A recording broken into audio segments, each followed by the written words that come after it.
Lin Mo transmigrated into a world where everyone could switch professions and awakened as a blank canvas mage with no elemental affinity. Coming from an illustrious family, he planned to live a carefree life as a second-generation heir. That's when his skill came to life. Fireball believed it had the potential of a forbidden spell and ran away to start a killing spree. Congratulations! Fireball has independently deduced and learned multiple exploding fireballs. Congratulations! Fireball has independently deduced and learned blazing spiral dragon shot. Congratulations!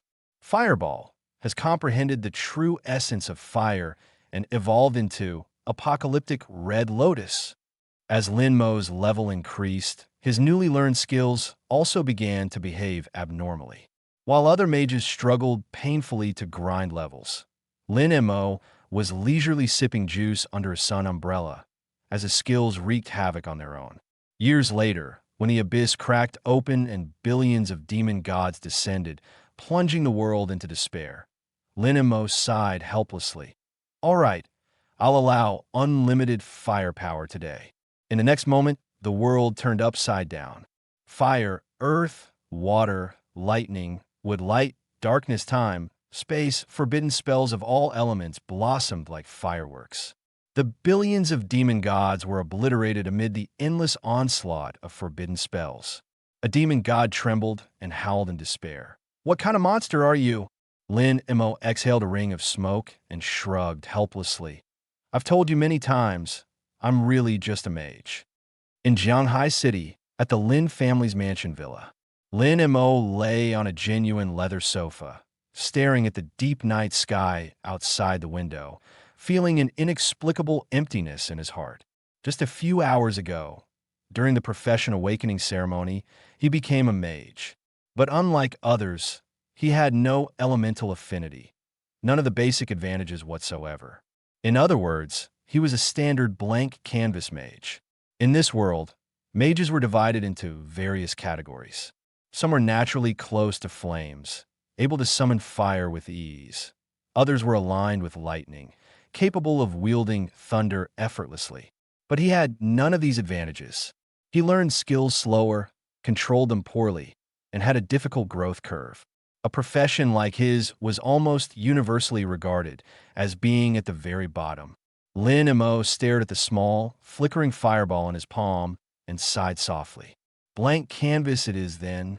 He deliberately spoke in a light-hearted tone, patting the little flame as if to comfort himself, or perhaps to comfort it. You might be a bit weak, but I don't mind. In the future, just help me light cigarettes, warm food, or occasionally provide some light. We'll stay in this big villa and live peacefully for the rest of our lives. Isn't that better than risking death against monsters dozens of meters tall? As soon as he finished speaking, the fireball in his palm trembled violently as if it understood his words. The next second, a string of messages suddenly popped up before his eyes. Your skill, Fireball, strongly protests your remarks. Fireball believes your career plan is a severe insult to its dignity as a skill. It is roaring. You can slack off, but I won't. I want to become stronger. I want to evolve. I want to become a true, world-destroying, forbidden spell. Who wants to be your lighter? To avoid being turned into a waste fireball, Fireball has decided to run away from home and level up independently. Lin Mo was completely stunned. Before he could react, the small fireball in his palm went whoosh and shot out, trailing an angry red tail flame as it flew straight through the window into the night sky. Lin Mo looked down at his now empty palm and then glanced back out the window, momentarily dumbfounded. Even in his skill panel, Fireball's status had changed. Fireball, LV.1. Status, Runaway, Enraged Mode. Current mood, Murderous, plus 100% damage. Lin Mo's mouth twitched, and, after a long pause, he finally squeezed out one sentence. Did I see that wrong? A skill actually ran away on its own. He had heard of children leaving home because they thought their parents were useless, and even of wives leaving husbands with no prospects. But he had never heard of a skill looking down on its owner so much that it just up and left. Yet the facts were right in front of him. leaving him no choice but to believe them. Just then, his mother Su Wan's gentle voice came from downstairs. Mo, come down for dinner. Lin Mo snapped back to reality, took a deep breath, and forced himself to suppress the absurdity in his heart. Coming, he responded, grabbed his phone, and walked out of his room with a head full of questions. The dining room was brightly lit, luxurious like a miniature palace. The long dining table, which could seat 20 people, was already laid out with exquisite, lavish dishes. At the head of the table sat his father, Lin Tianhao, one of Jianghai City's military defense commanders and a thunder god of war. Even in casual, loose-fitting home attire, his commanding presence was overwhelming. Next to him was his mother, Su Wan, who managed the largest potion enterprise in Jianghai City and held the holy high priest profession. Elegantly serving soup for her husband, there was a gentle warmth in her expression, accompanied by an innate sense of reassurance. Lin Mo had always known that his family's circumstances were exceptional, so much so that few in Jianghai City dared to provoke them. But at this moment, he felt no sense of ease. He pulled out a chair and sat down, picked up his chopsticks, and absent-mindedly continued searching his phone for information. What should I do if it runs off on its own?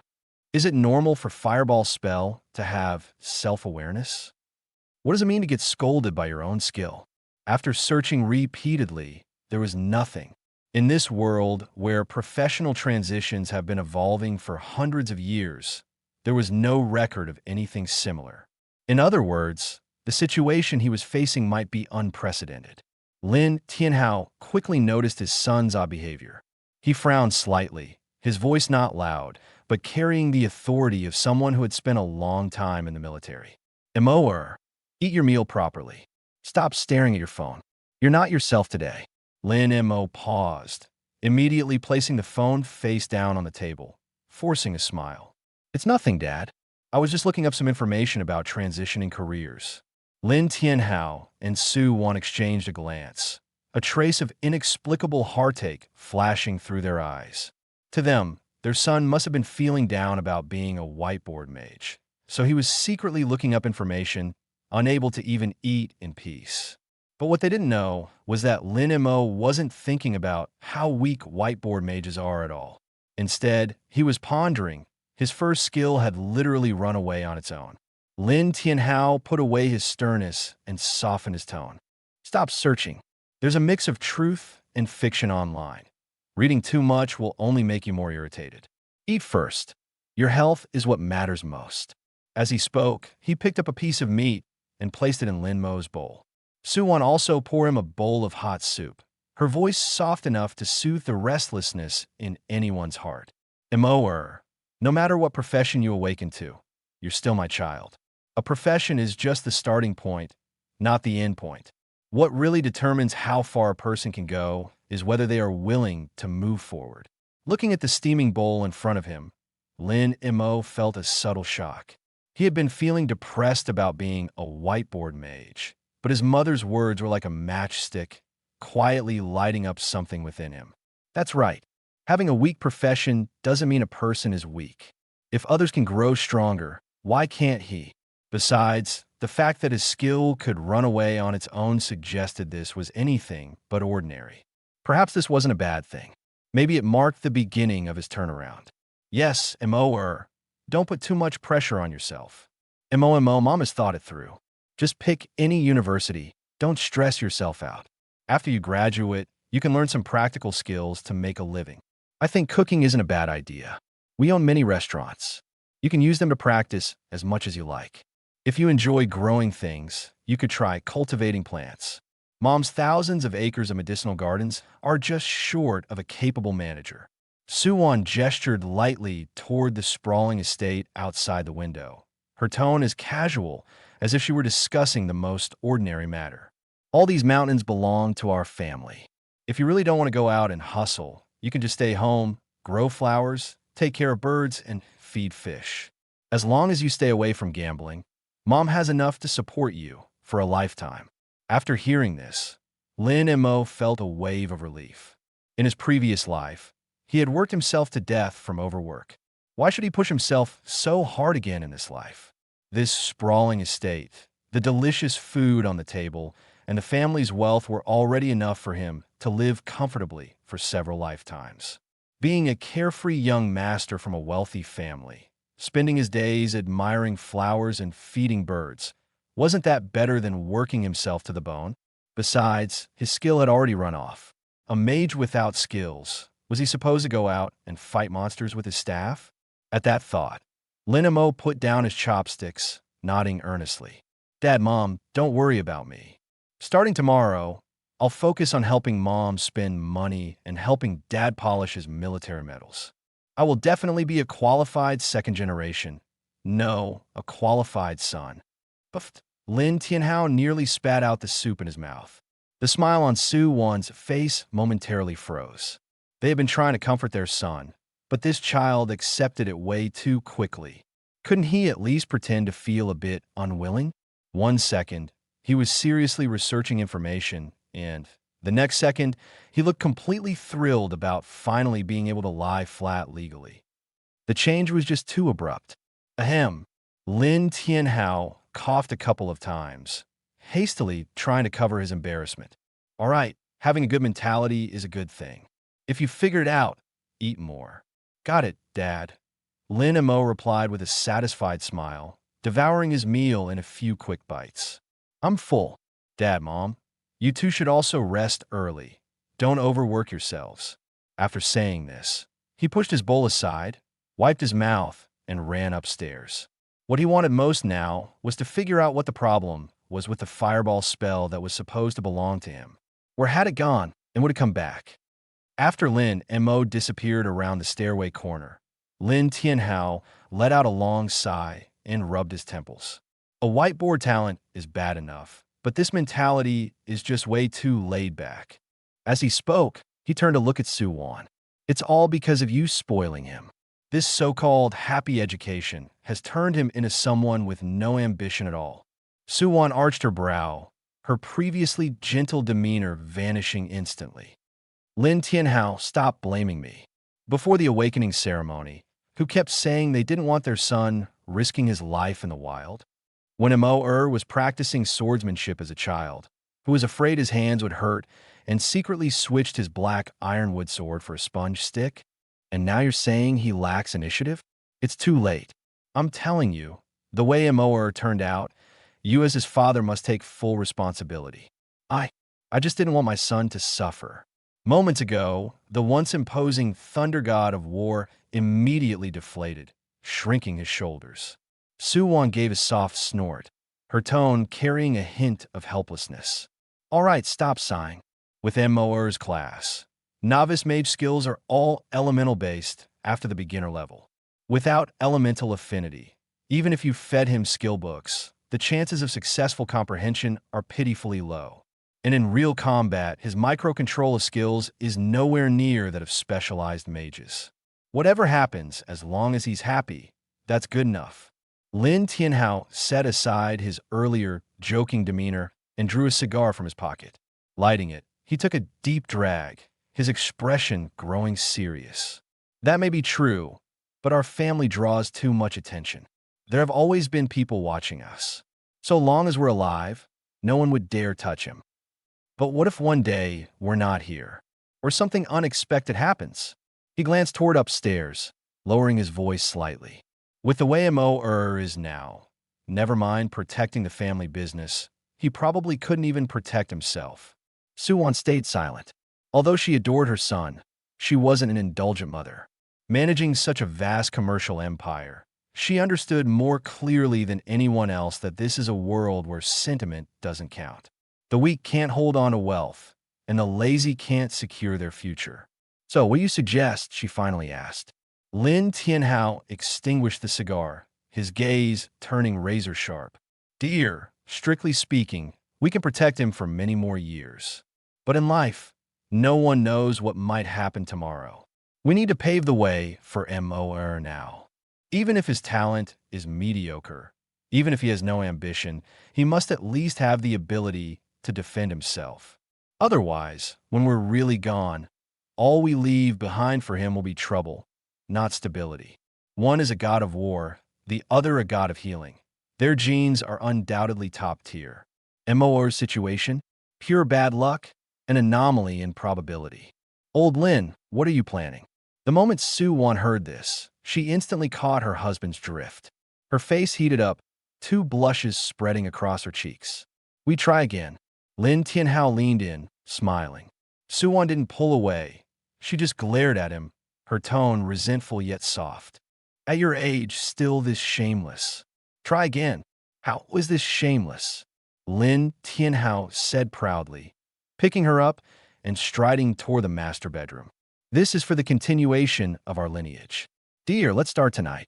I already ate most of that magic dragon meat earlier. I'm full of strength now. You rascal, be gentle. Don't let him overhear. On the second floor, Lin Mo was oblivious to his parents' plans downstairs. He locked the door behind him, collapsed heavily onto his soft bed, and immediately opened his skill interface. Yet the fireball spell icon on the panel remained grayed out. It's been half an hour already. Why isn't it back? Frowning, Lin Mo felt a vague unease. Just then, a flurry of messages suddenly popped up on the interface.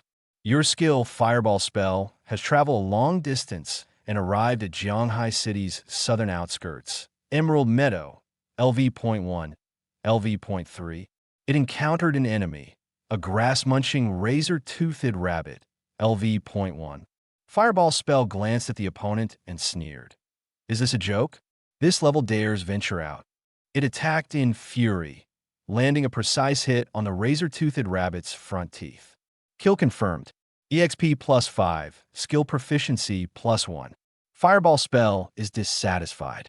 It feels that EXP from such low-level creatures is an insult. It continues searching for tougher opponents, roaring, I could take on 10. Reading the combat logs, Lin Mo sat in stunned silence. First, he confirmed the most important fact. He was indeed receiving the gained experience. This meant that even though Fireball spell had run away from home, it was still considered his skill, and its rewards would still be credited to him. Lin Mo slowly sat upright, thoughts racing. So that means my opportunity has finally come? 18 years. I waited a full 18 years for this, and it finally arrived. A skill that fights on its own, levels up on its own, and even brings back experience. Lin Mo quickly realized just how terrifying this ability could be. Others had to risk their lives in the wild to grow stronger. Although this world resembled a game with its levels and skills, it was no game. Death was final, with no do-overs. The OP opponent is working at a breakneck pace, and him, he can do nothing, just lie at home, and his experience and proficiency will increase automatically. Even more terrifying is that, for a mage, the hardest part is never casting spells, but controlling them. As mages, some can hit their targets precisely with a single strike, while others can't even touch the monster. The reason is simple. In combat, you need to calculate distance, predict enemy movements, control the trajectory of your spells, and seize the enemy's weaknesses. These require not only talent, but also experience. But now it's different. His skills fight on their own. They find targets, assess the situation, and might even know better than he does how to fight monsters. This isn't a cheat code. This is clearly an automatic leveling up cheat. Lin Mo leaned back, comfortably raising his pillow. Not bad. Although it has a bit of a temper, considering how capable it is, I won't hold it against it for running away from home. He remembered something else. In this world, casting spells consumes mental energy. However, it seemed that Fireball hadn't diminished his mental strength despite going out to level up alone. Could this also be a change brought about by the personification of a skill? As Lin Mo was pondering this, his interface suddenly lit up. Ding! Your skill, Fireball, has been surrounded by prairie gray wolves, LV.1. Quantity, 15. Lin Mo's heart tightened. 15 level 1 monsters? This number wasn't just a test. It was a genuine encirclement. This was an extremely dangerous situation for a novice professional. Hey, don't push yourself too hard, Lin Mo blurted out instinctively. Although he didn't know if the skill would cause injury, he had begun to regard Fireball as a true partner. willing to suffer losses, fight back, and take risks. The next change on the screen made him realize that this unexpected situation was far more absurd than he had imagined. Everything before him left Lin Mo speechless. Faced with encirclement, little Fireball wasn't afraid at all. On the contrary, it was extremely excited. It felt that bombarding one at a time was too slow and inefficient. It began to get angry, began to think, began to deduce, and began to rearrange the fire elements. The next second, little Fireball exploded. It had independently grasped the essence of fire elemental fission. Congratulations! Your skill is extremely intelligent, automatically deducing and evolving into an advanced skill. Multi-explosive Fireball, LV.1. Multi-explosive Fireball instantly splits into 10 to 15 fireballs for a comprehensive bombardment and will also cause secondary explosion damage upon hit. Cooldown, 15 seconds. Boom! Killed 15 grassland gray wolves. Gained 75 experience points. Skill proficiency greatly increased. Little Fireball looked at the wolf corpses scattered on the ground and contemptuously exhaled a smoke ring. A bunch of trash, trying to block my path of evolution? Holy crap! Lin Mo sat bolt upright in bed. At that moment, a new skill had indeed appeared in his skill bar, multiple exploding fireballs. This works. Although Lin Mo's grades weren't great, he still understood the most basic professional knowledge. In this world, skill learning wasn't so simple. Skills were divided into 6 levels: basic, beginner, intermediate, advanced, legendary, and forbidden spell. Basic skills like the fire-based, small fireball, and the water-based water arrow were almost all learnable by mages. But starting with beginner skills, it was completely different. You couldn't just glance at a skill book and immediately grasp them. While multiple exploding fireballs was only a beginner skill, it involved 2 extremely difficult techniques: elemental splitting and secondary detonation. Even a flame mage, specializing in fire, wouldn't dare hope to master it on their first try.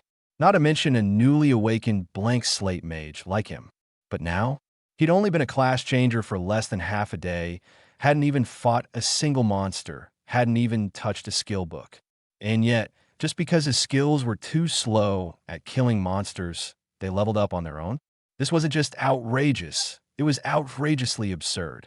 Lin Mo stared at the newly appeared skill icon, stunned for a long time, unable to recover. Incredible, absolutely incredulous. Is this the world of the Scroll King? Others level up their skills, but mine is like a skill scrolling itself up and even carrying me along. He slowly shook his head, his mind involuntarily starting to ponder the future. If this continues, when he reaches level 10 and can learn his second basic skill, if he learns Water Arrow, will he think it's too weak and directly evolve it into Tsunami? If he learns Earth Shield, will he feel the defense isn't enough and forcibly evolve it into absolute defense? If all skills were to be cast like this, wouldn't this so-called blank slate mage eventually become a god of forbidden spells across all elements? Thinking of this, Lin Mo couldn't help but gasp. This wasn't an ordinary change. This was becoming stronger effortlessly, becoming a top-tier player without even blinking. No need to walk anymore. At this rate, with the professional exam in 3 days, maybe this blank slate mage here can really astonish everyone. Lin Mo's mood brightened considerably. Sure, he was lazy by nature, but that didn't mean he didn't care.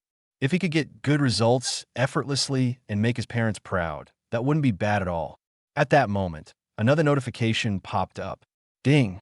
Fireball thinks the monsters on the verdant grassland are too weak and is heading toward a higher level area, the Dusky Forest, LV.3, LV.5. Message: go to sleep. Don't disrupt my flow. Seeing this outrageously domineering message, Lin Mo was utterly convinced. Fine. Since even his skills were working this hard, it would be unacceptable for him, the owner, to hold them back. At times like this, the best support is not meddling. In support of the leveling up endeavors of my skill, I've decided, Lin Mo yawned, adjusted to the most comfortable position, and slowly laid back down. To sleep. The world is vast, but nothing beats sleep. Hey, you, little flame, work hard. If I wake up tomorrow morning and you're not at level 3, I'm seriously going to laugh at you. 2 minutes later, the sound of steady breathing filled the luxurious bedroom, still as sharp as back in the day. Of course, Lin Tianhao's chin lifted proudly, his face showing a bit of smugness, like a man fresh from a victorious battle. After all, do you even know who I am? The Thunder God of War. That fight just now. If I wasn't worried about making too much noise and waking Mo up, I could have gone a bit longer. Suwon rolled her eyes and gave his arm a playful pinch. Stop bragging. Keep going, and you'll take down the whole house.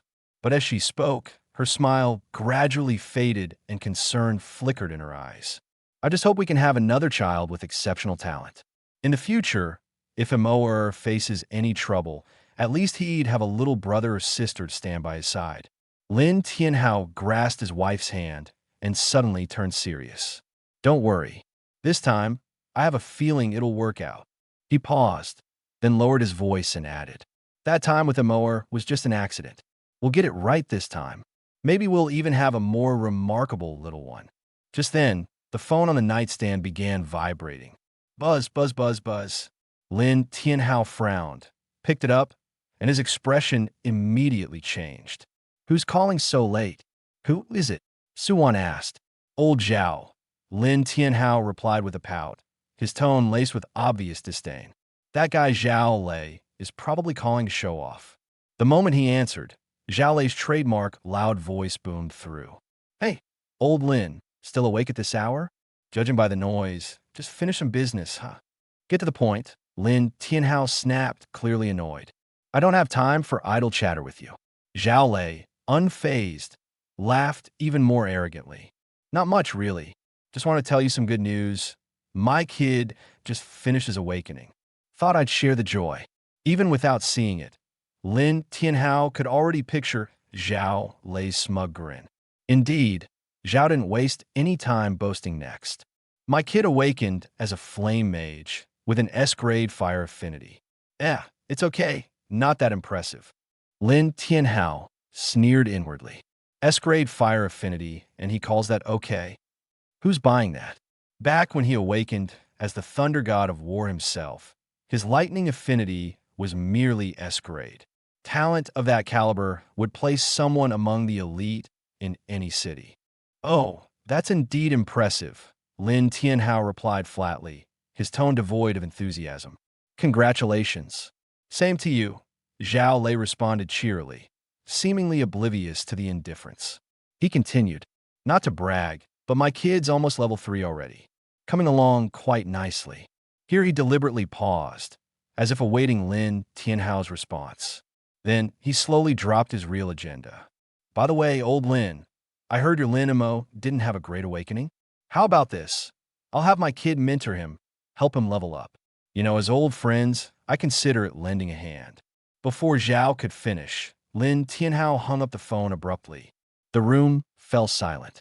Suwon's heart ached as she gently wrapped her arms around Lin Tianhao. That made you angry, didn't it? Lin Tianhao snorted, leaning back against the headboard with his chest heaving in frustration. How could I not be? You know what kind of man Zhao is, don't you? He stared at the ceiling, his voice growing colder and softer. Back in university, I overshadowed him. Later in the City Defense Corps, I still overshadowed him. Over all these years, he's never been able to hold his head high around me. Now, though, thanks to the heavens giving him an S-grade flame mage son, he's finally found his chance to turn the tables. Suwon let out a soft sigh, her eyes filled with helplessness. Honey, an S-level flame mage isn't just an ordinary genius. That's someone standing at the very top. The professional exam in 3 days. The Zhao family's kid is bound to steal the spotlight. He might even break the city record. When the time comes, if Mo scores too poorly, the rumors outside will be endless. He wouldn't dare. Lin Tianhao suddenly sat upright, his eyes blazing like fire.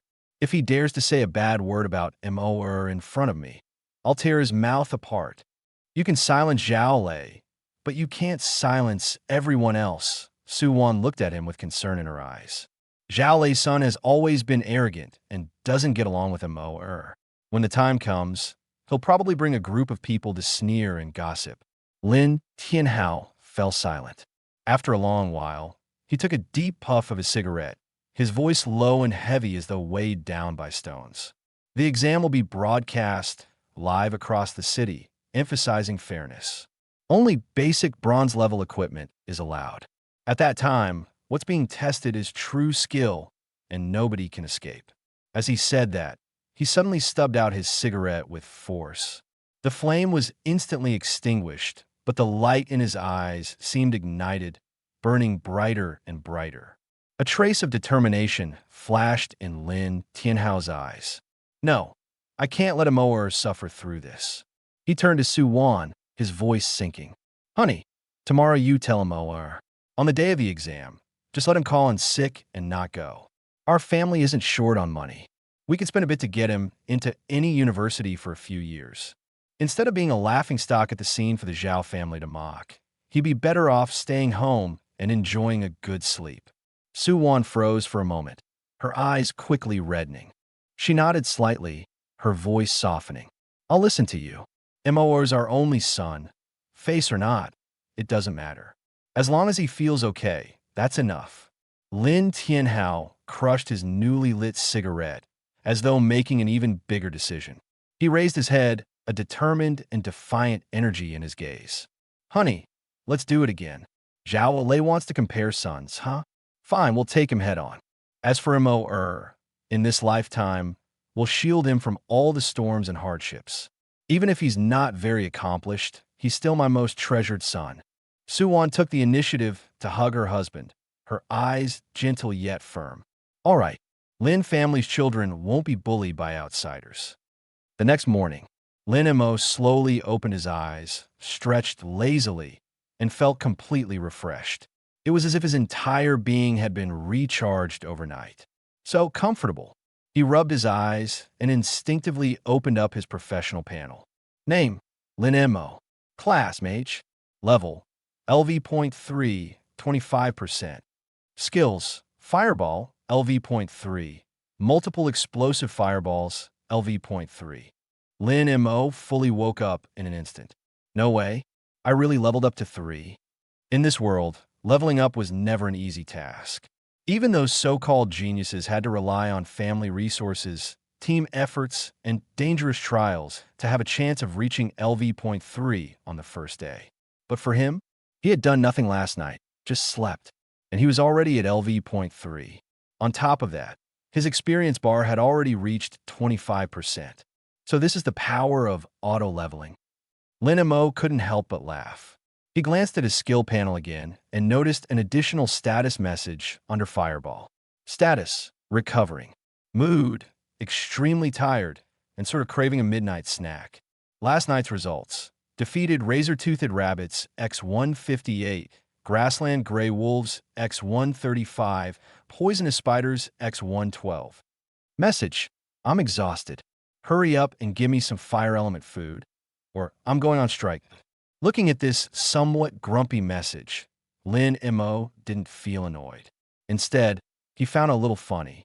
His skill was throwing a tantrum, but upon reflection, it truly had done the hardest work for him last night. He had no reason to quibble. At that moment, his mother Su Wan's soft voice came from downstairs. Mo, are you awake? Come down for breakfast. Coming, Lin Mo quickly got out of bed, washed up simply, and changed into casual clothes. Humming a little tune, he headed downstairs. In the dining room, his father Lin Tianhao and his mother Su Wan were already seated at the table. Morning, Dad, Mom. Lin Mo pulled out a chair and sat down.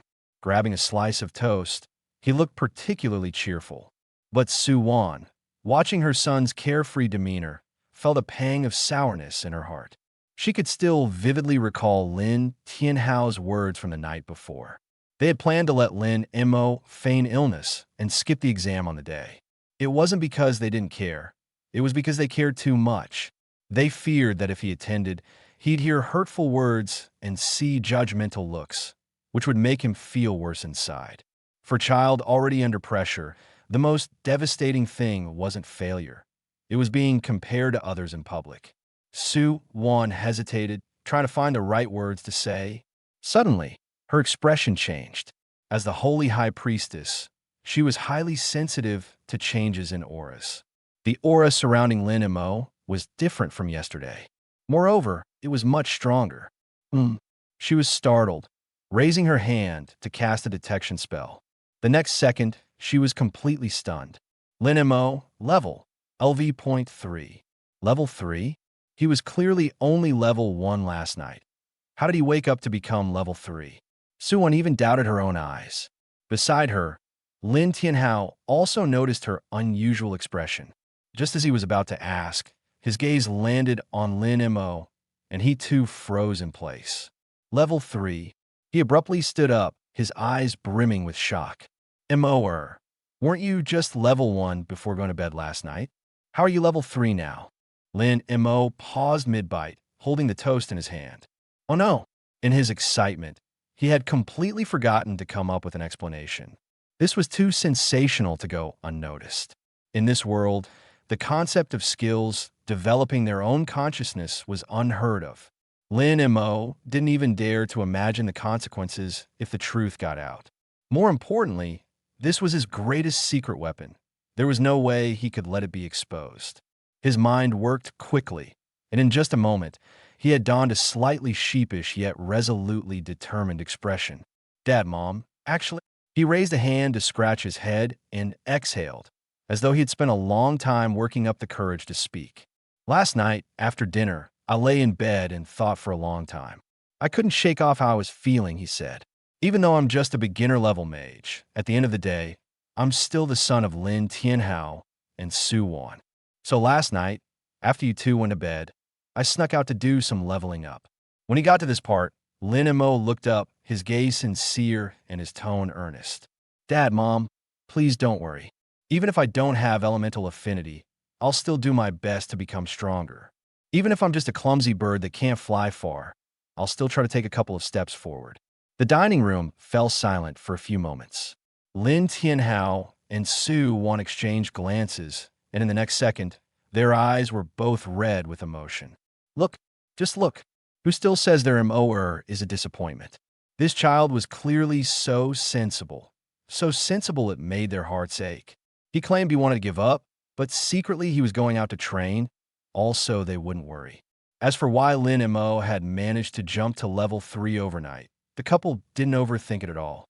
To them, their son always had an ample allowance and must have hired some high-level professionals to help him level up. Sure, it was extravagant, but for the Lin family, it was no big deal. Good child. Lin Tianhao, deeply moved, gave Lin Mo a firm slap on the shoulder. Not a light one, but it was filled with pride and relief. With this determination, Dad is already satisfied. Since you want to train, Dad will fully support you.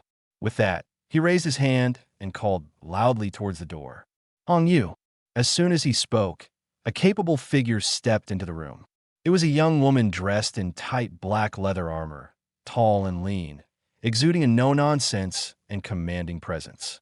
Her deep red hair was tied into a high ponytail, accentuating her sharp and heroic features. Her eyes were cold, as sharp as blades. Commander, Yi Hongyu said, slightly bowing her head, her voice icy and aloof. Lin Tianhao nodded, then turned towards Lin Mo. Since you're serious about improving yourself, don't sneak off on your own anymore. It's not safe. After breakfast, let Hongyu take you into the wild. Take your time and train however you want, but safety comes first. Lin Mo glanced at the woman who his father had summoned just with a shout and immediately understood. She must be one of Lin Tianhao's most trusted subordinates, and her strength was undoubtedly formidable. Great.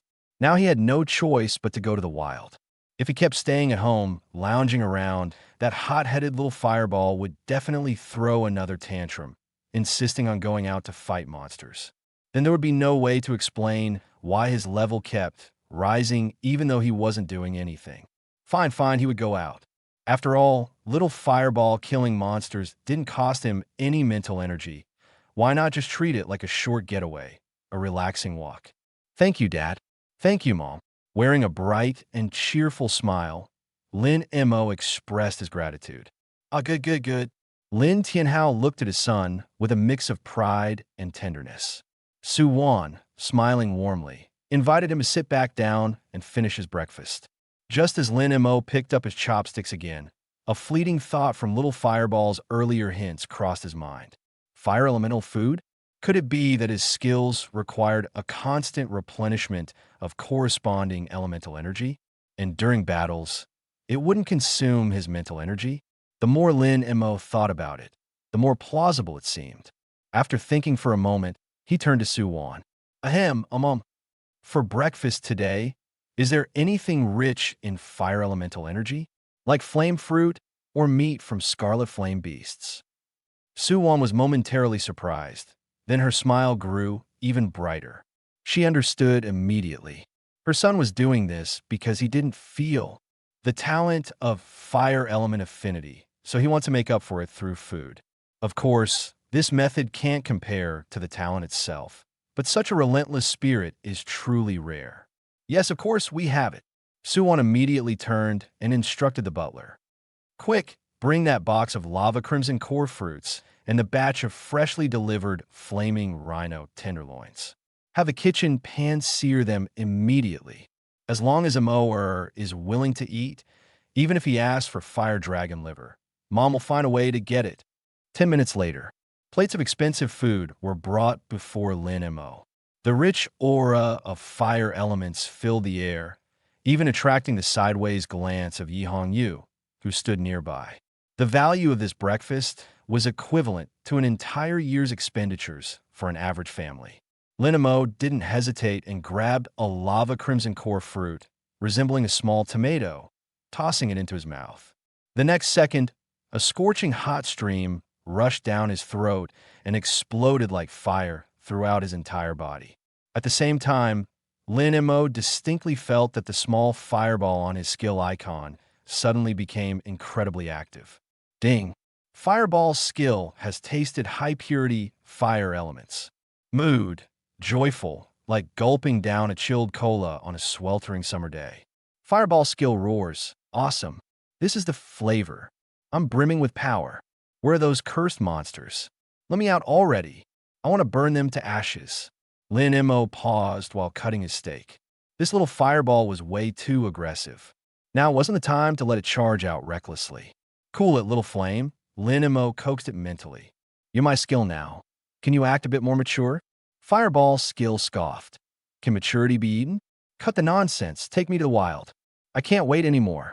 Lin Mo helplessly shook his head and continued negotiating with it in his mind. All right, after we finish eating, we'll go. But we need to establish some conditions. First, when we're out in the field, you can't stray too far from me. You must stay within a 500-meter range. Got it? Fireball skill snorted disdainfully. Such a hassle. Fine, I'll listen to you, but only for this meal's sake. Hurry and eat. Let's get to it.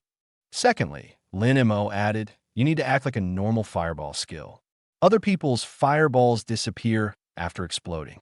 But you, after launching, you're still floating around looking for another target. Way too eye-catching. So, you need to learn to disguise. After each launch, you must make yourself vanish immediately, understand? Fireball skill bristled instantly. You want me to disappear after firing? I'm destined to be an ultimate skill. How can I do something so sneaky?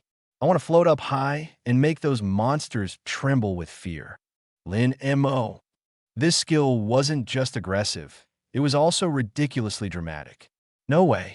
Lin Mo deliberately lowered his voice. If you float around all the time, it's too easy to expose that something's odd. If I'm caught and studied, he'll feed you this top-grade magical beast meat. As he spoke, he deliberately skewered a still-steaming piece of flaming rhino tenderloin and waved it in front of the little fireball. See this? Just one piece costs several thousand. If you don't behave, I'll be eating plain congee every day, and you won't even see a spark. Fireball skill fell silent. The once menacing icon flickered a couple of times, visibly struggling. This was a battle between dignity and gourmet temptation. A few seconds later, Fireball's skill capitulated. Fine, fine, whatever you say, as long as there's enough meat. Fireball's skill grumbled. But don't forget, this isn't cowardice. It's a tactical retreat. It's for the sake of better monster killing in the future. Lin Mo's lips twitched slightly. All right then, retreat it is, as long as it behaves. That's the spirit, little flame. Lin Mo chuckled internally. As long as you behave, never mind flaming rhino, even the heart of a blazing fire dragon. I'll get it for you as a snack. Fireball skill's anger value instantly dropped to 0, status changing to anticipation. Done. Lin Mo, in high spirits, quickly finished the food on his plate, wiped his mouth, and stood up. Dad, Mom, I've had enough. Sister Yi, let's go to the dark forest. At the mention of the dark forest, Su Wan's hand holding her cutlery noticeably paused. Dark forest. That's a level 3 to level 5 mixed training area. It's full of shadow wolves, poisonous spiders. You hardly have any combat experience, and you're a mage with a weaker physique as well. Looking at her son, Su Wan's eyes were filled with concern. Before she could finish, Lin Tianhao laughed heartily and waved it off. Honey, you worry too much. He turned to Yi Hongyu and spoke with absolute confidence. With Hongyu accompanying him, what's there to be afraid of? Hongyu is the youngest elite captain of our Jianghai City Garrison's special forces. Her prowess is unquestionable. Hearing the commander's praise, Yi Hongyu slightly bowed. That proud and handsome face still showed no expression. Yi Hongyu's demeanor remained calm, but within her eyes was an undeniable confidence. Madam, rest assured, she said, her voice light yet steady as a nail. As long as I stand, the young master won't suffer even the slightest harm. Su Wan glanced at Yi Hongyu, then at her husband and son, and finally let out a helpless sigh. All right, she softened her tone and earnestly instructed Lin Mo, since your father insists, give it a try. But remember, avoid direct confrontation if possible. If there's real danger, hide behind Hongyu immediately. Don't play hero, got it? Lin Mo nodded obediently. Got it, Mom. I'm the most careful person out there. Seeing his son behaving like this, Lin Tianhao finally showed a faint smile. But in the next second, his expression turned serious, and the stern authority of a soldier emerged. Hongyu, I'm entrusting Mo to you, he said in a deep voice. If you encounter any danger beyond your control, whether from humans or beasts, eliminate it immediately without hesitation. The atmosphere grew tense. His words carried a heavy killing intent, clearly not an idle threat. Yes, Commander. Yi Hongyu immediately stood at attention, her gaze sharp as a blade. Lin Mo couldn't stand the warlike tension and waved his hand dismissively as he strode toward the villa's entrance.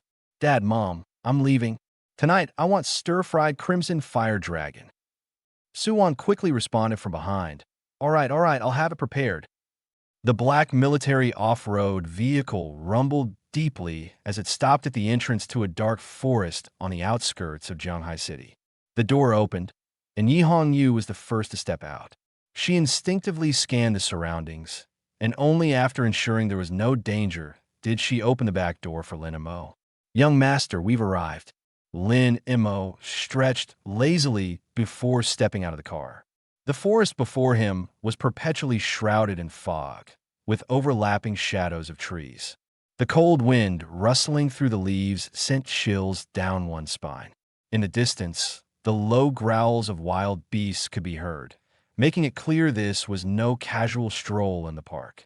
At that moment, the voice of Fireball Technique echoed in Lin Mo's mind. Fireball Technique burst into an excited, eerie laugh. The shadowed forest, my dear playground. Wild monsters, prepare yourselves for terror. This time, I'll make this place explode into chaos.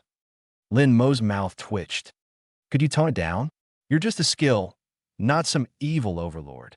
He silently retorted in his mind before following Yi Hongyu toward the forest's edge. Taking the lead, Yi Hongyu expertly drew 2 glimmering daggers, her tone professional as though about to execute a critical mission. Young Master, to maximize your leveling efficiency, I won't join your team. Teaming up will split experience points, and when a high level accompanies a low level, the experience gain gets further reduced. It's just not worth it. My plan is simple. I'll lure and control the monsters, weaken them until they're near death, while you deliver the finishing blow. This way, all the experience is yours, ensuring maximum gain. Lin Mo nodded. Understood, Sister Yi. Thanks for the hard work. Yi Hongyu looked at his relaxed demeanor, but let out a quiet sigh. She had watched Lin Mo grow up. The young master had always been lazy. He'd sit if he could avoid standing, and lie down if he could skip sitting. Yet, he was never arrogant or domineering like other wealthy heirs. Toward the staff, he was always polite and respectful. Everyone in the household had a high opinion of him. Initially, she thought failing his awakening would leave him dispirited for a long time. But unexpectedly, he bounced back so quickly, even pulling an all-nighter grinding levels right after waking. That determination was rare. Unfortunately, fate had dealt him the worst starting hand. His awakening revealed him as a blankboard mage. A hint of regret flashed through Yi Hongyu's eyes. In this world, the most important thing for a mage was not just their skill usage, but their elemental affinity. The higher the affinity, the stronger the spell power, the easier it was to learn new spells, and the more stable their magical control. Conversely, those with poor affinity were like wielding an uncontrollable weapon. Landing accurate hits often depended entirely on luck. For instance, even basic-level fire mages could quickly grasp flame direction and intensity, targeting precisely where they intended. But it was different for blankboard mages. Blankboard meant almost no elemental alignment, which also signified abysmal control. Their spells were like unbridled wild horses, reliant entirely on chance to hit their target. As time went on, the gap only widened. Yi Hongyu understood this all too well. Although the young master was willing to work hard, his innate limitations were significant. It would be extremely challenging to compensate for them in a short time. Over the coming days, she'd do everything she could to help him level up, but the possibility of him being admitted to that legendary Supreme Academy in Kyoto was slim. After all, in its centuries-long history, that prestigious institution had never admitted was merely a novice mage. When did you learn this skill? Her voice was tinged with disbelief as she turned to Lin Mo, her usual calm demeanor completely shaken. Lin Mo, however, remained composed. He raised an eyebrow, the corners of his lips curving slightly upward. Just picked it up, he said lightly, as if it were the simplest thing in the world. Leaf red jade. Yi Hongyu took a deep breath, struggling to process what she had just witnessed. Controlling fireballs to change direction mid-flight wasn't something achievable by an ordinary whiteboard mage, no matter how talented. This level of mastery was something only seen in highly advanced magic techniques. She finally found her voice. If this isn't a fluke, then your understanding of magic must already be far beyond what you've shown so far. Lin Mo didn't confirm or deny it, his expression still calm, betraying nothing. Let's keep moving, he said casually, brushing some ash off his sleeve. The experience points won't collect themselves. Watching him walk ahead with such ease, Yi Hongyu couldn't shake the complicated emotions swirling in her heart. For the first time, she began to suspect that the young master she thought she knew might be far more extraordinary than he appeared on the surface. It hit. With an explosive sound, a fireball shot out, spiraling through the air like a guided missile. It perfectly struck the airborne, heavily injured shadow wolf mid-flight. Flames erupted, and the creature was instantly obliterated. Killed shadow wolf, experience plus 20. Unbelievable precision, exclaimed Yi Hongyu, who had just landed beside him. But when she turned her gaze toward the tree Lin Mo was leaning against, she was once again frozen in place. Their Lin Mo was still lounging with the exact same posture, completely engrossed in his phone. Don't feed. Please don't engage. Stick to protecting the ADC. What's so hard to understand about that? Support players these days are just clueless, Lin Mo grumbled, completely fixated on his game. Yi Hongyu was utterly speechless. Her young master hadn't even looked up from his game during that last shot. Her heart raced, struggling to process the mix of disbelief and faint admiration she felt for the boy in front of her, someone whose true depth she couldn't seem to grasp. However, she didn't have the luxury of pondering for long. Clenching her teeth and steeling herself, Yi Hongyu dashed back into the depths of the forest to drag more monsters out. Not long after, she returned yet again. Young master ready. This time, instead of tossing the injured monster directly at him, she flung the shadow wolf high into the air, gracefully arcing against the backdrop of the forest canopy. Lin Mo, still intently focused on his mobile game, grumbled in exasperation. The support's blind, I swear. Stay back, protect me. Don't dive towers recklessly. Almost in perfect harmony with his frustration-laden commands, the moment the creature hit its apex in the air, a fireball shot out with a whoosh, soaring straight into the sky. The next second, it hit the shadow wolf, descending from the air with pinpoint accuracy. With a loud bang, the shadow wolf exploded on the spot, its flesh scattering everywhere. Yi Hongyu was dumbfounded. How's that even possible? She muttered in disbelief, then turned and headed back into the forest. This time, she caught a venomous spider and deliberately circled around to a spot out of Lin Mo's line of sight, hurling it forcefully. Young master, watch your back, she shouted. Before she finished, Lin Mo yelled at his phone, someone's attacking our base. What the heck is this? To Yi Hongyu, his words sounded like he was berating a teammate in a game, yet also seemed as though he was responding to the danger in reality. Just as the spider was about to hit the ground, a fireball suddenly emerged from Lin Mo's side. In midair, the fireball made an abrupt turn, tracing a highly improbable arc as if it had eyes, and went directly around the tree. Bang! After a muffled boom, the venomous spider was blown to bits, its fluids splattering everywhere. Lin Mo remained seated, not even turning his head. Yi Hongyu, standing not far away, looked at the boy who was simultaneously gaming and expertly clearing monsters, feeling an inexplicable chill run down her spine. For the next half hour, she darted back and forth through the forest, tossing half-dead wild beasts towards the tree where Lin Mo was. Shadow wolves, venomous spiders, iron high-boars, she tried them all. Yet no matter how tricky her angles were, whether from behind, above, or places where Lin Mo had absolutely no line of sight, the fireball always arrived a step ahead. Each time, it struck with precision. Each time, it obliterated the target. Not a single monster hit the ground. What was more terrifying was that throughout the ordeal, Lin Mo's eyes had never left his phone screen. The more Yi Hongyu watched, the more shocked she felt. This was no ordinary level of quick reflexes. This was being completely attuned to his surroundings, understanding everything. He didn't rely on his eyes, yet he could predict the target's position, gauge the right time to act, and calculate the most effective attack route. Wiping the sweat from her forehead, she couldn't help but inwardly exclaim, "The commander always says the young master is lazy, but now it seems this isn't laziness at all. This is pure genius. And not just any kind of genius, one that is genuinely terrifying." The sun gradually dipped westward. Beneath the tree, Lin Mo's body was suddenly enveloped in a warm, golden glow. Congratulations! Your level has increased to LV.5. Your skill, fireball technique, has significantly improved after an afternoon of practice. Current level, LV.5.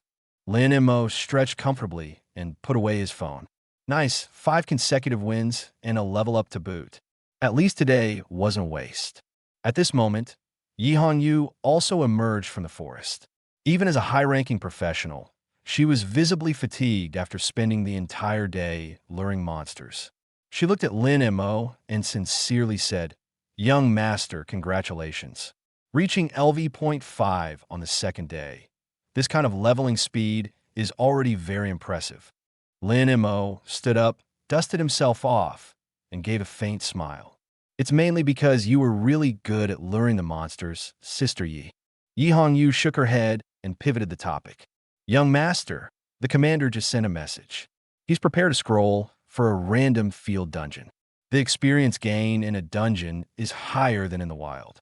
Let's return to grab the scroll and have dinner while we're at it. Lin Mo nodded.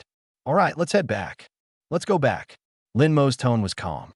In the system interface, however, the fireball seemed like it was about to leap out of the screen in excitement, bouncing around wildly and even drooling. Un fireball technique, Uri. Hurry. I can't wait any longer. Let's turn that crimson flame dragon into a luxurious feast. I'm starving. Yes, young master. Yi Hongyu replied immediately.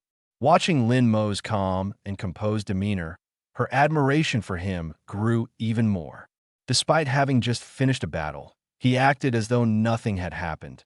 His calmness was reassuring.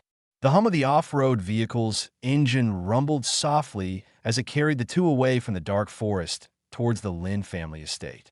Under the night sky, the lights of Zhanghai City gradually illuminated, sprawling out like a vast net, encompassing the entire metropolis. The Lin family villa stood in the very heart of this bustling center. As night descended, every light in the estate was turned on, illuminating the splendid mansion as if it were daylight. The black SUV slowly rolled through the grand gates, coming to a stop beside an ornate fountain. The car door opened, and Lin Mo stretched lazily as he stepped out. Behind him, Yi Hongyu followed closely, staying ever vigilant. Even in the Lin family's headquarters, she refused to let her guard down. Just as they approached the villa entrance, a synchronized greeting rang out. "Welcome home, young master." 10 maids dressed in immaculate black and white uniforms bowed in unison, their actions graceful and their smiles flawless, presenting a scene so captivating it was hard to look away. But Lin Mo was already accustomed to such displays. He merely nodded casually and waved a hand, showing little interest in the spectacle. Good. Carry on." Inside the grand hall, Suwon was already waiting. She wore simple home attire, yet the noble aura she had cultivated over years. She couldn't hide it. When she saw her son entering the door, the smile on her face immediately softened, and she quickly walked up to him. "Mo, you're back." She held Lin Mo's hand, carefully examined his face, and then looked down to inspect his clothes, not missing a single detail. "Are you tired? Were you hurt? Your clothes look quite clean. Hongyu took good care of you." She visibly let out a sigh of relief as she spoke. As a mother, what she cared about most wasn't how many levels her son had gained today, but whether he returned home safely. Lin Mo could see that, and because of this, he spoke in a relaxed tone. "Mom, I just want to level up, not risk my life. How could I possibly get hurt?" He smiled. "Besides, with Sister Yi around, I'm quite safe." "Safety is what matters. Safety is what matters." Suwon nodded repeatedly, finally feeling at ease. She then pulled Lin Mo toward the dining room, her tone filled with an unmistakable joy. "Must be starving, right? The kitchen prepared an entire table of dishes based on your requests this morning, all fire element focused, with heavy flavors and high energy, just perfect for you right now." Lin Mo's eyes instantly lit up at her words. He had expended quite a bit of energy today and was just in need of replenishment. "Perfect, I'm starving." At the dining room, the long table was already packed with steaming dishes. Tonight's menu was almost entirely in shades of red, seemingly designed specifically for fire elements. Stir-fried scarlet flame dragon liver, lava core fruit salad, blazing rhino spine soup, lotus fire roasted lamb. Each dish meticulously arranged, exuding rich aromas. Even from afar, a wave of heat could be distinctly felt. A regular person would probably feel their throat dry and their breath warm just from the intense aroma, but Lin Mo's appetite was thoroughly awakened. Lin Tianhao was already seated at the head of the table. When he saw Lin Mo enter, he immediately waved with a smile. "Come, Mo, or sit by Dad." As Lin Mo sat down, a fireball in his mind exploded entirely. Fireball technique. Here it comes, here it comes. Dragon liver. I want that. Hurry and get me some. Emotion, extremely hungry, almost out of control. The corner of Lin Mo's mouth twitched, but he picked up his chopsticks and grabbed a piece of dragon liver, blowing on it to cool it down.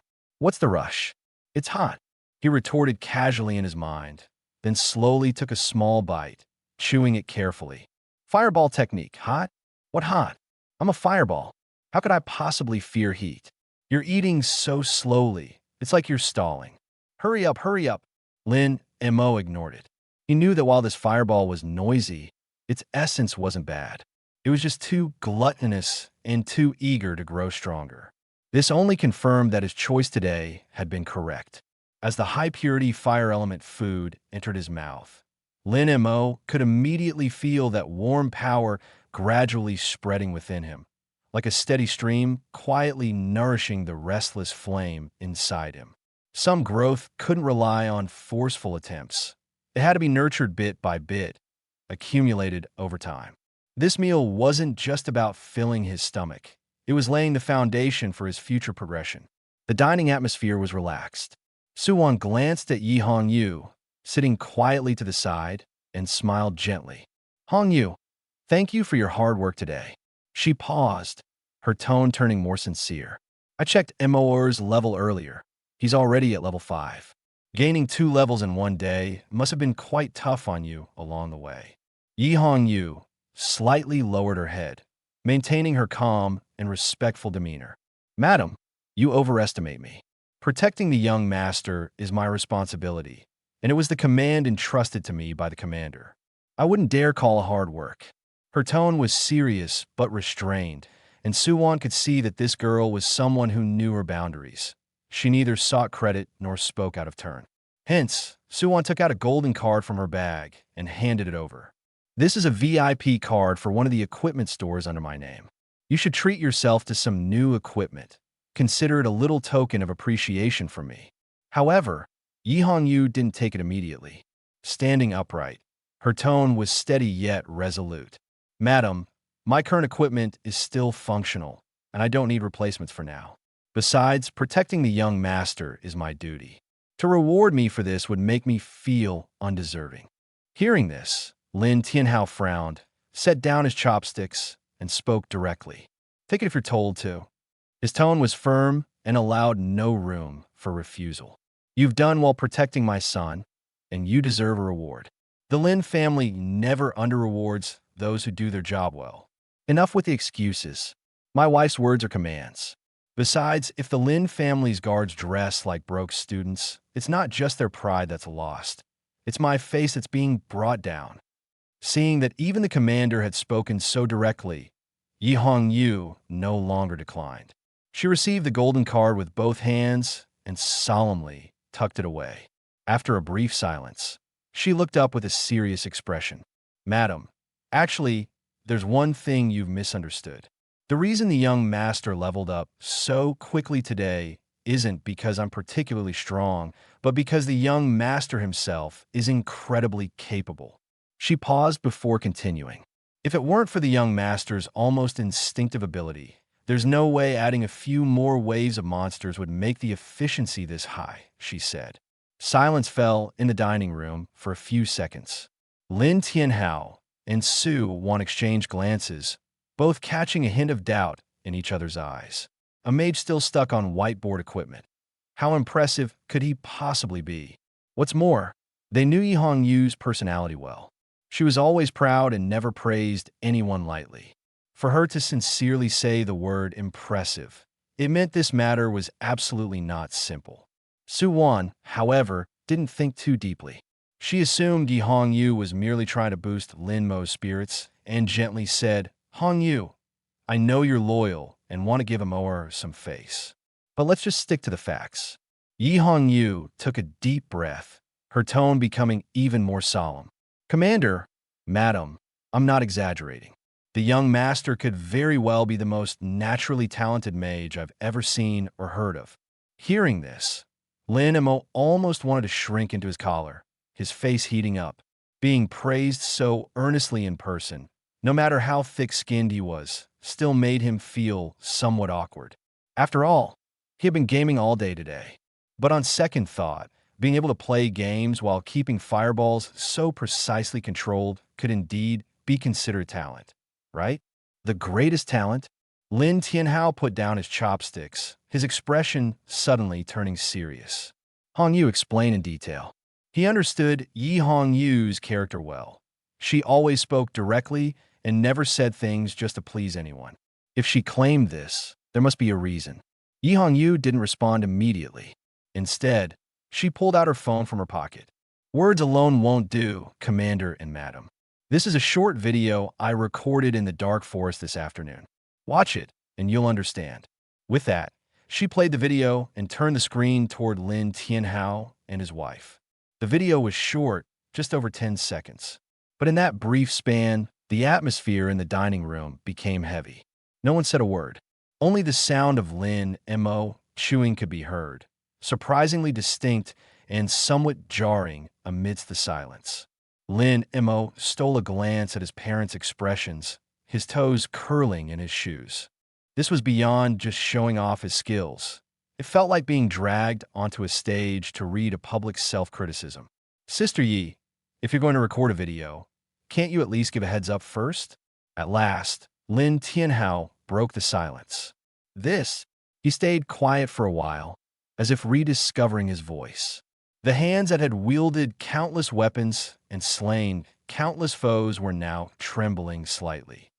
The fireball, just now, was it guided by second-tier psionic control? He spoke, his breathing becoming heavier, and Mo was simultaneously gaming while controlling it. As one of the top combatants of Jianghai City, Lin Tianhao fully understood the implications. For an ordinary mage, casting skills required full concentration. Any distraction would lead to misfires. Even the so-called prodigies among flame mages had to lock their gaze on the target and focus all their willpower to manipulate a fireball's trajectory. Yet his own son, playing a game, steering a fireball, and maintaining such surgical precision, at this level, there might not be anyone of the same age in the entire Long Kingdom who could match him. At that moment, only one thought filled Lin Tianhao's mind. My son isn't mediocre. He's genuinely talented. Suwon covered her mouth with her hand, her eyes instantly turning red. No elemental affinity, yet he can directly control a skill's trajectory. How terrifying must his gift be? Feeling the increasingly fervent gazes from his parents, Lin Mo sighed softly in his heart. Fine, a genius is a genius. There's no way he could tell them that the fireball was actually the result of his cheat system, and it even had a bit of extra AI assistance. Who would believe him if he said that? He pretended to choke a little, lifted his soup bowl, and took a sip before vaguely responding, "Cough. It's not much, really. I was just casually playing around." The main thing was that ranked match was critical. It was the promotion series. I didn't have time to look up at the monsters, so I just threw skills based on gut feelings. He paused, lowering his head as if embarrassed. Dad, Mom, please don't look at me like that. It's making me uncomfortable. Lin Tianhao suddenly slapped his thigh with force, his eyes brimming with barely contained excitement. Casual playing, you say? Gut feelings, you say? Ha, I knew it. My son is not a loser. Lin Tianhao and Suwon exchanged another look, their eyes filled with relief, pride, and unbridled excitement. Moments ago, they doubted. Now, they brimmed with joy. They were discussing whether to let their son fake being sick on exam day. They had worried that if he showed up in public, people would gossip, mock him, and make him lose face. But now, forget that. Fake sick? No need. With this kind of incredible skill and control, staying home and living like a spoiled rich heir would be a waste. And what about the Zhao family's son, the one who awakened an S-grade fire affinity? So what? At the same level, with similar skills, no one could say for sure that he was stronger than their own Lin Mo. In fact, Lin Mo's control alone might already give him the edge. Suwon quickly calmed herself and got straight to the point. Mo, the college entrance exam is coming soon. If you want to get into a top school, you need to reach at least level 10 and learn a second basic skill. That's the safest way. She turned to Yi Hong Yu and said in a serious voice, Hong Yu, for the next 2 days, take Mo and push his level as hard as you can. Make sure he reaches level 10 before the exam. Yes, madam. Yi Hongyu stood straight and accepted the order, her eyes burning with fighting spirit. Lin Mo nodded and did not refuse. Okay, I understand. I'll do my best. To be honest, whether he took the exam or which university he got into did not matter that much to him. His little fireball would go out and level up on its own anyway. If he could lie down anywhere, why bother standing? The bed at home was comfortable, but there was still the pressure of living under his parents' eyes. As long as you have that protection, even if you face unexpected dangers, you'll have a better chance of surviving. Suwon chimed in, looking thoughtful. That's not bad advice, Moer. Earth Shield is indeed a very practical skill. But of course, the final decision is yours. Don't feel pressured. Just pick the one you feel suits you best. Lin Mo didn't respond immediately. He looked down, seemingly deep in thought. After a moment, he raised his head and smiled faintly. I'll think about it. Let me decide after practicing a bit more first. Seeing his calm and composed attitude, Lin Tianhao and Su Wan exchanged a glance and nodded approvingly. Their son was finally starting to mature and become more responsible. As long as you stay alive, you can keep dealing damage. Makes sense, right? Su Wan nodded in agreement. Your father is right this time. Safety comes first. We do not need to kill the most enemies. We need to make sure you do not get hurt. Lin Mo rubbed his chin and fell into thought. A second skill? Yes, staying alive was important. But what he was really curious about was this. If he learned a new skill, would it also become human-like? And if it did, what kind of personality would it have? He only hoped it would not be another hot-headed brute like the little fireball. One angry troublemaker was already enough. If he got a second one, his head would really explode. At that moment, Fireball let out a satisfied burp. Burp, so full, so good. Then it flashed with renewed energy. Delicious. That dragon liver was amazing. I feel full of power now.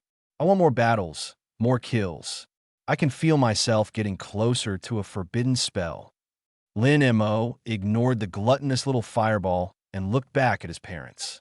Fine. Then I'll go with Dad's suggestion. Earth Shield it is. One more layer of protection means one more layer of safety. Staying alive matters most. I still want to live a few more years and keep enjoying the family support plan. Lin Tianhao laughed loudly and did not mind his son's lazy answer. Good. You make the call. I'm only giving advice. Since the goal is set, then leveling up cannot stop. As he spoke, Lin Tianhao turned his wrist. A simple old scroll, glowing with a dark purple L. Lin Mo carefully placed the scroll on the table. This is the dungeon scroll for the hard mode Ghost Castle. I was planning to give it to you in a few days, but considering your leveling speed, Lin Mo had only recently awakened his micromanipulation talent, and now he could finally put it to use tonight. Lin Tianhao spoke slowly and solemnly. This dungeon has a level restriction of LV.3 to LV.5. Hongyu won't be able to join you inside. But don't worry, I've already arranged a team for you. A team? Lin Mo was slightly stunned. Lin Tianhao looked at him, his tone full of caution. Mo, I know your micromanipulation talent is impressive, but don't let that make you careless. The monsters in the dungeon are not the same level as those small mobs in the wild. You only have one life. I don't want to see you experiencing any danger, not even a scratch. Lin Mo listened carefully and nodded earnestly. Dad, I understand. Being cautious never hurts. In fact, he didn't mind his father arranging a team for him. While his fireball spell was strong, he had never entered a real dungeon before. Being careful on his first attempt was always a good idea. Besides, his father definitely had his best interests in mind and would never harm him.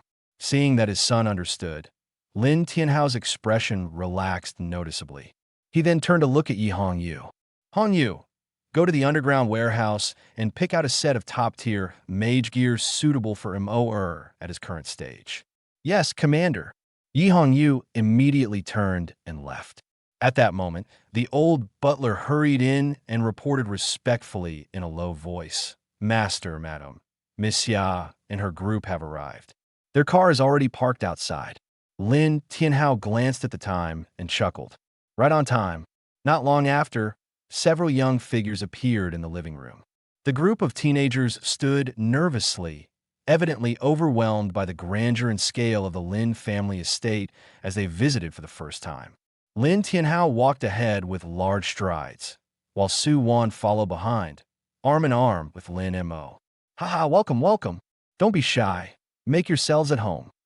His laughter was hearty, instantly dispelling much of the tension in the room. Standing at the front was a young girl dressed in a light blue mage robe. Her long hair cascaded down, her skin was fair, and her delicate features resembled a meticulously crafted doll. However, her eyes were cold, carrying a natural sense of detachment, as if she was unwilling to get too close to others. Three people stood behind her: a tall, thin boy carrying a longbow, a burly man with a sturdy build and a giant shield on his back, and a timid-looking young priestess with twin ponytails. "Hello, Uncle Lin, Aunt Sue." The girl at the front nodded slightly and greeted politely. "Oh my, is this the Xia family's girl?" Su Wan smiled as she let go of Lin Mo and stepped forward, warmly taking the girl's hand. "You've grown more and more beautiful. I heard from your father that you awakened as an A-grade water mage with high affinity. Impressive, very impressive." "Auntie, you're too kind," the girl replied calmly,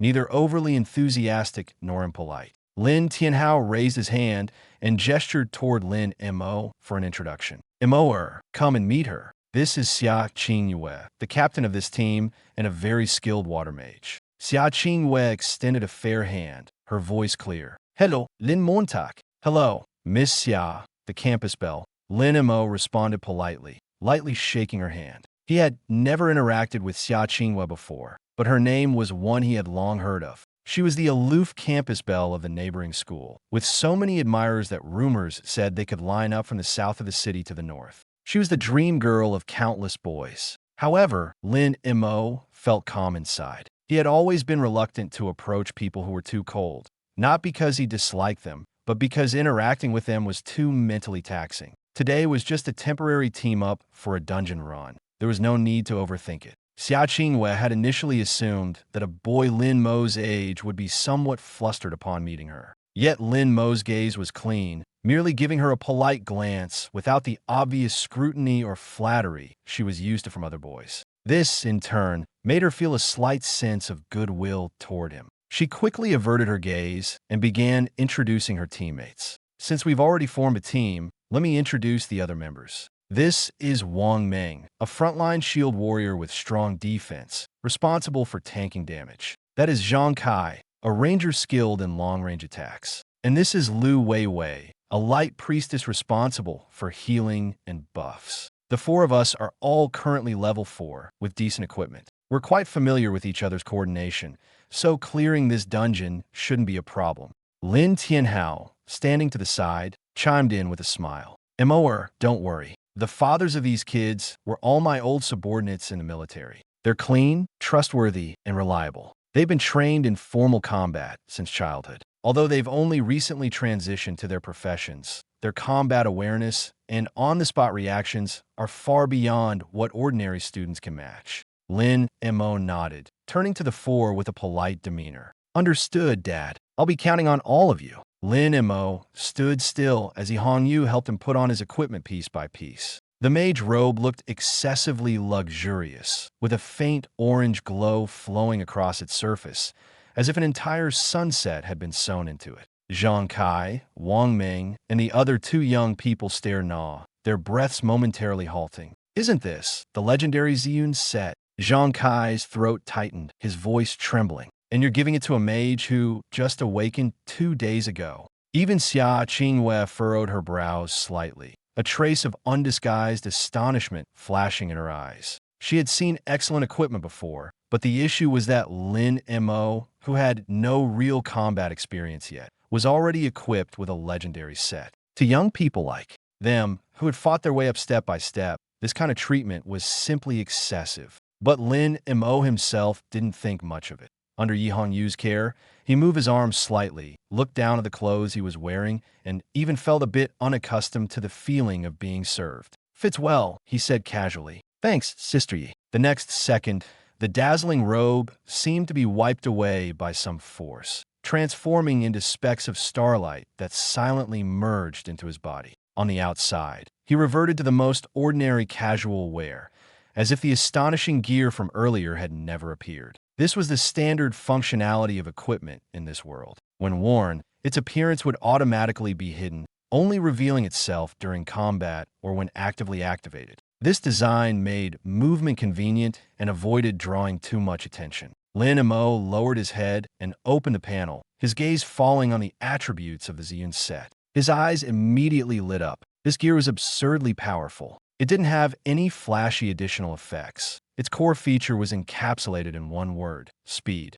Cooldown reduction. The robe reduced cooldown by 10%, the boots by 10%, the necklace by 15%, and with the extra bonus from activating the full set, the total cooldown reduction stacked up to an astonishing 60%. What did this mean? A fireball spell that originally took 3 seconds to cast could now be launched in just over a second. A multi-explosive fireball with a cooldown of 15 seconds could now be fired again in just 6 seconds. For others, this was a luxurious transitional set designed for high-level mages. But for Lin Mo, it felt tailor-made for his skills. Standing nearby, Zhang Kai and Wang Meng exchanged glances, their expressions somewhat unnatural. They felt a deep sense of envy, but dared not voice it. Both were young, yet the gap between them felt as vast as heaven and earth. Others were born at the pinnacle of resources, while they had to claw their way up bit by bit. What truly unsettled them, however, wasn't just the equipment itself, but the fact that Lin Mo, despite being relatively weak, had already received support they couldn't even dream of. These subtle reactions did not escape Lin Tianhao's keen eyes. Having emerged from mountains of corpses and seas of blood, he had long honed a pair of eyes capable of seeing through people's hearts. Zhang Kai's jealousy, Wang Meng's resentment, and their deeply hidden disdain for Lin Mo, all of it was crystal clear to him. The smile on Lin Tianhao's face gradually faded, and his gaze grew colder. He pulled Lin Mo aside, lowered his voice, and spoke with unprecedented seriousness. "Son, remember this," he said. "This dungeon was funded by our family, and the equipment was provided by us. You are the employer, not someone to be bossed around." Lin Mo was momentarily stunned. Lin Tianhao continued, "Don't be fooled by their politeness now. Once inside the dungeon, when faced with life-and-death situations, no one can predict how people will behave. In the face of danger, many people's first instinct isn't to save others, but to protect themselves. And if jealousy comes into play,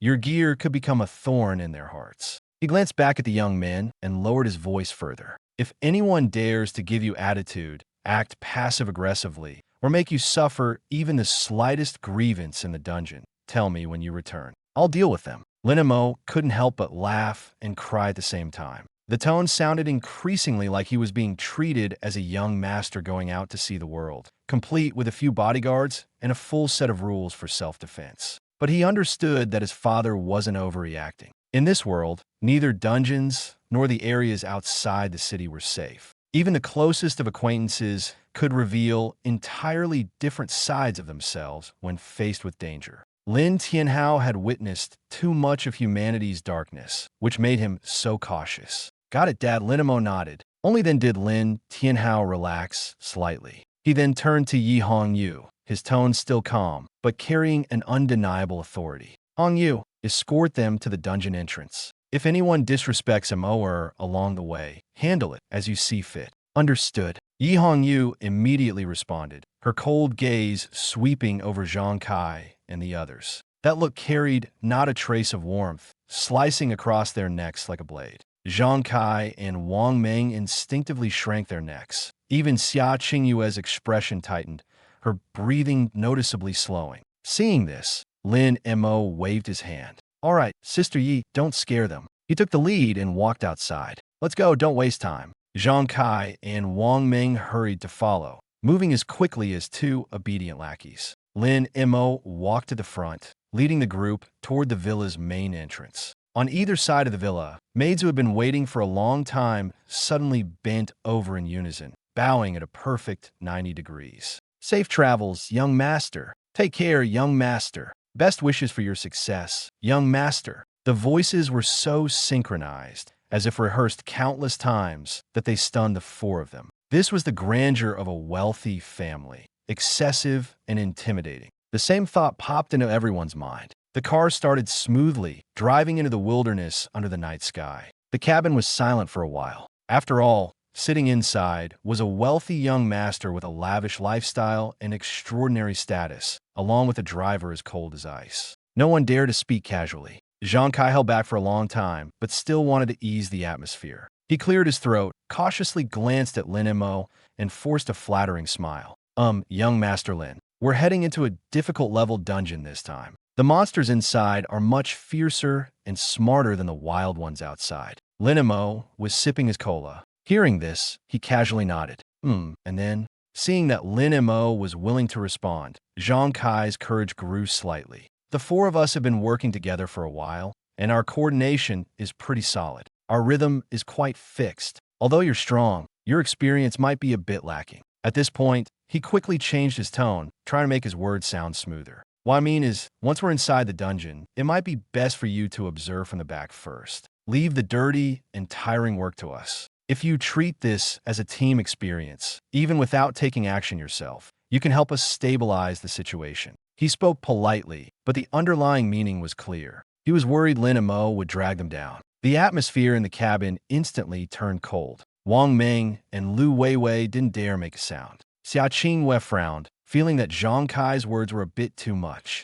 On the surface, it seemed like he was concerned about Lin Mo, but in reality, he was hinting that Lin Mo shouldn't cause trouble. Before Lin Mo could say anything, screech, the car suddenly braked sharply. The inertia flung Zhang Kai forward, his forehead slamming heavily against the seat back in front of him. Ouch! Zhang Kai clutched his nose, gasping in pain. Before he could complain, he looked up and saw a pair of icy eyes in the rearview mirror, as sharp as knives. Yi Hongyu gripped the steering wheel with one hand, her voice as cold as frost. Are you saying our young master is inferior to you? Or are you trying to teach him how to do things? Zhang Kai's face instantly turned pale, his lips trembling. Only then did he realize that his earlier words had hit a major nerve. I didn't mean that. Sister, you misunderstood. He stammered, his tongue almost tying itself in knots. I just wanted young Master Lin to be safe. I didn't mean anything else. I'm clumsy with words. I misspoke. The more he spoke, the more flustered he became. And in the end, he actually raised his hand and slapped himself. Young Master Lin, please don't take it personally. I'm someone who speaks without thinking. Just treat it as me spouting nonsense. Wang Meng and Lu Weiwei were so frightened they even lightened their breathing. The two of them shrank into the corner, their faces pale. Especially Lu Weiwei, who was naturally timid. She didn't even dare lift her head, afraid she'd be the next one targeted. At this moment, they finally understood what it meant to say the wrong thing and invite big trouble. No matter how composed someone might usually be, in moments like this, they would instinctively feel tense. Xia Qingyue's palms quietly began to sweat. She suddenly realized that her previous impression of Lin Mo might have been too simplistic. This person appeared easygoing on the surface, but the people around him were definitely not to be trifled with. Lin Mo looked at the scene before him, feeling a bit speechless. Why did it seem like he had become some kind of major villain? He clearly hadn't done anything, yet others were already treating him as an oppressive superior who left people breathless. Xia Qingwei took a deep breath and took the initiative to smooth things over. Sister Hongyu, Zhang Kai's words may be a bit blunt, but he means no harm. He's just concerned about Lin's safety. Please don't take it to heart. Lin Mo also shook his head, his tone calming down. Sister Yi, keep driving. Don't scare them too much. They meant well, they just didn't express it properly. Hearing Lin Mo speak, the coldness in Yi Hongyu's eyes gradually subsided. She snorted coldly and stepped on the gas pedal again. The car started moving once more. Zhang Kai was completely drained, his back soaked in cold sweat. He sat stiffly in his seat, not daring to move, with only one thought in his mind. Say less, or better yet, say nothing at all. The car finally fell silent. But this silence didn't last long. Lin Mo's gaze shifted slightly. He could sense that the dungeon hadn't truly begun yet, but the real trouble was already on its way. Fireball technique immediately flared up. I can't take it anymore. I really can't take it. That kid actually dared to call you weak and said your aim is off. Who does he think he is? The monsters I took down yesterday are more than he's seen in his entire life. This isn't just an insult to you. It's an insult to me. Just give a word and I'll rush out right now. I guarantee he won't even leave behind a speck of ash. Let him know what it means to not even need to lift a finger.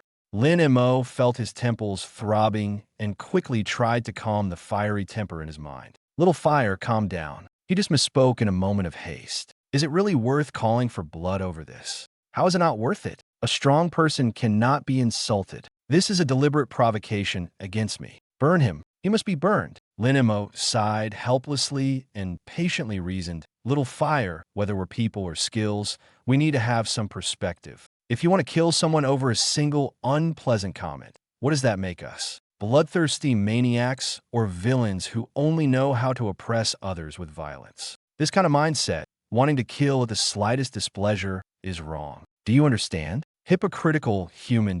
Power is meant to protect yourself and the people you care about, not to bully your own kind. Truly strong people don't need to kill to prove themselves. If you're strong enough, the facts will naturally silence those who look down on you. Harboring murderous intent over a few words is beneath us and crosses the line. Lin Mo spoke calmly in his mind, his tone firm but not harsh. Fireball technique grumbled in dissatisfaction, but eventually quieted down after a long pause. Aka me piaka, fine. I'll spare him this time. But once we're in the dungeon, I'm going to show them what I'm made of and blind them with my brilliance. That's more like it. Lin Mo smiled faintly. About an hour later, the luxury car stopped at a desolate rocky beach. The car doors opened, and everyone got out one after another. The cold wind of the wilderness at night was bone-chilling, but for Zhang Kai and the others, who had just been terrified by Yi Hongyu's gaze, this bit of wind actually felt rather refreshing. Young master, we've arrived. Yi Hongyu walked to the front of the car and personally opened the door for Lin Mo, her attitude impeccably respectful. Lin Mo stepped out of the car and looked around. Yi Hongyu took out an ancient scroll from her chest and said in a low voice, "The coordinates are correct." The scroll quickly burned to ashes. In the next moment, the air ahead trembled violently, and a spatial rift glowing with purple light suddenly tore open. The dungeon entrance had arrived. Yi Hongyu turned around, looking at Lin Mo with a serious expression. "Young master, this team may be trained, but anything can happen inside the dungeon. You must be careful. If you encounter danger, don't force yourself.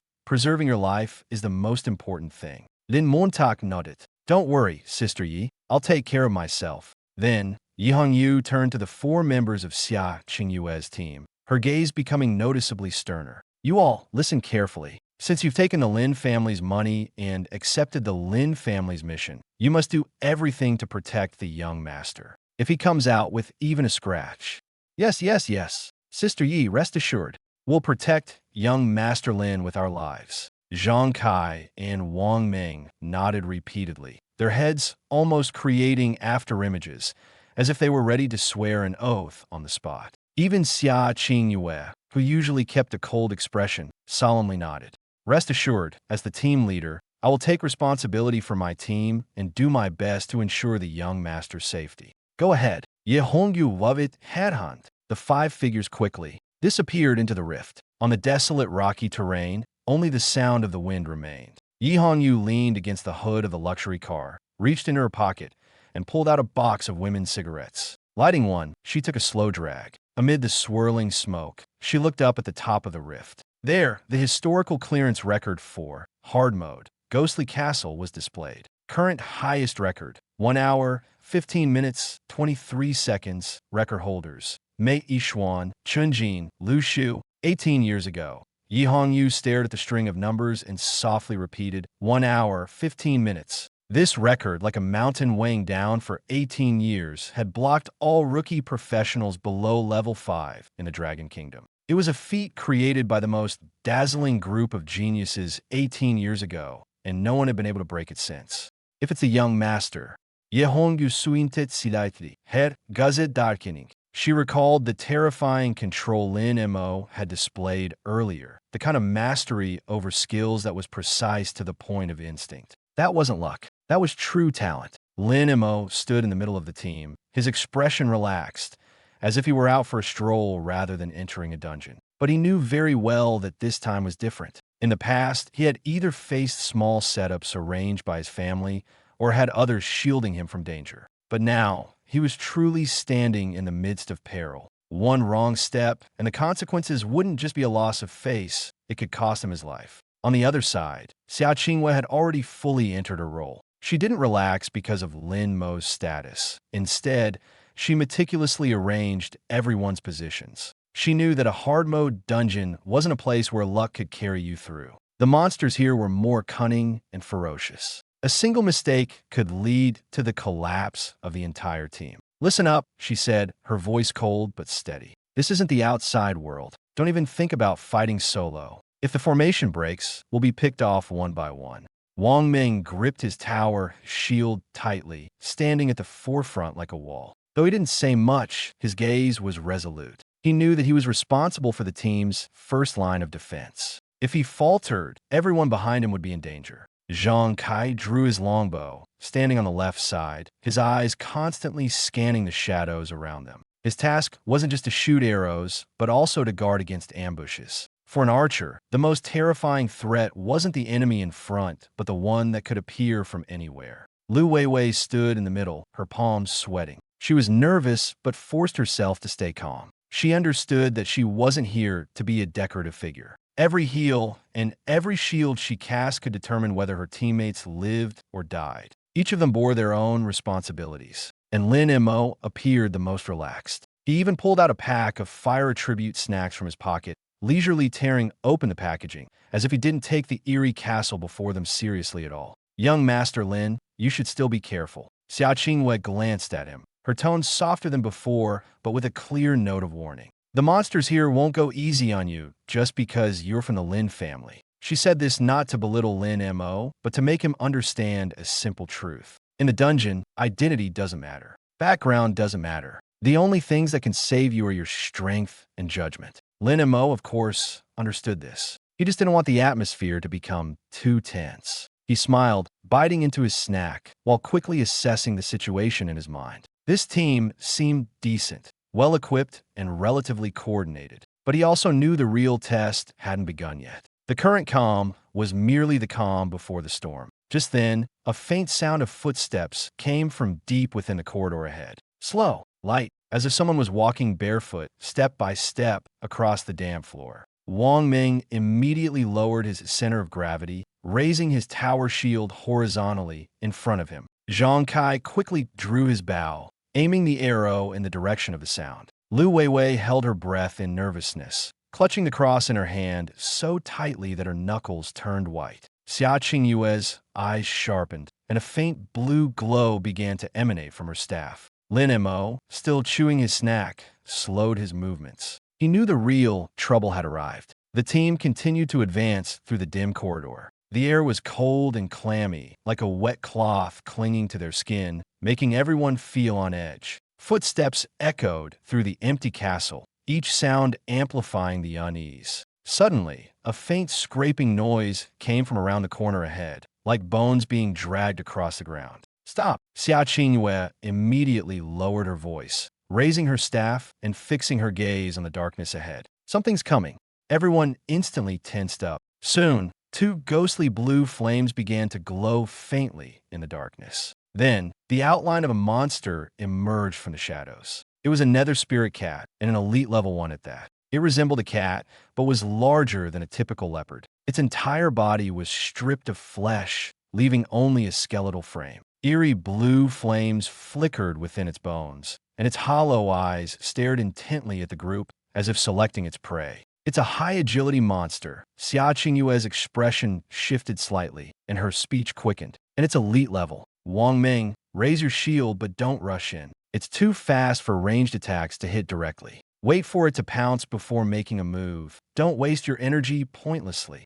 Her judgment was swift and accurate. The most troublesome aspect of this type of monster was its speed. For novices who had only transitioned to their roles 2 days ago, even if their reactions were quick enough, their bodies might not keep up. But just as she finished speaking, an orange-red light suddenly flared up at the back of the team. In the next moment, a wave of heat surged forward. A fist-sized fireball shot past Xia Qingyue and Zhang Kai's ears with an almost reckless force. "Young Master Lin, wait until it's closer," Zhang Kai instinctively shouted. "At this distance, there's no way you'll hit it." He wasn't questioning Lin Mo, but was genuinely worried about him wasting a skill. After all, against a monster as agile as a shadow, using a skill so far away was almost guaranteed to miss. But just as the fireball was about to miss its target, the nether spirit cat suddenly darted to the left, moving so fast it was almost a blur. Everyone thought the attack had missed again. Zhang Kai even let out a reflexive sigh. However, in the next second, the fireball, which should have flown past, abruptly stopped mid-air, as if yanked back by some invisible force. Then, it sharply changed direction and slammed into the nether spirit cat's side. Meow! A piercing screech echoed as the nether spirit cat was blasted into a roll, its skeletal frame momentarily scattering from the impact. Zhang Kai and Xia Qingwei were both stunned. It can curve. Zhang Kai opened his mouth, unable to process what had just happened. Xia Qingyue's gaze had also noticeably changed. She knew very well that fireball was not a tracking skill. To make it suddenly change direction mid-air required not luck, but an almost terrifying level of mental control. Yet Lin Mo was clearly just a novice mage who had awakened only 2 days ago. How was this possible? Reality, however, gave her no time to ponder further. The second fireball had already been launched, its speed almost seamlessly following the first.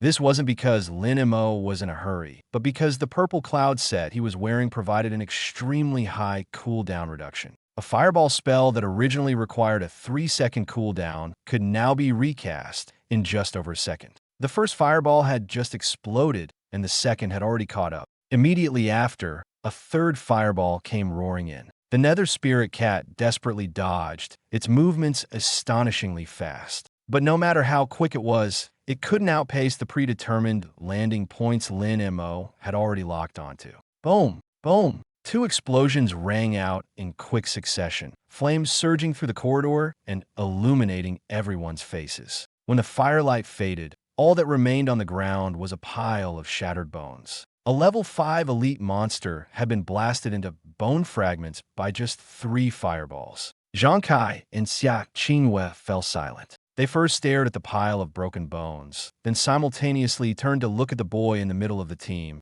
who appeared utterly relaxed. Dead. Zhang Kai's voice was dry. 3 fireballs, and it's just dead?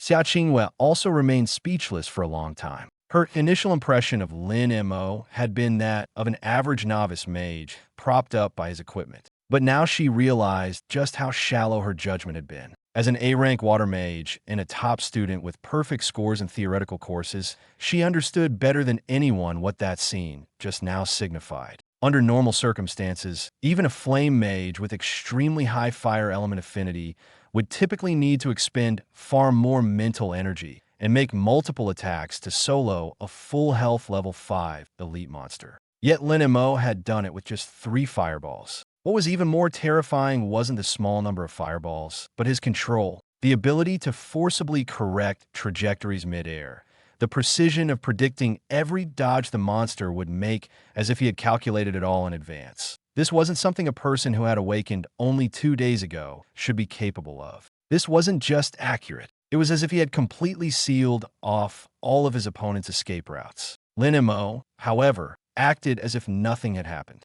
Leisurely, he pulled a few bright red nuts from his snack bag and tossed them into his mouth. The crisp sound of chewing was particularly distinct in the quiet corridor. He even extended the remaining snacks toward them, his tone as casual as if he were taking a break. Want some? They're pretty spicy. Wait, what? Everyone finally snapped out of it. Lin Mo had been snacking the whole time, casually firing off those absurdly precise spells like it was nothing. No, we're good. Zhang Kai blurted out, almost on instinct. Fine. If you don't want it, forget it. Lin Mo didn't argue. He simply pulled his hand back. Fireball let out a cold snort in his head. What? That scared them already. This is basic stuff. Wait until I use the next move. Then they'll be crying for their mothers. Lin Mo swallowed the pine nuts in his mouth, brushed the crumbs off his hands, and looked at the others with mild impatience. Differently now. The contempt was gone. Mr. Lin was right. Mr. Lin is amazing.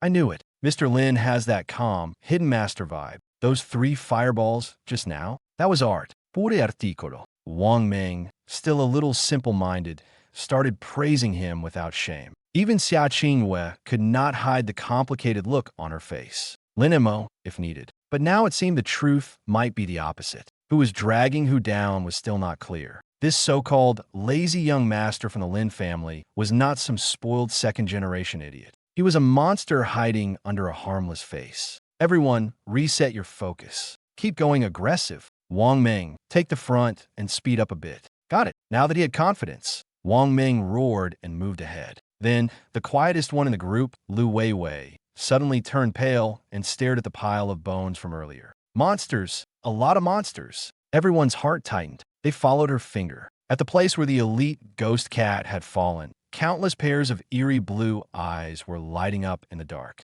1 pair, 2 pairs, 10 pairs. There were dozens of them. Ghost spirit cat. LV. 5. All of them were ghost spirit cats. They were a little smaller than the elite one they had just killed, so each individual monster was weaker. But there were too many. Don't panic. They're just normal ghost spirit cats. Their stats are far lower than the elite one we just fought. Line. Zhengke. Use arrow rain on the left side. Don't let them flank us. Weiwei. Shield Wang Ming. Be ready for group healing at any time. Everyone back against the wall. Tighten the defense circle. We'll clear them one at a time. Before she could finish, WHOSH. A familiar wave of heat suddenly surged out from behind her again. An orange-red fireball shot straight toward the swarm of dozens of ghost spirit cats. Mr. Lin, Qingwei gasped. Was he rushing too much? That was a pack of high-mobility monsters. Charging in like this could easily provoke all of them at once and trigger a chaotic stampede. This is too reckless. But in the next second, everyone froze. Their eyes widened in disbelief as they stared at the fireball. The blazing orb trembled violently in midair. Then it split. Smaller fireballs, like a miniature rain of flaming meteors, spreading across the heads of the cat pack. What is that? Multiple burst fireballs? Isn't that an early-stage fire mage skill?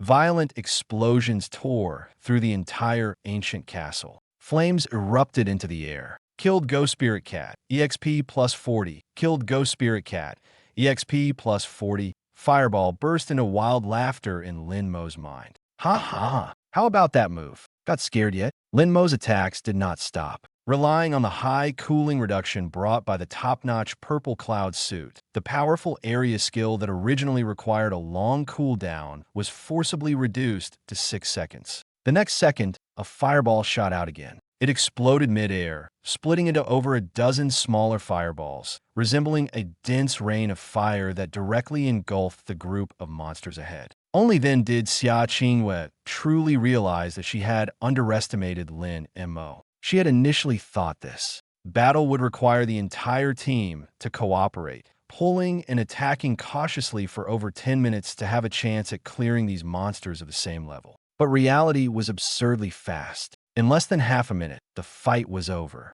All that remained on the ground were piles of shattered bones, and even the sound of breathing felt redundant in the air. Xia Qingwei stood in place. Her expression changed. For the first time, she realized that her role as the team leader seemed to have had no real opportunity to come into play. Impressive, truly impressive, young Master Lin. Zhang Kai spoke dryly, his throat tightening. The others were also silent, their gazes unanimously fixed on Lin Mo. As for Lin Mo himself, he was calmly eating snacks, his expression even carrying a hint of innocence. He was well aware that this wasn't about his own strength, but rather the sheer power of the little fireball. However, others clearly didn't see it that way. Xia Qingwei took a deep breath, suppressing the shock in her heart, but she couldn't help stepping forward to ask, "Young Master Lin, the skill you just used, that was the Fire Mage's beginner skill, multi-explosive fireball, correct?" Lin Mo tossed the last pine nut into his mouth, clapped his hands, and nodded. "Yes, that's right." Xia Qingyue's expression grew more complex. She could tell that this skill was far from being a simple variation of the basic fireball spell. It clearly involved elemental splitting coupled with secondary explosions, a level of difficulty that was extraordinarily high. She hesitated for a moment, but still asked the question she most wanted to know. "Young Master Lin, if I may ask, how many skill books did you use to learn this move?" In her view, a whiteboard mage without elemental affinity mastering such advanced elemental techniques was nearly impossible. Even fire-specialized mages often had to rely on a large number of skill books to slowly accumulate knowledge. And someone like Lin Mo, with money and resources, probably brute forced his way through by spending heavily. Dozens of books? Or hundreds? She didn't even dare to think further. After all, even a single beginner skill book was prohibitively expensive for ordinary people. Lin Mo was momentarily stunned. Skill books? He thought for a moment, then naturally shook his head. Never seen one. Xia Qingwei froze completely. Never seen one. She thought she had misheard. You mean to say, you've never used any skill books? Nope. Lin Mo shrugged. Isn't it just splitting and then exploding? Is it really that hard? As soon as he said this, the air fell silent. Even Xia Qingyue felt as though something was stuck in her throat. Meanwhile, Lin Mo's skill bar began to frantically flash at almost the same moment. Fireball spell. I can't take it anymore. What do you mean? Is it really that hard? It's not hard for you. I nearly killed myself on the grasslands last night to comprehend this. And what were you doing then? You were sleeping. Fireball spell. You're overdoing it with the act. Sooner or later, karma will catch up to you. You're stealing my achievement. Does your conscience not hurt? Lin Mo remained expressionless, replying only in his mind. Shut up. Do you still want tonight's stir-fried crimson flame dragon or not? The fireball spell instantly quieted down. Lin Mo felt much more at ease. Occasionally putting on an act did feel pretty good, but Xia Qingwei couldn't bring herself to smile. She knew better than anyone how difficult it was to independently comprehend a skill. Forget whiteboard mages. Even S-grade elemental affinity magic professions might not be able to achieve it. And Lin Mo? He had mastered it on the second day after his job change. No, judging by his current level of proficiency, he might have already grasped it on the first day. This wasn't something that could be explained by effort. This was talent. Moreover, it was the kind of top-tier talent that was impossible to ignore. This is absolutely talent, no doubt about it. Zhang Kai suddenly spoke excitedly, his voice rising. The more he thought about it, the more reasonable it seemed, and his speech became faster and faster. Captain, think about it. If he really learned this purely from skill books, no matter how high his talent is, he couldn't possibly be this proficient at the start. But look at his casting speed, casting stability, and skill chaining. They all seem like he's been practicing for a long time. What does this mean? It means he didn't just pile up resources to get here. He truly figured it out on his own. Zhang Kai became more and more animated, his face turning red. And this is only the second day after his job change. This level of comprehension is simply absurd. Xia Qingwei didn't refute him because she knew Zhang Kai was right. If someone relied solely on money to stack skills, their starting point might be high, but they could never be as effortless as Lin Mo, as if it were just a casual task. What was truly terrifying wasn't that he had resources, but that without saying a word, he had already left everyone far behind. Lin Mo didn't continue explaining. Some things only became more complicated the more you explained. He just wanted to quietly finish the dungeon and see if there would be any more interesting developments later. But at that moment, a low, strange sound suddenly came from ahead. For a fire mage like that, being able to split 3 to 5 fireballs is already considered very strong. Zhang Kai pointed to the dense scorch marks on the ground, his voice trembling. But just now, Lin Xiao split 15 fireballs. 15 in total. What does this mean? It means his control over this skill has reached a level that others can't even touch. This isn't something you can achieve by stacking skill books. He truly mastered this skill himself. This is a top-tier genius, a true monster-level mage. Compared to Lin Xiao, those so-called S-grade talents are nothing.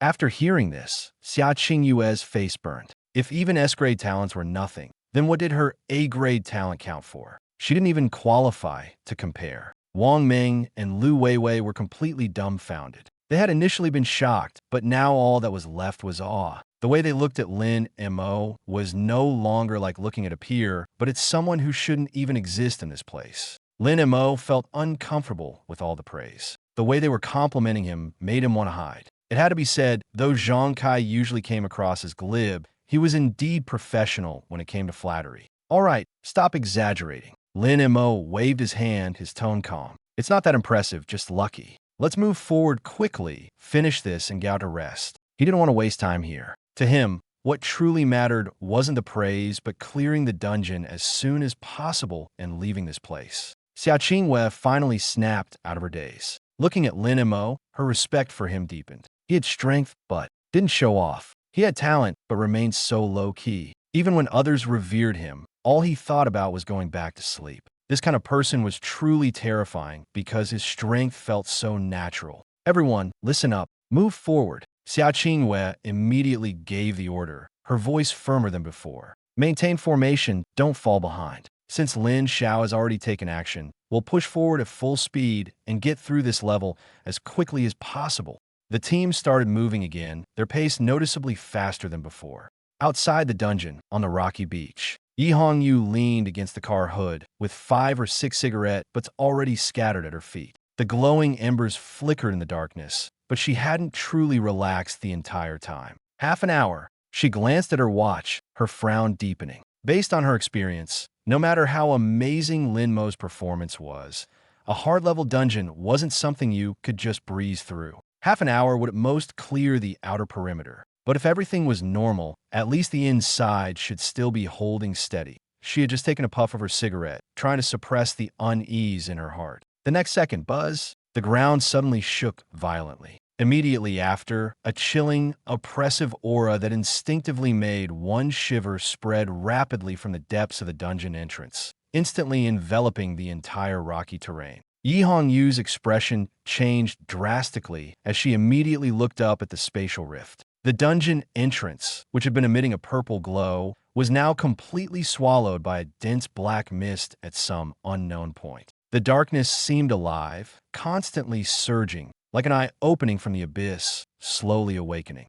This isn't right. Ye Hongyu's pupils contracted sharply. For the first time, her usually composed face showed clear panic. Abyssalization. She almost squeezed the words out through gritted teeth. As an experienced soldier, she knew all too well what this meant. In this world, dungeons were divided into 2 types. One was the stable, fixed dungeons that existed long-term with controllable risks. The other was temporary dungeons created by random dungeon scrolls. In extremely rare cases, these temporary dungeons could be contaminated by the aura of an extra-dimensional abyss, mutating completely into the most dangerous existence. The probability of this happening was absurdly low, so low that even 1 in 100,000 wouldn't be an exaggeration. Jianghai City hadn't seen a dungeon undergo abyssalization in 8 years. This is bad. The young master is in danger. Yi Hongyu's fingers tightened as she immediately extinguished her cigarette and turned to dial Lin Tianhao's number. She knew very well that once a dungeon underwent abyssalization, the situation changed entirely. In a normal dungeon, one could crush a return scroll carried on their person to escape instantly and save their life. This was one of the reasons she had dared to let Lin Mo enter. Before setting out, she had specifically given Lin Mo several return scrolls. But now, things are different. Once a dungeon underwent abyssalization, return scrolls would become ineffective. The only way to survive was to clear the dungeon, defeat the final boss, and forcefully complete it. Beep, beep. The phone was answered after just 2 rings. Hello, Hongyu? Lin Tianhao's voice came from the other end, still carrying a hint of lightheartedness. Has Mo already cleared the dungeon? So quickly. Commander, something's happened. Yi Hongyu's speech was rapid, almost without pause. The dungeon the young master is in has undergone abyssalization. The other end of the line fell silent for a moment. Then came the crisp sound of a teacup shattering, followed by Lin Tianhao's anguished cry. Wait there, I'm coming over immediately. Deep within the castle, the already eerie and oppressive corridor became even more sinister at that moment. The damp, rotting smell in the air was gradually dissipating, replaced by a sickly sweet scent, like blood left to ferment for too long, making one's scalp tingle. The skull-shaped lamps on the walls were still burning, but the originally ghostly blue flames suddenly began to flicker wildly, their color gradually shifting to a dark purple. Something's wrong. Xia Qingwei, walking at the front, abruptly stopped, her expression instantly tense. She stared at the surging mist ahead, then quickly scanned the surroundings, as if confirming whether she was mistaken. Captain, what's wrong? Zhang Kai froze for a moment and asked instinctively. Xia Qingwei didn't answer immediately. Her gaze swept back and forth, as if suppressing a rising fear. After a few seconds, she finally spoke in a low voice. This place has undergone abyssalization.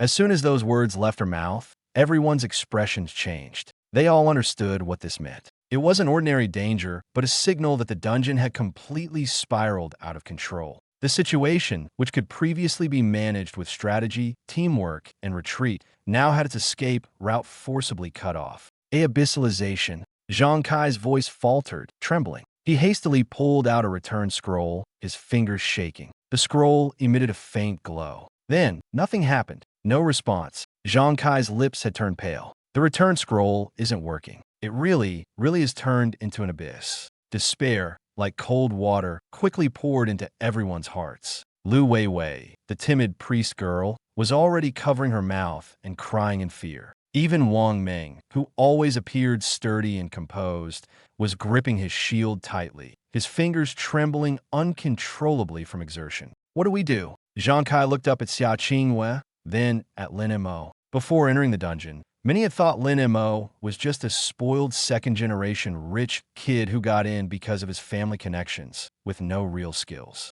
But by now, reality had shattered that disdain into pieces. When faced with real danger, what brought reassurance wasn't someone's background, but their composure. And Lin Mo had unknowingly become the last lifeline they could cling to. Young Master Lin.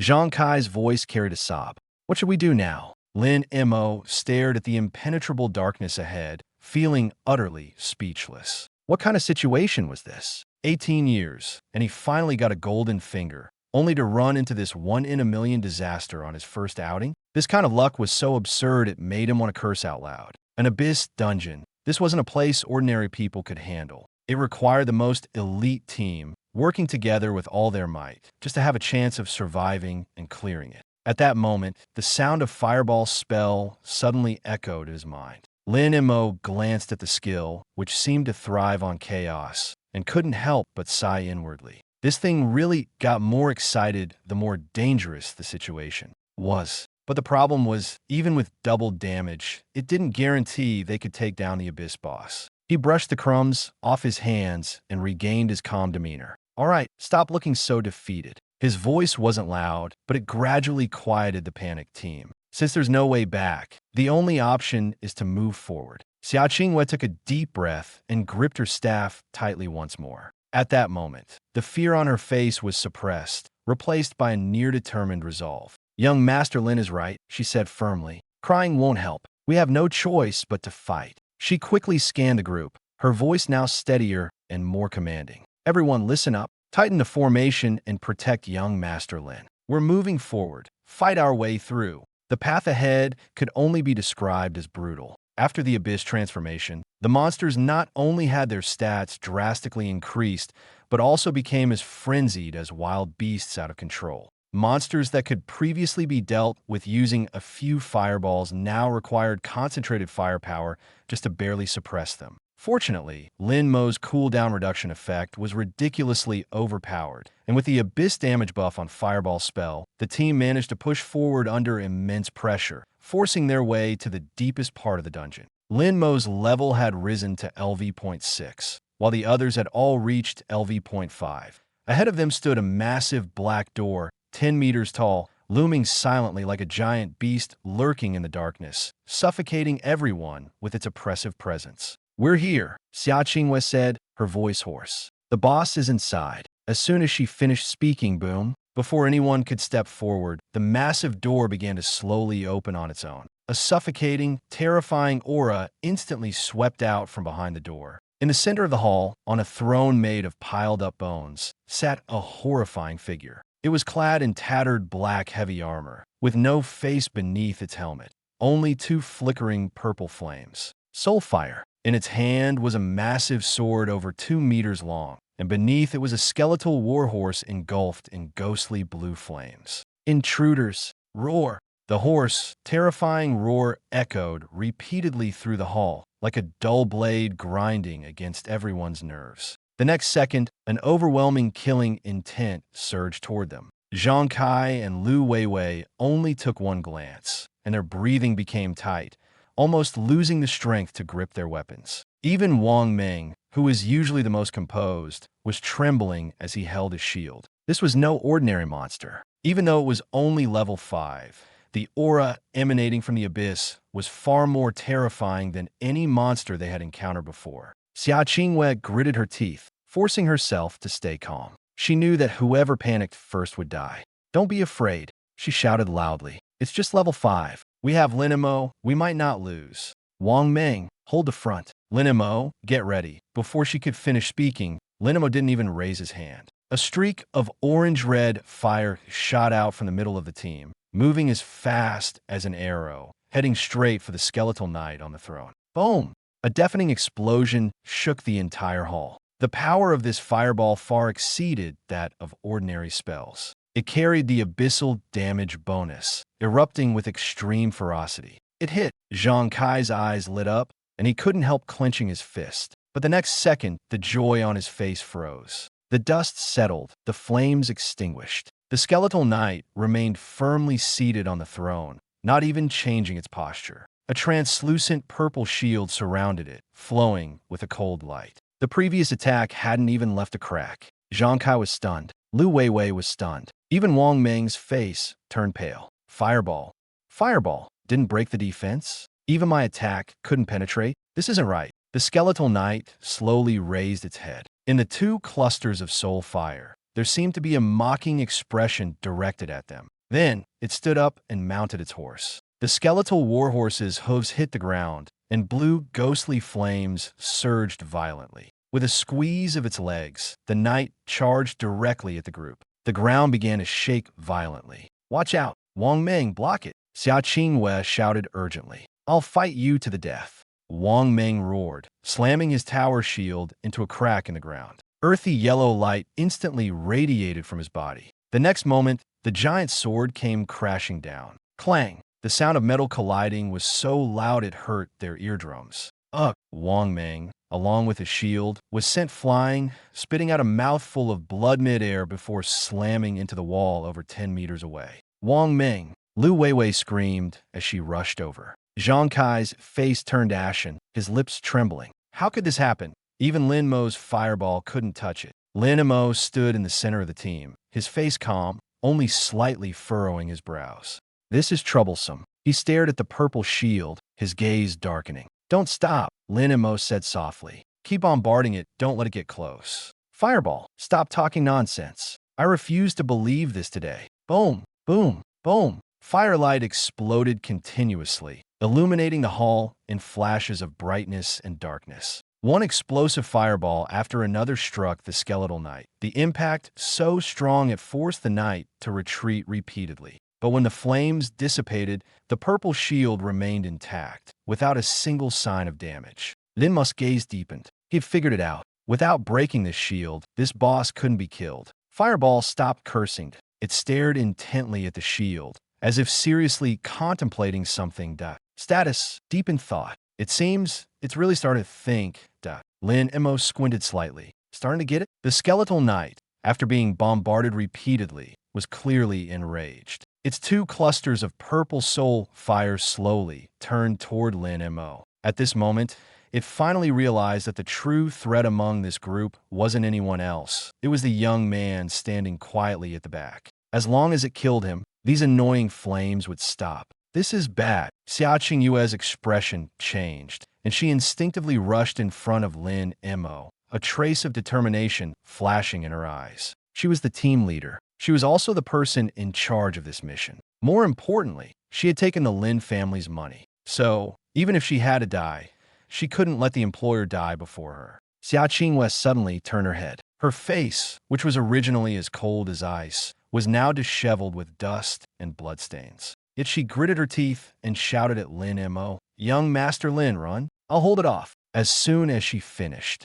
speaking, Wang Meng also stepped in front of Lin Mo, raising his shield. His voice was hoarse but carried a desperate ferocity. "Young Master Lin, I'll take the lead. You go first." Lin Mo looked at the two of them, who seemed ready to sacrifice themselves, and couldn't help but roll his eyes. He lifted his foot and directly kicked Wang Meng on the backside. "Are you two out of your minds?" Wang Meng stumbled from the kick, and Xia Qingwei froze in place. Lin Mo frowned, but his tone was calm. "Run? Run where? Find a place to hide and wait to die together." This statement was like a bucket of cold water, instantly sobering everyone up. Xia Qingwei was momentarily stunned. She had just been focused on protecting the employer and had forgotten that there was no way out here. Lin Mo raised his eyes to look at the tall figure ahead. The skeletal knight was lowering its body, and the skeletal warhorse beneath it was pawing the ground, sparks flying. The ghostly blue flames on its body burned brighter and brighter, as if mocking their despair. But there was not a trace of retreat in Lin Mo's gaze. If we can't escape, then let's fight it head on. Charge forward and attack directly. If we can't break its shield in one strike, then 10 strikes, 100 strikes. There will come a time when we shatter it. Xia Qingyue's breath caught. That's right. Apart from fighting with all they had no other path. Rather than cowering in a corner like rats waiting to die, it was better to stand and die fighting. Young Master Lin is right. Zhang Kai gritted his teeth and scrambled to his feet, rolling and crawling. Although his legs were still trembling, his gaze had changed. Like someone pushed to the brink, he finally tore through his last shred of fear. Dead either way, let's fight it. Young Master Lin, tell us how to fight, and we'll follow your lead. Wang Ming also gripped his shield tightly again, wiped the blood from the corner of his mouth, and roared, Follow young Master Lin. Fight it with everything we've got. Not far away, the skeletal knight slowly raised its head, the ghostly blue flames in its hollow eye sockets flickering wildly. It seemed to sense the rekindled fighting spirit of its opponents and let out a low, icy roar. Lin Mo stood in place, the corners of his mouth slowly curving upward. Sometimes the truly terrifying thing isn't how strong the enemy is. It's when people, despite still being able to fight, scare themselves into defeat first. As long as the will remains unbroken, there's still a chance in this battle. At that moment, the small fireball in Lin Mo's mind also began to stir restlessly. It felt the fighting spirit and the pressure. It knew that to pierce through that layer of defense, it had to change its approach. It could no longer recklessly unleash its flames as before. Doing so would only cause an explosion, unable to harm a core. It had to pull its power back, compress it, and compress it further. But the fire elements were too wild. As soon as it tried to compress them, they would lose control and scatter.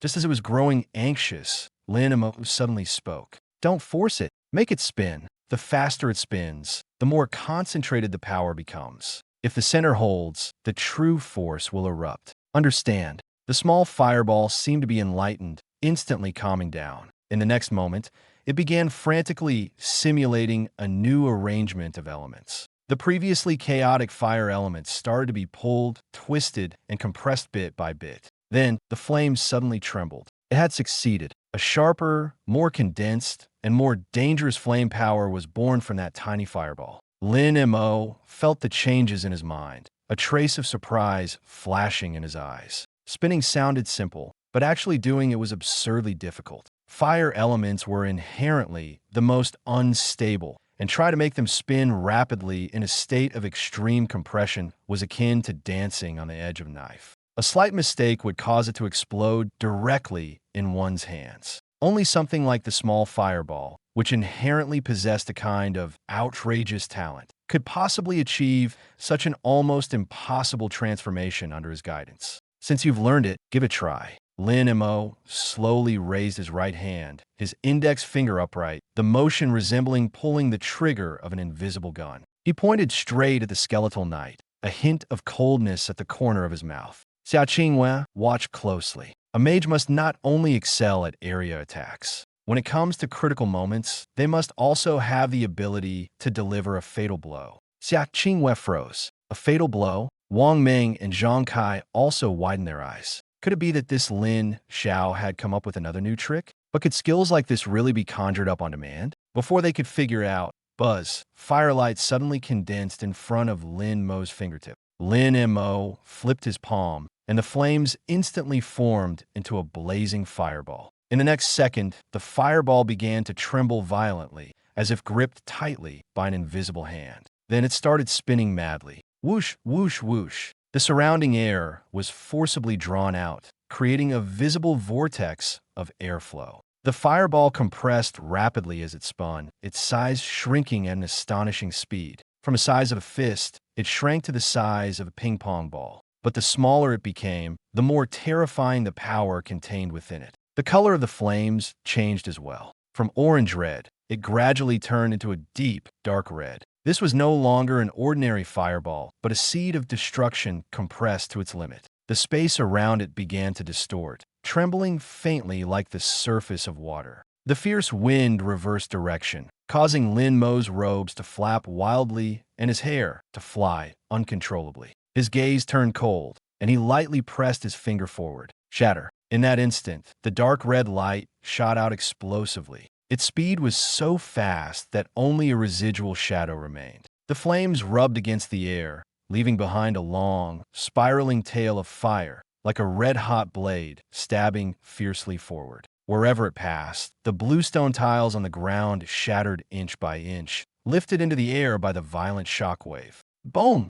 The explosion shook the entire hall. The dark red streak collided head-on with the skeletal knight's purple shield. In the next moment, the shield shattered on the spot. No resistance, no tug-of-war. It simply exploded, breaking apart into scattered fragments of light that quickly disappeared into the air. The skeletal knight was also sent flying by the force of the explosion, crashing heavily into the white bone thrown behind it. Dust and smoke rose into the air. For a moment, the entire hall fell into an eerie silence. Shattered, shattered! Zhang Kai's eyes widened, his voice trembling. The purple shield that had left them helpless was actually pierced through with a single strike. Xia Qingwei and the others stood frozen in place, their minds blank. The defense they had struggled to even dent was as fragile as paper before Lin Mo. This was no longer a matter of strength. This was true domination. Lin Mo withdrew his hand and blew lightly on his slightly heated fingertip, his expression as calm as if he had just completed the most ordinary task. He glanced at the group, but his tone suddenly turned serious. "What are you standing around for? It's injured now. Take this chance and finish it off." The group snapped out of their daze. That's right, battle was no time for mercy. Since the opponent had already been severely injured, they had to seize the opportunity to strike. Otherwise, if it recovered, they would be the ones to die. The group immediately tightened their grip on their weapons, their gazes sharpening. Just as they were about to charge forward, the alarm outside the instance on the rocky beach had already reached its peak. The once desolate and quiet wilderness was now illuminated as bright as day by dozens of military searchlights. Hundreds of fully armed city defense troops quickly spread out, yellow caution tape being pulled out in circles, tightly sealing off the entrance to the instance. In the air, there was already a faint sense of unease. Boom!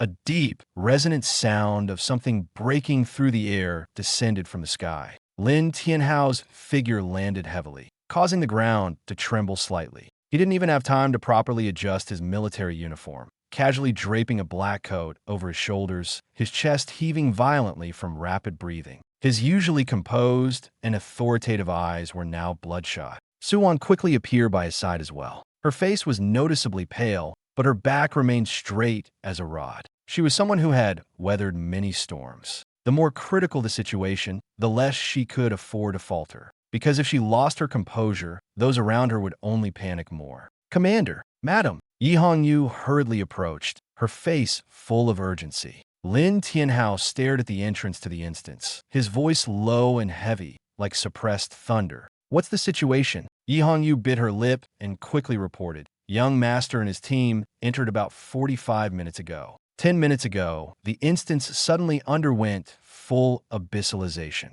Su Wan's body swayed slightly, as if struck hard by this statement. How could this happen? She murmured softly, her eyes filled with uncontrollable worry. Nothing like this has ever happened in all these years. Why did it have to happen now, to Mor? Lin Tianhao said nothing, his gaze fixed on the pitch-black entrance. His fists clenched tighter and tighter, the joints audibly cracking. Electric arcs flickered around him, as if he might lose control at any moment. He knew all too well what abyssalization meant. Once an instance underwent abyssalization, if it wasn't successfully cleared within 24 hours, the monsters inside would break out. At that point, the disaster wouldn't just be confined to the instance. It would engulf the entire city. Fortunately, this was only a low-level instance. The monsters inside, while troublesome, weren't yet strong enough to be completely uncontrollable. If the worst came to pass, the military forces of Jianghai City could still suppress it. But knowing this didn't make it any easier. What parent could truly remain at ease in such a situation? Just then, the sound of urgent brakes screeching came from outside the caution tape.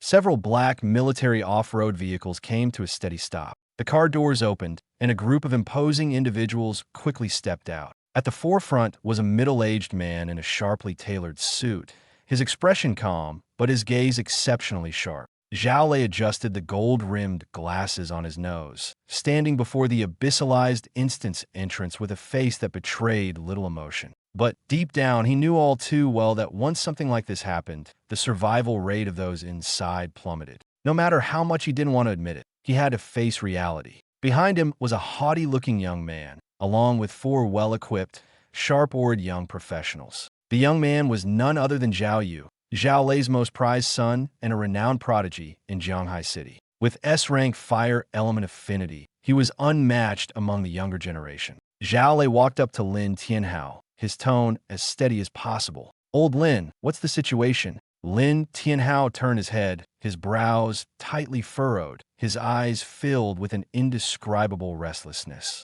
"Zhao Lei, what are you doing here?"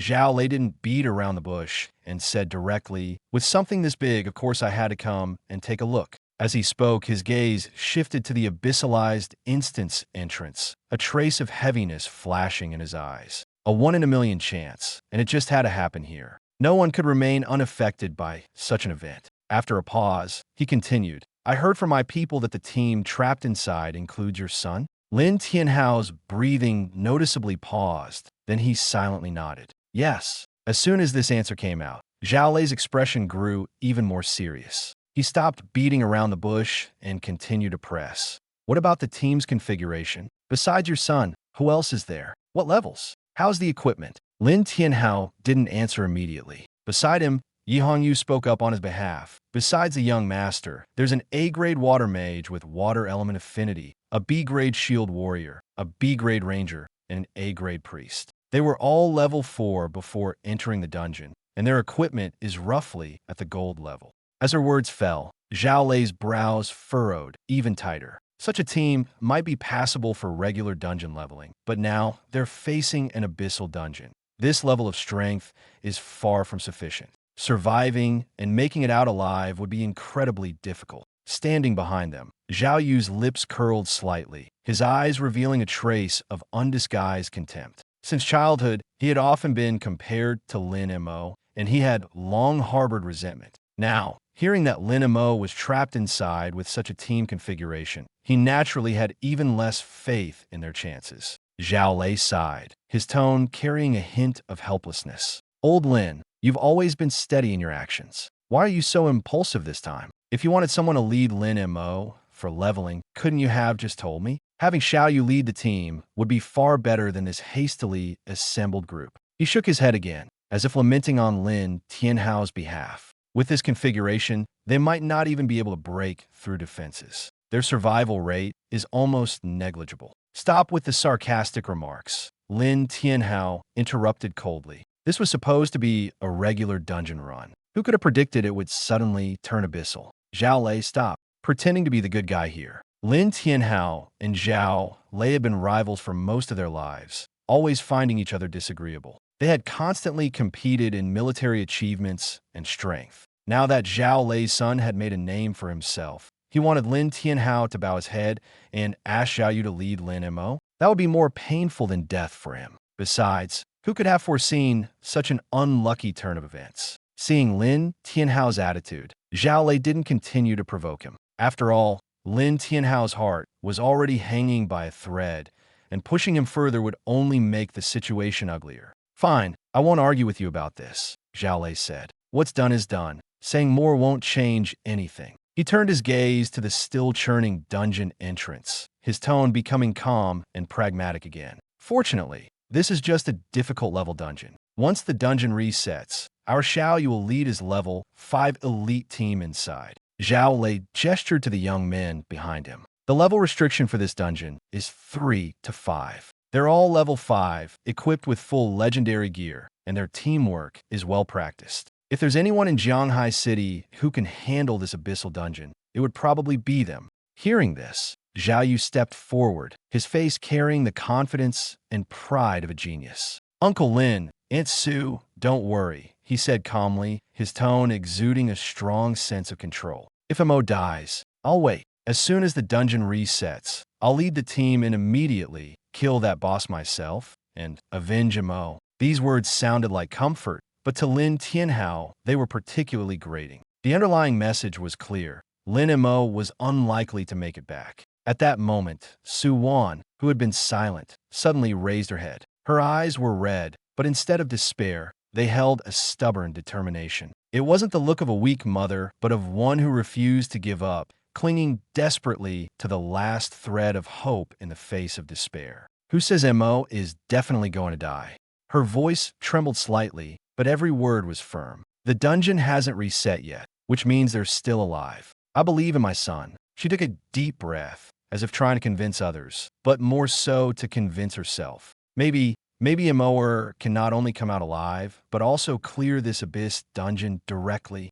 Suwon turned to look at Lin Tianhao, her eyes carrying a glimmer of hope that refused to extinguish. Right, old Lin. Lin Tianhao looked at his wife's reddened eyes, feeling as if something was gripping his heart tightly. He knew very well that clearing the Abyss dungeon was almost equivalent to gambling with one's life. But now, the one lying on the bed wasn't someone else, it was his son. As long as there was even the slightest chance, he couldn't bring himself to say the word give up. Yes. Lin Tianhao's voice was hoarse but exceptionally firm. Moer can definitely do it. No matter how hard it is, he has to try. Standing to the side, Zhao Lei adjusted his glasses and said nothing more. In his view, this was simply an impossible task. A talentless novice mage, leading a hastily assembled group, attempting to challenge the Abyss dungeon. This wasn't courage, it was playing with one's life. But he didn't continue to expose the truth because he could see that these parents had no way out.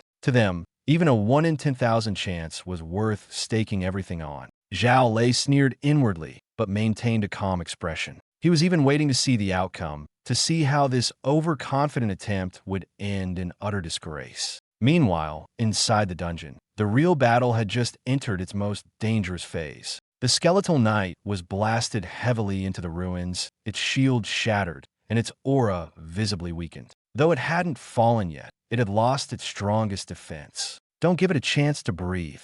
Zhang Kai shouted until his voice was nearly hoarse, drawing his bowstring like a full moon and firing arrow after arrow. Take it down while it's weak. Go all out. Wang Meng, eyes red, charged forward and slammed his shield hard against the skeletal knight's knee. The damage wasn't high, but the humiliation was immense, as if telling the monster, "You're nothing special." Xia Qingyue took a deep breath, forcing herself to stay calm. As an A-grade water mage, she knew she couldn't afford to lose focus now. If the rhythm broke, they could face a counterattack. She waved her staff, and blue streams of water quickly coalesced in midair, transforming into sharp ice-blue arrows that continuously pierced the skeletal knight's body. The entire team was fighting desperately. Only Lin Mo stood at the rear, his expression relaxed as if watching a performance that had nothing to do with him. He even opened another pack of snacks. The next second, the small fireball floating beside him suddenly accelerated,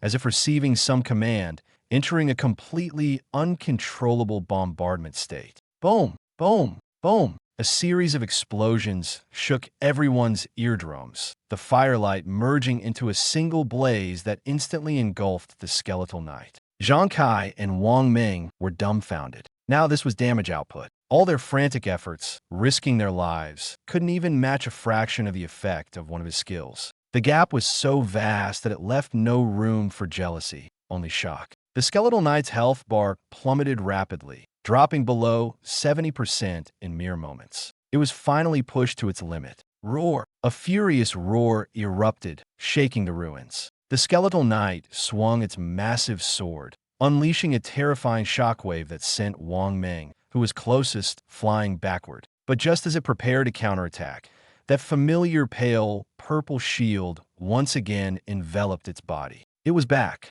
Zhang Kai's face changed drastically, his heart sinking. As long as that shield remained, their earlier advantage would be instantly erased. Just as he was about to call for a retreat, His gaze instinctively swept toward Lin Mo at the rear. Lin Mo still showed no anger, his expression unchanged. He simply raised his hand and calmly fired another shot. A dark red light point rapidly formed, compressed, and spun at his fingertips. At that moment, everyone held their breath. Off you go. His tone was as casual as tossing a stone. The next second, the spiral-shaped dark red fire line tore through the air. Boom! There was no suspense. The purple shield was pierced through once again, shattering like glass into countless points of light. The skeletal knight let out a piercing scream as its massive body was blasted away, slamming heavily into the wall, sending debris flying. Zhang Kai was so excited he almost jumped up, his voice cracking. "Lin Xiao, you're amazing. This is insane." As he shouted, he frantically fired more arrows, afraid that even a second's delay might cost them this critical kill. Xia Qingyue stared blankly at Lin Mo for the first time, feeling an indescribable emotion rise in her heart. The firelight illuminated him, outlining the boy's figure with striking clarity. His black hair was gently tousled by the heat wave, his sharp features calm and indifferent, as if nothing could faze him. The more composed he appeared, the more terrifying he seemed, because truly powerful people were often not the loudest, but the quietest. Xia Qingyue's gaze fell on Lin Mo's slightly smoking fingertips, and her heartbeat inexplicably quickened. She knew very well that fire elements were inherently the hardest to control and the easiest to lose control of. To compress it to the extreme while maintaining high-speed rotation was not something that could be achieved by luck. It required immense control, profound understanding, and even a near-mad level of judgment. This skill, though technically low-level, was as rare and complex as an advanced secret technique. Even more terrifying was its absurdly high power. If there were distinctions in the quality of skills of the same level, then Lin Mo's move was undoubtedly the pinnacle of low-level skills, unmatched by any other. For the first time, Xia Qingyue realized that her previous understanding of Lin Mo might have been completely wrong. This young master of the Lin family was nothing like the rumors that painted him as someone who relied solely on his family background. He had hidden himself too deeply, and his strength was simply beyond belief. The battle, at this moment, had completely lost its suspense. The skeletal knight repeatedly tried to reform its shield, hoping to buy time with its defenses and relying on its boss instincts to turn the tide. But each time, just as it managed to raise its shield and before it could counterattack, Lin Mo shattered it with a single strike. Once, twice, 3 times. All its struggles seemed like a countdown to its own demise. Finally, after its shield was shattered for the 3rd time, the skeletal knight's massive body could no longer hold together. Bones scattered, its remains collapsed. The colossal figure fell with a thunderous crash, completely lifeless. The skeletal knight's body disintegrated entirely in a cloud of black mist, leaving behind only a pile of charred, blackened bones lying silently on the ground. Congratulations! Successfully killed Abyssal Skeletal Knight, LV.5. Gained 20,000 experience points. Congratulations! Your level has increased to LV.7, 45%. A golden glow of leveling up radiated from Lin Mo, like a warm light instantly dispelling the surrounding chill. We won, we really won. Lu Weiwei collapsed to the ground, staring at the pile of bones as tears suddenly welled up in her eyes. She wasn't weak, it was just that the journey had been too perilous. A moment's delay earlier, and they all might have died here. Zhang Kai, on the other hand, jumped up, practically going crazy as he rushed over, hugging Wang Ming and shouting, "Haha, I'm alive. I actually cleared the Abyss dungeon."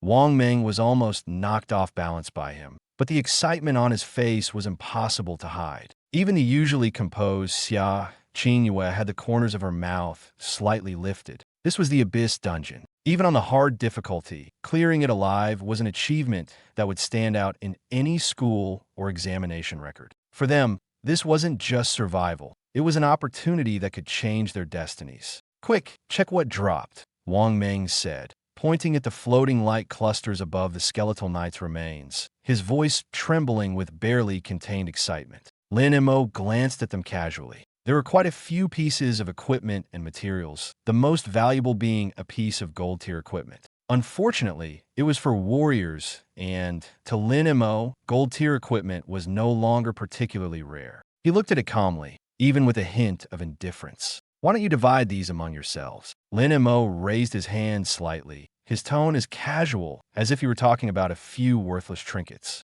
But as soon as he finished speaking, Xia Qingwei immediately responded, her voice crisp and without a trace of hesitation. No. She lifted her head and looked at Lin Mo seriously, her gaze devoid of greed, carrying only a clear sense of propriety. Young Master Lin, this isn't proper, she said, enunciating each word clearly. First, you're the boss. Everything produced in this dungeon should rightfully belong to you. Second, without you, we wouldn't have survived, let alone cleared the dungeon. She paused, as if to make her stance absolutely clear. So, whether from a moral or procedural standpoint, these items should be yours. At this point, Xia Qingwei took a deep breath, as though making a solemn decision. It's not just these spoils. Once we leave, we will also return the full amount of the commission Uncle Lin paid us. She looked at Lin Mo, her tone calm, but every word resolute. In this dungeon, we've already gained a lot of experience following you, even leveling up twice. Honestly, we've already benefited greatly.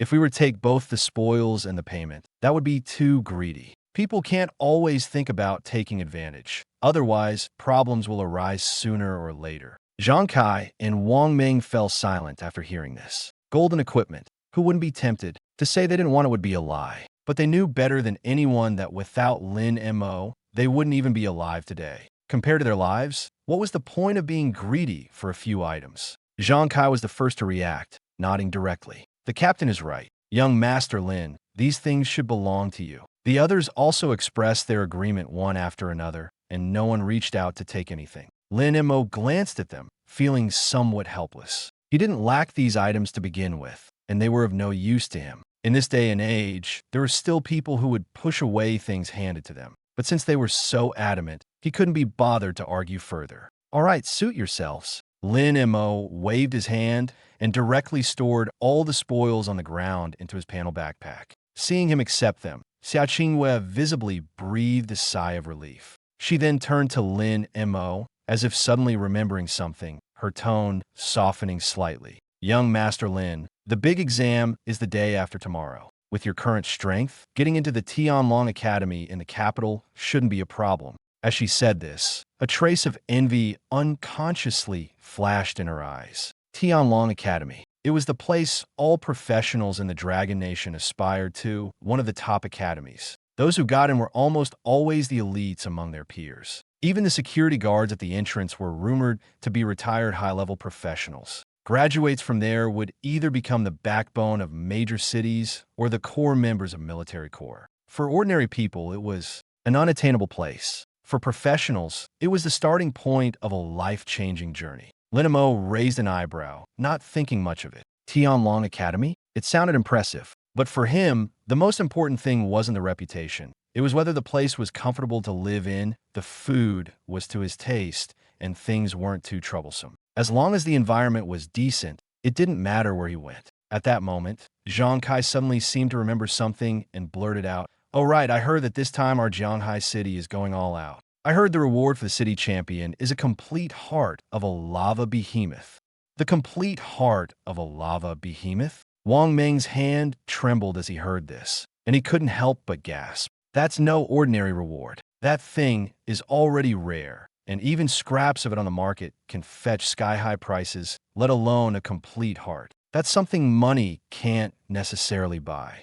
In Lin Mo's mind, the restless skill immediately exploded. Fireball! Fireball drooling like a waterfall. I want it. I want that. Lava behemoth. It sounds delicious. And it's still a case of price, but no market. Fireball technique is extremely greedy. Did you hear that? I want that. If I consume it, I can definitely get closer to forbidden spells. Lin Mo's lips curved slightly, and a mischievous thought suddenly arose in his mind. You want it, huh? He said slowly, deliberately dragging out his words. If you want it, call me Dad, and I'll reluctantly. Lin Mo finished speaking, his expression remaining calm. He knew he wasn't yet qualified to directly reclaim the top spot. A head-on confrontation would only put him at a disadvantage. But the fireball technique in his mind exploded upon hearing this. Au fiable technique instantly furious, insolent, audacious. I am destined to evolve into a forbidden spell, and you dare ask me to call you dad? Lin Mo chuckled inwardly, pretending to be indifferent. All right, then forget it. I can't be bothered anyway. This exam, I'll just muddle through. Which academy I go to doesn't really matter to me. He paused, deliberately slowing his tone. It's just a pity about that heart. I heard it's full of fire element essence, and a single bite could make it explode. If I got my hands on it, it might even help a certain little guy take another step forward. The fireball technique suddenly fell silent. Though it was merely a skill, it seemed to swallow hard, visibly wavering between dignity and benefits. A few seconds later, an extremely reluctant voice echoed in Lin Mo's mind. Fireball technique, humiliated to the brink of madness. Dad, daddy dot. Lin Mo deliberately raised an eyebrow. Louder, I didn't hear you. Fireball technique, trembling with rage. Enough. Don't push it. I already called you. Only then did Lin Mo feel satisfied, lazily putting away his teasing thoughts. All right, I won't mess with you anymore. He glanced at the people around him and waved his hand. Let's go. The people outside have probably been waiting long enough. If we delay any longer, sister, you might go crazy.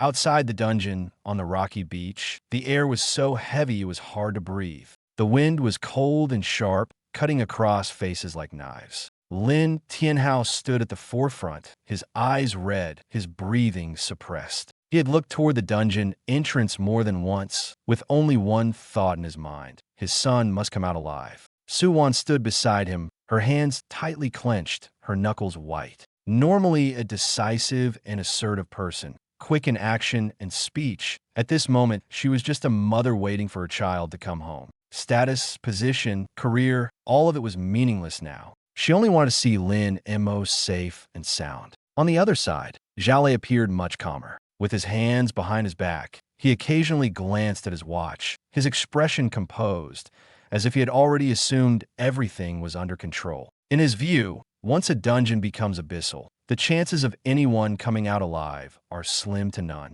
Zhao Yu stood behind him, his chest slightly heaving, a hint of excitement in his eyes. He wasn't just here to wait for the results. He was here to witness firsthand how miserably Lin Mo would fail. Just then, the previously frenzied spinning of the dungeon vortex suddenly paused for a moment. In that instant, it felt as though the entire space had fallen silent. Everyone's hearts tightened. This signified that the dungeon was about to reopen. And in such a situation, there were only two possible outcomes. 1. Everyone inside was dead, and the dungeon would reset. 2. Someone had cleared it. Zhao Lei adjusted his gold-rimmed glasses, a faint smile appearing at the corner of his mouth. It seems it's over. Xiao Yu, get ready to go in and receive them. Zhao Yu immediately perked up, flexing his wrists. Got it, Dad. He had already planned in his mind how to show off in front of everyone later, how to turn this scene into a stage. But at that moment, Yi Hongyu suddenly looked up, her face changing dramatically. No, look up there. Everyone followed her gaze upward. The next second, they all froze. The record at the top of the copy, which had been maintained for 18 years, was gradually fading away, as if someone had personally wiped it clean. New handwriting clearly emerged. Current highest record, 1 hour 05 minutes 22 seconds clearing team. Xia Qingwei, Zhang Kai, Wang Meng, Lu Weiwei, Lin Mo. The entire rocky wasteland fell into instant silence. Zhao Lei's calm demeanor completely shattered. His mouth slightly opened, his gaze momentarily blank, as if he couldn't comprehend what he was seeing. How is this possible? Zhao Yu looked as if he'd been struck on the head with a club, utterly stunned. Cleared? And broke the record while clearing? Even after the dungeon had descended into the abyss. His voice changed pitch, his face full of disbelief. This wasn't an ordinary clearance. It was breaking an 18-year record in a situation where everyone thought death was inevitable. And it was achieved by the young man they least expected. Before the crowd could recover from their shock, the dungeon entrance suddenly lit up. Buzz, light flashed, and several figures slowly emerged from the vortex. Lin Mo had just stepped out of the dungeon, and his first reaction wasn't exhaustion, but a moment of surprise. He looked at the dense crowd outside, the dozens of glaring floodlights, and the armed soldiers with tense expressions, raising an eyebrow involuntarily. Quite the spectacle. His gaze swept around and finally landed on Zhao Yu, whose face had turned pale not far away. The corner of his mouth curved slightly. Oh, young Master Zhao is here too. So late at night, not home sleeping, but out here catching the cold? You sure have time to spare. Zhao Yu's face alternated between red and white. His lips moved, but he couldn't utter a single word. He had originally come to watch a joke, but now the joke was on him. Before Lin Mo could say more, Suwon had already rushed forward. Mo, she no longer cared about appearances or dignity, directly hugging Lin Mo tightly, as if afraid he would disappear the next second. The force was so strong that Lin Mo almost couldn't breathe on the spot. You scared your mother to death. That was an abyss dungeon. Do you know how terrified I was? If something had happened to you, what would I do? As Suwon spoke, tears uncontrollably streamed down her face. She cried while forcefully patting Lin Mo's back, as if venting all the fear she'd bottled up along the way. Lin Mo's face turned pale from the tight embrace, and he quickly raised his hand to pat her back. Mom, let go first. I wasn't killed by monsters, but I'm about to be strangled by you. Suwon snapped back to reality upon hearing this, hurriedly letting go and wiping away her tears. She carefully examined Lin Mo, as if confirming every part of him was intact. Seeing that he was truly unharmed, the tension she'd held for so long finally began to ease. Lin Mo was just about to breathe a sigh of relief when his mother's tearful voice reached his ears. I'm sorry, Mom got too emotional just now. Suwon grabbed his arm, her voice trembling with urgency. Let Mom check if you're hurt. Does anything hurt? Lin Mo looked at her reddened eyes. His heart softened, and he felt a bit awkward. He deliberately raised his arm and moved his leg. Really, I'm fine, not even a scratch. Only then did Suwon seem to confirm something, letting out a long breath, though the lingering fear in her eyes hadn't diminished. To her, having her son standing here was more important than anything. Whatever had happened in the dungeon no longer mattered. At this moment, Lin Tianhao also strode over. The always cold and decisive commander didn't show the same obvious loss of composure as his wife, but the hand he placed on Lin Mo's shoulder was trembling slightly. It wasn't his usual calmness, but the release of long-suppressed emotions. Good boy. Lin Tianhao stared at his son, his voice low but unable to hide his pride. It's good you're alive. It's good you're alive. He had originally thought that Lin Mo's survival from such a place would already be a stroke of luck. But when he looked past his son and saw Xia Qingwei, Zhang Kai, Wang Ming, and Lu Hao also walking out, his brows immediately furrowed. Apart from some dust on their clothes, the group only appeared slightly fatigued, with no serious injuries or even visible bloodstains. This was far too unusual. Lin Tianhao's expression darkened. What's going on? He asked, his tone much more serious than before. It wasn't that he doubted his son's abilities, but no matter how talented someone was, facing the chaos and dangers of an abyss dungeon, it was nearly impossible to protect everyone. Just surviving oneself was already a challenge. How could the entire team come out unscathed? Xia Qingwei took a deep breath, stepped forward, and solemnly bowed to Lin Tianhao and Suwon. Uncle Lin, Aunt Sue, she said, lifting her head with a serious expression, devoid of any pretense. The reason we made it out alive this time, and even cleared the Abyss Dungeon, is almost entirely thanks to Lin Mo. If it weren't for him single-handedly breaking the final boss's shield and taking on a majority of the attacks, we would have died in there long ago. As soon as she said this, the air seemed to fall silent for a few seconds. Lin Tianhao's gaze shifted slightly, and Suwon was momentarily stunned. Xia Qingwei didn't stop. She took out a bank card from her pocket and handed it over with both hands. Uncle Lin, we can't accept the payment for this mission. In the dungeon, we didn't contribute much. Instead, we gained experience by following Lin Mo, leveled up twice, and even earned the honor of clearing the dungeon. We don't feel right taking this money. Please, you must take it back. Her tone was sincere, without a trace of insincerity. Behind her, Zhang Kai and Wang Ming quickly nodded in agreement. Exactly, Commander. Lin Mo was incredible. He practically carried us through the whole thing. We were basically just cheering him on in there. We really don't deserve this money. Lin Mo stood in place, his ears burning as he listened, feeling a bit embarrassed. He had only intended to keep a low profile, but he hadn't expected them to praise him so openly, and in front of his parents no less. It felt like being suddenly pushed onto a stage with nowhere to hide. He cleared his throat, raised a hand, and waved it slightly, trying to appear calm. Well, you're all being too kind, he said, attempting to sound casual. It wasn't that big of a deal, just normal performance, normal performance. But to others, his words came across as understated confidence. Lin Tianhao was silent for a moment before suddenly bursting into laughter, his voice filled with unrestrained joy and pride. He pushed the bank card Xia Qingyue had handed over back to her. Keep it. Lin Tianhao, don't take back money I've given out. Xia Qingyue froze, her hand suspended midair, unsure of what to do. At that moment, Su Wan gently took her hand and placed the card back into her palm. Xia, listen to your Uncle Lin and accept it, she said softly, her voice warm yet impossible to refuse. Even if Mo contributed the most this time, without your cooperation, without your willingness to trust him and fight alongside him, he couldn't have carried the entire battle alone. You all accompanied him through a brush with death.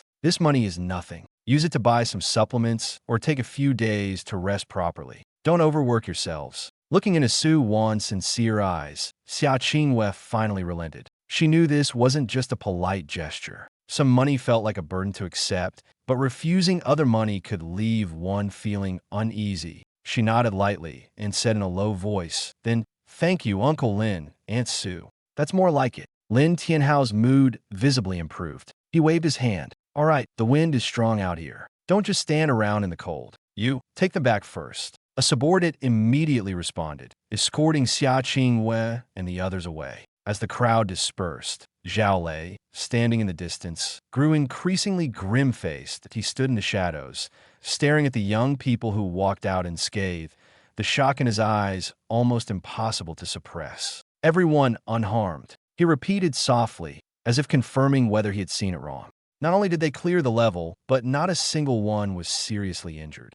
Zhao Yu stood beside him, his face equally pale, his voice trembling. Dad, how is this possible? Zhao Lei snorted coldly, his gaze dark and heavy, almost dripping with malice. It must be that old man Lin Tianhao, who gave Lin Mo some kind of life-saving trump card in advance. After speaking, his eyes shifted to Xia Qingyue, who was preparing to leave, narrowing slightly. But that girl named Xia Qingyue is no simple character either. Do you know her? Zhao Yu asked quickly. Yes. She's from a neighboring number 1 high school, with an A-grade water element affinity. She's quite famous at school. Before her career change, whether in theoretical scores or combat simulations, she was always ranked first in the entire school. Lin Mo wanted to refute, but the words stuck in his throat. He was too exhausted. Having just emerged from the Abyss dungeon, he felt completely drained. At this moment, forget about pulling an all-nighter to level up. He could barely stand upright. But he also knew that now was not the time to explain. Zhao Lei had already left, but the oppressive feeling lingered. Zhao Lei was not someone who would admit defeat easily. Having suffered a setback today, he certainly wouldn't let it go. Lin Mo was well aware that the competition between him and Zhao Yu was no longer just about a top score spot. It was about resources, reputation, and the future. Whoever seized it first would gain the upper hand and stand on a higher platform. That was why Zhao Lei had been so resolute earlier, even daring to talk about compensation. To him, the result mattered more than the process. As long as Zhao Yu could win, he was willing to put everything on the table. But Lin Mo was different. He didn't just want to win. He had to win, because he had no other choice. His experiences in his previous life had taught him that only by being strong enough could he avoid being manipulated and have the ability to protect those around him. So this battle, he couldn't afford to lose. Mom, Dad, I know you're doing this for my sake. Lin Mo took a deep breath, trying to keep his voice calm. But right now, I really need to eat something and get some rest first. Su Wan immediately nodded, her tone softening. Yes, eat first, replenish your strength. That move you used earlier consumed too much energy. You can't push yourself too hard. As she spoke, she was already on the phone arranging for the family chef team. Lin Tianhao stood nearby, his expression still grim. He could see that Lin Mo was in poor condition. But as a father, he understood something else. Opportunities wait for no one. Zhao Lei had already pushed Zhao Yu to the forefront, clearly targeting this major exam. If Lin Mo wanted to suppress the other side, he had to elevate his strength to the next level in the shortest possible time. Lin Tianhao said in a deep voice, don't be afraid of exhaustion. As long as you nod, I'll mobilize all the resources I can for you. Leveling zones, guard teams, supplies, I'll arrange everything for you. What you need to do now is not worry about what others think, but focus on becoming stronger. Lin Mo listened, his heart trembling slightly. He knew his father was right. This world was like that. When you're weak, people won't even bother to glance at you. But once you're strong enough to make them fear you, even your opponents will have to reassess you. Zhao Yu wanted to use the heart of the lava behemoth to widen the gap, but Lin Mo had to erase that gap in the shortest time possible, and even surpass it. Thinking of this, Lin Mo's gaze gradually hardened. I understand, he said. Those simple 3 words made both Lin Tianhao and Su Wan breathe a sigh of relief. They could see that their son was no longer the child who only knew how to stubbornly push forward. He was beginning to truly understand what pressure, responsibility, and the necessity of victory meant. Meanwhile, the little fireball in the skill bar was still grumbling indignantly. Fireball technique. Rest? I can still fight. Fireball technique. A mere bit of consumption, so what? Bring on 10 more fire dragons, and I'll still burn them for you. Lin Mo looked at the constantly flashing small icon, feeling both amused and exasperated. This guy, clearly on the verge of collapse, was still stubbornly pretending to be strong. Yet, it undeniably had the capability to back it up. That move just now had already proven one thing. This seemingly unreliable skill might truly become his sharpest weapon at a critical moment. Thinking of this, Lin Mo slowly clenched his fist. Whether it was Zhao Yu or Zhao Lei, this time, the top spot in Zhanghai City was his for the taking. No one could stop him. Outside the Lin family courtyard, cars were parked everywhere under the night sky, and rows of lights illuminated the area as if piercing through the entire wilderness. Lin Mo stood still, his heart calm. He was well aware that the so-called special training sounded so absurd it could be mistaken for a joke. Moving a bed outdoors to lie down and level up? If word got out, any normal person would think his family had gone mad. But Lin Mo understood better than anyone that this wasn't nonsense. For him, time was an advantage. Physical strength was limited, and so was mental energy. Instead of forcing himself to charge ahead, it was better to delegate the most exhausting parts to others and focus on perfecting what suited him best. He only needed to deliver the final blow. As long as experience points kept coming in and his level kept rising, whether the method was embarrassing or not no longer mattered. Lin Tianhao clearly thought the same way. He was always decisive and efficient. Once he made up his mind, there was no room for hesitation. Go! Summon the 3rd Special Forces Unit. Lin Tianhao ordered his adjutant. Also, move Mo's bedroom bed over here. Bring the quilt, pillows, and aromatherapy machine, too. And bring the kitchen staff and all the equipment along. We're not going back tonight. Set up a temporary camp here. The adjutant's eye twitched at the command, but immediately straightened up and replied, "Yes, Commander." However, as he turned away, he couldn't help but marvel inwardly. Is this how top-tier families operate? Other kids going into the wilderness bring weapons, supplies, and potions. But this family? They move the entire bedroom over and casually pull in a special forces unit to clear the area. This isn't just wealth. It's using resources to the extreme. Su-won had initially been hesitant. As a mother, her first thoughts weren't about efficiency, but whether her child would be tired, cold, or unable to sleep well. The conditions outdoors are so poor. The wind is strong. The ground is hard.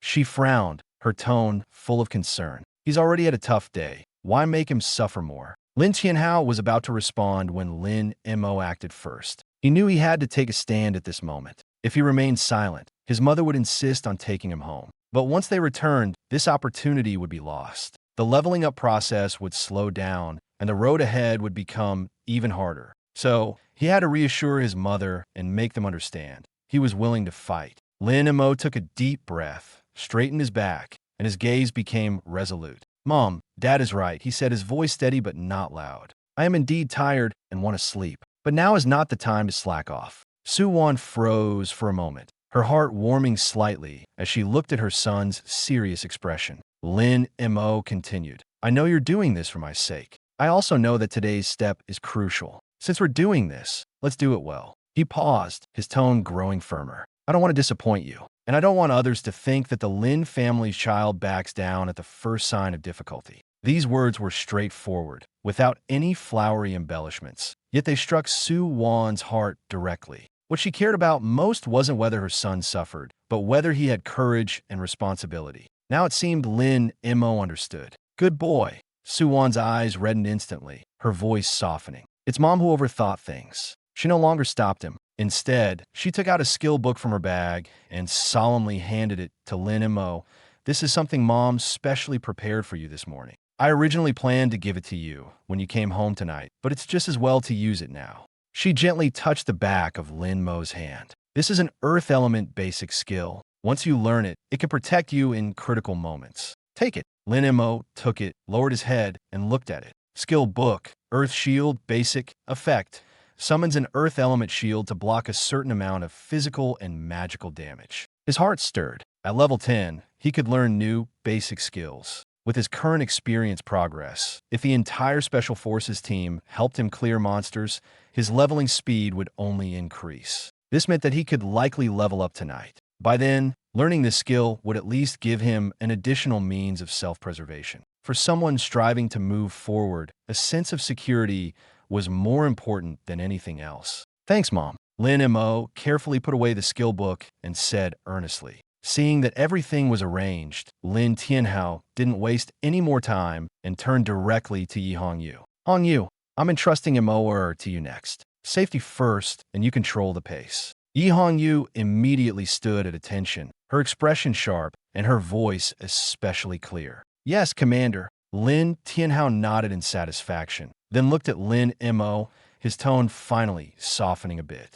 Son, don't push yourself too hard, he said. If you really can't hold on, take a break. Leveling up is important, but your health is even more important. Suwon also quickly held Lin Mo's hand, repeatedly reminding him several times, afraid that he'd overexert himself. Lin Mo agreed to everything, but his face always carried a smile. He knew this was his family's way. What they said was about special training, but what they thought about was all for him. When the car door opened, Lin Tianhao suddenly turned back and shouted loudly to Lin Mo, Son, good luck. Lin Mo raised his fist, pounded it heavily against his chest, then looked up at his father, his voice clear and powerful. Dad, this time, I'm taking the city's top spot for sure. His tone was calm, but it carried an undeniable confidence. No one can stop me. Lin Tianhao and Suwon exchanged a glance and couldn't help but smile. In that smile, there was relief, pride, and an indescribable sense of reassurance. They knew their son had finally started to truly move forward.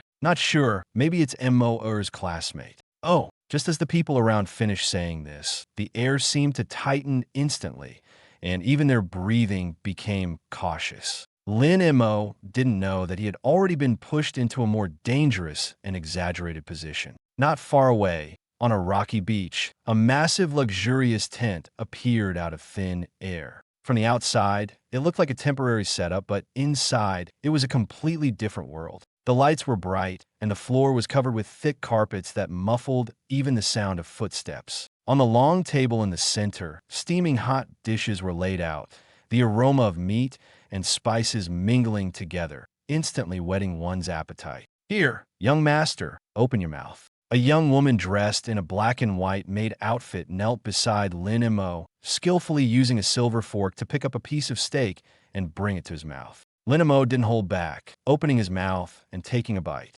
At that moment, the meat juices burst in his mouth, the heat spreading from his tongue straight to his stomach. He squinted his eyes in satisfaction. This flame demon boar's poor belly is cooked just right, crispy on the outside, tender on the inside. He nodded as he chewed, clearly pleased. Fireball technique is drooling madly. Delicious. So delicious. Quick, have another piece. Don't you have hands yourself? The maid covered her mouth and chuckled, deliberately leaning her body closer to him. As long as the young master likes it. It's also because the young master has a good constitution and can handle all this nourishment. As she spoke, she reached out to wipe a bit of sauce from the corner of Lin Mo's mouth, her movements so gentle as if afraid of disturbing him. Lin Mo was about to speak when the tent flap was lifted from the outside. Yi Hongyu strode in, her expression sharp and her speech quick. Young master, the Special Forces team has assembled, and the perimeter has been cleared. She glanced at the food on the table and added, Your bed has also been set up. There are no idle people around, so you can level up without worry. Lin Mo paused for a moment, looking at the dishes on the table that were almost finished. That fast. He wiped his mouth and stood up. All right, since I'm full, let's get started. He didn't treat this as a big deal, but for others, It was an arrangement that completely defied common sense. Stepping out of the tent, the first thing Lin Mo saw was the familiar large, soft bed. The mattress was thick and plush, seemingly prepared just for him. Surrounding the bed, dozens of fully armed Special Forces soldiers were spread out on alert, their gazes steady and movements swift, like a pack of hunting dogs ready to pounce at any moment. Lin Mo plopped down onto the bed, sinking into its softness. Comfortable. Greetings, young master. 3 burly men immediately stepped forward and saluted in unison. Yi Hongyu stood to the side and began introducing them. Young master, this is Ahu, a berserker. This is Nyo, a ranger. And this is Tu, an earth mage. Her introduction was concise, clearly prearranged. Tonight, they'll lead the team, responsible for weakening the monsters and delivering them to you, she explained. Ahu pounded his chest, his voice booming like thunder. Rest assured, young master, we guarantee the monsters we deliver will have no more than 5% health left. All you need to do is move your fingers and reap the rewards. Lin Mo nodded, his expression satisfied. This wasn't arrogance, but a confidence built on strength and resources. All right, thank you for your hard work, brothers. He paused, then looked into the depths of the night. Let's begin. With that, he pulled out his phone and skillfully turned it sideways. Having just eaten and not feeling sleepy, he decided to play a few rounds of games while waiting for the monsters to be delivered. Yes, sir. At Ahu's command, the surrounding Special Forces soldiers immediately dispersed, blending into the night like shadows. They knew this night wasn't just about clearing monsters. It was about paving the way for Lin Mo. Before long, the distant growls of beasts echoed through the air. Soon after, Tu's voice rang out from the darkness, crisp and clear. Young master, incoming monster, 3 o'clock direction. As his words fell, a bloodied, wasteland demon wolf with a broken leg was hurled high into the air, flying accurately toward the right side of the bed. Lin Mo didn't even lift his head, his eyes fixed on the phone screen, fingers rapidly operating, his focus entirely on the team battle. Yet the moment the monster was airborne, the fireball spell in his mind automatically locked onto the target. The next second, an orange-red fireball whizzed out, striking the demon wolf's head with precision. Wasteland Demon Wolf killed. EXP plus 35. Beautiful. Tu, who had just thrown the monster, lit up with excitement. That strike was incredibly precise. Not just precise, it seemed as if the monster's trajectory had been calculated in advance. Young master, 12 o'clock direction, 2 incoming. Ahu's shout came from another side. 2 injured, venomous lizards were flung over, their landing points and speeds perfectly controlled. Boom, boom. In just 2 seconds, 2 fireballs exploded in succession. Double kill. Ahu was dumbfounded. He exchanged glances with Tu, and both saw shock in each other's eyes. Initially, they thought Yi Hongyu had exaggerated, but now they understood. Young master wasn't just skilled, he was absurdly skilled. Captain Yi said, young master excels at microcontrol and multitasking. I didn't believe it at first. Ahu swallowed hard, his voice lowering. Now I believe it. Tu added in a deep voice, I've been practicing earth magic for years, and I know exactly how difficult this kind of operation is. To simultaneously monitor the situation, predict trajectories, control skills, and still focus on other tasks. This is something ordinary people simply can't achieve. He paused, his tone carrying a hint of admiration. If the young master can pull this off, it means he's not relying on luck. He truly has skills. The night grew darker, but the pace here only quickened. The special squad's coordination became increasingly seamless. Ahu was responsible for charging head-on. Tu controlled the field, while the others focused on weakening the monsters, blocking paths, and forcing positions. Everyone worked toward a single goal, handling the most dangerous parts in advance, leaving Lin Mo to deliver the final blow. It seemed like they were accommodating him, but in reality, it felt more like they were witnessing an unbelievable transformation firsthand. From initial chaos to smooth execution, wave after wave of monsters were brought to the bedside. Lin Mo remained seated on the soft bed, playing on his phone, harvesting experience points as effortlessly as reaping ripe wheat. He didn't show off or say much, but the less he did, the more intimidating he seemed. Because truly strong individuals never need to proclaim, I'm strong. They simply sit there, and that's enough. One monster, then 2, and later groups of 3 to 5. Various wasteland creatures were weakened and thrown one after another around the large bed. The air was thick with the stench of blood and the sound of labored breathing, as if even the night had been dragged into deeper darkness. Lin Mo first won 7 or 8 ranked matches in a row, then suffered a streak of losses, leaving him mentally drained. Not to mention, he had pulled an all-nighter yesterday and was now forcing himself to grind through the Abyss dungeon. Even for someone young, this was too much to endure. He let out a long yawn, his eyelids growing heavier, and the phone screen began to blur. "I can't take it anymore. I'm done." Lin Mo casually tossed his phone onto the pillow, tilted his body, and burrowed into the soft, warm silk quilt. "You guys keep going. I'll take a nap." Before he could finish his sentence, he had already found the most comfortable position, burying his face into the pillow. Almost instantly, his breathing became steady and even. Not far away, Ahu had just returned with an iron-armored rhino, ready to shout, "Young master, take the monster." But when he looked up, he saw Lin Mo was already asleep. He froze in place. On the other side, Shirtu also came back carrying a half-dead porcupine. Seeing this scene, he stopped abruptly. "Wait," the young master fell asleep. Shirtu looked bewildered. Ahu was also a bit stunned, but nodded. "Looks like it." Shirtu glanced at the porcupine in his hand, then at the rhino in Ahu's, hesitating. "So, do we still throw the monsters?" Ahu was silent for 2 seconds, as if carefully weighing the balance between danger and the mission. Captain Yi said it's an all-night leveling session. Not that we stop if the young master falls asleep. Shirtu was still uneasy, but the young master is asleep. What if something happens? Ahu gritted his teeth and lowered his voice. "It's fine. We've already weakened the monsters to the brink. If the young master really doesn't react, we'll finish them off immediately. He won't get hurt." Shirtu thought it made sense and nodded quickly. "All right, let's try. Here goes." Ahu exerted his strength and gently tossed the heavy iron-armored rhino onto the empty space near the bed. The next second, the air trembled sharply. A fireball materialized out of thin air, piercing through the rhino's body with a piercing sound. The rhino didn't even have time to grunt before collapsing. Ahu and Shirtu froze in place, as if someone had struck them over the head. Is he really asleep? Shirtu couldn't believe it. Ahu swallowed hard and cautiously called out, "Young master?" There was no response from the bed. "Young master." Ahu raised his voice slightly.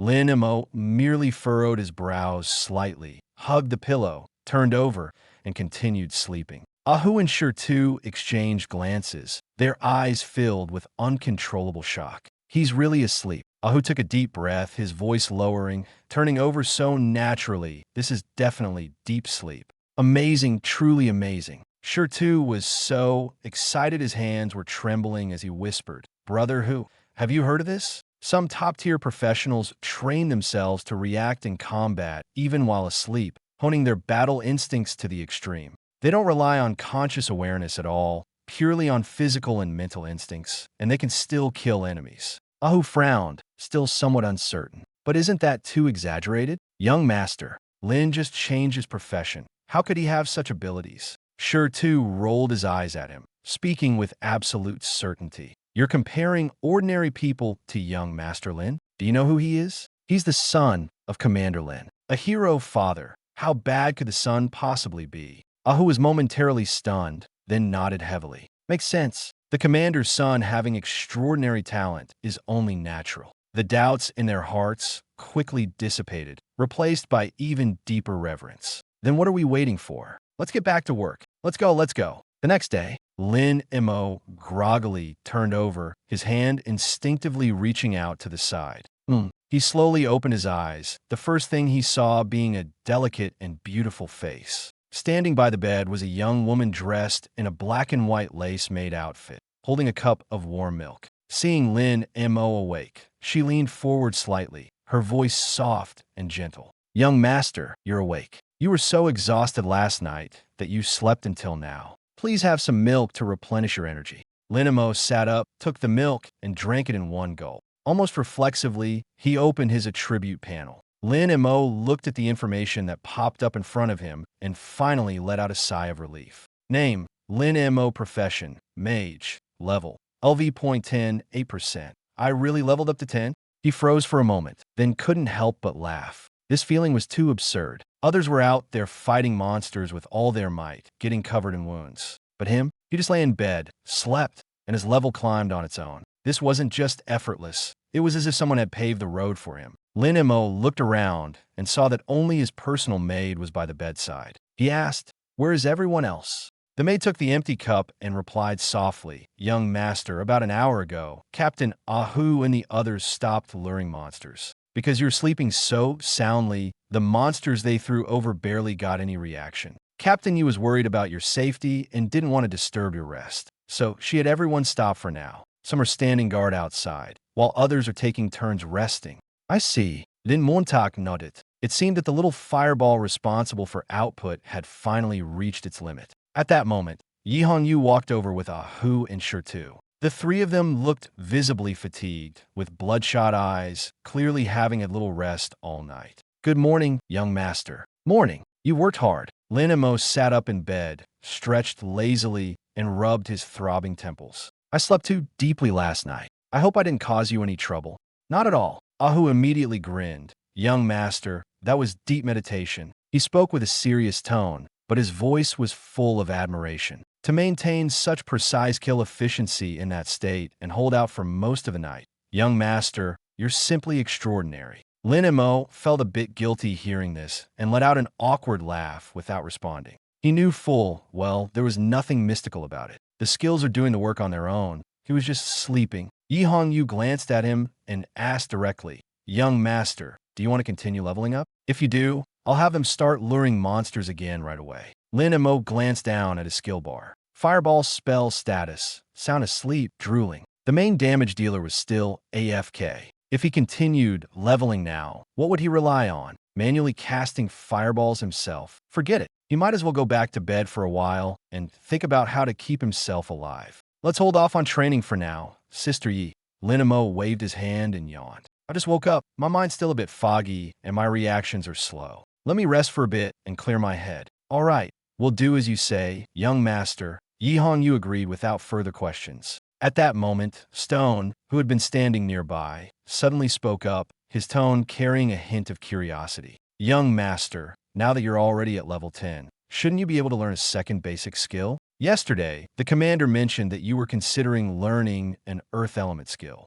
Lin Mo suddenly remembered. Right, after reaching level 10, he could indeed learn a new basic skill. And for him, the most important thing wasn't dealing damage, it was survival. "Exactly, survival is key," he said, pulling out the skill book Earth Shield technique that Su Wan had given him yesterday. Ahu's eyes lit up immediately, and he quickly chimed in, "Young master, you've really made the right choice this time. Survival is, of course, important, but even more so, Stone is the only S-grade element affinity mage in our Special Forces team." As he spoke, he deliberately nudged Stone's arm, and he specifically Earth element affinity. If we're talking about understanding Earth element skills, in Shanghai City, if Stone claims second place, there aren't many who would dare claim first. Stone quickly waved his hands, his face turning red. "Brother Hu, stop exaggerating. How could I dare claim anything in front of the young master?"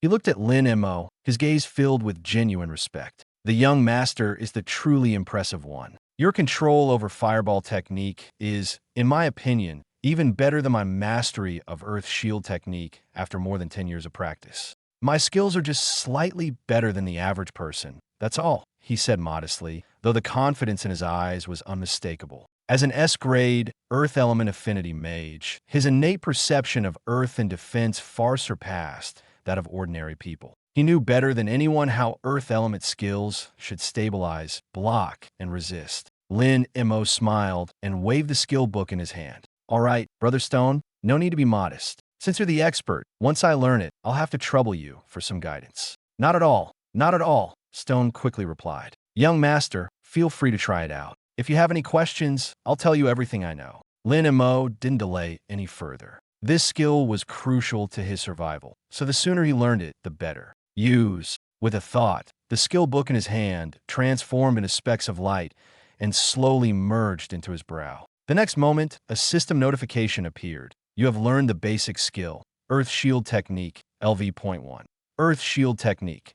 Summon an Earth Element Shield to block physical and magical damage from the front Lin Mo glanced at the description, but didn't pay much attention to the specific effects. What he truly cared about was something else. Would this newly learned Earth Shield technique, like Fireball technique, be able to communicate with him? He tentatively called out in his mind. Little Earth, are you there? Anyone there? Hey, can you hear me? Hello? Anyone?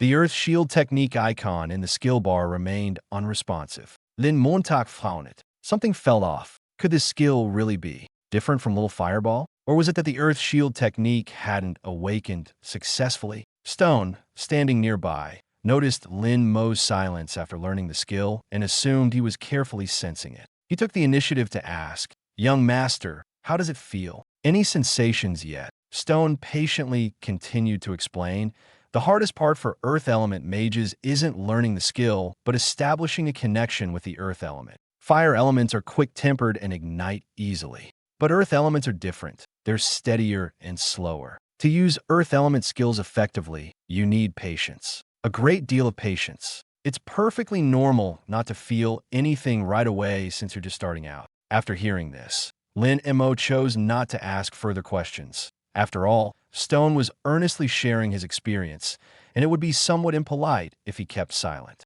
"Oh, I see. Thank you, Brother Stone. I understand now." Hearing this, Stone felt much more comfortable. What he liked most was young people who were open to advice. He smiled, raised his hand, and pointed to the empty space in front of Lin Mo. "Young master, why don't you try casting Earth Shield now? I'll take a look for you." "All right, I'll give it a try." Lin Mo stood up and, following the previous sensation, slowly mobilized his mental energy. Buzz, the air trembled slightly. A faint circle of yellowish-brown light appeared around him, gradually condensing into a semi-transparent Earth element shield, hovering in front of him. However, the shield looked very thin, as if it were just a layer of paper, seemingly ready to dissipate with a gentle blow. Not far away, Ahu and Yi Hongyu exchanged a glance. They could both tell that this was Lin Mo's first time truly casting Earth Shield. For someone without elemental affinity, being able to release a skill for the first time was already quite impressive.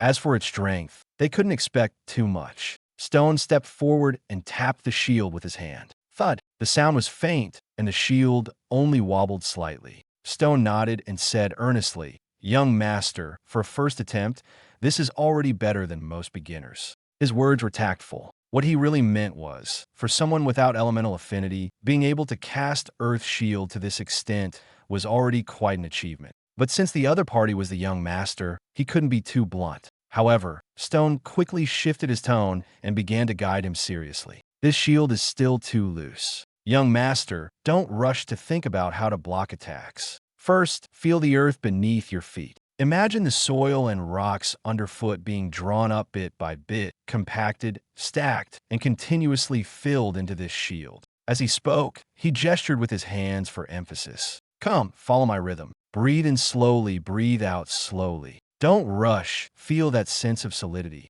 Lin Mo nodded, closed his eyes, and followed Stone's guidance. Although he lacked so-called elemental affinity, with Stone's mental energy assistance, the shield began to change. This time, the shield no longer appeared as flimsy as before. The yellowish-brown glow became noticeably denser, and the color deepened. While it still wasn't particularly strong, it at least resembled a proper defensive spell. "Yes, that's it." Stone's eyes lit up, and he couldn't help but smile. "Young master, remember this feeling. With this level of thickness, it should be able to block a basic fireball spell of the same level without any problem." At this point, he suddenly felt a bit eager and proactively suggested, "How about I test the actual effectiveness of this shield? I'll only use the most basic fireball spell. It won't hurt you." Hearing this, Yi Hongyu frowned slightly. "Stone, the young master just learned it, and you want to test it already?" Stone quickly waved his hand and explained, "Captain Yi, don't worry, I know what I'm doing. I'll release the smallest fireball to see how it reacts. With the shield's current thickness, it will definitely hold up." His tone was very confident, clearly trusting his judgment. Yi Hongyu glanced at Lin Mo, then at Stone, and finally nodded. After all, Stone was an experienced mage, and his control should be reliable. She and Ahu stepped back a few paces. Stone also retreated to 10 meters away. The next second, he raised his hand. Whoosh! A small orange-red flame quickly ignited in his palm. The fireball was small, even smaller than the ones Lin Mo had seen before. But the moment the flame appeared, the Earth Shield icon in front of Lin Mo trembled violently. Immediately after, a line of text popped up. Earth Shield senses danger. Earth Shield lets out a piercing scream. Oh no, danger, stay away from me. A piercing scream suddenly echoed in Lin Mo's mind, leaving him completely stunned. It turned out that this earthen shield wasn't incapable of speaking. It just hadn't reached a life or death moment earlier. But its current reaction was far too exaggerated. 10 meters ahead, Sure held a small fireball in his hand, only the size of fist. It even looked somewhat gentle, not at all like a deadly attack. Lin Mo glanced down at the earthen shield in front of him, feeling speechless. Just this tiny flame, and it's already this scared? But in the next second, the Earth Shield skill in his skill bar seemed to completely collapse, flickering wildly. It was terrified, wailing, as if that small fireball wasn't an ordinary attack, but some monstrous entity capable of burning straight through a person. It even began desperately absorbing earth elements from deep underground, as if trying to make itself thicker, heavier, and sturdier,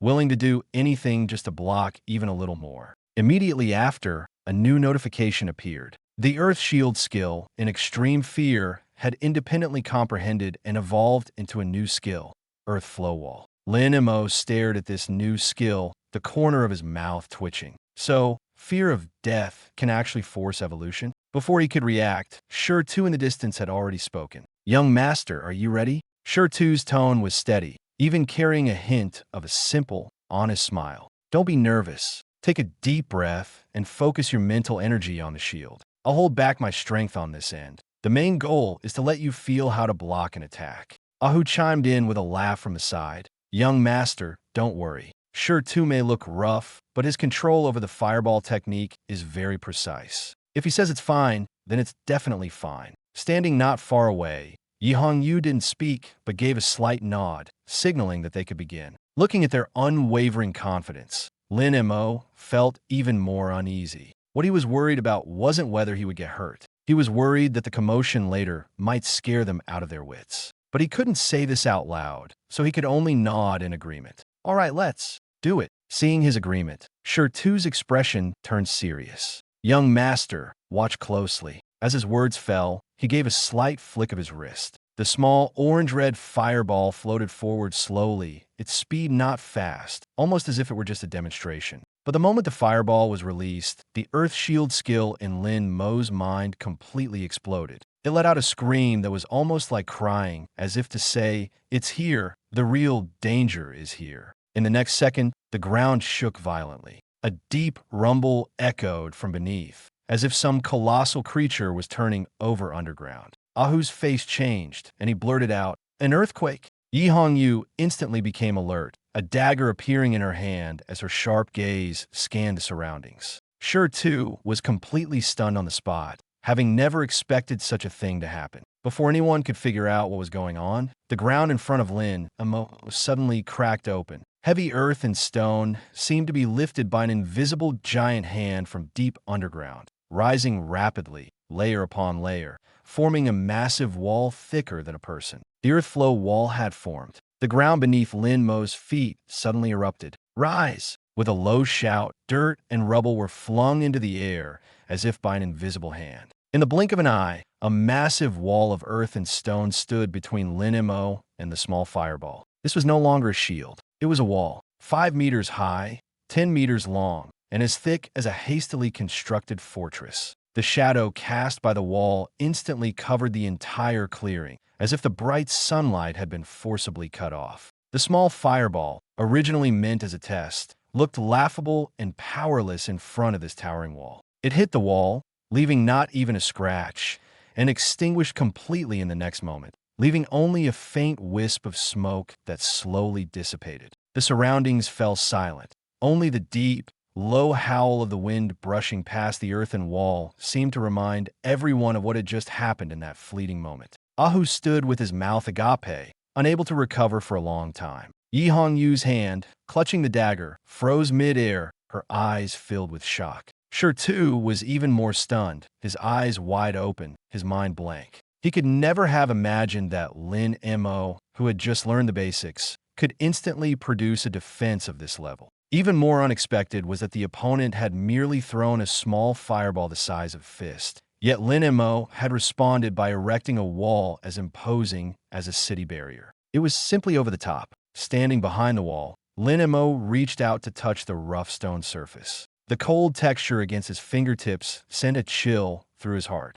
He felt a sense of security, but it also brought a problem. Was this reaction a bit too much? The opponent was clearly just testing the waters. Yet he had responded as if the apocalypse was upon them, making even himself feel a little embarrassed. At that moment, the fireball spell icon on the panel trembled slightly. What's going on? What's all the noise? A voice, laced with obvious irritation, sounded as if someone had just been rudely awakened from a deep sleep, exuding an air of annoyance. The fireball spell quickly noticed the sudden appearance of the earthen wall in front of it. It paused for a moment, then grew even more irate. Who did this? Show yourself. Lin Mo hurriedly tried to calm it down. Don't worry, it's one of our own. One of our own? The fireball spell was even more confused. Since when did I have one of our own? It carefully sensed the fire elements in the air and stared at the absurdly tall wall for a long time, as if it were stuck. With such a faint fire element fluctuation, you actually built such a massive wall for defense? Its tone was full of disdain. This is overkill. If you really encounter a strong enemy, how long do you think you can last hiding behind this shell? The Earth Shield spell immediately felt a bit aggrieved and explained softly, safety first. What if the master gets hurt? The fireball spell snorted, clearly unimpressed. True strength lies in facing the enemy head-on, not cowering behind a shell. The Earth Shield spell shrank back slightly, retorting, but my purpose is to protect the master. Standing between these two completely opposite personalities, Lin Mo suddenly felt a mix of absurdity and clarity. One was impulsive, the other cautious. One was like fire, the other like earth. Yet these two entirely opposing forces had now both become his. He looked at the heavy earthen wall in front of him and then thought of the small fireball, unable to stop himself from shaking his head internally. Great. Now people might think he was either the illegitimate child of the fire god or the favored son of the earth god. But, young master, while this level of defensive skill is strong, it's also quite draining. The fact that you just learned it and can already achieve this is impressive. But the more impressive it is, the more you need to avoid overdoing it. Mental energy is like physical strength. If you push too hard, it'll eventually cause problems. Lin Mo understood this principle. He wasn't someone who lacked self-restraint. On the contrary, precisely because he was more aware than anyone else of the precarious position he was in, he dared not act recklessly. With his mediocre aptitude, no one took him seriously. Yet he harbored a secret even he couldn't fully explain. The more this was the case, the more he needed to keep it hidden and stay grounded. One wrong step could not only expose him, but also drag his family into trouble. Thinking of this, Lin Mo wiped the relaxed expression off his face and nodded seriously. I understand, brother Sure too. Seeing that Lin Mo had taken his words to heart, Sure too finally breathed a sigh of relief. He had been worried that the young master, being so young, might let his newfound abilities go to his head. But now it seemed Lin Mo was even more level-headed than he had imagined. Ahu stood to the side, staring at the solid earthen wall, his heart still unsettled. He had seen geniuses and prodigies before, but he had never seen anyone who could, in such a short time, completely master the most basic earth element skill book to this extent. Lin Mo didn't just learn the skill. He elevated it to a higher level, grasping deeper insights through sheer effort. This was beyond what could be explained by mere intelligence. This kid was truly a bit terrifying. Yihon Yu, however, was calmer than Ahu. She looked at Lin Mo, her gaze carrying a deeper meaning. A sudden surge in strength wasn't necessarily a good thing, especially in this world. The more obvious one's power, the more trouble it attracted. If today's earthen wall incident spread, it wouldn't be long before people started targeting Lin Mo. Some would try to recruit him, some would test him, and others would simply seek to destroy him. She took a light breath and reminded him, Young master, it's best not to talk too much about today's incident. If you can keep it hidden, do so for now. Wait until you truly have the ability to protect yourself before revealing it. Lin Mo understood her meaning. He nodded, his tone calm. I won't say anything carelessly. But just then, a sudden rush of footsteps came from outside the courtyard. The steps were chaotic, as if someone had run all the way here without even catching their breath. Everyone turned their heads simultaneously. The next moment, a young servant burst through the courtyard gate, his face pale and his voice trembling. Something's wrong. There's trouble with the master. When facing ordinary attacks, actually, the basic earth shield technique is sufficient. There's no need to use the strongest methods right away. Wouldn't you agree? You're right, Brother Stone. I'll keep that in mind next time and save where I can. Lin Mo nodded. Although the skill didn't consume his mental energy, since he wasn't the one who cast it,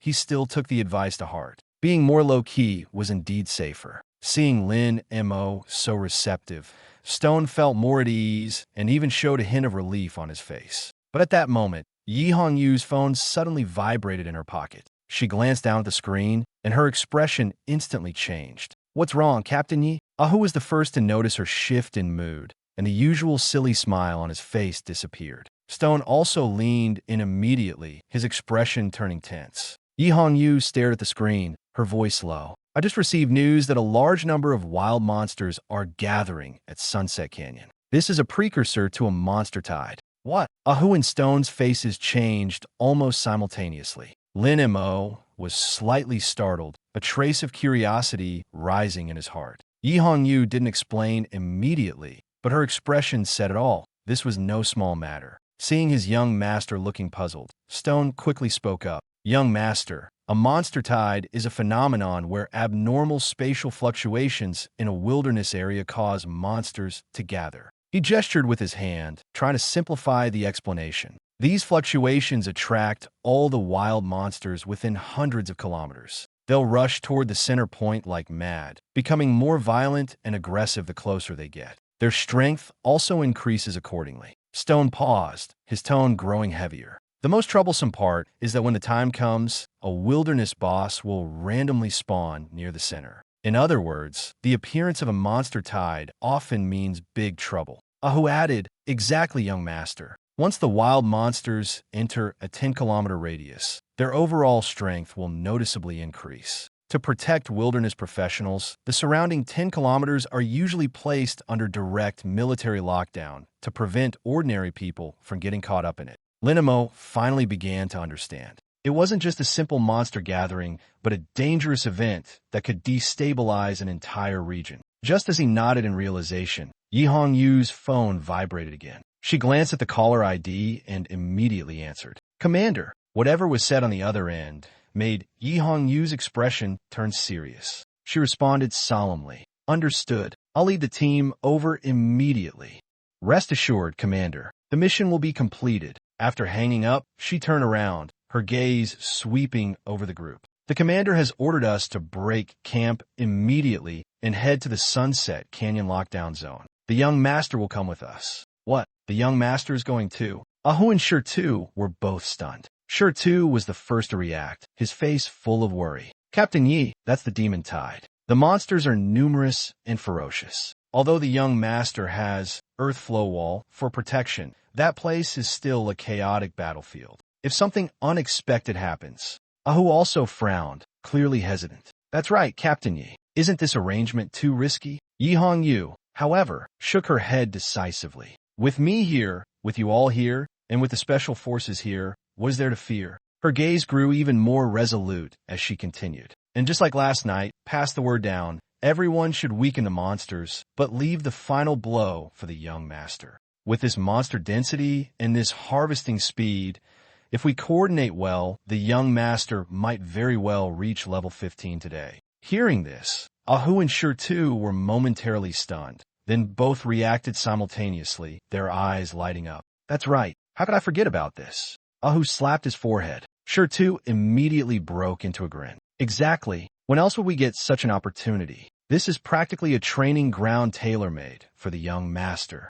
The three quickly reached a consensus. In this world, the higher the level, the harder it was to level up. Lin Mo was currently at level 10. Even with help luring monsters, based on the normal density of wild monsters, he could at most reach level 12 in a day, and even that wasn't guaranteed. But the Demon Tide was different. That place was teeming with monsters, chaotic, fast, and terrifyingly dense. If handled properly, Lin Mo reaching level 15 wasn't out of the question. Yi Hongyu turned to Lin Mo and asked seriously, "Young master, what do you think?" Before she finished speaking, the Earth Shield spell on Lin Mo's panel began trembling. Earth Shield spell curled up into a ball, frantically trying to dissuade him. Demon Tide? Just hearing about it sounds terrifying. Master, it's too dangerous. Let's not go, okay? But as soon as it finished, another voice erupted. Fireball spell roared in anger. Shut up, you cowardly wimp. Fireball spell flared up, its flames dancing wildly as it pointed at the icon of Earth Shield spell. All you know is how to hide. Don't listen to this useless shell. Go. We must go. I want to burn everything to the ground. Earth Shield spell retorted softly. You're just charging in recklessly. It's too dangerous. The master's safety is the top priority. Fireball spell immediately shot back. Shut up. Truly powerful people never hesitate. You're scared of this and that. What kind of skill is that? I think you just need to be burned. Stop, stop, stop. Lin Mo felt his head throbbing and quickly called for a halt in his mind. Stop arguing. You're giving me a headache. He looked at the fully armed Hu Insure 2, then at the calm and composed Yi Hongyu. With this lineup, plus the special forces and his own wall of size and cannon, what was there to be afraid of? Thinking this, Lin Mo shrugged and put on a nonchalant expression. I'll listen to Sister Yi. Good. Yi Hongyu was about to turn and give the order to assemble when Lin Mo added, in a serious tone, and bring the bed along. The air instantly fell silent.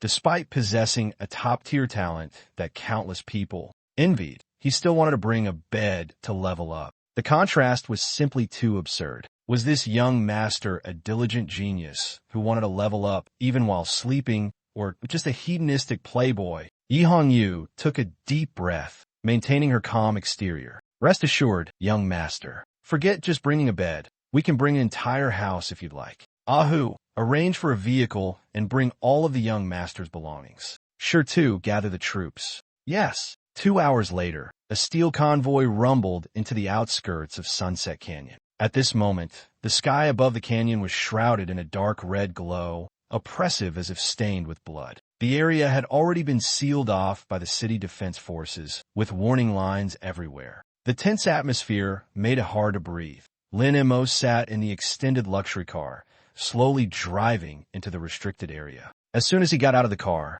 a crisp voice came from afar. Young Master Lin? Lin Mo turned his head to look. Not far away, Xia Qingwei was standing there, waving at him. The next second, she quickly ran over. Young Master Lin, are you here to participate in this defense mission too? Lin Mo paused for a moment before replying. Sort of, why are you here?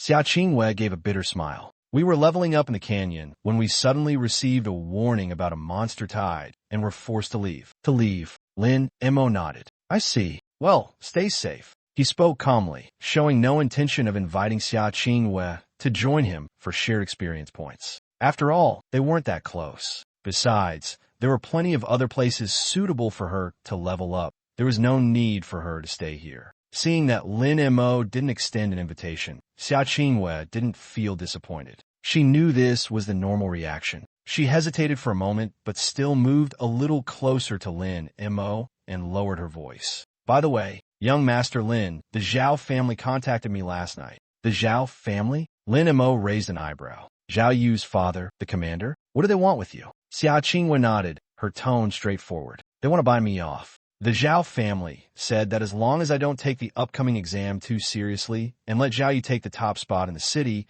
they're willing to give me 3 million Dragon Nation currency. Did you agree? Lin Mo asked casually. Xia Qingwei shook her head, her gaze firm. I refused. Why? Not enough money. Lin Mo was a bit surprised. Xia Qingwei glanced at him, a trace of obvious disdain appearing at the corner of her mouth. It's not about the money. I just can't stand the Zhao family's arrogant attitude, especially Zhao Yu. He's not very capable, but his temper is huge. She paused, her expression becoming more serious. More importantly, I know who is truly strong. Young Master Lin, rather than taking that money to curry favor with the Zhao family, I'd rather stand on your side. Even if it's just to show my stance, it's better than taking that kind of hot money. She was very clear in her heart that the struggles between powerful families were not something she could easily get involved in. But if she had to choose a side, she would rather stand with someone who truly had strength. She had personally witnessed Lin Mo's abilities and the Lin family's confidence. Compared to the Zhao family's posturing, she was more willing to bet on Lin Mo.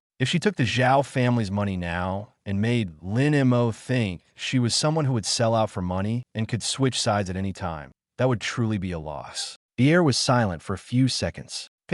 Lin Mo suddenly laughed. He even couldn't help but raise his hand and lightly poke Xia Qingyue's forehead. Are you stupid? You're not even taking free money? Or do you really think that if you give it your all, you'll definitely get the top spot? Huh? Xia Qingyue was stunned. Lin Mo shook his head, his tone carrying a hint of mockery. The Zhao family must be out of their minds, right? What's the point of spending money to buy you off? Do they really think that yesterday's Abyss dungeon was cleared because of you leading the team? Xia Qingyue opened her mouth, her face instantly turning red. Although his words were harsh, they hit the nail on the head. The Zhao family was willing to spend a fortune to win her over not because she was particularly strong, but because she was an A-rank talent. Plus, since her team had cleared the Abyss dungeon last night, the Zhao family mistakenly believed it was her skill that led to the success. All right, stop overthinking it. Lin Mo waved his hand, his expression as relaxed as if he were discussing something utterly mundane. Since they're willing to waste money, just take it. Take the money and take the exam as usual. Anyway, as long as I don't hold back, the top spot has nothing to do with either of them. Xia Qingyue stared at him blankly, and the hesitation in her heart finally dissipated bit by bit. She suddenly understood. Some opportunities, if others handed them to you, there was no reason not to take them. What truly determines the outcome has never been the opponent's little cleverness, but the strength itself. Understand, young Master Lin. She nodded firmly, took out her phone, and turned to leave. Lin Mo watched her back and smiled with satisfaction. That's more like it. No matter who you have a grudge against, never have a grudge against money. At that moment, an adjutant quickly approached, saluted Lin Mo first, then lowered his voice and said to Yi Hongyu, Captain Yi, someone from Commander Zhao's side has arrived. Their Captain Zhang said he wants to meet you to discuss something.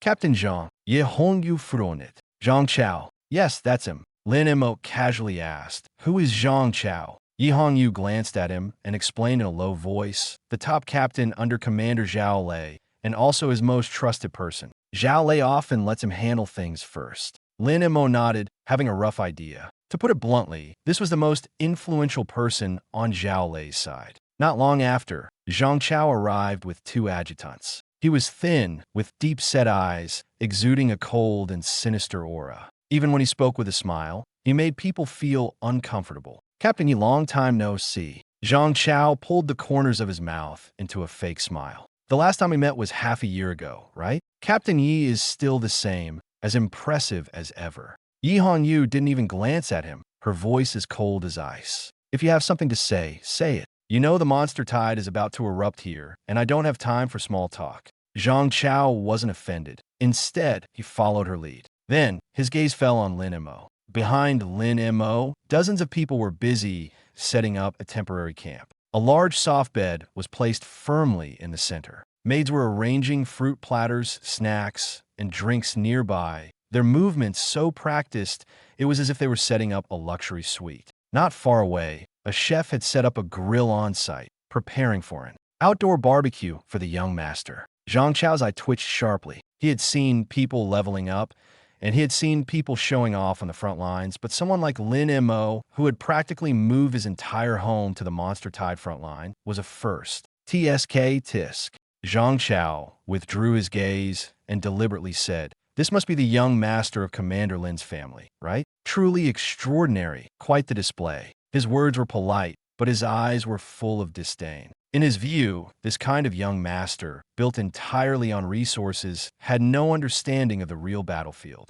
So what if he had levels? Without actual combat, experience, or real skills to show, he was just an empty shell. Moreover, this young master was a whiteboard mage without elemental affinity. Such a person might be able to rely on his status elsewhere. But in the face of the monster tide, he was purely a waste of resources. Yi Hongyu's face instantly turned cold. Zhang Chao, if you don't know how to speak properly, I can help you so your mouth shut. As she spoke, she flipped her wrist, and a short knife was already in her hand. Zhang Chao immediately raised both hands in a gesture of surrender. Don't misunderstand, Captain Yi, I was just joking. He toned down his smile and finally got to the point. I came this time to discuss an arrangement with you. Speak, Yi Hongyu said coldly. Zhang Chao glanced at the depths of the canyon in the distance and slowly began. According to usual practice, when encountering such large-scale monster tides, both sides typically join forces to clear them, as this is the most efficient.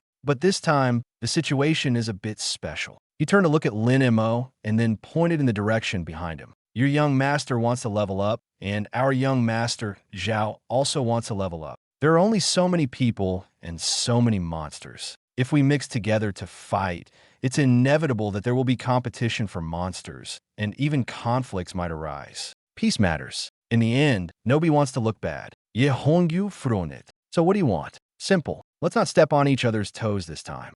Zhang Chao raised a hand and drew an invisible line in the air. We split the canyon down the middle. Our side takes the west. Your side takes the east. The monsters on our side are ours. The monsters on your side are yours. No fighting over kills. Each side relies on its own ability. He paused, then added with a sharp glint in his eyes, as for the world boss that's guaranteed to spawn, whoever finds it first and lands the first hit gets it. The other side stays out of it. Deal. Yi Hongyu did not answer right away. On the surface, the proposal sounded fair. In fact, it was probably the most reasonable solution available. If both sides mixed together without a boundary, then the moment someone tried to grab a rare elite monster, a small clash could easily spiral into a standoff between two full teams. And as for the boss, the unspoken rule among fighters was simple. First hit, first claim. Still, she could not make the decision on her own with the young master here. Yi Hongyu turned to Lin Mo and asked,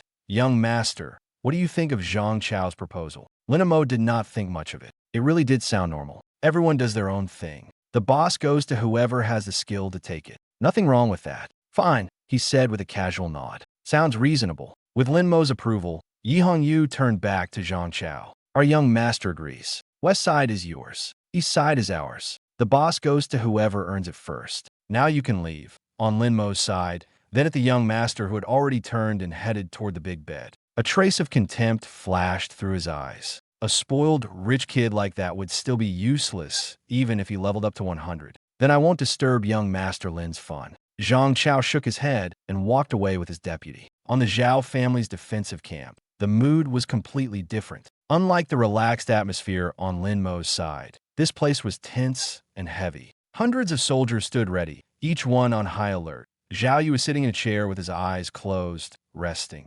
Buzz, his phone vibrated beside him. Zhao Yu opened his eyes and answered. Talk. A respectful voice came through the line. Young Master Zhao, it's done.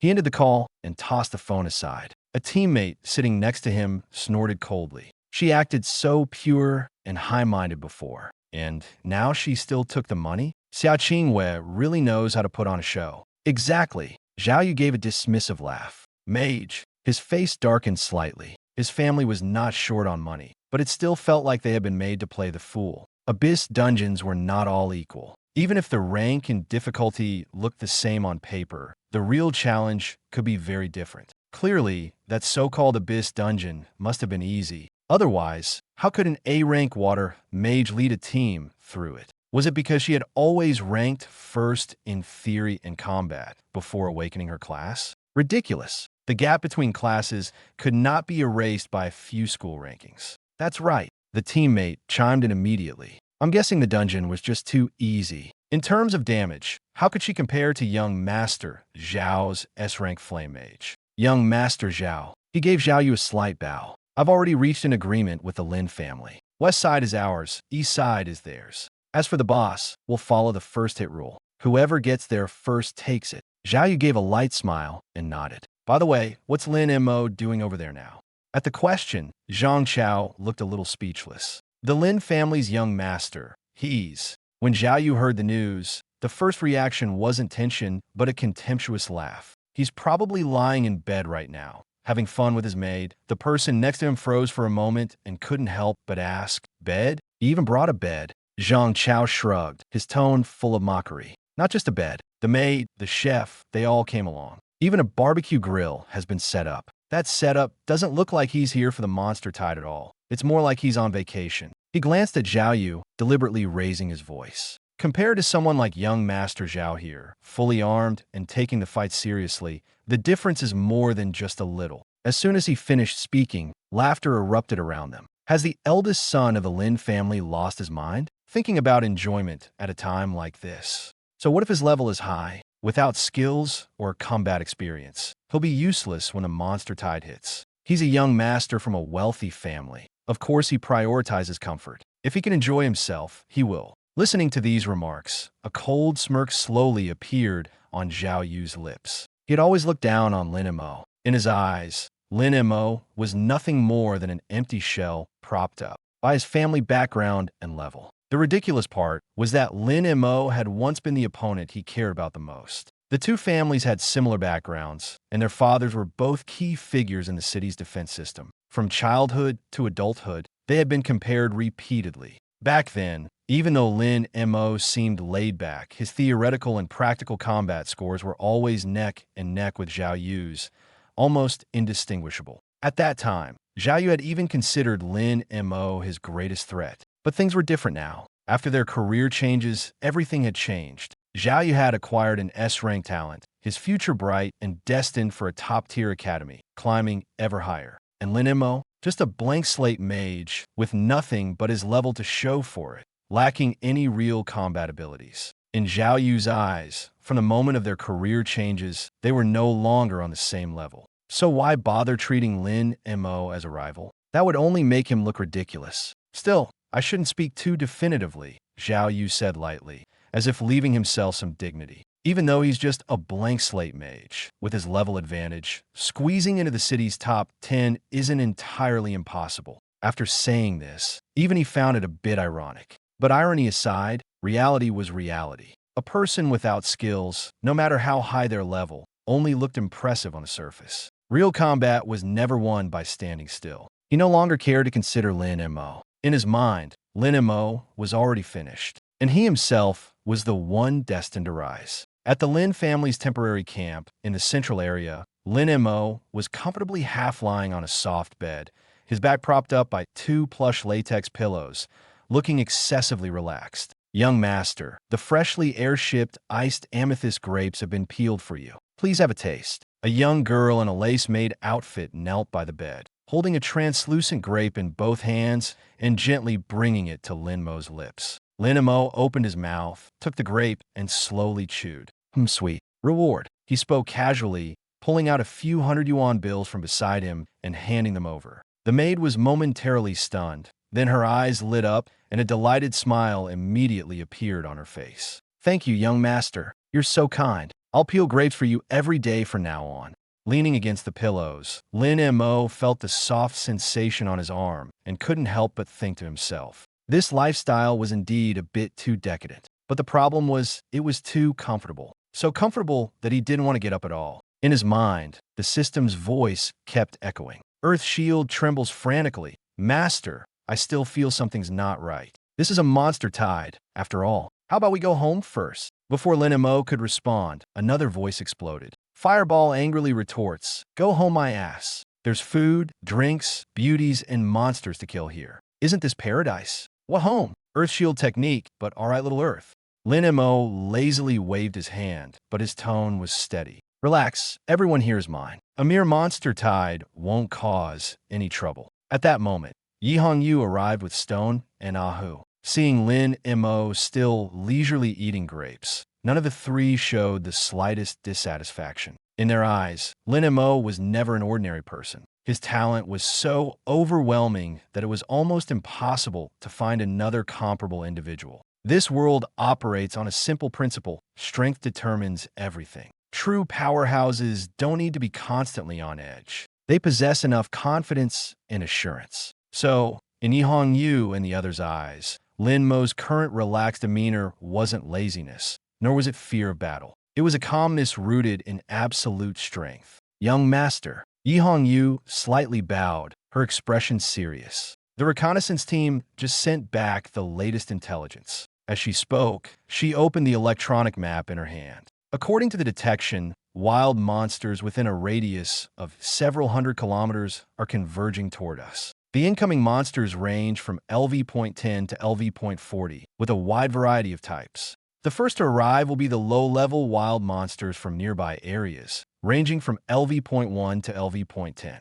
Following them are some troublesome creatures, like the LV.25 Berserk Giant Bear and the LV.30 Venomous Flying Snake. At this point, Yi Hongyu paused and circled an area on the map with her finger. The last to arrive will likely be the high-level monsters from this region, LV.35 to LV.40 Thunderstorm Eagles. The night had not fully receded, yet deep beastly growls echoed from outside the camp. The first wave of the monster tide was already approaching. On the distant wasteland, the wolves' eyes glowed like red lanterns, while the razor-toothed rabbits resembled a swarm of maddened shadows, charging in groups. Their numbers were vast, their speed swift, clearly not ordinary stragglers, but the first wave meant to wear down the human defenses. Standing in the center of the camp, Lin Mo was well aware that the real trouble lay ahead. These initial monsters were merely appetizers. The true determinant of this harvest will be the wild boss that was bound to spawn.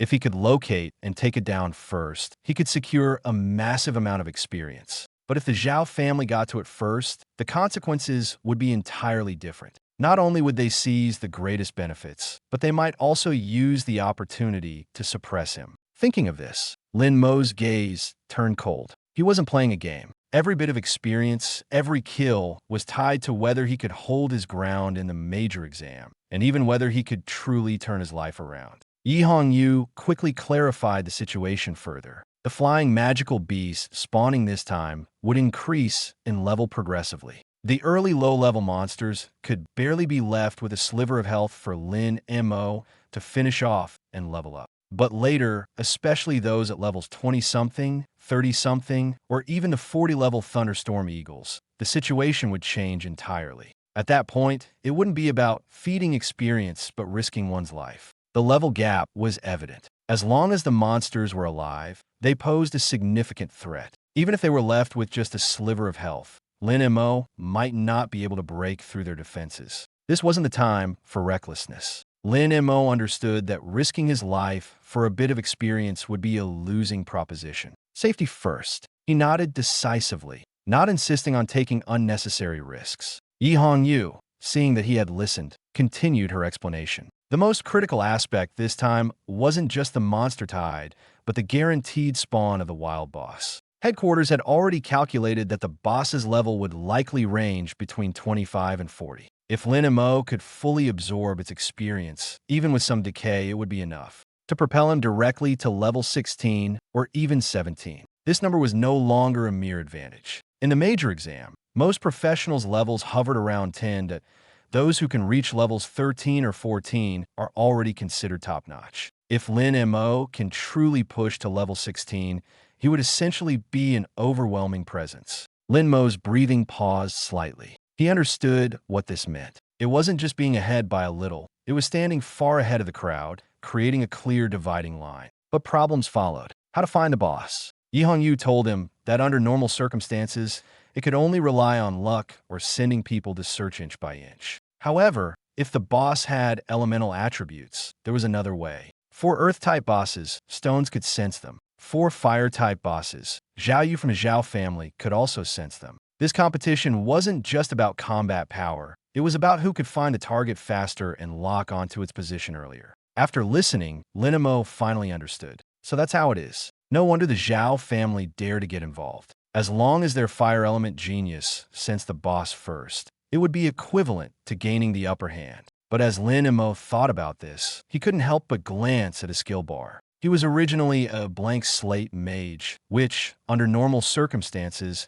meant he had neither strong elemental affinity nor any decent scouting abilities. Yet, the 2 skills he possessed seemed anything but ordinary. That temperamental little fireball, which usually seemed like it only caused trouble, had an uncanny sensitivity to danger and fire elements at critical moments. And that timid little earth skill, it had no other abilities, but its survival instincts were frighteningly strong. It could almost instantly detect where it was safe and where there were ambushes. Lin Mo's heart stirred, and a bold idea suddenly emerged. If it really came down to sensing, he might not necessarily lose. Just then, urgent footsteps sounded outside. An adjutant ran up quickly, saluted crisply, and reported in a clear voice, "Report to Captain Yi." The first wave of wild monsters has arrived 3 kilometers ahead, mainly consisting of wasteland wolves and sharp-toothed rabbits. Yi Hong Yu's gaze darkened, and her entire demeanor instantly changed. Moments ago, she was the calm commander analyzing the situation.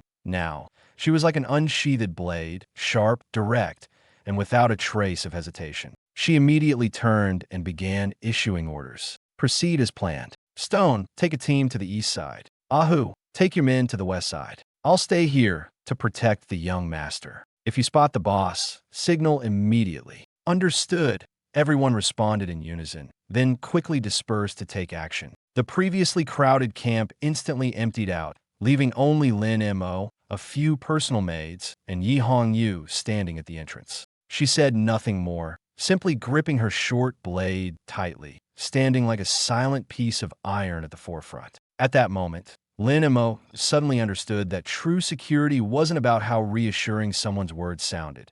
It was about someone genuinely willing to stand in front of you and block the first wave of danger. As the killing intent outside the camp drew closer, the familiar voice in Lin Mo's mind grew excited. The little fireball could barely contain itself. It was like it had smelled blood, frantically urging to rush out and burn all the monsters outside to ashes. It had been waiting for this moment for far too long. But Lin Mo didn't let its excitement cloud his judgment. He looked at the approaching wilderness, his gaze steadier than ever. The real battle was just beginning. Become a forbidden spell? That'll happen soon enough. This was the right move after all. Earth Shield is shaking in fear beside him. Crazy. He's completely crazy. There are so many monsters here. What if they break through the line?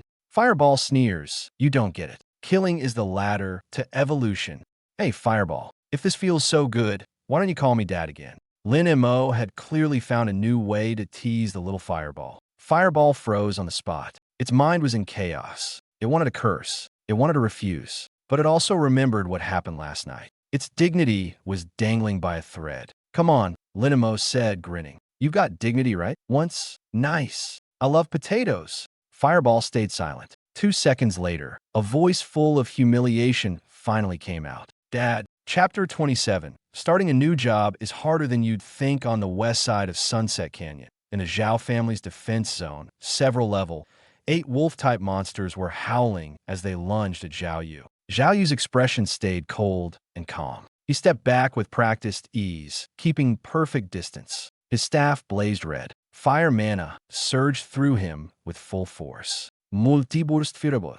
With a low shout, he swung the staff hard. A blazing fireball shot out, then split in midair into 5 smaller fireballs, each the size of a human head. They flew straight toward the wolves with deadly accuracy. Boom! Were blown apart, their bodies charred black and scattered across the ground. Beautiful! Young Master Zhao's 5-hit combo is already flawless. His teammate rushed to praise him. No wonder you're Zhao Yu. You only just changed classes, and you can already split a fireball into 5 stable blasts. That damage output is insane. Zhao Yu breathed a little harder and took a blue mana potion from his waist, then drank it in one gulp. Even with S-rank affinity, using advanced skills this often drained both mental power and mana. But he liked it. The sweat on his face, the violent rush of mana inside him, the exhaustion after each cast. Those were proof that he was getting stronger. Then a scout officer ran over quickly. Report, young Master Zhao. Zhao Yu wiped the sweat from his forehead and asked casually,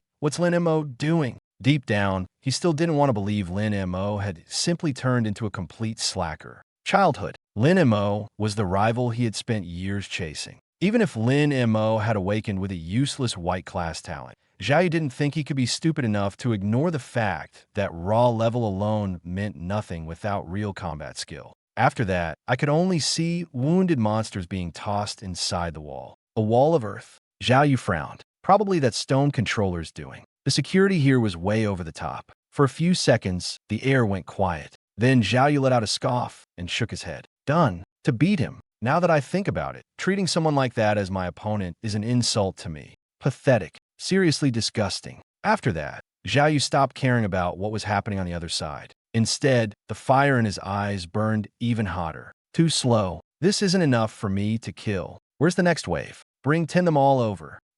One at once. I want 10 at once. Fireball roared in anger. 1? You only sent 1 over? Are you insulting me? On the east side of Sunset Canyon, at the Lin family's camp, 3 towering earth walls stood like a fortress, sealing Lin Mo inside. Inside the fortress, Lin Mo was lying on his side, holding a cup of iced watermelon juice. Beside him, a maid held up a tablet that was playing a comedy movie. Gulp. Hong Yu stood straight and alert. Looking down from Lin Mo was half lying on the large bed. His gaze remained fixed on the commotion beyond the wall, his fingers never idle, ready to act at any moment. Young master, the monsters are here, Yi Hong Yu reminded him. As soon as she finished speaking, a wasteland demon wolf with a broken leg was hurled heavily over the wall by Ahu. Lin Mo didn't hesitate for a second, raising his hand to cast a fireball spell. With a loud bang, the demon wolf was instantly reduced to ashes. However, after the fireball spell hit its target, it seemed to grow restless, churning with dissatisfaction in Lin Mo's consciousness. Fireball spell, is that it? I said I could take on 10. Throwing them one by one. What kind of skill is that? Lin Mo sighed helplessly and called out toward the wall. Sister Yi, throw more in, 10 or so at once. Yi Hong Yu was momentarily stunned. She had never seen Lin Mo use a technique capable of simultaneously detonating multiple fireballs. Last night, the monsters had been too scattered, and most of the ones thrown in were 1 or 2 at a time. The young master was indeed powerful, but if the numbers were too overwhelming, a single mistake could lead to serious consequences. She frowned and offered a cautious reminder. Young master, isn't this a bit too risky? It's fine, Lin Mo replied calmly. Just throw them in. If anything goes wrong, I'll take responsibility. Yi Hong Yu looked at him, hesitated for 2 seconds, and ultimately chose to trust him. She wasn't one to waver. Since the young master had spoken, she would cooperate fully. 15 monsters. Throw them all in at once, she shouted toward the outside of the wall. The dozen or so subordinates outside the wall froze for a moment before simultaneously exerting their strength, tossing the half-dead monsters into the courtyard in one go. In an instant, over a dozen dark shadows descended from the sky, carried by a foul wind, hurtling straight into the courtyard. Standing atop the wall, Yi Hong Yu had already gripped the hilt of her blade, her muscles taut. She was fully prepared. If Lin Mo couldn't handle it, she would immediately jump down, clean up any missed monsters, and protect the young master. But in the next second, she froze completely. Lin Mo raised his hand. An orange-red fireball shot out with a roar. But this time, instead of flying straight ahead, as usual, the fireball trembled violently in midair and instantly split apart. 1, 2, 5, 10, 15. The densely packed miniature fireballs seemed to have eyes, precisely locking onto each monster still airborne. Boom, boom, boom, boom. A series of explosions erupted in quick succession. The monsters didn't even have a chance to land before being blasted into smithereens. Yi Hong Yu stood atop the wall, her breath catching for a moment.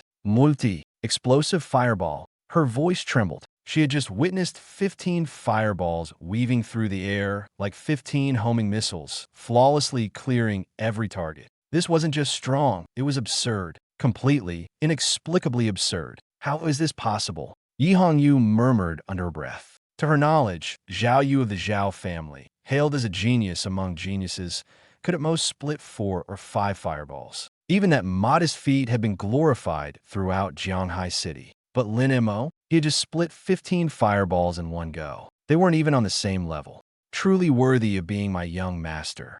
Yi Hong Yu gazed at Lin Mo below, her eyes filled with awe and admiration. Such composure, such talent. Zhao Yu, that so-called S-class genius, isn't even fit to carry the young master's shoes. She lowered her gaze. The dust had yet to settle, and the firelight illuminated Lin Mo's figure. Yet Lin Mo remained in his lazy, reclining posture, as if nothing had happened, casually glancing at the tablet handed to him by the maid. It was as if that 15-monster annihilation had been nothing more than a casual act for him. This kind of calm demeanor, in the eyes of others, was the hallmark of a true powerhouse. However, only Lin Mo himself knew that his mind was already in chaos. Fireball spell, amazing, absolutely amazing. Fireball spell, now that's what I call style. That last wave was perfect. More.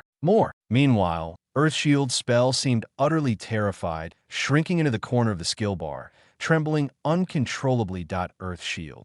No more, please. So many monsters at once. What if one slips through? Master, I think this is too dangerous. Fireball immediately erupted in anger. Fireball, dangerous? Slipping through? Are you doubting me? Earth Shield, I wasn't talking to you, I was talking to Master. Master, how about we take on fewer monsters at a time? Fireball, how dare you look down on me? Lin Mo listened to the bickering in the skill panel and felt a headache coming on. He rubbed his temples and spoke helplessly. All right, stop arguing. Little Earth, you need to trust in your big brother's strength. He may be a bit reckless, but he handles things fairly well. Little Fire, tone it down. Don't scare your little brother. He's just worried about me. In the skill panel, two glowing orbs simultaneously let out a huff, turning away from each other, refusing to make eye contact. Lin Mo, he almost laughed in exasperation. These days, even changing professions wasn't easy. Not only did he have to fight monsters, but he also had to mediate between his skills. Time continued to pass. The sky over Sunset Canyon grew darker, and the shadows stretched longer and longer. Young Master, incoming monsters! Stone shouted from outside the wall. Immediately after, over a dozen dark figures were thrown inside. Boom! Boom! Boom!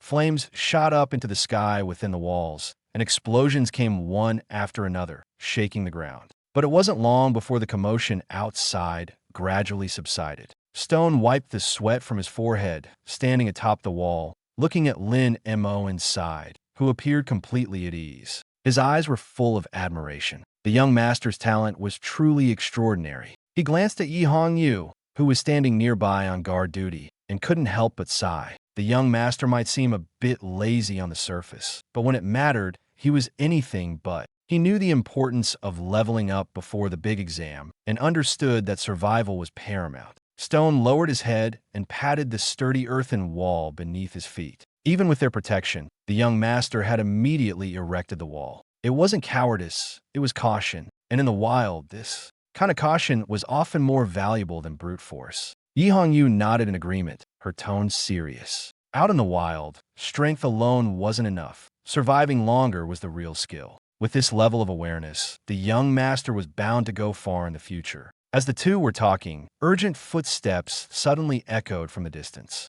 A deputy responsible for scouting the perimeter ran over, his face full of tension, his voice trembling. Report, Captain Yi. He panted, speaking rapidly. Detected a flock of thunderstorm eagles gathering in large numbers, now just 5 kilometers away. Stone looked up at the sky, his expression instantly turning grave. They were finally here. This was the last wave of the monster tide. According to past patterns, after this flock of flying creatures, the true outdoor boss would spawn. Yi Hongyu's eyes darkened as she immediately turned to issue orders. Everyone, listen up. Don't hold back on this wave. Kill them outright. Clear out these monsters completely. Don't let a single one get near the young master.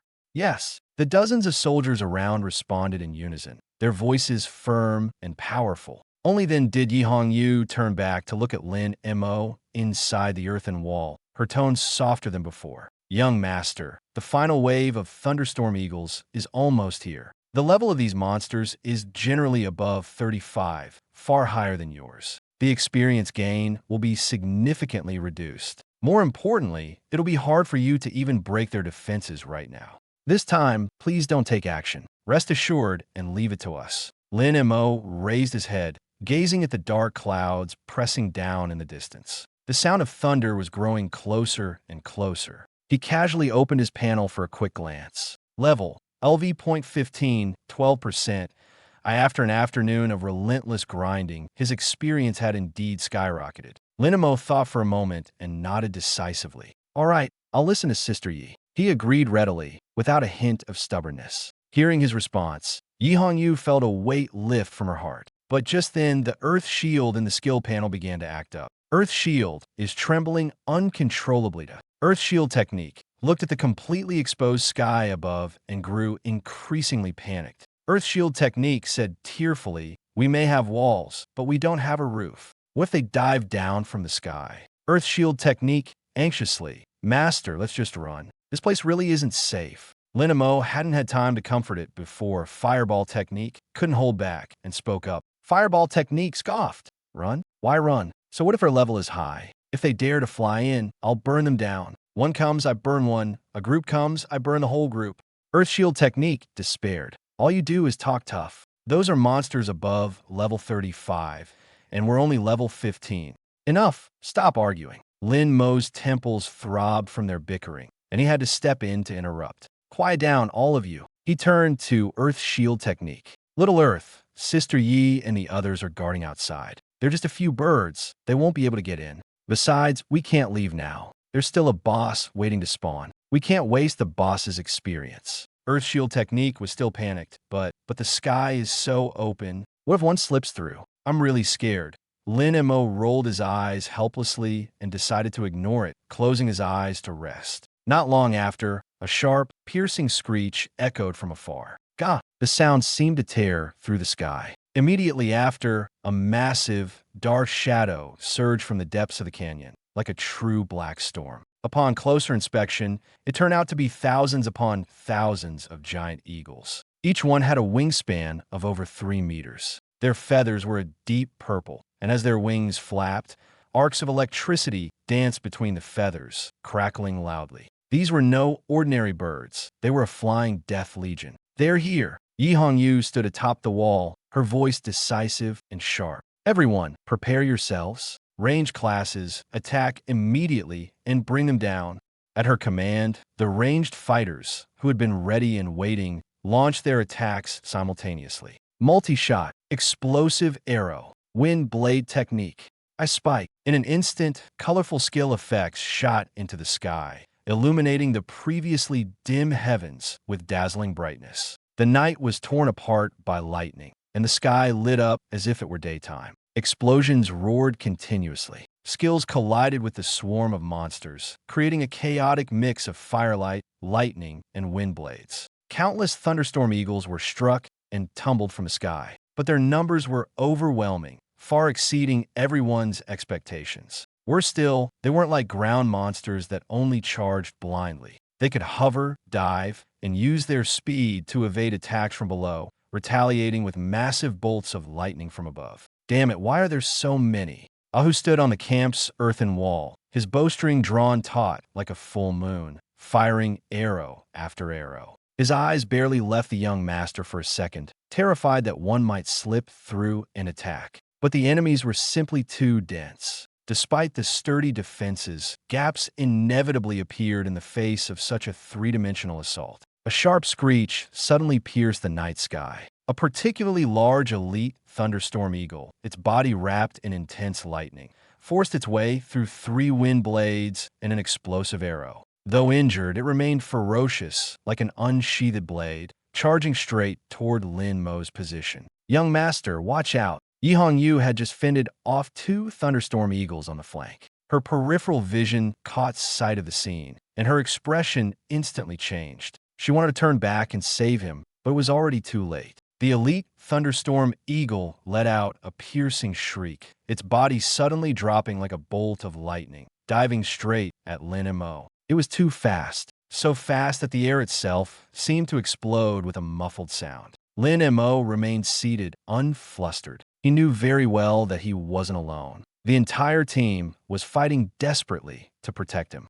As long as they were there, this creature wouldn't truly be able to touch him. But at that moment, Stone let out a furious roar, his eyes turning blood red, and his mana seemed to ignite completely. Beast, how dare you touch the young master?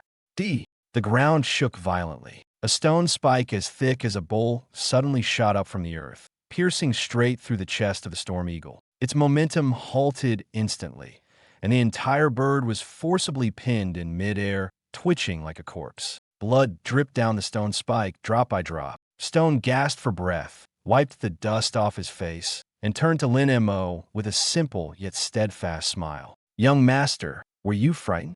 Lin Mo gave him a thumbs up and praised him generously. Well done, Brother Stone. Solid work. The danger was temporarily averted, but the oppressive feeling of near death in that moment was deeply imprinted in the consciousness of Earth Shield technique. It had already been nervous, and now it was on the verge of a breakdown. Earth Shield technique trembled. Too terrifying, truly too terrifying. Earth Shield technique replayed the moment. Just a little more, really just a little more. If that person had been half a second slower, what would have happened to the master? Earth Shield technique grew increasingly fearful. What's the use of a high wall? Without a roof, those things in the sky can still come down. Wouldn't the master still be a sitting duck? Earth's shield technique was so anxious it was about to cry. But sealing the top, how could that be easy? The earth flow wall is designed to rise from the ground. Making the soil and stone bend midair and tightly cover the top is completely unconventional. Fireball technique sneered. You're just a coward. Being a coward is one thing, but you're also useless. Lin Mo listened to its endless muttering, and his forehead darkened slightly. This guy was about to drive itself crazy. He casually said, if you can't seal the top, don't force it. Why not just hide underground? Earth shield technique froze instantly. Earth shield technique felt as if it had been struck on the head. That's right. Lin Mo's heart skipped a beat, immediately sensing something was off. No, little Earth, calm down. I was just saying it casually. Don't actually go underground. But Earth shield technique had already fully immersed itself in its own thoughts, completely ignoring his explanation. To it, the master wasn't speaking nonsense, but was pointing out a new direction. Earth shield technique became excited. The master is brilliant. Why didn't I think of this? If I burrow underground, who could harm the master? Earth shield technique began frantically analyzing the surrounding earth element structure. Earth shield technique muttered to itself, if I just change the soil density, soften the hard rock layers, and reshape them, I can create a sealed space. Lin Mo felt his scalp tingle and quickly sat up straight. Little Earth, listen to me carefully. I need to breathe. There's no air underground. People will die, understand? He tried to make his words as straightforward as possible. He didn't want to end up buried in a dark, damp place, not knowing if there were bugs crawling around. Unfortunately, Earth shield technique was now completely unresponsive. It only felt that the master's words were a higher-level reminder. Oxygen? Then just create an independent space and periodically refresh the air. The more it thought about it, the more feasible it seemed, and its ideas began to develop rapidly in an extremely dangerous direction. Earth shield technique blocked out external interference, while Lin Mo focused all his attention on skill deduction. He was about to say something when he suddenly realized something was wrong. This is bad. Lin Mo's mouth twitched involuntarily. Congratulations. Your skill, Earth shield technique, due to a lack of sense of security, has successfully deduced an advanced Earth element skill. Earth submersion, beginner level. Earth submersion allows merging into the Earth, free movement underground, and the ability to carry objects within a certain range during submersion. The stronger the mental power, the longer the duration. Cooldown time, 15 minutes. Earth shield technique laughed wildly. The master is amazing. One sentence enlightened me. Truly worthy of being my master. As soon as the words fell, buzz, Lin Mo suddenly felt the ground beneath him vanish. The originally solid ground suddenly became as soft and fluid as water in an instant. The custom-made bed, along with his entire body, began sinking downward at an astonishing speed. The maid kneeling beside him was completely dumbfounded. She watched helplessly as her young master, along with the bed, was swallowed bit by the earth, her mind blank. Why, young master? She instinctively reached out to grab him, but only caught a handful of air. The last thing Lin Mo saw was the rapidly shrinking patch of sky above him, and the maid's face filled with terror. Oh, come on. In the next moment, the soil surged and closed abruptly. The ground returned to its smooth state, as if nothing had happened. Meanwhile, atop the 5-meter-high earthen wall, Yi Hongyu swung her blade backward, decapitating a charging flying beast on the spot. The storm eagle flock in the sky had been mostly cleared, but just then, Tu suddenly felt a tremor. He lowered his head, staring intently at the ground beneath him. A heavy, unusual wave surged up from deep underground. That sensation was all too familiar to him. As an S-class Earth affinity mage, he immediately recognized it. This feeling, it's here. Yi Hongyu noticed his reaction and quickly asked, what's wrong? Is it an Earth element boss? Yes. Tu's voice had changed. This pure Earth elemental wave can't be mistaken. This time, the wild boss is definitely Earth elemental. Yi Hongyu's eyes lit up. Do you know the exact location? Tu raised his hand and pointed directly at the ground beneath them. Before an Earth elemental boss refreshes, it frantically absorbs energy from the Earth's veins, causing the flow of Earth elements underground to form a massive vortex. Just like a whirlpool on the water surface. Follow the flow of Earth elements to find the center point, and that's the boss's refresh location. After hearing this, Yi Hongyu thought for a moment and immediately asked, "How many people can your earth submersion take?" Sure Tu puffed out his chest proudly. "About 120 kilograms of items. Theoretically, I can take you and the young master together." "All right, it's decided then." Ye Hongyu nodded. "It's just a small boss. She and Sure Tu could team up to weaken the boss to near death, then leave it for the young master to finish off. This way, it will be safe and also help the young master gain experience." This boss was theirs for the taking. The two turned simultaneously. In the next second, they both froze. Where's the young master? Where's that big bed? Where's that living person? Yi Hongyu's face changed instantly. Her figure flashed, and she jumped directly off the 5-meter-high wall, landing in front of the maid. "Where's the young master?" For the first time, her voice carried a clear urgency. This was the innermost part of the camp, heavily guarded. How could someone possibly take the young master away right under her nose? The maid snapped out of her daze at her shout. Trembling, she pointed at the overly smooth ground in front of her and stammered, "The young master." He fell down. Fell down. Sure Tu, who had just landed, was stunned. "How? Did he fall down? There's no pit here." The maid struggled to recall the scene from earlier, gesturing as she spoke. Just now, the soil suddenly became like water, and the young master, along with the bed, sank down in an instant. Then the ground closed up on its own. Sure Tu and Yi Hongyu exchanged glances, seeing shock in each other's eyes. The soil turned into water? Directly sank into the ground, without leaving a hole? This description sounded eerily familiar. This is earth submersion, Sure Tu exclaimed in disbelief. He crouched down abruptly, pressing his hand against the ground, his expression growing increasingly strange. Sure Tu placed both hands on the spot where Lin Mo had disappeared, carefully sensing the traces left underground. A few seconds later, he suddenly raised his head, his face pale, as if he'd seen something that shouldn't exist. "Captain Yi, it really is earth submersion." Yi Hongyu's breath hitched.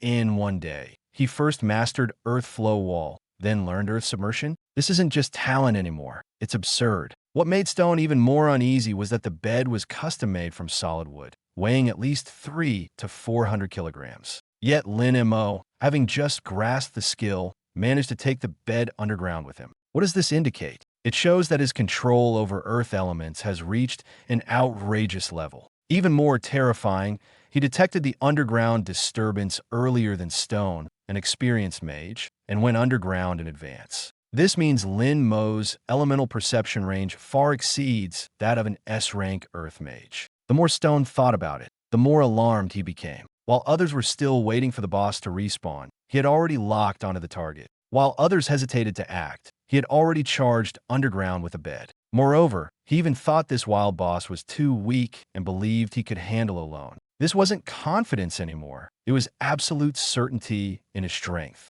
Yi Hongyu snapped out of her shock and immediately suppressed her astonishment. "Stop dawdling. Take me down there. The young master must not be harmed." Yes. Stone quickly nodded. "Captain Yi, hold on to me." The next second, a yellowish-brown glow lit up. The ground softened as if soaked, rapidly collapsing, and the two figures plunged into the earth together.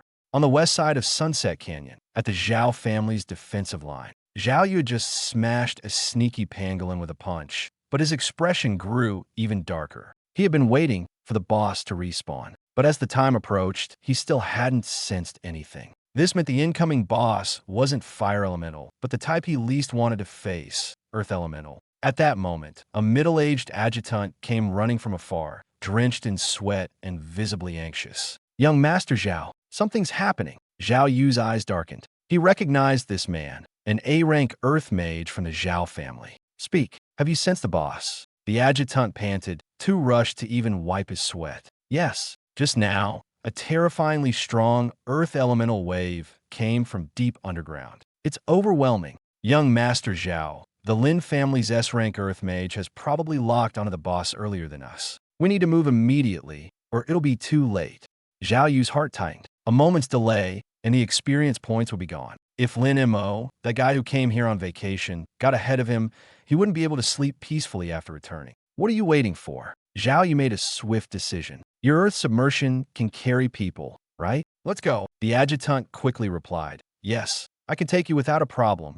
Without hesitation, he activated his skill, A yellowish-brown glow enveloped the two of them. The ground beneath their feet softened, and their figures vanished into the earth. Deep underground, Lin Mo was already dizzy and nauseous, his stomach churning as if he might vomit on the spot. If skills could have expressions, Fireball would probably be on the verge of losing its mind by now. The once comfortable bed was now like an out-of-control boat, violently tossing in the raging torrent of earth elements. Dirt, rocks, and debris whizzed past, flashing by like gray shadows. Lin Mo clung tightly to the edge of the bed, his face pale. Slow down, slow down. Are you in a rush to reincarnate? He was being shaken so violently that his brain felt like it might fall apart. Just moments ago, it felt like a vacation, and now, in the blink of an eye, it had turned into a desperate underground escape. Fireball roared furiously. Can you even control your direction? Can you? My brain is about to be scrambled by you. Fireball pointed at the rock layer ahead. Can't you see that massive rock? You're about to crash into it. Again. You crashed again. Fireball cursed. What kind of lousy ride is this? Turn now. Earth Shield wailed in terror. I don't want this either, but the force ahead is too strong. The suction grew stronger and stronger, and Lin Mo couldn't control his body at all. With a muffled bang, the luxurious bed slammed hard against a solid rock layer. Lin Mo was shaken so badly that his vision went black, leaving only one thought in his mind. It's over. Today, I'm really going to die here. I told you, don't dig deeper, but you just wouldn't listen. He gritted his teeth, seething with anger. Now look, you've gone and sent us straight to hell. Earthshield was panicking too, its voice full of distress. Master, I really didn't know it would be like this down here. This suction force is too strong. It's like it's dragging us to some unknown place. The previously narrow dirt tunnel ahead suddenly opened up, and the view expanded dramatically. A massive underground current broke free from its constraints, as if it had been waiting for them to fall in, instantly engulfing the entire bed and surging upward with violent force. Earthshield trembled in fear. Master, hold on tight. I think we're about to fly. Fly my ass. Lin Mo's face turned pale as he quickly wrapped himself tightly in the blanket. The next second, with a deafening boom, the ground exploded. In an open area of Sunset Canyon, the previously flat ground first bulged into a large mound, then was violently pierced from within. Dirt, rubble, and dust shot into the air. A luxurious bed was propelled over 10 meters high by the force from underground. Finally, it crashed heavily back to the ground, causing the surrounding area to tremble violently. Fortunately, Earthshield barely managed to absorb the impact, so the bed didn't fall apart,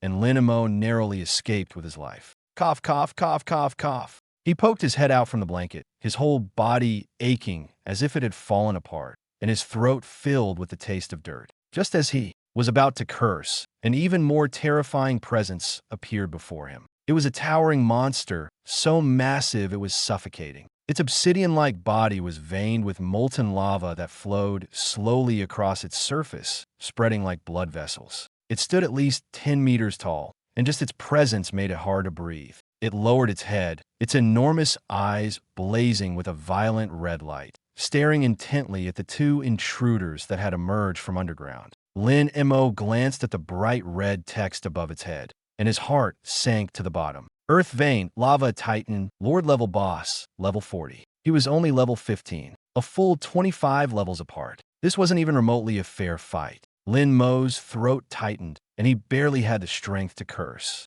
This is your idea of a place to hide. Earthshield was completely panicked, its voice trembling. I didn't know either. I just sensed suction here. I didn't expect it to bring us face to face with a monster like this. Master Run, this thing is way out of our league. Earthshield even wanted to burrow back underground, but its skill was on cooldown and couldn't be used. At this moment, Fireball spell exploded in anger instead. Flames flickered wildly across its body, as if it had been completely provoked by the Titan's aura. Run? Run for what? So what if it's level 40? I am destined to become a forbidden spell in the future.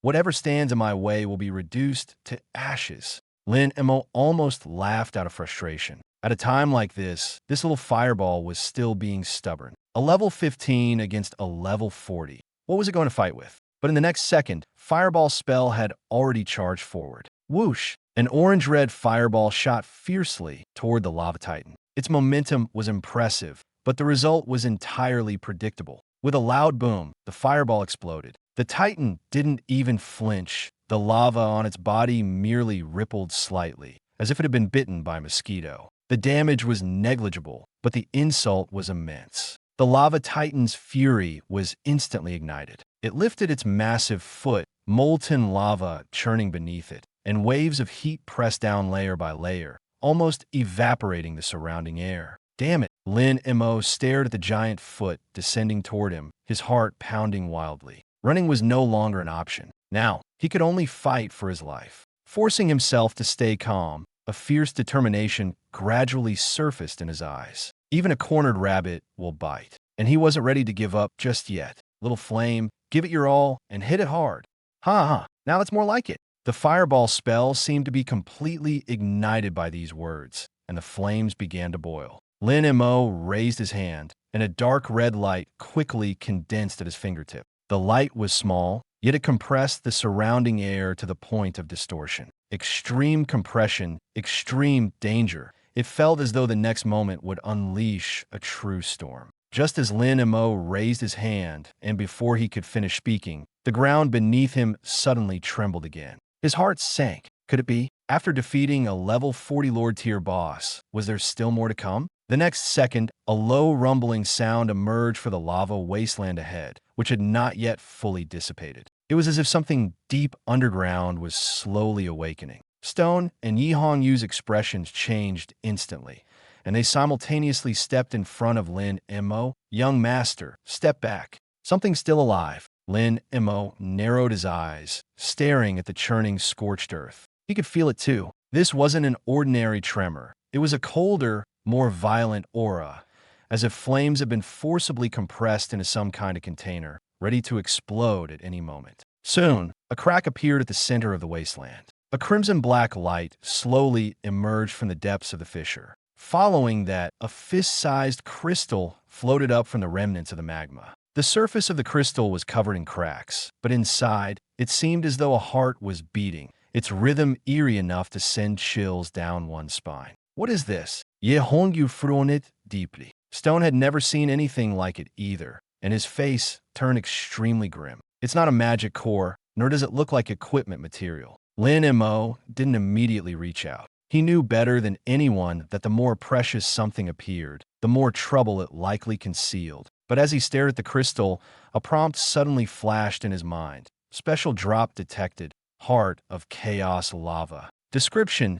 a rare core born from high-level earth vein energy and abnormal mental pollution. Danger level unknown. Reminder: this item can be used to enhance fire-based skills, but may also erode the holder's mind. Lin Mo's expression shifted slightly. Enhance fire-based skills? But it could also erode the mind? This item was clearly not meant for ordinary people. Yet the more dangerous it seemed, the more it indicated its extraordinary value. Stone noticed Lin Mo's hesitation and immediately advised in a low voice, "Young master, this thing's origins are unclear. It's best not to touch it." Yi Hongyu nodded in agreement. "That's right. Hand it over to the family head's people for handling. That's the safest option." Lin Mo remained silent for a moment. He could tell they were looking out for him. But the problem was, after coming this far, if he didn't even dare to take a closer look, how could he talk about becoming stronger? He needed power. He needed a trump card that would truly allow him to stand his ground. With this thought, Lin Mo slowly extended his hand. Just as his fingertip was about to touch the crystal, the heart of chaos lava suddenly trembled violently. The next second, a scorching force surged from his fingers straight into his mind. Lin Mo let out a muffled groan, his face turning pale instantly. The world before his eyes twisted abruptly. Flames, magma, roars, darkness. Countless chaotic images flooded in, as if trying to tear his consciousness apart. "Young master." Stone was alarmed and was about to step forward. But Lin Mo suddenly raised his hand, forcibly stopping him. Gritting his teeth, veins bulging on his forehead, Lin Mo stared intently at the crystal. He understood now. This thing wasn't testing him. It was choosing its master. If he couldn't withstand this impact, then he wasn't worthy of possessing it. Lin Mo took a deep breath, forcibly steadied his mind, and his gaze grew colder bit by bit. "Want to choose a master?" Then bring it on. Instead of retreating, he advanced, pressing his palm directly onto the crystal. Boom! A more intense heat wave exploded outward. Stone and Yihong Yu simultaneously stepped back, their expressions filled with shock. Yet Lin Mo stood his ground, unmoving. He could feel the force frantically assaulting his consciousness, as if trying to burn through his soul. But he was equally aware that as long as he endured, this thing would truly become his own power. There are no free benefits in this world. If you want to gain something, you must first withstand something. Lin Mo gritted his teeth tightly, letting the sweat slide down his forehead, but his voice remained unusually calm. Let's see just how capable you really are. The heart of chaos lava flickered violently, as if responding to his provocation. In the next moment, it transformed into a streak of crimson black light and directly entered Lin Mo's body. Yihong Yu's expression changed drastically. Young master, Stone immediately rushed forward, only to be forced back several steps by a residual shockwave. Lin Mo felt as if his entire meridians were being burned, the pain so intense that he almost collapsed to his knees. But he held on, because he knew that a true strongman is not someone who never gets hurt, but someone who, even when injured, refuses to fall. No one knew how much time had passed before the burning sensation finally began to subside. Lin Mo exhaled deeply and slowly opened his eyes. Deep within his pupils, there was now a faint trace of fiery golden light. At the same time, a new notification appeared before him. You have successfully absorbed Heart of Chaos Lava. Fire affinity greatly enhanced. New ability is being generated.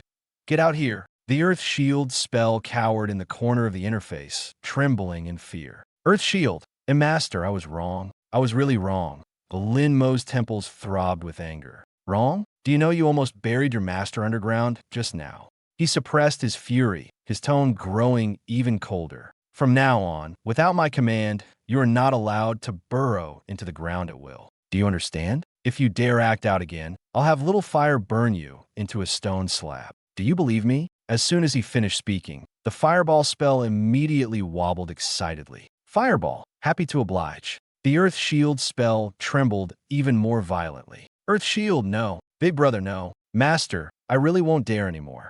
Earth Shield, I swear, I'll never burrow without permission again. I'll follow all your commands. That's more like it. Lin Mo rolled his eyes helplessly. These skills of his were truly one headache after another. He could only hope that the upcoming water, wood, and lightning skills would be a bit more normal. Otherwise, being a mage was going to be far too exhausting. Just then, the ground ahead suddenly shook. Moments later, two disheveled figures emerged awkwardly from the earth. It was none other than Zhao Yu and his earth element adjutant.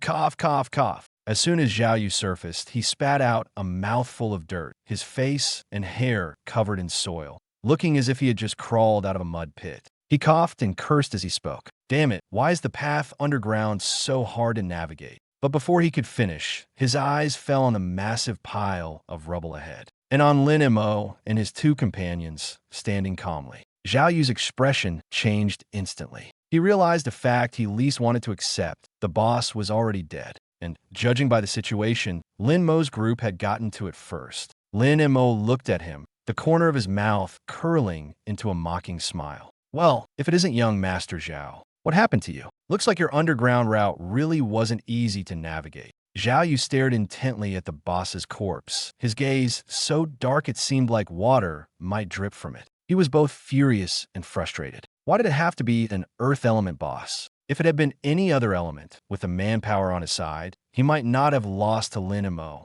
but it just had to be earth element. And the Lin family had the advantage in this area. Not only had he failed to claim the boss, but he had also lost face completely. Taking a deep breath, he forcibly suppressed his anger and spoke coldly. Lin Mo, don't celebrate too soon. Your level may be high, but when it comes to actual combat ability and skill proficiency, you might not live up to your level. His tone grew sharper as he continued. Relying on your family to feed you resources and slowly grind your way up in levels. Only someone like you would do such a thing. After speaking, he didn't want to stay a moment longer. Staying would only make him feel more humiliated. Let's go. Zhao Yu waved his hand and turned to leave with his adjutant. His mood now was like having painstakingly cultivated a season's worth of crops, only to find that the person next to him, who did nothing, not only had a better harvest, but also took over his field. He couldn't swallow this bitterness no matter how hard he tried. That was a level 40 boss. The massive experience and resources that should have belonged to him were snatched away by Lin Mo.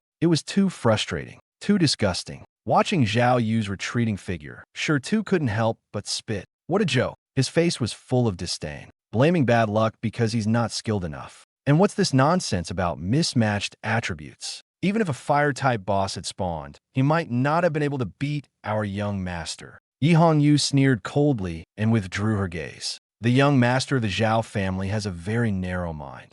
People like him can achieve great things. Compared to our young master, he's not even close. Just then, Lin Mo's two skills suddenly stirred. Fireball technique, so fragrant, so tempting. It's the scent of becoming stronger. Earth shield technique. Master, I smell it too. Such a warm, earthly aura. Lin Mo was stunned. Both skills reacting at the same time. That meant there must be something good nearby. Following the sensation, he turned to look at the pile of molten Titan corpses. Sure too, Sister Yi, let's go take a look. Seems like something good dropped. The three of them immediately walked over. The closer they got to the ruins, the more distinct the intertwining red and yellow glow became, like a flame trapped under a rock.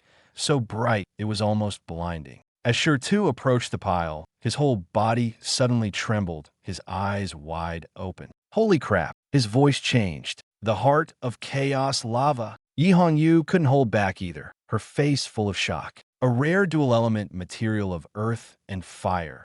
If I'm not mistaken, this is the first time this item has appeared domestically this year, right? Sure Tu swallowed hard, his eyes fixed. This luck is just too outrageous. Before he could finish speaking, Yi Hongyu smacked the back of his head. Watch your mouth. What do you mean, luck? This is what the young master deserves. Sure Tu clutched his head and quickly corrected himself, though his face still couldn't hide his astonishment. Right, the young master is amazing. The young master is truly amazing. Lin Mo stood to the side, his gaze falling on the treasure, radiating intense heat, his expression gradually darkening. He knew the real trouble was just beginning. Correct myself? I'm talking about me. I'm a dog. If I had this kind of luck, I'd willingly be a dog.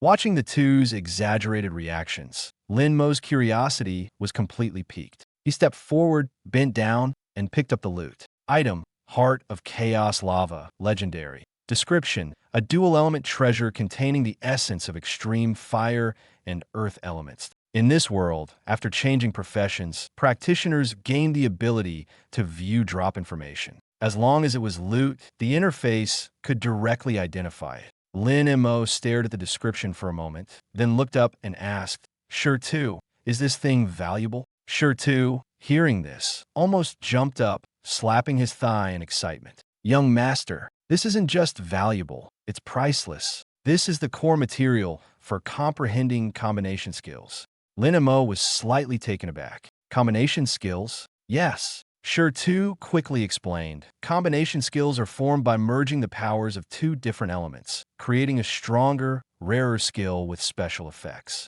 He stared at the heart in Lin Mo's hand, his eyes practically glowing. Such skills are usually only mastered by the most elite experts. Yi Hongyu nodded and added, the prerequisites for comprehending combination skills are very strict. You need high-rated dual-element affinity. Otherwise, you won't even get close. She paused for a moment and continued. Most magic-based professions are naturally attuned to only one element. Take Stone, for example. Although he has S-level Earth affinity, at most he can only cast a fireball spell with fire affinity, and fusion is out of the question. Stone smiled helplessly. That's right. Only those with legendary hidden professions are truly qualified to attempt such things. For instance, Thunderflame Mage, with both S-level thunder and fire affinities, would have the innate conditions to try combination skills. But talent alone isn't enough, Yi Hongyu added. You also need elemental materials as a medium to harmonize different elements.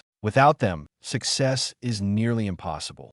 Hearing this, Lin Mo finally understood. He asked thoughtfully, so this kind of material is hard to come by?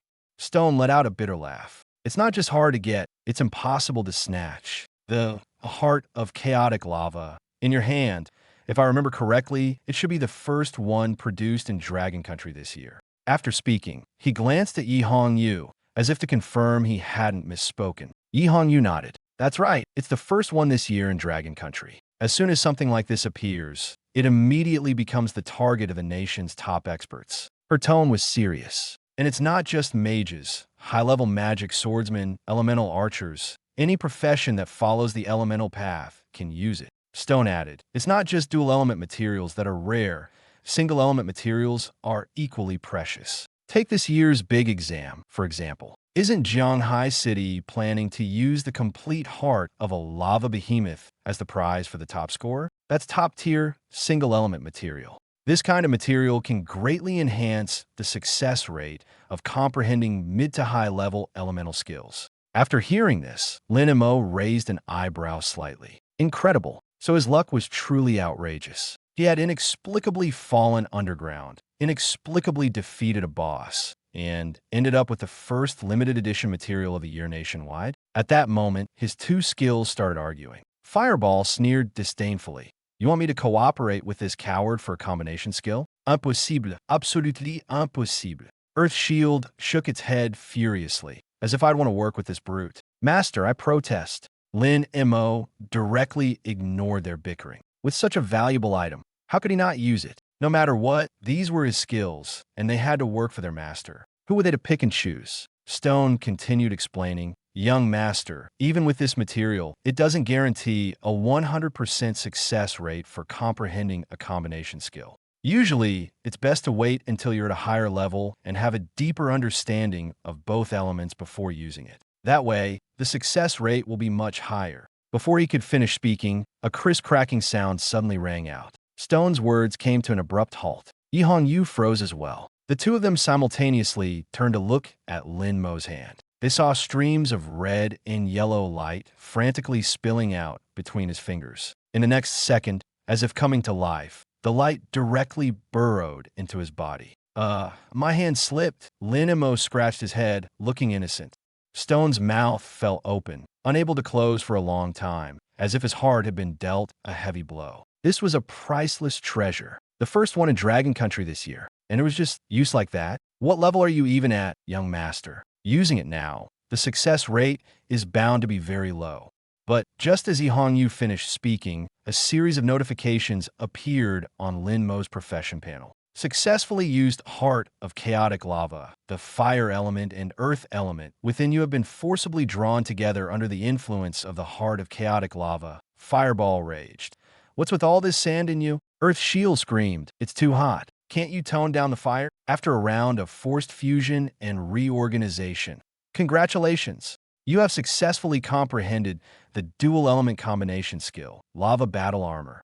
Lava Battle Armor. Summon molten lava from the Earth's core to cover your entire body, forming an indestructible armor. Greatly enhances all attributes. While the armor is active, your normal attacks will deal additional fire attribute damage. Duration, 5 minutes. Cooldown, 1 hour. Lin Mo was momentarily stunned. Just like that, even he found it hard to believe. But soon he figured it out. For most people, comprehending a combination skill requires painstakingly balancing two completely different elements, a process that is slow, dangerous, and prone to failure with the slightest mistake. But he was different. His skills seemed to think for themselves. Heart of Chaotic Lava didn't require Fireball and Earth Shield to slowly harmonize. Instead, it forcibly crammed them into the same space, leaving them to figure out the most suitable way to merge. The result? No matter how unwilling they were, they had no choice but to fuse through conflict. Fireball let out a desperate wail.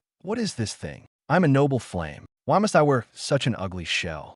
Fireball resisted with all its might. I am an offensive skill, not some armor-wearing coward. Only cowards wear armor. I won't wear it, not even if you kill me. Earth Shield muttered pitifully. Master, this form is all fiery and too conspicuous. It doesn't feel safe at all. How about we just don't wear it?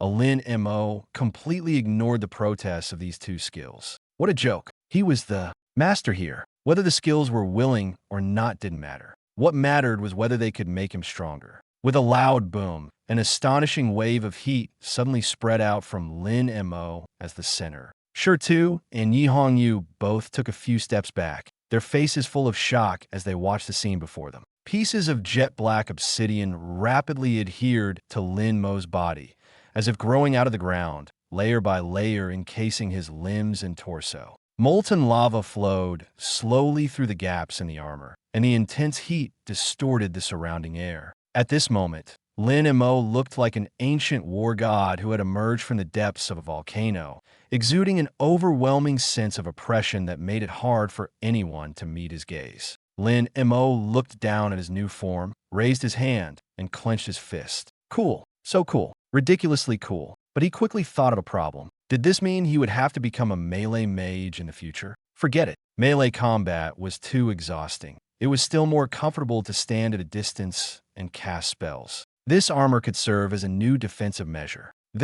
Sure Tu and Yi Hongyu exchanged glances, both seeing the unmistakable shock in each other's eyes. Was this what a genius looked like? A god-tier skill, mastered as soon as it was acquired? It took Yi Hongyu quite a while to recover. She looked at Lin Mo, who had already deactivated the armor and returned to his usual laid-back demeanor, and couldn't help but smile bitterly. It was the kind of helplessness that ordinary people feel when faced with a true prodigy. She had thought today was already shocking enough, but Lin Mo kept shattering her understanding again and again. "Young master, it's getting late. We should head back," Yi Hongyu said, glancing at the now completely dark sky. Her tone was softer than usual. "With your current strength, plus this combination skill, tomorrow's big exam will definitely leave everyone stunned. Rest well tonight and recharge. Tomorrow will be your time to shine." Lin Mo nodded, his expression matter of fact. "Yeah, we should head back. I am starving." Fireball bounced excitedly. Food.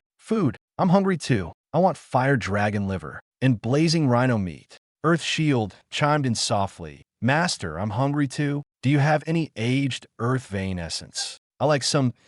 These two were getting better at reading the room. Knowing their earlier resistance was futile, they sensibly shut up and started thinking about food instead. Since they were so considerate, Lin Mo didn't mind being a bit generous. "All right, everyone get some," Lin Mo casually replied his mind. "This young master is in a good mood today. Whether it's fire dragon liver or earth marrow essence, as long as it's in the house, take as much as you want." At the same time, Yi Hongyu had already taken out her phone to notify her subordinates to drive over and pick them up. While waiting, she began to ponder. Once they got home, she would need to immediately report the young master's situation to Commander Lin and Madam. But where should she start? From the moment the young master casually made his move, or from his terrifying talent in instantly comprehending combination techniques? Too much had happened today, so much that she didn't even know how to begin. When Lin Mo returned to the Lin family's mansion in Jianghai City, it was already late at night. Yet the entire estate was as bright as day, with lights stretching from the tall floor-to-ceiling windows all the way to the fountain, exuding an air of undisturbed tranquility and luxury. A convoy of luxury cars slowly drove through the ornate iron gates and came to a steady stop. The moment the car door opened, the maids who had been waiting on both sides bowed in unison, their voices crisp and respectful. "Welcome home, young master. You've worked hard, young master." As Lin Mo stepped out of the car, his mother, Su Wan, quickly approached him. "Montakia." She was dressed casually today, but her innate elegance was still unmistakable. She grabbed Lin Mo's hand, her eyes scanning his slightly disheveled hair and the fatigue that couldn't be hidden on his face. Her eyes reddened instantly. "My child, how did you end up like this? You must have suffered a lot." Seeing his mother's concerned expression, Lin Mo felt a slight warmth in his heart and smiled. "Mom, I'm fine, just a bit tired." As long as you're okay, Su Wan nodded repeatedly, as if finally relieved. She didn't ask further, only gently patted the back of Lin Mo's hand. "The food is still being prepared. Go take a bath first, relax, and then have a good meal." "All right, Mom." Lin Mo agreed with a nod, then turned back to wave at Yi Hongyu, who had just gotten out of the car. "Sister Yi, you should rest too." "Yes, young master," Yi Hongyu replied with a bow. Watching Lin Mo's departing figure, the warmth on Su Wan's face gradually faded. She turned to Yi Hongyu, her tone still gentle but now tinged with seriousness.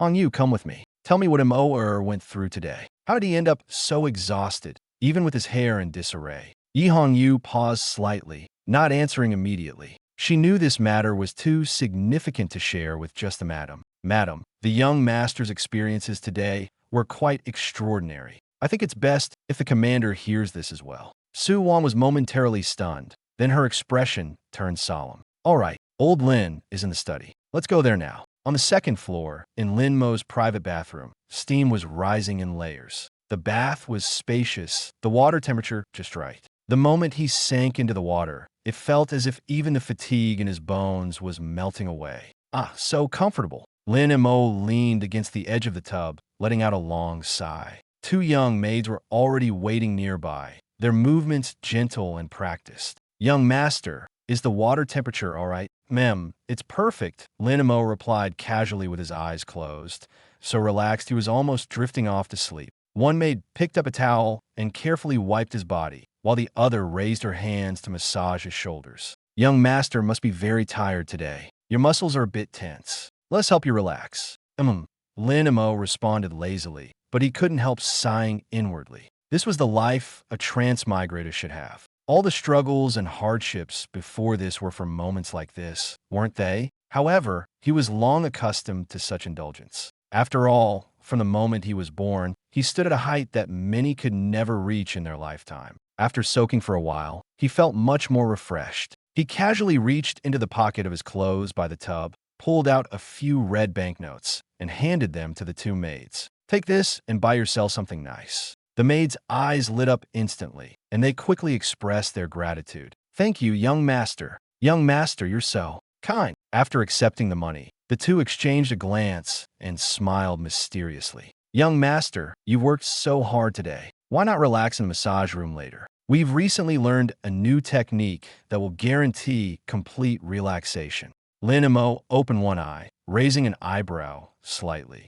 A new technique? What kind of new technique? The maid blinked, her smile full of hidden meaning. The great you controls the flood. Lin Mo froze for a moment, not immediately understanding, but judging by their expressions, he could guess it wasn't a proper massage. The corner of his mouth lifted, and his interest was piqued. All right then, I'd like to see just how skilled you are. Saying this, he stood up from the water, allowing the maid to drape a bathrobe over him, and walked out leisurely. At the same time, the atmosphere in the study on the first floor was entirely different. Behind the heavy desk, Lin Tianhao remained silent for a long time after hearing Yi Hongyu's report. Su Wan stood to the side, her fingers unconsciously clenched, clearly still in shock. The room was eerily quiet, with only the faint sound of a cigar being lit breaking the silence. Lin Tianhao took a puff, but his brows remained furrowed. He had thought his son's recent performance was already astonishing, but after hearing Yi Hongyu's words, he realized the truly unbelievable part was yet to come. So, you're saying Mo is already at level 17? His voice was low, as if confirming a fact he himself found hard to believe. For an ordinary professional, reaching level 17 in 3 days was utterly impossible. But for a top-tier family like the Lin family, the level itself wasn't the most terrifying part. The truly frightening aspect was Lin Mo's comprehension. He hadn't achieved this through resources alone. He had absorbed power bit by bit through actual combat, turning others' knowledge into his own. Suwon finally couldn't hold back and began counting on her fingers, her shock growing with each word. Fire-based skills like multiple explosive fireballs and blazing spiral dragon shot. Earth-based skills like earth flow wall and earth submersion. How on earth did this child learn all of this? By the time she finished, her breathing was uneven. And then there's the fire-earth combination skill, lava battle armor. It's a high-level skill that can attack, defend, and last a long time. Most people take ages to master just one of these, yet he grasped it so quickly. Standing in the center of the room, Yi Hongyu remained silent, but the shock in her eyes was no less than that of the lady of the house. She had witnessed Lin Mo's journey firsthand. Precisely because of this, she knew better than anyone that what Lin Mo had accomplished couldn't simply be attributed to talent. This wasn't luck. It was the terrifying potential unleashed when someone truly awakened. Lin Tianhao remained silent for a long time, the cigar in his hand burning down to a length of ash he didn't bother to flick away. He knew in his heart that Lin Mo's path was no longer that of an ordinary genius. This son of his might truly reach heights they couldn't even dare to imagine. Lin Mo put down his chopsticks and looked up at his parents. He wasn't speaking casually. If he was going to learn, he wanted to learn the strongest. Having read so many novels in his previous life, he knew very well that in the realm of magic professions, Light and dark often stood at the pinnacle. One represented purification, explosive power, and suppression, while the other embodied mystery, infiltration, and destruction. Mastering either one would significantly enhance combat power. Combining the two would only make the power even more exaggerated. What he wanted wasn't just to become stronger. He wanted to walk this path more steadily and further. "Mom, Dad," Lin Mo said seriously, "I want to learn light magic or dark magic. What do you think?" As soon as he finished speaking, the atmosphere around the dining table shifted. Lin Tianhao and Su Wan exchanged a glance, their expressions darkening slightly. Lin Mo's heart tightened. Could it be that it wasn't a matter of availability, but that there was some issue with these two types of magic? Su Wan was silent for a couple of seconds before she slowly said, "It's not that we can't get them." She looked at Lin Mo, her tone noticeably more solemn than before. "These are the basic skill books for the two elements, and there are too few of them." Lin Tianhao also put down his chopsticks, his gaze falling on his son as he explained directly. "The light and dark elements are inherently rare attributes. Ordinary merchants don't have them at all. Only a few major auction houses or certain top-tier families and guilds might have some in stock. And even if they do, they might not be suitable for you to use right now." Lin Mo frowned slightly. He understood. It wasn't that he couldn't learn them, but that the difficulty was far higher than that of the fire and earth elements. This meant that if he truly wanted to pursue this path, he couldn't just rely on the resources readily available at home. He would have to spend time searching, competing, and perhaps even fighting for them. Yet he did not back down. Instead, he became even more resolute in his choice. The rarer something was, the more it was worth obtaining. The harder it was to acquire, the more it proved its value. He raised his head, his eyes shining even brighter. "Then find a way to get them." Lin Mo's voice was calm, but it carried an undeniable determination. "I don't want to randomly pick an element just to make up the numbers. Since I have the opportunity, I want to learn the strongest."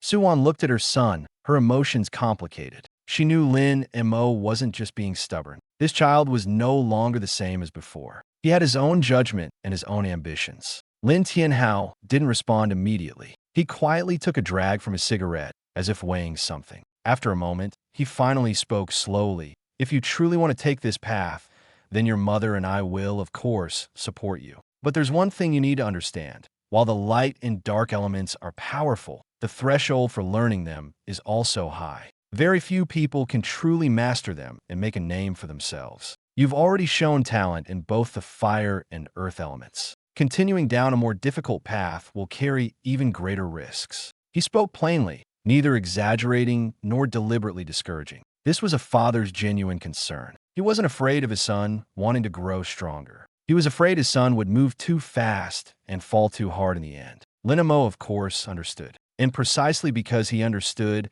he didn't rush to argue, but instead thought carefully. He knew his father's concerns were normal, but he also knew he couldn't stay in his comfort zone forever. If he only learned some ordinary skills and slowly build up his strength with the fire and earth elements, his potential would ultimately be limited. This world was harsh. The higher you climbed, the less you could rely on luck. You had to choose the most worthwhile direction to invest in. Lin Mo put down his bowl and chopsticks, his tone becoming serious. "Dad, Mom, I understand what you mean, but I still want to try. If I don't even dare to take this step, then I can never reach greater heights in the future." After he said this, the dining table fell silent for a few seconds. Yi Hongyu, who was standing nearby, felt a surge of emotion in her heart. She suddenly realized that this young master had truly changed. The Lin Mo of the past might have been overly sheltered by his family, acting casually and thinking simply. But now he was starting to think about the future,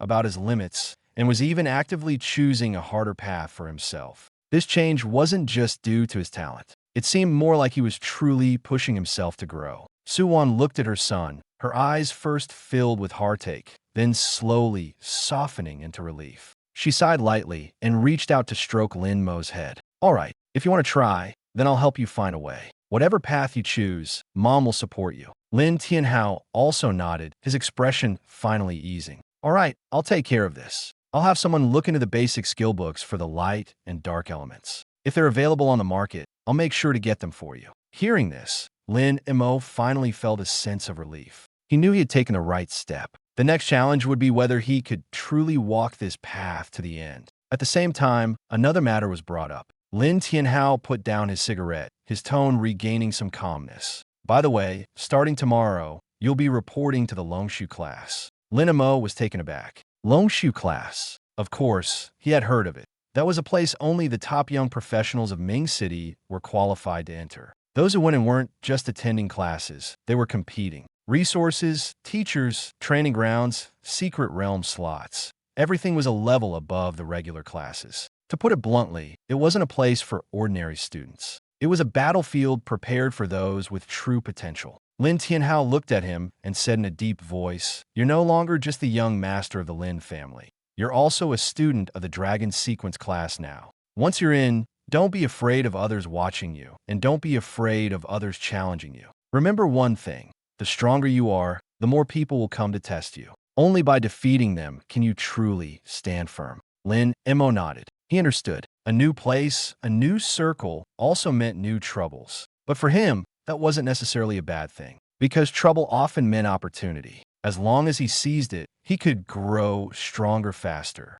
Lin Mo was momentarily stunned. He hadn't expected that even a wealthy and powerful family like the Lin family couldn't just casually obtain any skill book they wanted. Suwon noticed his confusion, sighed lightly, and her tone became serious. "Mo, you don't understand the rules behind this yet. Light and dark elements have always been recognized as the two strongest magical systems, but their talent requirements are terrifyingly high. Not just anyone can learn them. The basic skill books for these two systems are strictly controlled by the state and are never easily released to the market." She paused, her expression growing even more solemn. But that's not the most important thing. The most critical issue is that even if you manage to get one, forcing yourself to learn it without the corresponding elemental affinity can lead to serious consequences. Lin Mo's heart tightened. What kind of consequences? Lin Tianhao took over the explanation, his expression grave. Unlike ordinary elements, even if you lack the corresponding affinity, the worst that can happen is that you can't learn it, or its power is significantly reduced. But light and dark are different. If you don't have holy light affinity, the moment light elements enter your body might not be able to withstand it and could explode on the spot. As for dark elements, their corrosiveness is too strong. Without the corresponding affinity, your mind could be forcibly overwhelmed. In mild cases, you'd lose control. In severe cases, you'd turn into a mindless killer. Lin Mo felt a chill run down his spine. He had only wanted to grow stronger, but he hadn't expected the cost to be so severe. Lin Tianhao looked at him, his tone softening slightly, but still serious. "Son, your mom and I know you have talent, and we know you're not content with just learning ordinary elements. But this isn't something worth gambling your life on." Suwon quickly chimed in, her eyes full of concern. "That's right, Mo. You're already outstanding as you are. With fire and earth elements in your hands, you're already incredibly strong. With your talent, even if you only push ordinary elements to their limits, you'll still reach heights others can't touch in a lifetime. There's no need to risk your life for a single skill." Lin Mo was silent for a few seconds, slowly digesting their words. He didn't want to give up on light and dark elements, but he was very clear that he wasn't yet strong enough to afford mistakes. He only had one life. If he lost it in the pursuit of power, that would be the height of foolishness. Seeing his silence, Lin Tianhao added, "If you really want to learn light and dark in the future, it's not entirely impossible. When your level reaches above 100 and the power within your body is strong enough, theoretically, you'll be able to withstand the impact of light and dark elements. When that time comes, you can consider it again. It's too early now." After hearing this, Lin Mo nodded. "All right, I understand. I won't touch light and dark for now." Suwon, seeing him finally relent, visibly relaxed, and immediately shifted the topic. "Since light and dark are off the table, how about we go for lightning?" "Lightning?" Lin Mo looked up at her. Suwon nodded and explained seriously. "Lightning is rare too, but it's more stable than light and dark. It has high burst damage, fast speed, and strong lethality, which suits your current path well. The basic lightning skill book isn't cheap, but money isn't an issue for our family. If you like it, I'll have someone prepare it right now," Suwon said. Lin Mo's eyes lit up at her words. "Lightning skills? That's awesome. Who hasn't fantasized as a kid about controlling lightning?" The thought of summoning bolts of lightning with a mere gesture was exhilarating. But just then, the voice of Fireball Technique chimed in again, full of disdain. Un fireball technique sneered, lightning? How dare it compare to fire? When it comes to power, fire is the true king.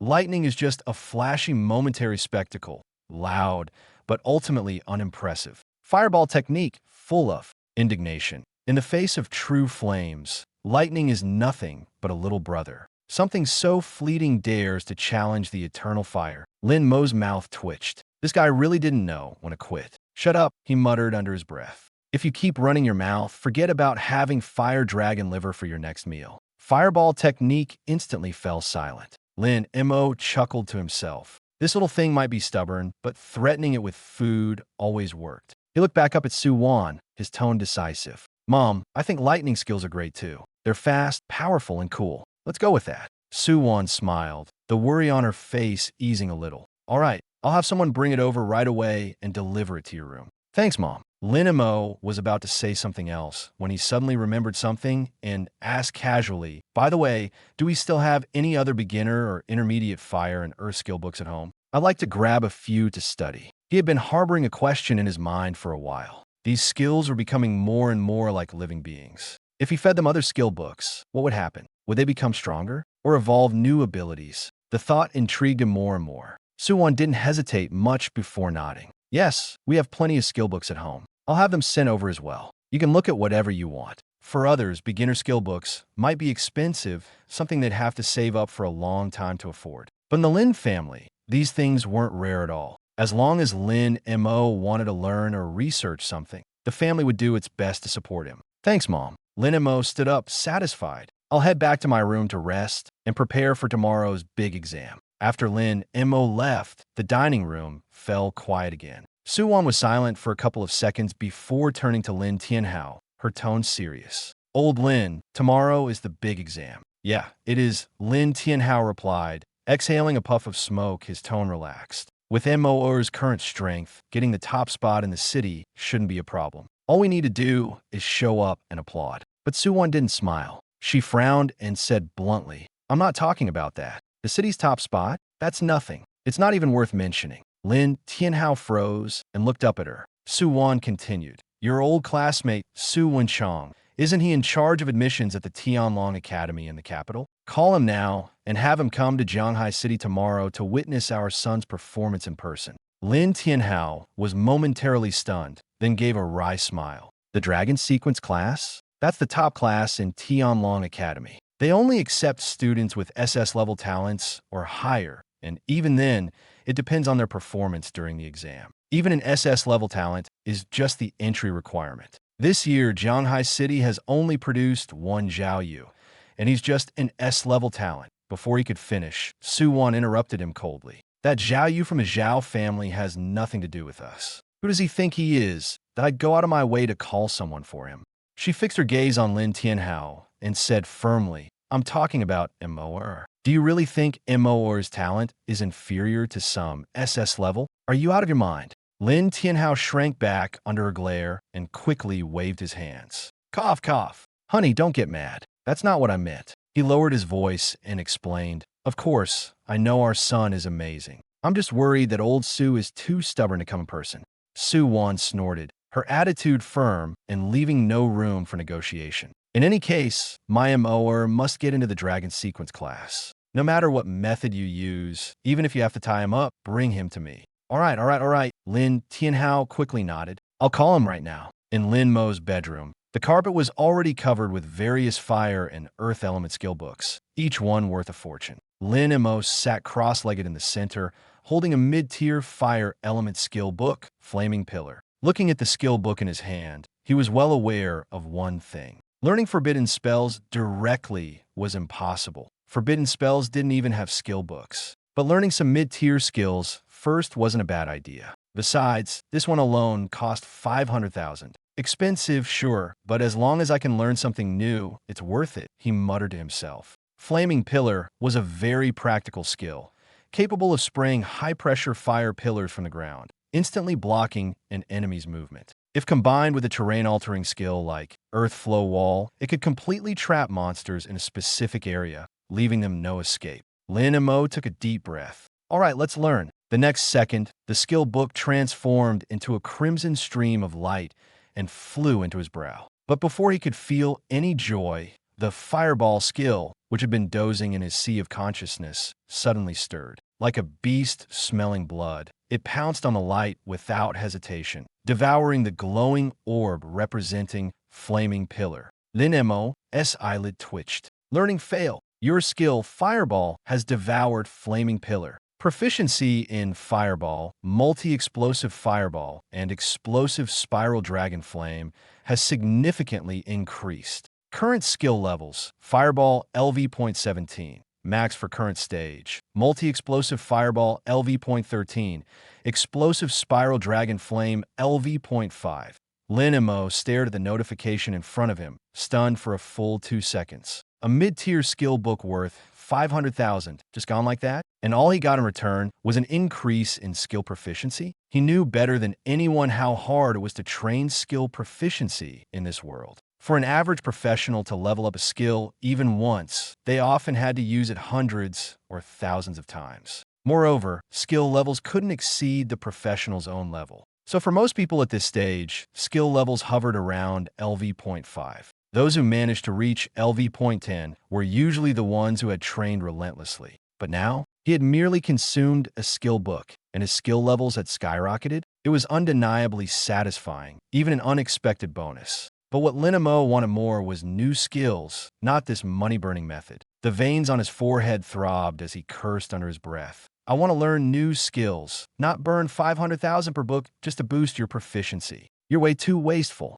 The power of the fireball skill in his sea of consciousness wobbled slightly, as if it had just burped and exuded an innocent emotion. It seemed to be saying, "It was too delicious, I couldn't resist." Couldn't resist? Lin Mo sneered, his gaze turning icy. Fine, then I declare, tomorrow night's fire dragon liver is cancelled, and so is the flaming rhino. From now on, you could just live on air. The fireball skill in his sea of consciousness panicked immediately, sending out a pleading emotion. No, don't do this. Give me one more chance. I'll definitely resist next time. Seeing it admit defeat, Lin Mo's anger subsided slightly. He exhaled and picked up another skill book. So, this path can only go so far, Lin Mo thought as he looked at his skill panel, quickly understanding the issue. These skills had developed personalities and were no longer just cold numbers. They would compete, fight, and treat similar skills as enemies. As long as a new skill of the same element got close, it would immediately trigger a primal rejection. This is not a mistake, nor is it bad luck. This is the rule. In the fire element, Fireball has already taken its place. In the earth element, Earth Shield has also firmly established itself. They do not allow similar skills to share the territory, because in their instincts, there can only be one master of the domain. Lin Mo exhaled softly, his expression calming down instead. Since skills of the same element devour each other, he could only take a different path. What he lacked now was not more redundant skills, but a new system. For example, the lightning element. The lightning element did not yet have a true king in place, so theoretically, new basic lightning skills could still be learned normally. As long as they were not competitors on the same path, they would not immediately clash. Thinking of this, Lin Mo's gaze gradually deepened. This meant he would have to be more cautious in the future. Every step had to be calculated. He could no longer casually learn a skill and expect everything to go smoothly.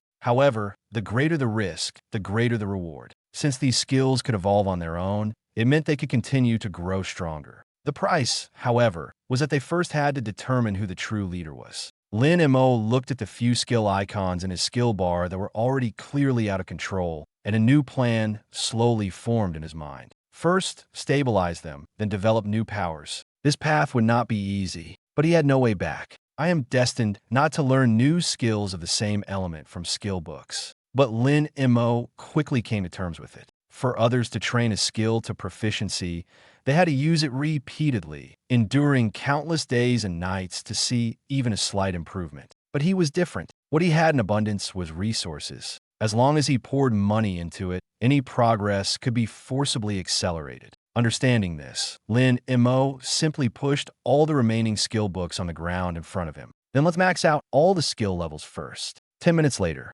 Lin Mo looked at the completely refreshed skill panel in front of him and nodded in satisfaction. Fireball, LV.17, current max level reached. Multiple explosive fireballs, LV.17, current max level reached. Explosive flames, spiral dragon shot, LV.17, current max level reached. Earth shield, LV.17, current max level reached. Earth flow wall, LV.17, current max level reached. Earth submersion, LV.17, current max level reached. Kalava battle armor, LV.17, current max level reached.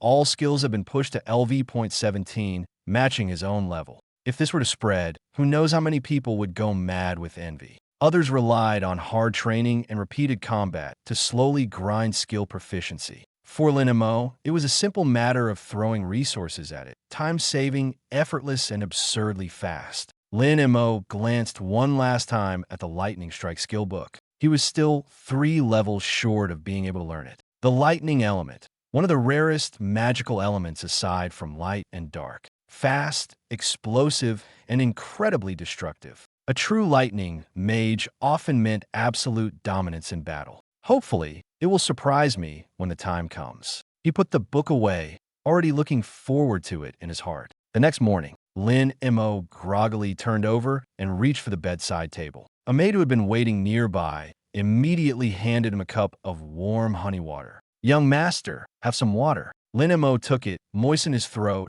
and finally felt fully awake. Stretching lazily, his whole body exuded a sense of relaxation from a good night's sleep. Comfortable. That sleep had been so restful that even his spirit felt much better. Out of habit, Lin Mo focused his thoughts and opened his personal attribute panel. Name, Lin Mo class. Mage level, LV.17, 92%. He paused for a moment, his gaze instinctively shifting to the skill bar. Fireball, yawning, looking exhausted, yet exuding an extreme sense of satisfaction. Ah, so this is the feeling of dawn? Fireball technique, glanced at Lin Mo with a tone full of pride. Awake? Last night, I wiped out all the wild monsters in that area. Fireball technique, said arrogantly. No need to thank me. This is all part of the necessary accumulation on the path to forbidden spells. Status, Sage mode after extreme excitement, feeling slightly tired but still able to continue fighting. Urgently needs fire element food. Lin Mo found it both amusing and helpless, shaking his head involuntarily. Little fire, a little fire. If conditions allowed, I'd really want to give you the annual Best Overachiever Award, hang a big red flower on you, and parade you around the city 3 times. Fireball technique, snorted coldly, seemingly indifferent, just empty fame. I don't care. What I care about is power. All right, you're the best. Lin Mo, in a good mood, got out of bed, freshened up, and hummed a tune as he walked to the dining room. Lin Tianhao and his wife were already seated.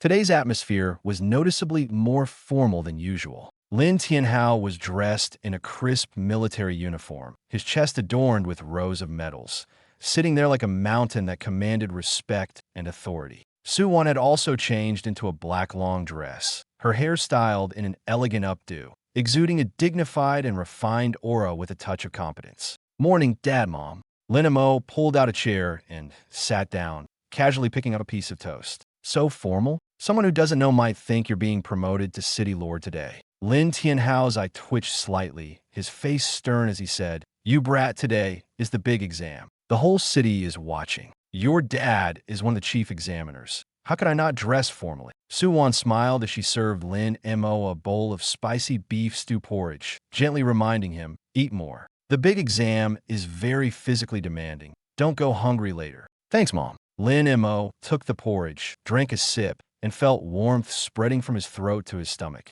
making him much more comfortable. Lin Tianhao put down his chopsticks, his tone becoming more serious. "By the way, Lin Mo, today, the admissions officer for the Dragon Sequence class at Kyoto's Tianlong Academy will be here. Make sure to perform well." "Dragon Sequence class?" Lin Mo raised an eyebrow. "Is it very impressive?" Lin Tianhao snorted coldly, speaking bluntly. In the entire Dragon Nation, millions of people take the professional exam every year. Getting into Tianlong Academy already makes you a 1 in a million talent. And the Dragon Sequence class is the elite among the elite within Tianlong Academy. Those who get in are the ones specially groomed, destined either to become powerful figures or rule makers. Lin Mo listened to his father's explanation about today's events while sipping his porridge. Today wasn't an ordinary day. It was the professional exam that would determine the fate of countless young people. Those who could enter the Dragon Sequence class were extremely rare. The class size never exceeded 20 people.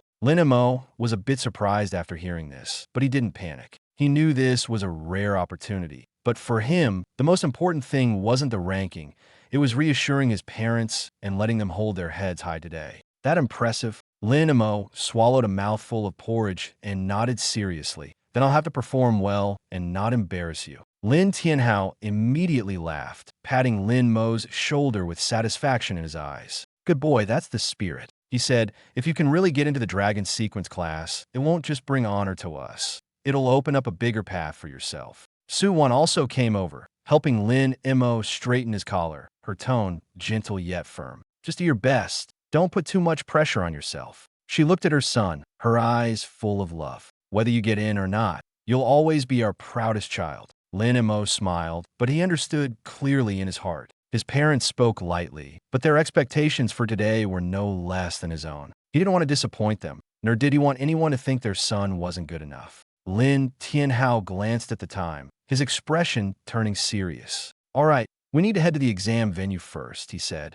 There are a lot of people and things to handle today, so we need to keep an eye on the scene. Once you've finished eating, just take the family car over. Don't be late. Got it, Dad, Mom. You go ahead and get busy. Lin Mo nodded in agreement. After Lin Tianhao and Su Wan left, Lin Mo sat alone at the dining table, slowly finishing the last few sips of his porridge. His outward demeanor was calm, but his heart was far from at ease. He knew that today's exam was destined to be anything but simple. Some wanted to rely on their strength to change their fate, while others were eager to see others make a fool of themselves. At times like this, mistakes were not an option. Meanwhile, in the monitoring command center for the Jianghai City professional exam, the atmosphere was already tense to the extreme. In a massive circular hall, hundreds of high-definition screens were lit simultaneously, capturing every move inside and outside the exam venue with crystal clarity. Everyone knew that today, it wasn't just the candidates present. There were also prominent figures from various sectors. Lin Tianhao and Su Wan had already entered the VIP monitoring room on the second floor. Not long after, a lazy voice came from the doorway. Old Lin, you dragged me all the way from Kyoto. If this turns out to be just a spectacle, you and I are going to have a problem.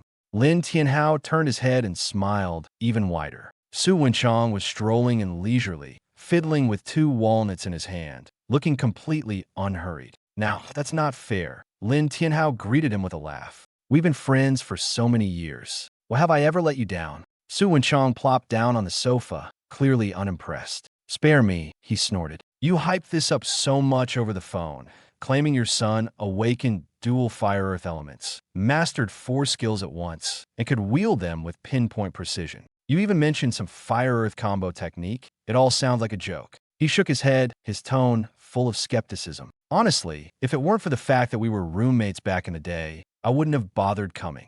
Lin Tianhao didn't rush to explain. Instead, he poured Su Wenchang a cup of tea, his face carrying a meaningful smile. Whether it's bragging or not, you'll find out soon enough, he said. I'll just say this. If my son doesn't make it into the Dragon Sequence class today, it'll be your loss and the nation's loss too. Su Wenchang nearly spat out his tea. Stop trying to elevate this to some grand level. He rolled his eyes. Just be honest, or you'll be the one embarrassed later. As the two were talking, Zhao Lei arrived with a few deputies. As soon as he looked up, he spotted Su Wenchang sitting on the sofa, and his expression visibly froze for a moment. Old Su, what brings you here? Zhao Lei asked, surprised. In his view, Su Wenchang was someone who usually couldn't be bothered with trivial matters. For him, to personally show up today was highly unusual. When Zhao Lei considered another possibility, a sudden thought struck him. Could it be that Su Wenchang was here because of his own son with the S-grade talent? The idea filled Zhao Lei with a sense of pride. It seemed his reputation was indeed significant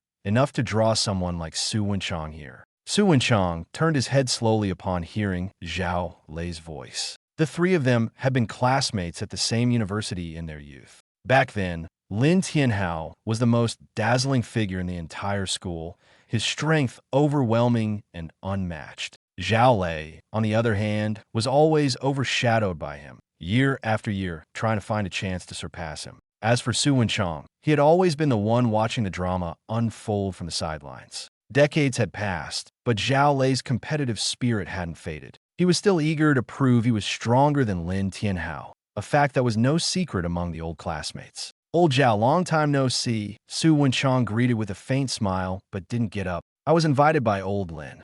Invited by old Lin? Zhao Lei paused, his brows furrowing slightly. That's right, Su Wenchang nodded. He said his son is extraordinary and asked me to come take a look so I wouldn't miss out on a big moment. Zhao Lei was initially stunned, then burst into laughter. To him, this statement was utterly absurd. A son, no matter how capable, how impressive could he really be? Could he truly shock everyone? He adjusted his collar, a trace of disdain flashing in his eyes, and was about to speak when he had already made up his mind about one thing. Today's exam was bound to be interesting. If Lin Tianhao's son was really as strong as he claimed, then he wanted to see it for himself. But if it was all just boasting, then Lin Tianhao would end up losing face in front of everyone today. Lin Mo yawned and stepped out of the car. He appeared lazy, even a bit indifferent. Yet the natural composure he carried still made many people around him instinctively glance his way. Is this the young master of the Lin family? I heard that after awakening, he's just a blank slate. Keep your voice down. His father is the commander of Jianghai City. Even if he does nothing, he'll still live a life of luxury. These whispered comments reached Lin Mo's ears, but he acted as if he hadn't heard them. He had long grown accustomed to such gazes. Standing beside him, Yi Hongyu spoke with respectful and efficient tones. Young master, ahead is the examination hall for output-type professions. The tank and support-type halls are on the other side. Lin Mo nodded and stretched lazily. Got it, thanks, Sister Yi. I'll head in first. All right, I'll wait for you outside. Yi Hongyu bowed slightly and stood by the car, watching him walk toward the entrance of the examination hall. A long line had already formed outside the hall. However, Lin Mo took the VIP lane, where there was no one ahead of him. Two staff members, a man and a woman, were in charge of security checks. The man extended his hand first, speaking in a formal tone. Please present your admission ticket. Lin Mo handed over the document. The man glanced down at it and visibly froze for a moment. Lin Montak, the female staff member, immediately leaned over, her eyes filled with unconcealed curiosity and even a hint of flattery. Are you the son of Commander Lin Tianhao? Lin Mo's expression remained calm, his face unchanged. That's me. What, do I not look like my photo? You do. You really do. You look even more spirited in person than in the photo. The female staff member quickly smiled apologetically, her attitude suddenly becoming much warmer. But the more she acted this way, the more it revealed her inner unease. Almost simultaneously, the two staff members instinctively activated their detection skills. The next second, the male staff member's face changed dramatically. Wah, what the heck? Level 17. As soon as he said this, even he couldn't believe it. In previous years' professional exams, reaching level 15 at this age was already rare. Level 16 could be considered quite talented, let alone level 17. This was beyond the scope of quite talented. The female staff member was also stunned, the smile on her lips frozen, her eyes filled with shock. They had originally thought Lin Mo was just relying on his family background to go through the motions. But now it seemed this young man wasn't here to mess around. He was prepared, and he came in strong. Lin Mo's performance at the security checkpoint had already surprised those around him. Now, revealing his level 17 status left many people utterly dumbfounded. The two staff members exchanged glances, seeing the shock mirrored in each other's eyes. Was this the confidence of a wealthy family? To take an otherwise unremarkable mage and forcibly push him to level 17, making him stand out even in a crowd. The male staff member quickly regained his composure. Though he hadn't encountered such a situation often, he was still trained for it. He immediately put away his startled expression, replacing it with a professional smile, and respectfully said, Young Master Lin, welcome. As the son of Commander Lin, you truly have an extraordinary presence. He gestured toward the metal security gate behind him, his tone becoming even more courteous. This is a routine check, mainly to confirm that you're not carrying prohibited items and that your equipment level does not exceed bronze grade. You just need to stand under the light screen for 5 seconds. It'll be quick. Lin Mo took the admission ticket and nodded. All right, no problem. After speaking, He lifted his foot and walked toward the security gate. However, as soon as he stepped into the light curtain's range, a beam of bluish light suddenly lit up above his head. Almost at the same moment, the earth shield technique within Lin Mo's body seemed startled and instantly activated. A spherical shield, glowing with a yellowish-brown light, enveloped him completely, even blocking out all external light. The two staff members were stunned again. What kind of reaction was this? It was just a security check. Was there any need to be so tense? One of the staff members quickly explained, "Young Master Lin, please don't worry. This is just a check if you're carrying any prohibited equipment. It won't harm you." Inside the shield, Lin Mo helplessly raised his hand to rub his forehead. He hadn't expected such a commotion just from passing a security check. Anyone who didn't know better might really think he was terrified of dying. Ahem, sorry. Lin Mo coughed awkwardly and voluntarily deactivated the skill. In his mind, he scolded the Earth shield technique. "Little Earth, can you stop overreacting? At this rate, I won't be killed by someone else, but scared to death by you first." The Earth shield technique immediately conveyed a sense of grievance, like a child who had done something wrong. "Earth shield, I was just worried about your safety. I'll be more careful next time." Lin Mo couldn't be bothered to argue with it and rolled his eyes. "All right, you're cleared. You can go in now." After checking the monitor and confirming there were no issues, the staff finally let him through. Lin Mo nodded and walked into the examination passage. Behind him, the two staff members watched his back and couldn't help but whisper to each other, "My goodness, is this what being rich is like?" Even passing a security check requires putting up a shield first. If I had the Lin family's resources, I'd probably be even more nervous than him.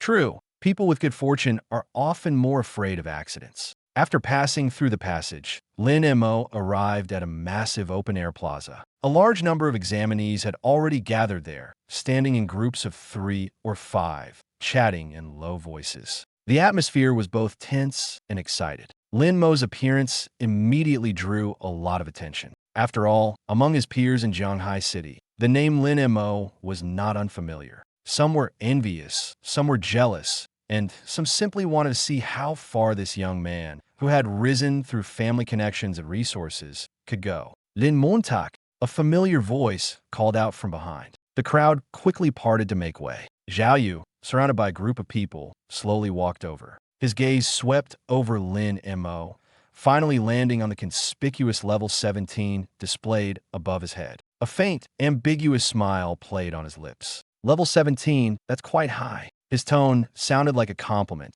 but every word carried a hint of sarcasm. Lin Mo turned around and, upon seeing who it was, showed no change in expression. He simply replied indifferently, "Young Master Zhao, is there something you need?" Zhao Yu chuckled lightly, adopting the demeanor of someone offering advice. "I'm just here to remind you of something. Once you're in the examination hall, no one will protect you like they do outside. In there, it's all about real skills, not your background. You'd better keep that in mind and not push yourself too hard. If you really can't handle it, there's no shame in giving up early." Though his words sounded like concern, every sentence implied that Lin Mo was nothing more than an empty shell propped up by his level. The surrounding examinees also turned their attention to the exchange, their gazes filled with curiosity, disdain, and even a hint of schadenfreude. Lin Mo, however, remained completely unperturbed. He simply looked at Zhao Yu calmly, his tone light, but every word a sharp retort. "Thank you for your concern, young Master Zhao, but I think you should worry more about yourself. I'm just a plain whiteboard mage. Even if I fail, that's to be expected. But you're different. You're an S-class prodigy. If you don't deliver a decent performance later, it won't just be your own face you'll lose. It'll be hard to explain to Uncle Zhao as well." The smile on Zhao Yu's face froze instantly. He opened his mouth, but, for a moment, couldn't think of a single response. Because of Lin Mo's words, which seemed polite on the surface but actually blocked all of Zhao Yu's sense of superiority, Lin Mo finished speaking and no longer looked at him. With his hands in his pockets, he leisurely walked toward the corner of the rest area. Zhao Yu stood in place, his face alternating between green and white. At this moment, his sidekick quickly leaned in and whispered to comfort him, "Young Master Zhao, don't stoop to his level. Lin Mo is just good at talking, that's all. Everyone knows how he got to level 17. It wasn't through skill, but resources. To put it bluntly, he's just a useless person with an empty level." Listening to the flattery of those around him, Zhao Yu's anger gradually dissipated. He took the water handed to him, drank a sip, and a cold smile reappeared on his lips. Tianlong Academy? That was just the lowest goal. His real target was the elite dragon sequence class within Tianlong Academy. As soon as he said this, everyone around him was stunned. The dragon sequence class was the core talent reserve team of the Dragon Nation. Those who could enter weren't just good at academics. They had to possess truly top-tier talent. Someone couldn't help but ask, "Young Master Zhao, will the Dragon Sequence class's admissions officer come to Jianghai City? Isn't the threshold there extremely high, at least SS level?" Zhao Yu raised his chin, a trace of pride flashing in his eyes. "Master Su Wenchang has already arrived," he said lightly, "and he came specifically for me." There was an instant gasp from the crowd. "Young Master Zhao, you're amazing. This is such a big deal. When you soar to success in the future, don't forget about us brothers." These words came one after another, washing away all of Zhao Yu's earlier frustration. He regained that lofty sense of superiority. In his eyes, Lin Mo wasn't even worth considering. Someone who could only stay in Jianghai City was destined to be on a completely different level from him. Lin Mo would never understand how vast the real world truly was. On the other side, Lin Mo stood calmly, but in his heart, he was communicating with his skills. Fireball was clearly upset, its flames flickering as if ready to charge forward and start a fight at any moment. "Fireball, what kind of look was that guy giving? Who does he think he is? Fireball, I can't stand people like him, pretending to be superior when their strength is mediocre." Lin Mo comforted it in his mind. "Don't rush. Your time to shine will come sooner or later." He was well aware that the first phase of the major exam was likely to be individual trials. It was usually in the second phase that direct confrontations with others occurred, and that was where real problems could arise. Hearing this, Fireball immediately became excited. "Fireball, that's great. I can't wait any longer." But Earth Shield was noticeably nervous. "Earth Shield, do we have to fight others? Humans can sometimes be scarier than wild monsters. Master, how about we skip the second phase?" As soon as it said this, Fireball exploded. "Fireball, shut up. How can you be so cowardly? You're embarrassing us skills. Earth Shield, I'm just worried about the Master getting hurt. That Zhao Yu looks really fierce." Seeing the two skills about to argue again, Lin Mo had to step in to calm things down. "All right, stop it," he said in his mind. "You two are both my strength, not here to undermine each other." He then turned to Earth Shield, his tone a bit firmer. "With your current defense, Zhao Yu might not even be able to break through. What are you afraid of?" These words finally quieted Earth Shield a bit. At that moment, a loud voice suddenly silenced the entire venue. "Quiet, everyone!" Everyone simultaneously looked up. On the high platform stood a burly middle-aged man with a gaze as sharp as a blade and an imposing aura. Someone whispered in shock, "That's Zhang Taijun, the deputy commander of Jianghai City Defense Army, nicknamed the Iron Wall Lion." Zhang Taijun scanned the crowd, his voice striking like a heavy hammer. "I am the chief examiner for this major exam, Zhang Taijun. I don't want to say too much nonsense. Since you're standing here, put away those grins and smirks. This is not just an exam venue, it's a battlefield. What you'll face in the future won't be competitions, but monsters in the abyss. If you can't even muster a sense of tension, you might as well go home and drink milk now."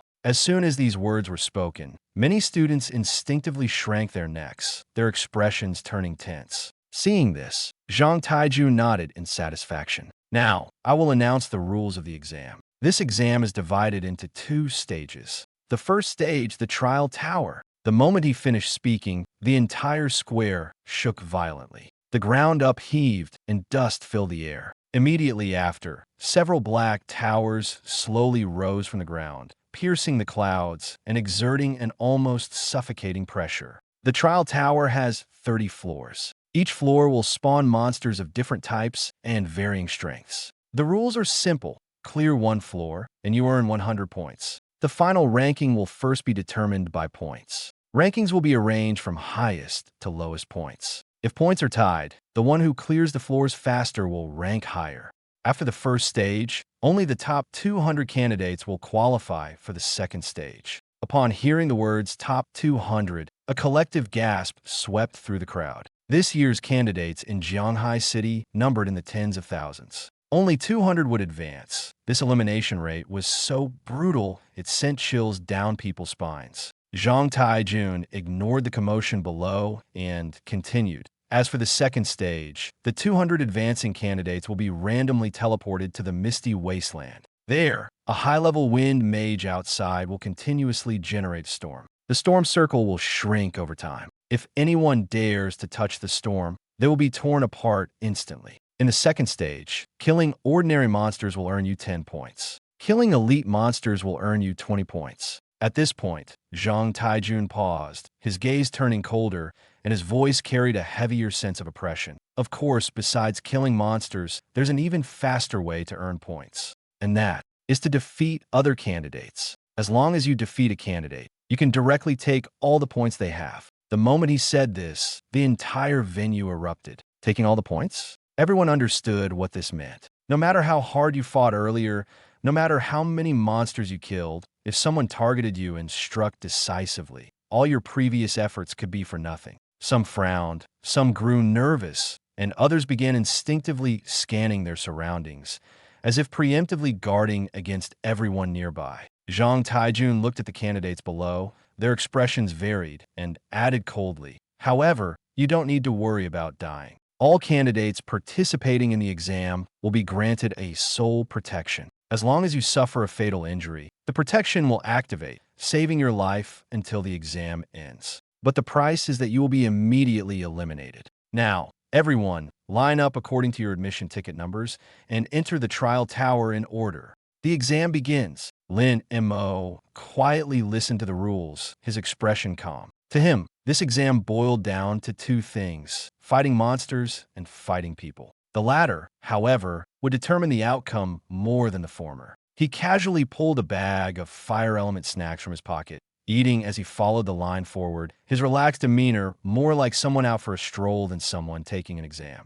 In the monitoring command center, on the second floor's VIP monitoring room, the room was lavishly decorated, with tea and snacks on the table and dedicated staff on standby. Su Wenchang sat in the central sofa, with Lin Tianhao and his wife, as well as Zhao Lei, seated on either side. On the surface, they appeared polite, but each harbored their own thoughts. It's starting. Lin Tianhao straightened slightly as he stared at the screen, showing the candidates entering the venue. He turned his head and gave a low command to a technical adjutant behind him. Soon, with the adjutant's operation, the internal scene of the trial tower where Lin Mo was located was directly magnified, almost filling the entire screen. In the image, Lin Mo was sitting cross-legged on the ground, leisurely eating snacks in his hand.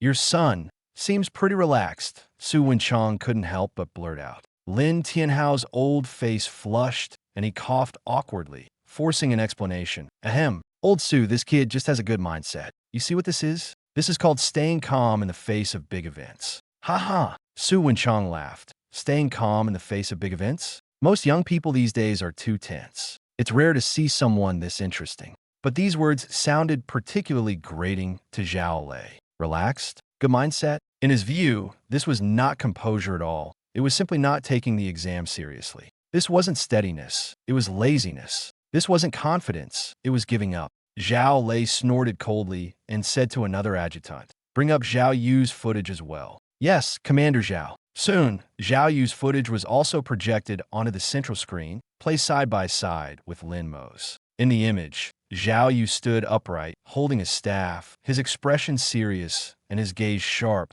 like a falcon ready to strike at any moment. Compared to Lin Mo, who was sitting cross-legged, eating snacks, and waiting for the start, they seemed like people from two completely different worlds. Zhao Lei raised his hand and pointed at the screen, his tone carrying a clear hint. "Old Su, take a look. This is what someone taking a major exam should look like. A lion uses all its strength even when hunting a rabbit. An excellent professional should not show the slightest laxity, even when facing a weak enemy." At this point, he glanced at Lin Tianhao, his tone laced with deliberate sarcasm. Unlike some people who treat the exam venue like an amusement park, with this kind of attitude, they'll suffer greatly on a real battlefield. Hearing this, Lin Tianhao immediately became displeased and retorted directly, "Zhao Lei, stop making a big deal out of this. Fighting a few small monsters, and you have to act like you're facing a life or death situation? Isn't that exhausting? Those who know it's an exam will understand."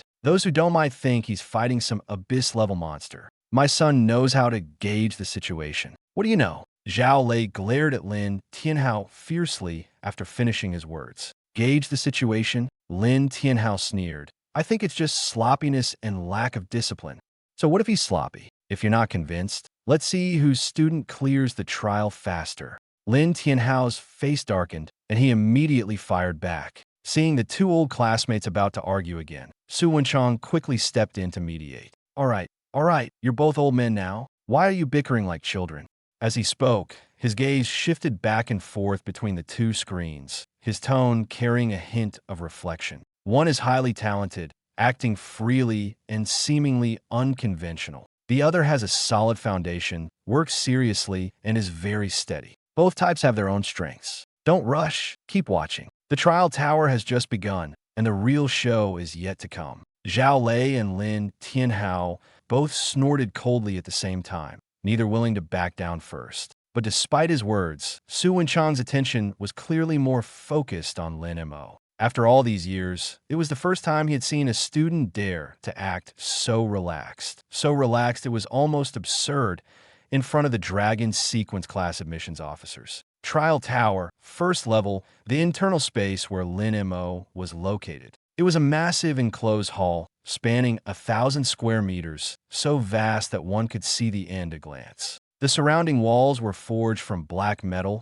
cold and hard, exuding a sense of oppression, as if designed specifically to force people to concentrate. Attention, candidates! A broadcast voice suddenly sounded cold and clear. The first wave of monsters will enter the battlefield through the teleportation array in 60 seconds. Please adjust your combat state as soon as possible. On the right side of the hall, there is a basic supply box containing beginner-level mana potions and health potions, available for use as needed. Countdown begins. 59, 58. Lin Mo glanced at the teleportation array in the distance and quickly understood the rules. This level tests output ability. Monsters will be teleported in waves, and the student's task is to kill them as quickly as possible and survive this level. Fireball spell was bouncing with excitement. Hurry, hurry, hurry. Where are the monsters? Today, I will burn this place to ashes.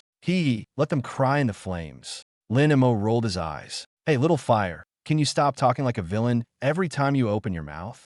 Fireball spell snorted disdainfully. Boring human you. Understand nothing. In this world, power is the most important. Destruction is eternal. Lin Montauk sight. Fine, you're impressive. But can you stop making that creepy hee laugh? It's really unsettling. Earth Shield spell spoke softly from the side. Exactly. Big brother, you're too aggressive. Look at me, steady and reliable. Fireball spell sneered. You? Wasn't it you who sent us flying into the sky last time? Earth Shield spell immediately panicked. That was an accident. Purely an accident. Do you even understand what a mistake is? Lin Mo shook his head helplessly. Stop arguing. The test is starting. As soon as he finished speaking, the countdown hit 0. Buzz. The teleportation array at the end of the hall suddenly lit up, exploding with a dazzling white light. The space slightly distorted, and several short and ugly figures gradually appeared. In the next moment, 5 goblins rushed out of the array. They held rusty iron rods, their green skin and fierce eyes carrying a hint of wildness. Goblin Warrior, LV.5. Lin Mo raised an eyebrow. Only level 5? And the most common beginner monster, goblins? But on second thought, it made sense. After all, this was just the first level. The difficulty couldn't be too high. The real challenge should be ahead. All right, little fire, send them on their way. Fireball spell flared up with flames, its voice trembling with excitement. He, finally, turned to ash in despair. A blazing fireball instantly formed in front of Lin Mo. Go. Lin Mo, still chewing on snacks, casually uttered the word. The fireball, trailing a long tail of flames, roared toward the goblins who had just steadied themselves. But at that moment, boom, the ground beneath Lin Mo's feet suddenly shook violently. A thick earth wall abruptly rose 2 meters in front of him, like a barrier that instantly separated him from the goblins ahead. Lin Montauk instinctively froze. The next second, he realized the wall blocked him, and it also blocked the fireball that was about to wreak havoc. Bang! The fireball slammed into the earth wall, exploding into sparks and smoke. On the other side, the 5 goblins, who had been ready to charge, froze at the sight. Their expressions even showed a hint of confusion. The human, what exactly was he doing? Have human tactics become this strange nowadays? Behind the earth wall, Lin Mo's mouth twitched uncontrollably. Fireball spell was dumbfounded. Fireball spell completely lost it. Are you crazy? Is there something wrong with your brain? Why are you blocking me? It cursed while struggling furiously, its flames flaring chaotically, as if its dignity had been publicly insulted. I just shouted about turning them to ash, and you pull this stunt? Do I have no face? Faced with the big brother's fury, Earth Shield's spell shrank to the side, its voice pitifully small. I was just afraid those monsters might hurt the master. Hurt the master? Fireball spell grew even angrier. With those weaklings? Are you doubting my strength? Earth Shield's spell became increasingly aggrieved. I just think safety comes first. The master's well-being is the most important. Besides, my wall can even block you, which means I'm pretty awesome too. I'll kill you. Seeing that these two skills were about to start arguing again, Lin Mo raised his hand to press his forehead, his temples throbbing. Both of you shut up. His voice turned cold as he suppressed his anger. This is an exam, a citywide live broadcast. If you want to argue, at least consider the occasion. The two voices immediately quieted down. Lin Mo looked at Earth Shield technique, his tone softening slightly. Little Earth, your intention wasn't wrong, but you need to assess the situation. These few level 5 small monsters don't require the Earth flow wall at all. Even if it were necessary, you should wait for your big brother to act first. Understand? You need to cooperate, not act on your own. Earth Shield technique drooped like a child who had done something wrong. I'm sorry, Master. I was too nervous. I made a mistake. Seeing that the Master was siding with him, Fireball technique immediately became smug. Did you hear that? Stop acting on your own in the future. Move aside and don't block my performance. Earth Shield technique felt aggrieved, but could only silently shrink to the side. Lin Mo then turned to comfort Fireball technique. All right, don't push it too far. Those goblins outside need to be sent on their way. At this moment, the goblins outside had already charged forward. They had no concept of strategy, only knowing that this human in front of them must die. Gaga. Several goblins waved their iron clubs, baring their fangs and claws as they lunged forward, their faces full of cruelty and excitement. Lin Mo's eyes darkened, and with a thought, the earth flow wall in front of him instantly crumbled, turning back into quicksand and rapidly sinking into the ground. The view immediately opened up. The leading goblin had just raised its iron club, a sinister grin still on its face, when the next second, Fireball technique had already locked onto it coldly. Grinning? Let's see if you can still grin in a moment. A blazing fireball instantly took shape. In the next second, the fireball trembled violently. Multiple explosive fireballs. In the blink of an eye, one fireball split into 15. Each one seemed to have eyes precisely targeting the 5 goblins in front. Under the dual suppression of skill level and class level, these low-level monsters didn't even have time to react. Boom, boom, boom, boom, boom. Explosions erupted one after another, flames soaring into the sky and heat waves rolling. In the narrow area, it instantly turned into a sea of fire. The 5 goblins didn't even have time to scream before they were burned to ashes on the spot. Meanwhile, in the monitoring and command center for the professional exam, inside the VIP room, Zhao Lei slapped his thigh excitedly, his whole body brimming with enthusiasm. Good, good, good. He pointed at the big screen, his face full of uncontrollable pride. Mr. Su, did you see that? My son Xiao, you not only mastered the multiple explosive fireball, but also split it into 5 at once, each one hitting so accurately. This level of control, this talent, is absolutely top-notch among this year's candidates in Jianghai City.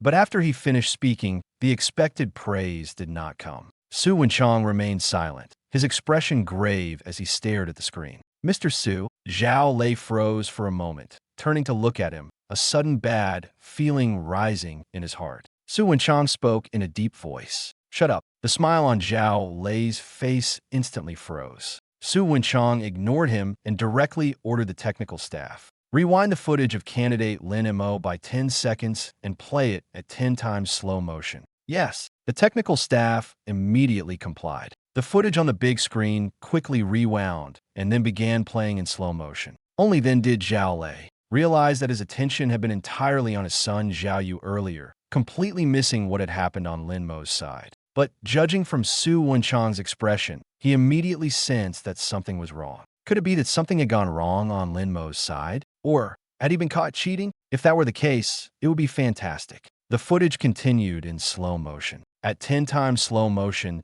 everyone could clearly see that the fireball began to tremble violently the moment it was launched. Immediately after, dense cracks appeared on the surface of the fireball. Then, one fireball became 2, 3, 5, 10. Finally, a total of 15 fireballs formed simultaneously. The smug expression on Zhao Lei's face froze instantly. He abruptly stood up from the sofa, his eyes fixed on the screen, his voice trembling. 15 fireballs? How is this possible? Su Wenchang's mouth hung open, unable to recover for a long time. He had been a recruitment officer for many years and had seen countless geniuses. Some are naturally attuned to elements. Some are born with dual talents. There were even monstrous talents who awakened special companion beasts. But Lin Mo was different. He had only changed professions 3 days ago, had no elemental affinity, and couldn't even be considered to have the most basic qualifications of a mage. Yet this blank slate mage had managed to instantly cast multiple explosive fireballs without a staff. Even more absurdly, the fireballs kept splitting until there were 15 of them. This wasn't just genius. This defied all logic. Su Wenchang's mind went blank, and even his own experience began to waver. On the other side, Su Wan quietly nudged Lin Tianhao with her elbow and whispered, "Old Lin, look at Zhao Lei's face. It's so dark it might start smoking." Lin Tianhao picked up his teacup, using it to hide the smile at the corner of his mouth, and replied in a low voice. Just now, he was bragging about how his son was the most outstanding young man in Jianghai City. Now it seems our MO'er is the real monster. Su Wan rolled her eyes at him and softly reminded, "Don't laugh so obviously, or he'll lose face even more later." At that moment, Zhao Lei finally snapped out of it. He stood up abruptly, his face ashen, and practically roared, "Impossible! This is absolutely impossible. Cheating. He must have cheated." He turned and pointed fiercely at Lin Tianhao, his gaze as sharp as a knife. "Lin Tianhao, do you have no shame? To get your son into the Dragon Sequence class, you'd even resort to such tricks?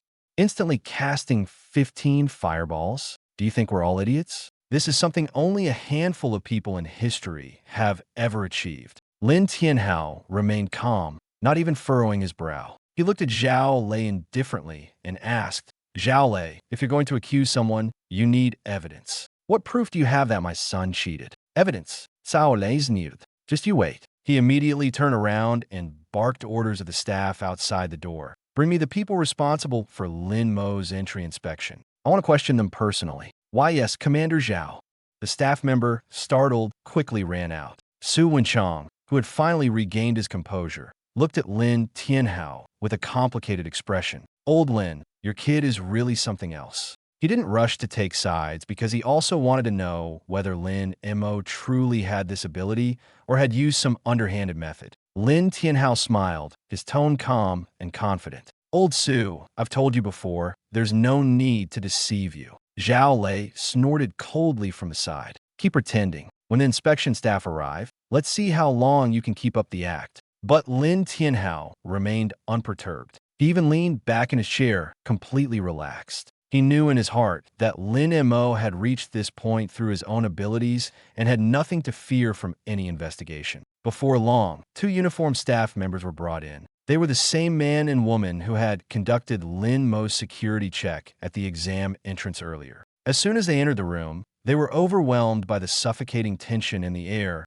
especially from Zhao Lei, whose gaze seemed ready to devour them on the spot. The male staff member swallowed hard, his voice trembling slightly. "See Commander Zhao. You want to see us?" Zhao Lei stood up and walked toward them step by step. "You were responsible for Lin Mo's entry inspection, correct?" His voice wasn't loud, but every word carried an oppressive weight. The male staff member's legs nearly gave out as he quickly nodded. "Igregas, Commander Sao. We personally conducted the inspection for young Master Lin." Zhao Lei raised his hand to adjust his cuff, his tone eerily calm. "Then let me ask you, during the inspection, did you check carefully?" We checked carefully. All procedures complied with regulations." The male staff member quickly replied. Zhao Lei stared at him, his gaze growing colder by the second. I'll give you one more chance. Think carefully before you answer. Did anyone offer you benefits or threaten you to let things slide during the inspection?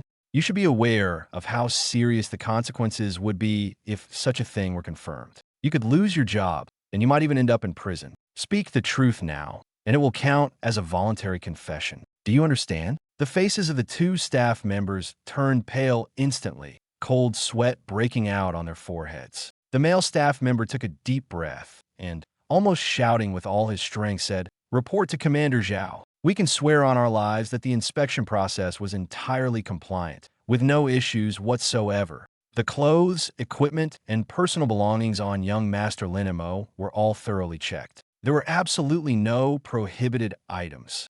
Zhao Lei's expression darkened immediately. He stared at the screen, his gaze as sharp as a knife. "What is he doing?" he asked in a deep voice. Everyone turned to look. On the screen, the second wave of monsters had just been cleared, but Lin Mo hadn't stopped. He didn't rest or collect the spoils of battle. Instead, he stood by the teleportation magic circle and continued casting spells. Once, twice, 3 times. The earth churned, the ground trembled. One heavy earthen wall after another rose abruptly from the ground, as if someone were forcibly building a fortress beneath his feet. Is he building walls? One staff member couldn't help but mutter in disbelief. For a moment, no one in the room responded. The scene before them was simply too unusual. When others entered the trial tower, they would try to kill monsters as quickly as possible, earn high scores, and advance upward. But Lin Mo, instead of rushing forward, was enclosing the monster spawn points. This wasn't an exam to climb the tower.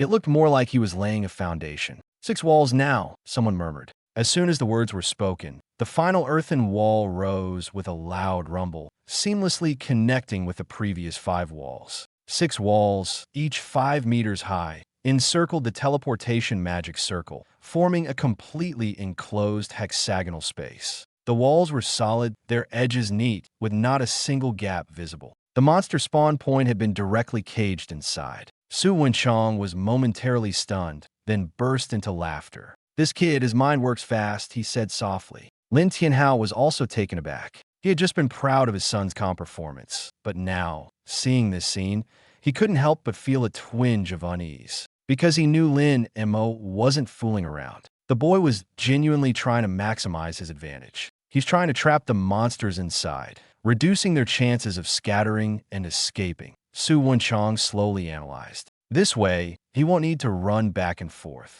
He can deal with the monsters in a fixed area. Someone gasped audibly. But doing this is too risky, isn't it? If the monsters inside keep spawning, won't he end up trapping himself? Su Wenchong shook his head. That depends on how confident he is in his own strength. Zhao Lei snorted coldly, his face full of disdain. Confident? I call it arrogance. He stared at Lin Mo on the screen, his tone grim. A student who just changed professions a few days ago dares to play like this. Either he's bold or he's foolish. He'll either pay the price for his arrogance soon, or he really has the skills. He said the last sentence slowly, as if even he was reluctant to admit it. Because based on Lin Mo's current performance, he indeed didn't seem to be acting recklessly. Every step he took was deliberate. He wasn't fighting blindly. He was strategizing. Inside the trial tower, Lin Mo stood within the earthen walls, his expression calm, his eyes devoid of any panic. He was well aware that those outside would find his actions strange.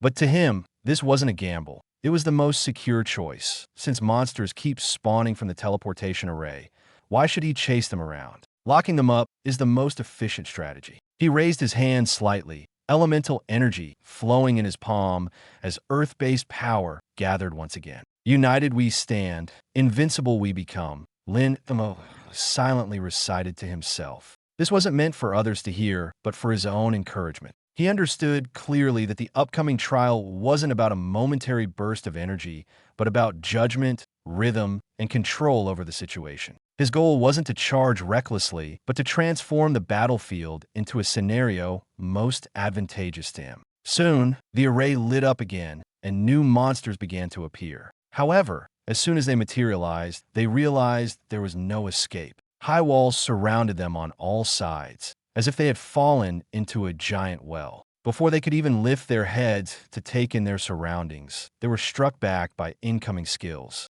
Lin Mo stood within the walls, his movements crisp and decisive, without a hint of hesitation. Fireball spells rained down in succession, followed closely by suppressive earth-based skills. Each move was like solving a simple yet deadly puzzle. He wasted no mental energy and ensured no monster escaped the encirclement. In the monitoring room, those who had initially doubted him were now silent. They finally understood Lin Mo wasn't acting recklessly. He was using the most direct, brutal, and effective method to turn the trial tower into his home turf. As the fireballs landed, the entire earthen cage was engulfed in dazzling red light. Boom! After the explosion, the air was filled with scorching heat waves and the acrid smell of burning. 10 goblin warriors, who had been brimming with aggression moments ago, were blasted into disarray before they could even charge. Their leather armor was shredded, their spiked clubs were knocked from their hands,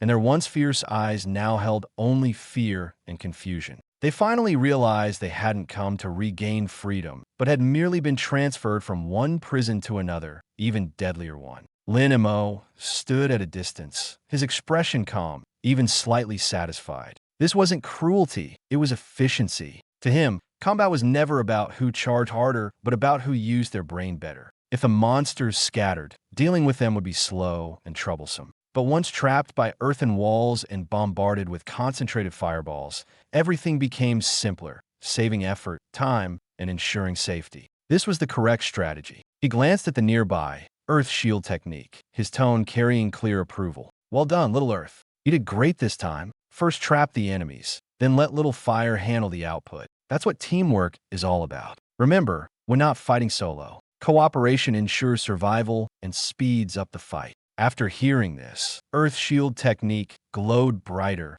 as if basking in the praise it had longed for. Earth Shield technique excitedly nodded. Understood, Master. I'll keep trapping the enemies. On the other hand, Fireball technique was clearly unimpressed. Fireball techniques n'orted coldly HMPH. Why go through all this trouble? I can solve everything with a single fireball. Why bother with these earthen walls? Its flames flickered slightly, expressing strong disdain. Fireball technique continued grumbling. True power lies in crushing the enemy head-on. Hearing this, Earth Shield technique immediately felt aggrieved. Earth Shield technique whimpered, Master, it's mocking me again. Lin Mo sighed helplessly, knowing full well that these two skills had completely different personalities. One was hot-tempered, favoring direct destruction, while the other was steady, excelling in setup and control. If Fireball technique were to act alone, it could indeed fight, but its efficiency might not be optimal. Scattered targets would lower its hit rate and waste its output. But now, with the enemies trapped and firepower concentrated, they had no room to dodge. This was strategy, not redundancy. Patiently, he explained, Little Fire, don't be so quick to dismiss the effort. Think about it. If the enemies scatter, wouldn't you have to chase them down one by one? How troublesome. Now that Little Earth has surrounded them, all you need to do is throw your skills inside. It's more efficient and makes it easier to finish the fight. This isn't taking a detour, it's doing things smarter. Fireball was silent for 2 seconds, seemingly deep in thought. In the end, it reluctantly accepted this explanation. Fireball responded begrudgingly. Although it sounds like you're just making excuses, as long as I can explode things more satisfyingly, I suppose I can accept it. At that moment, a new notification sounded over the broadcast. Time until monster teleportation, 10 seconds. Lin Mo raised his head, his expression becoming more serious. The real challenge was just beginning. He knew the first wave of monsters was merely a test. What was coming now were the enemies that would truly exert their strength, larger in size, stronger in power, and far more aggressive. But he wasn't flustered. He had already prepared the battlefield in advance. Once the monsters appeared, they would fall directly into this narrow encirclement. No retreat, no space, not even a chance to adjust their formation. This was the outcome he wanted. The countdown ticked away, second by second. 10, 9, 8. Each second seemed to stretch the tension in the air tighter and tighter, until the final notification sounded. Buzz, the teleportation magic circle, suddenly lit up.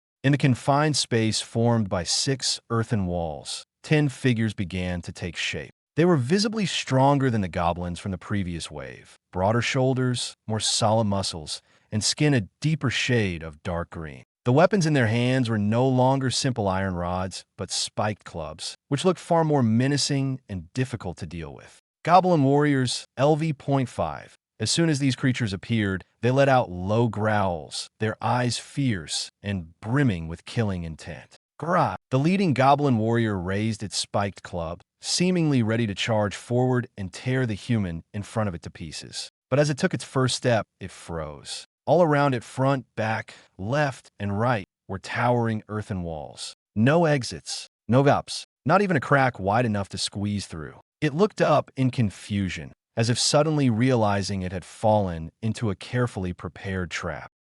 Gruff. The other goblins were equally stunned. They looked at each other, their eyes filled with confusion and panic. They had thought they were finally being released. They believed this was their chance to break out of the dungeon, to take revenge on the humans who had once captured them. But reality had slapped them hard in the face. They had merely been transferred from one cage to another, an even more terrifying one. And this time, there was no chance of escape. As they panicked, a blinding red light suddenly illuminated the space above them. Instinctively, they looked up. In the next moment, their pupils contracted sharply. Fireballs, countless fireballs, like a deadly rainstorm descending from the heavens, they came crashing down on them. Screech! Shrill screams erupted instantly. The goblins completely broke down. They desperately tried to dodge, to flee, to find any possible escape route. But the towering walls surrounded them on all sides, sealing off every path. This wasn't a battle. It was a preordained execution, and they were nothing more than prey being led to the slaughter. Flames roared wildly within the narrow earthen walls, waves of heat surging higher and higher, as if even the air itself had been ignited. The 10 goblin warriors didn't even have time to react before they were reduced to ashes in the next second. Congratulations, candidate Lin Mo. You have cleared the second level. Time taken, 3 seconds. Please prepare yourself. The third level will begin in 5 minutes. In his mind, Fireball was still laughing triumphantly, as arrogant as a child who had just won a fight. Earth Shield, however, was unwilling to be outdone. It immediately jumped in to claim credit, insisting that it was the most crucial factor in the victory. Lin Mo felt his head spinning from all the chatter and could only play the peacemaker, praising both skills equally. One was responsible for defense, the other for offense. Neither could be done without. After speaking, he simply lay down on the ground, hands behind his head, and exhaled slowly. To be honest, this exam was far easier than he had imagined, but he was well aware that this was just the beginning. The number of monsters on the second level was small, and their strength wasn't particularly high, but the trial tower had a total of 30 levels. The further one progressed, the more numerous and troublesome the enemies would become. Still, Lin Mo wasn't worried. Since he could block the monsters at the entrance and blow them up, it didn't matter how many came next. As long as he held the entrance, he could take them out wave by wave. Thinking of this, he even felt like laughing. Was this really an exam? It felt more like a cleanup operation. At the same time, the VIP monitoring room outside was eerily quiet. Everyone was staring at the screen, their eyes filled with shock. The young man was leisurely lying on the ground, while the hexagonal earthen wall in front of him was still emitting black smoke. Su and Chong stared at the screen and finally managed to squeeze out a sentence after a long pause. He had seen many candidates attempt the tower. Some relied on speed, some on explosive power, and some even used summoned beasts to tank the damage. But he had never seen a strategy like this before. First, block off the monster spawn point, then flood it with fireballs, trapping the monsters inside and blasting them to ashes. What was even more absurd was that Lin Mo was using a dual-element combination of earth and fire. The earthen wall was as solid as an iron barrel, and the fireballs were as sharp as knives. This wasn't just simple coordination, it was the ultimate utilization of both skills. Old Su, what do you think? Lin Tianhao asked casually, though inwardly he was overjoyed, barely able to suppress the grin on his face. Su Wenchong took a deep breath, his eyes still fixed on the screen. Old Lin, your kid is something else. Lin Tianhao coughed, trying to appear modest, but the pride in his eyes was impossible to hide. He's all right, just a bit better than the average kid. Su Wenchong didn't respond to that and instead instructed the technicians to rewind the footage and play it in slow motion. Soon, everyone clearly saw the entire process. Fireball after fireball was launched inside, and almost every single one hit its mark. What was even more terrifying was that from start to finish, Lin Mo didn't even glance inside the earthen wall. Su Wenchang's voice dropped a few tones, carrying a distinct sense of awe. Did you all see that? Even without visibility, he was that accurate. Every fireball hit exactly where it needed to. This isn't luck, nor is it random. It's as if he has an innate sense of the monster's positions. This level of judgment, this level of control, I've never seen anything like it. Lin Tianhao's smile deepened upon hearing this. But at that moment, Zhao Lei, who was standing nearby, looked increasingly grim. He had initially wanted to see Lin Mo make a fool of himself, to see if this young man was just lucky. But now, the truth was right in front of him. This wasn't luck. This was skill, and skill far beyond that of his peers. Perception techniques. You can do that too, can't you? Why act like it's unheard of? Su Wenchang immediately rolled his eyes at the comment. Old Lin, that's an unfair comparison. I've been in this profession for 30 years, and your son has only been at it for 3 days. How is that even comparable? Though his words were dismissive, the shock in his eyes was unmistakable. This is what a true genius looks like. Old Lin, I have to thank you for notifying me right away. Otherwise, our dragon sequence class would have missed out on a real gem this time. Huh. Lin Tianhao and Su Wan exchanged a glance, barely holding back their laughter. Su Wan picked up the conversation, her tone light and deliberately modest. Old Su, you're too kind. Our MOer doesn't have any grand ambitions. He's just naturally lazy. He thinks chasing monsters around is too much trouble. So he came up with this method to trap them and finish them off in one go, just to save effort. Lin Tianhao nodded in agreement. Exactly. Our MOer has been like this since he was a kid. If he can lie down, he'll never sit. The couple sang in harmony, seemingly modest on the surface, but every word felt like they were telling the other side. This child isn't just lucky, he's smart and bold. Su Wenchang shook his head as he listened, but deep down, he became even more certain that this kid was anything but ordinary. Zhao Lei stood to the side, his expression relatively calm, but his heart was already in turmoil. Controlling elements so precisely, with such ruthless tactical thinking. How could this be mere luck? He was almost certain that the previous Abyss dungeon had little to do with Xia Qingwei. The one who truly led the charge was probably Lin Mo. He had misjudged from the start. Su Wenchang glanced down at the data, his voice lowering slightly. 3 seconds. He looked up, as if suddenly remembering something, and asked, Old Lin, what's the historical record for our trial tower again? Lin Tianhao thought for a moment, his expression still calm. The current record was set 5 years ago, the 27th floor, with a total time of 20 minutes, not counting breaks in between. 20 minutes, 27 floors, Su Wenchang softly repeated, his gaze shifting. At this pace, Lin Mo won't just break the floor record. He might rewrite the fastest clear record for every single floor as well. Dream on. Zhao Lei finally couldn't hold back, letting out a cold snort to interrupt him. He stared at the screen, his tone laced with barely concealed hostility. Old Su, you're giving him way too much credit. The last 5 floors have monsters at level 25, and there are plenty of them, including flying magical creatures. Do you really think these few dirt walls can hold them off? Lin Tianhao chuckled faintly, as if watching someone who hadn't grasped the situation. Old Zhao, your perspective is limited. If you think this is a dream, then let's keep watching. Zhao Lei's face darkened, and he didn't respond further, instead turning to look at his son. But the more he looked, the more uncomfortable he felt. Compared to Lin Mo, Zhao Yu's current state was far inferior.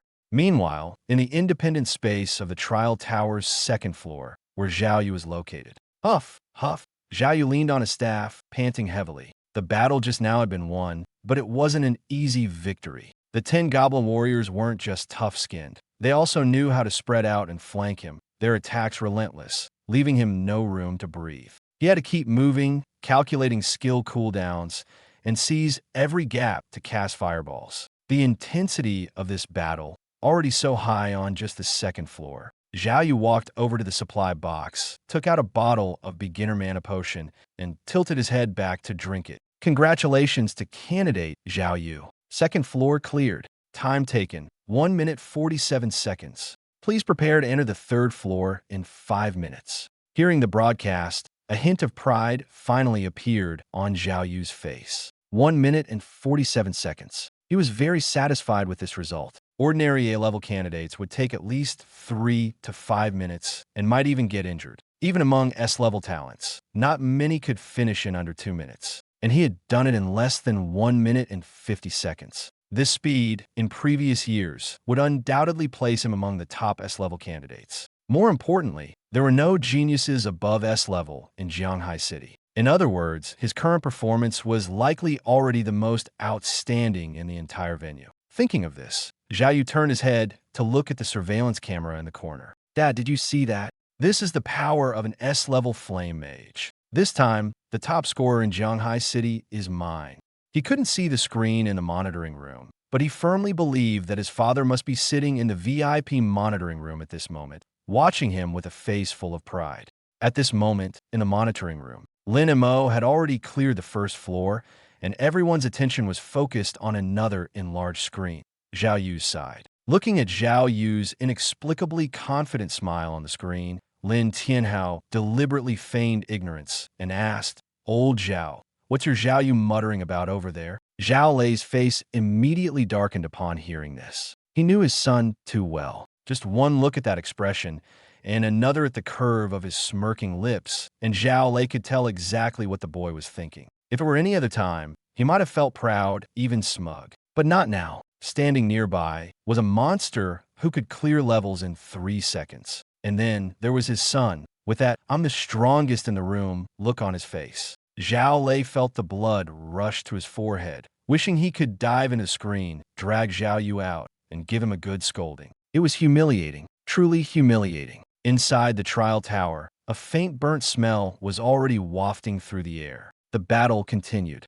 No, to be precise, it was a one-sided massacre that continued. As the teleportation array lit up, the monsters of the 3rd level had just appeared. The next second, they were greeted by a barrage of fireballs raining down from above. Boom, boom, boom. The explosions echoed continuously in the enclosed space, even causing the ground to tremble slightly. Congratulations to candidate Lin Mo. 3rd level cleared. Time taken, 3 seconds. Lin Mo barely lifted his eyes, simply shifting to a more comfortable reclining position while slowly chewing on a piece of jerky. 4th level, 5th level. The same scene repeated over and over. Whether it was skeleton soldiers wielding rusty blades or shadow leopards attempting sneak attacks with their speed, as long as they dared to teleport in, they were met with wave after wave of multiple explosive fireballs covering the entire area. There was no chance to get close. "Earth Shield Technique," exclaimed sincerely,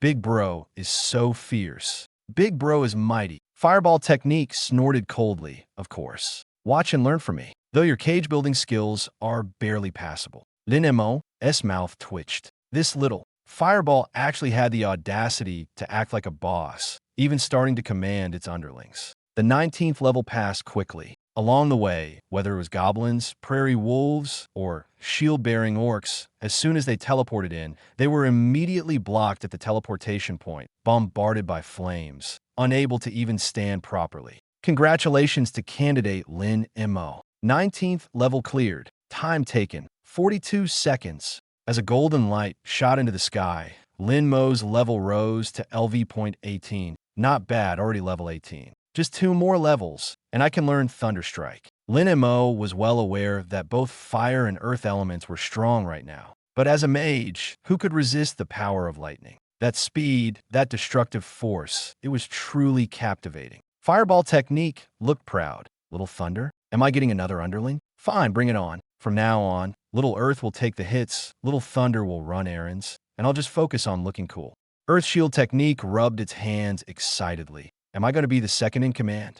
Lin Mo shook his head helplessly. Just then, the broadcast sounded again, interrupting his thoughts. Attention candidates, preparing to enter the 20th level. Monster level for this stage, LV.22, including flying-type monsters. Please prepare for aerial defense. Hearing this, Lin Mo raised an eyebrow slightly. Flying monsters? His earth flow wall wouldn't be able to block the ceiling. And if he sealed it off, Fireball Technique wouldn't be able to explode properly either. Earth Shield Technique grew nervous. Master, what should I do? Should I just burrow underground later? Lin Mo's heart tightened. That last burrowing incident was still fresh in his memory. Why panic? With your big bro here, they're dead as soon as they appear. Little Earth, don't act recklessly. Unless it's the last resort, no burrowing. Earth Shield technique lowered its head. All right, Master. As soon as the words fell, the countdown ended. Squawk. Accompanied by piercing screeches, 10 gray-white monsters burst out of the teleportation point. They had bat-like wings on their backs and cold, fierce glints in their eyes. Gargoyle. LV.22x9 Gargoyle. Elite. LV.22x1. The elite gargoyle was noticeably larger, with a stronger dark red aura surrounding it. As soon as it appeared, it instinctively flapped its wings and took flight. Fireball scoffed.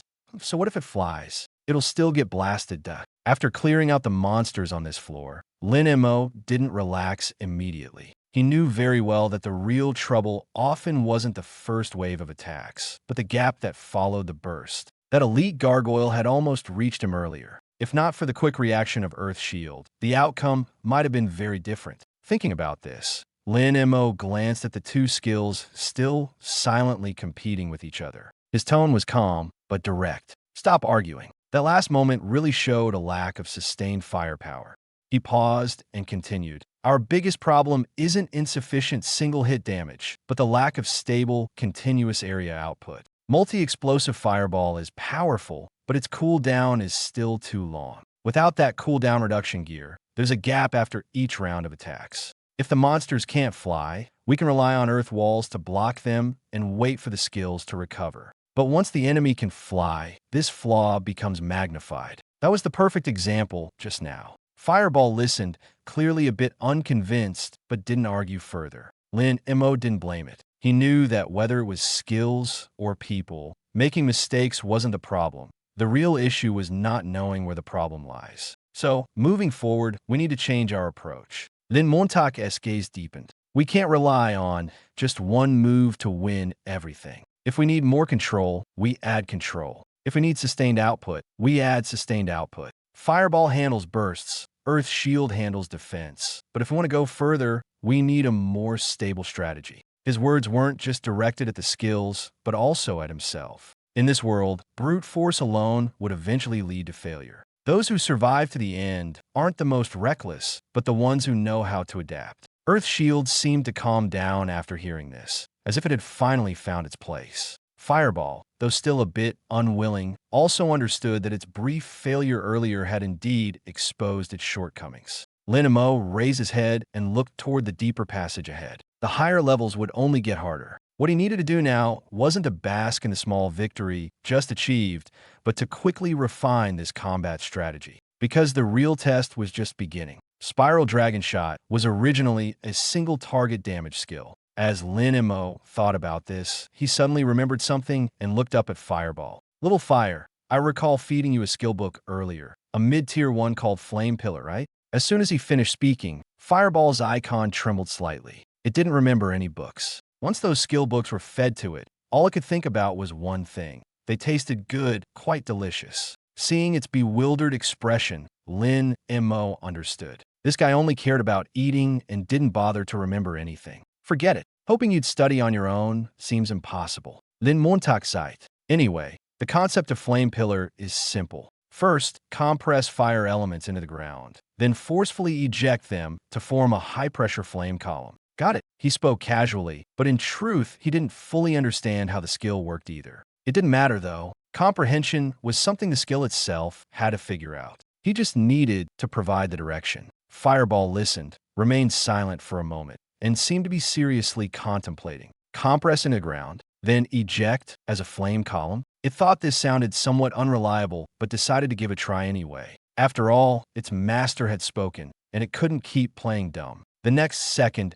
Fireball began mobilizing fire elements, trying hard to compress a ball of fire into the ground. Buzz, the air trembled slightly. Immediately, there was a soft pop sound from the ground, like something that had been held back for a long time, but only managed a faint noise in the end. A small flame shot up from the ground, about 30 centimeters high. Lin Mo watched this scene in silence. Comprehension failed.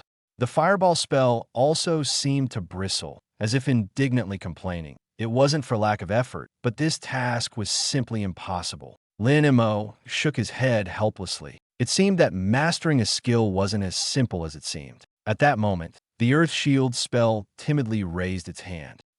Big brother. Its voice was soft. The ground looks pretty smooth, but in my perception, it actually has many tiny pores and textures. It paused, as if trying to organize its thoughts. If you could channel power through these gaps, maybe it would be easier to succeed. Lin Mo's eyes lit up. That's right. The problem might not lie with the fire itself, but with the method. He immediately looked at the skill panel, his tone carrying a hint of anticipation. Little Earth, can you share this perception with Little Fire? The Earth Shield spell froze for a moment, then nodded. I think I can. After all, we're both the master skills, so our origins are connected. It turned to the Fireball spell, its tone becoming more serious. Big brother, shall I try to pass this feeling on to you? The Fireball spell was still a bit defiant, but this time it didn't refuse. Fine, I'll reluctantly experience the world through your eyes. The next second, a strange wave rippled through the skill panel. It was the frequency of the earth element, heavy, stable, quiet, yet imbued with a power that could encompass everything. The Fireball spell's previously simplistic understanding was forcibly expanded. For the first time, it began to realize that the ground wasn't just a solid, lifeless mass. It had gaps, textures, and places where force could be leveraged. The Fireball spell was shocked. So the floor is this complex? Full of holes everywhere. Immediately, a notification sounded. Congratulations. Your skill, Fireball spell, has entered an epiphany state. Meanwhile, in the monitoring command center, inside the VIP room, Su Wanchong and the Lin Tianhao couple were staring intently at the screen. They had just witnessed Lin Mo compressing fire elements on the ground. Su Wanchong squinted his eyes, the walnut in his hand coming to a halt. This kid, he murmured, that move of his looks like he's trying to comprehend the mid-tier fire skill, Flame Pillar.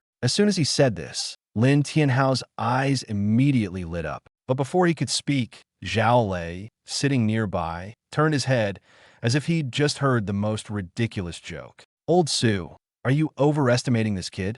Cao Lei sneered. He's only been in his new profession for 3 days, and he's already trying to comprehend a mid-tier skill? By your logic, someone who's been in their profession for a month should be able to learn forbidden spells directly. Lin Tianhao's face darkened. He was also a bit uncertain, but he couldn't back down now. Just because others can't do it doesn't mean my son can't, he retorted coldly. Something's come down to talent, not how long you've been in the profession. Zhao Lei snorted disdainfully, showing no mercy. Talent? Don't make me laugh. If he actually manages to comprehend Flame Pillar today, I'll eat this screen right here. The room fell silent at his words. Even Su Wanchong was momentarily stunned, about to say something to smooth things over. Someone, Lin Tianhao, suddenly shouted. Here! The adjutant immediately stood at attention and saluted. Without even glancing at Zhao Lei, Lin Tianhao pointed at the massive screen. Prepare a wrench, a screwdriver, and a cutting tool.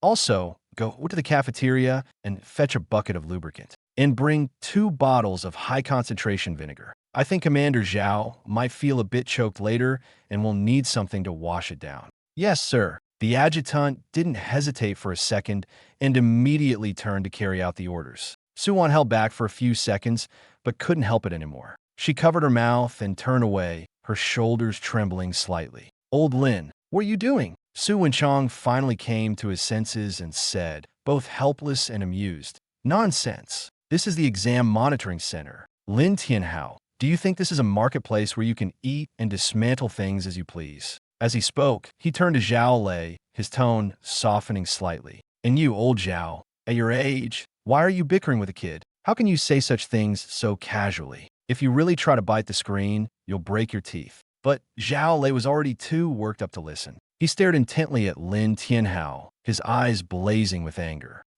When Zhao Lei speaks, my word is as good as a nail hammered in. I mean what I say. But what if Lin Mo still fails to comprehend it this time? Lin Tianhao, you need to give an explanation too.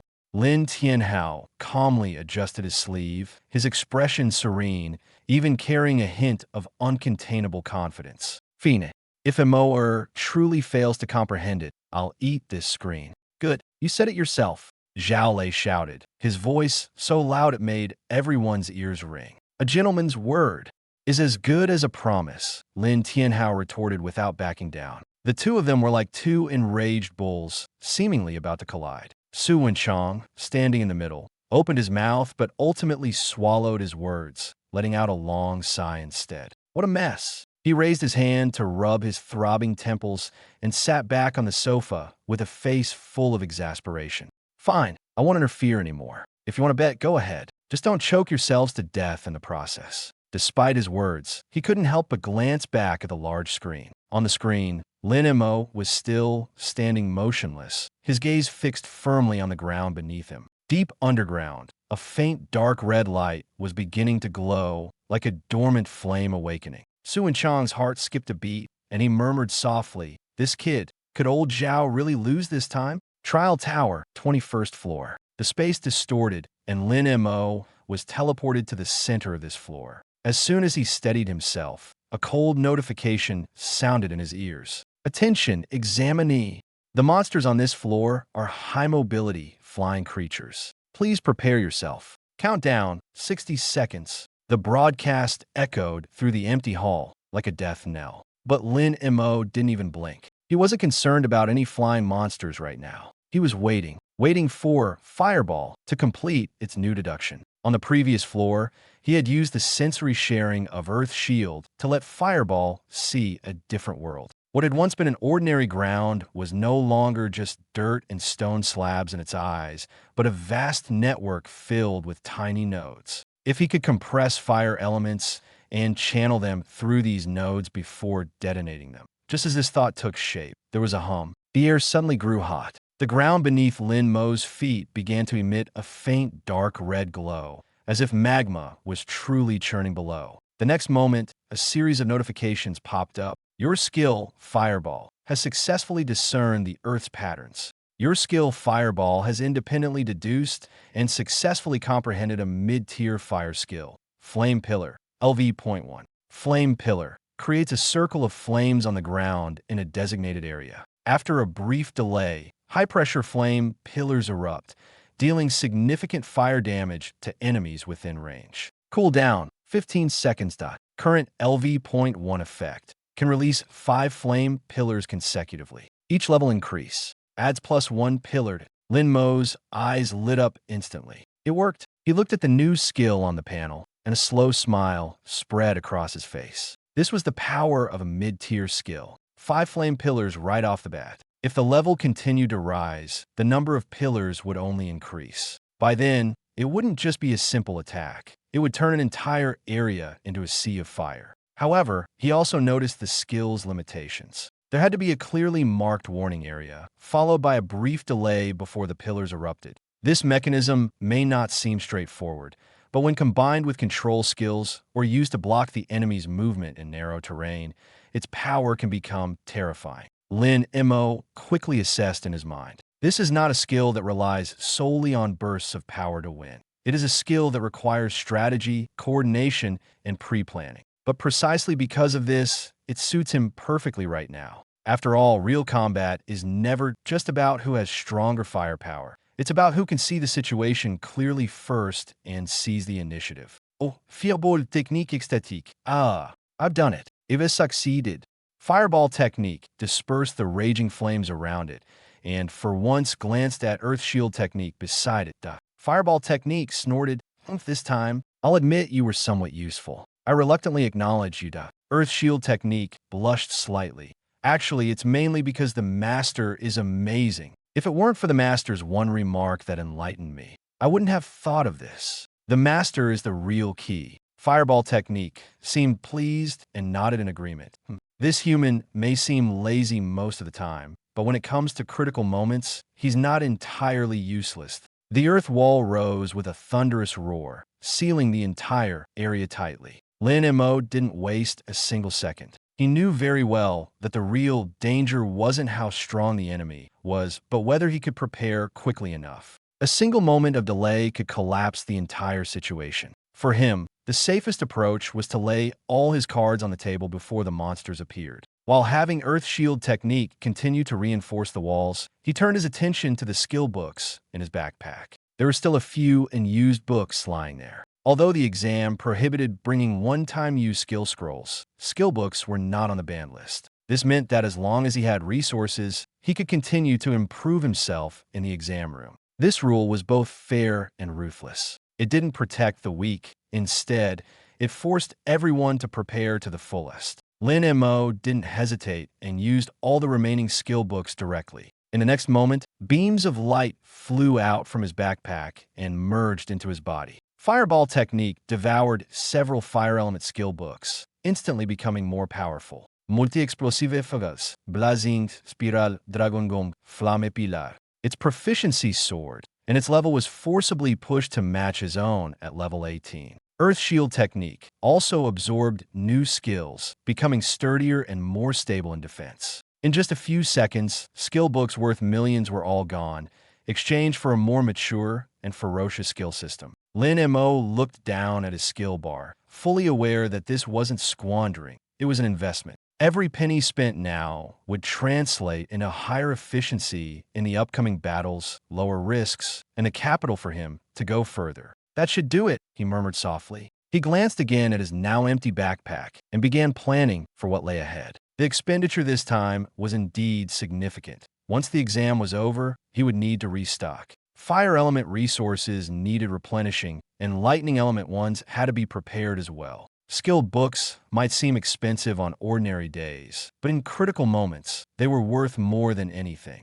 If his performance this time was good enough to get into that more advanced class, his mother would probably be happy and might even provide him with more support. For Lin Mo, this wasn't an opportunity to show off, but a chance to give his family some breathing room. At that moment, the countdown hit 0. A broadcast sounded cold and clear. The monsters were beginning to teleport. The glow of the magic array flared up within the space enclosed by the earth walls, and the space seemed to twist violently, as if gripped by an invisible hand. Then, one monster after another appeared out of thin air, densely packed and filling the entire cage. A total of 20 monsters, all at level 22. Half of them were bloodthirsty bats. When they first landed, they were visibly stunned. Surrounded by high walls on all sides, there were no exits and no gaps. Instinctively, they flapped their wings, only to find they had no room to spread them. For monsters that rely on speed and impact, this terrain was a death trap. Before they could react, circles of blinding red light lit up beneath their feet, one after another.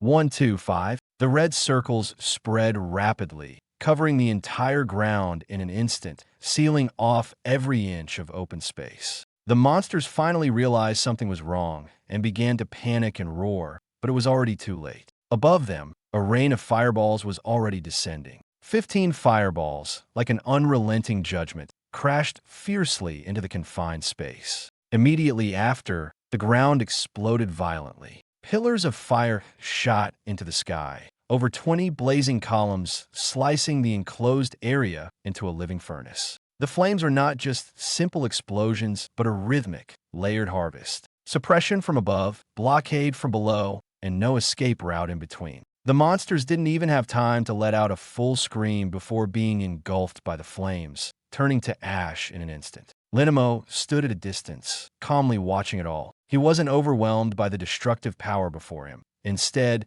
he became even more acutely aware of one fact. The higher the skill level, the more terrifying the ability to control space. In the past, he had relied on single-point bursts to win. Now, he had begun to learn how to crush opponents using range, terrain, and rhythm. This was the true meaning of becoming stronger. Not just being more ruthless, but being steadier, more precise, and more effective. Not bad, he murmured. The scorching heat wave rushed toward him, but he casually opened a new bag of snacks, his expression as relaxed as if he were watching an ordinary performance. In his consciousness, Fireball technique and Earth Shield technique were both brimming with excitement. Fireball technique was almost laughing maniacally, reveling in the unrestrained release and the thrill of burning everything to ashes. Earth Shield technique, on the other hand, maintained the walls while trembling slightly, unable to help but admire the exaggerated destructive power. They were like two vastly different personalities, bantering in his.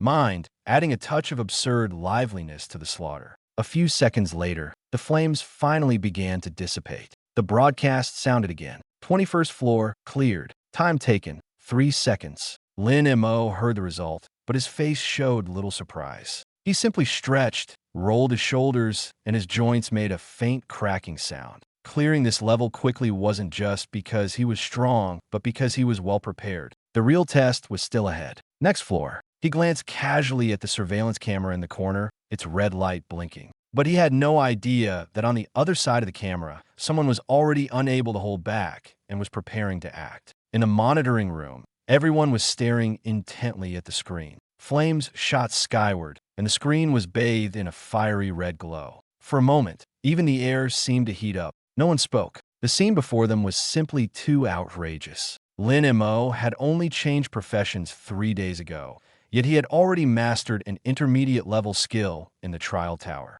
Even more astonishing, his first move unleashed over 20 fire pillars, with power clearly surpassing that of other professionals at the same level. This wasn't something that could be explained by decent talent. It was as if he had skipped over the painstaking efforts others had to put in and jumped straight to the results. Old Zhao. Lin Tianhao turned his head slowly, a hint of amusement in his eyes, and deliberately asked, "Do your words still count? Are you planning to steam the screen or fry it?" Zhao Lei's face was ashen. Just moments ago, he had confidently declared that if Lin Mo could win, he would eat the display screen. Now, the facts were right in front of him, leaving no room for backtracking. Su Wenchang coughed, deliberately making his tone meaningful. "Old Zhao, we're all people of status. Since you've said it, you have to follow through." He paused, but the smile at the corner of his mouth was unmistakable. "No jokes in the military. That's your own rule." Lin Tianhao immediately chimed in, his tone adding fuel to the fire. "Haha, old Su, you're overthinking it. Who is old Zhao, after all? That's Commander Zhao, a prominent figure in Jianghai City. How could he possibly renege on a debt?" After saying this, he turned to Zhao Lei again, smiling innocently. "But the taste of this screen probably isn't great. If you really feel uncomfortable, we can negotiate. As long as you say this one sentence. My son isn't even as good as a single finger of Lin Mo's. We'll pretend this never happened." This sounded like he was offering a way out, but in reality, it was pushing Zhao Lei into a corner, because saying such words would be equivalent to throwing his dignity to the ground and stomping on it. Zhao Lei suddenly raised his head, his jaw clenched so tightly that his teeth ground audibly. He knew in his heart that he had already lost today. It wasn't just the bet he had lost, but also his pride. But Zhao Lei wasn't the kind of person to admit defeat so easily. He took a deep breath and forced himself to speak. "I, Zhao Lei, have always been a man of my word. Someone take down this screen." The adjutant beside him was completely stunned. "Commander, are you really going to eat it?" Zhao Lei's eye twitched, and his voice came out through gritted teeth. "Stop talking nonsense. A promise is a promise. Take it down." The adjutant didn't dare ask further and quickly stepped forward, dismantling the screen in just a few moves. Zhao Lei looked at the blackened screen in front of him, his chest tightening. He knew he had no choice but to swallow his pride today. The next second, he flipped his palm, and a ball of crimson flame suddenly burst forth, instantly reducing the screen to a pile of ashes. As a high-level fire element warrior, his body had long surpassed that of ordinary people. This kind of thing wouldn't harm him physically, even if he actually ate it. But the real pain wasn't physical. It was the humiliation of being cornered in public like this. Lin Tianhao, watching this scene, couldn't help but give Zhao Lei a thumbs up. Ruthless. Su Wenchang, on the other hand, was laughing so hard he couldn't close his mouth. "Ha, Commander Zhao, you've got guts. I am impressed." But after laughing, his gaze quickly returned to the main screen. At this moment, Lin Mo had already successfully passed the 21st level and was waiting for the next teleportation. Su Wenchang's smile gradually faded, and his expression turned serious. "Old Lin, your boy isn't just someone who's mastered an intermediate skill." Lin Tianhao was taken aback. "What do you mean? Didn't you notice?" Su Wenchang pointed at the screen, his tone heavy. "He started with over 20 fire pillars, and each one is far more powerful than those of other professionals of the same level. This can't be explained by ordinary proficiency." Lin Tianhao had also noticed something was off, but the problem was he couldn't explain it either. Normally, when a skill is first learned, it's just at the beginner level. To make it stronger, one has to use it repeatedly and refine it bit by bit. Who could unleash such power right after learning a skill? It defied logic. Lin Tianhao was silent for a moment before finally shaking his head with a wry smile. Maybe it's just talent. He spoke lightly, but there was a hint of emotion in his tone. My boy has always been different from other kids. When he was little, he used to lie on the couch alone, staring at the flames in the fireplace for an entire afternoon. At the time, I thought he was just being lazy. But now that I think about it, maybe he was already studying the patterns of fire elements. While others were learning, he was waiting for the right moment, when all his accumulated knowledge would explode at once. Zhao Lei had just swallowed a mouthful of ash when he heard this and almost choked on the spot. He glared at Lin Tianhao, full of disbelief. You're saying that just by staring at a fireplace, he can summon over 20 fire pillars? Then if you let him stare at a light bulb, will he figure out a light element forbidden spell? Lin Tianhao chuckled, completely unfazed by Zhao Lei's sarcasm. Old Zhao, you just don't want to admit that someone can be stronger than you think. This world is full of things you can't explain. Some people are simply born to defy logic. At this point, he paused, his gaze returning to the screen. And Lin Mo is probably one of those people. As soon as Zhao Yu stepped out, the surrounding clamor surged into his ears like a tide. He instinctively straightened his back, suppressing the fatigue in his chest, and once again put on that lofty expression. The 13th floor. This was his achievement. In previous years, this would have been dazzling enough to make most candidates look up to him. Zhao Yu was well aware of this, which made him even more certain. Even if he was covered in dust and blood, even if his hair was as messy as if it had been blown by the wind, he would not allow himself to show the slightest sign of disarray, because he had always believed that a true genius, even when they fall, should stand more firmly than others. He glanced at the square. The dense crowd was packed around, the vast majority of them already eliminated candidates. Almost everyone's gaze was fixed on the leaderboard floating in midair, and the name on that leaderboard was pressing heavily above his own. First place, Lin Mo, 23rd floor. Second place, Zhao Yu, 13th floor. A full 10-floor gap. When Zhao Yu saw that line of text, his eyelid twitched violently, and for the first time, an indescribable sting arose in his heart. He had originally thought that Lin Mo was just a blank slate mage who had gotten in by luck and some petty tricks. But now, the truth hit him like a heavy punch, landing squarely on his face. He had considered the possibility of being surpassed, but he had never imagined being surpassed so miserably. Zhao Yu let out a cold laugh, deliberately suppressing that trace of unease. It seems everyone else has already been eliminated. His tone was casual, as if to tell everyone that he was still in control of the situation. But only he knew that this composure was more like a front to maintain his image. Soon, a few followers came running over in a hurry. Young Master Zhao, you're out. The leader of the group wore a fawning smile, holding a towel and water in his hands, but his eyes darted around nervously, as if there was something he didn't dare to say. Zhao Yu took the water, drank a sip, and frowned. What's with that expression? Did someone in your family die?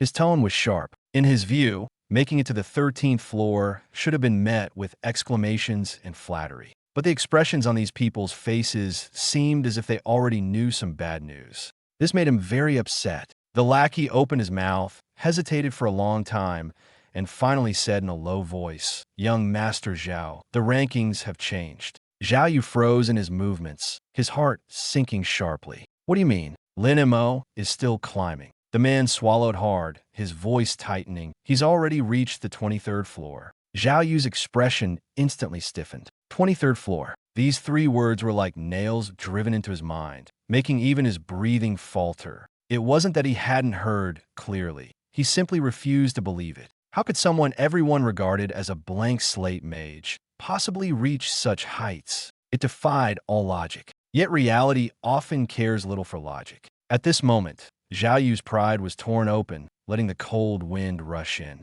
He forced himself to maintain composure, but the water bottle in his hand was already deformed from his grip. The surrounding chatter grew louder. Some exclaimed in surprise, some mocked, and others stared at the rankings in disbelief, as if trying to find some flaw in them. 23rd floor? That's just absurd. I got eliminated in the first round, and he's almost cleared the trial tower?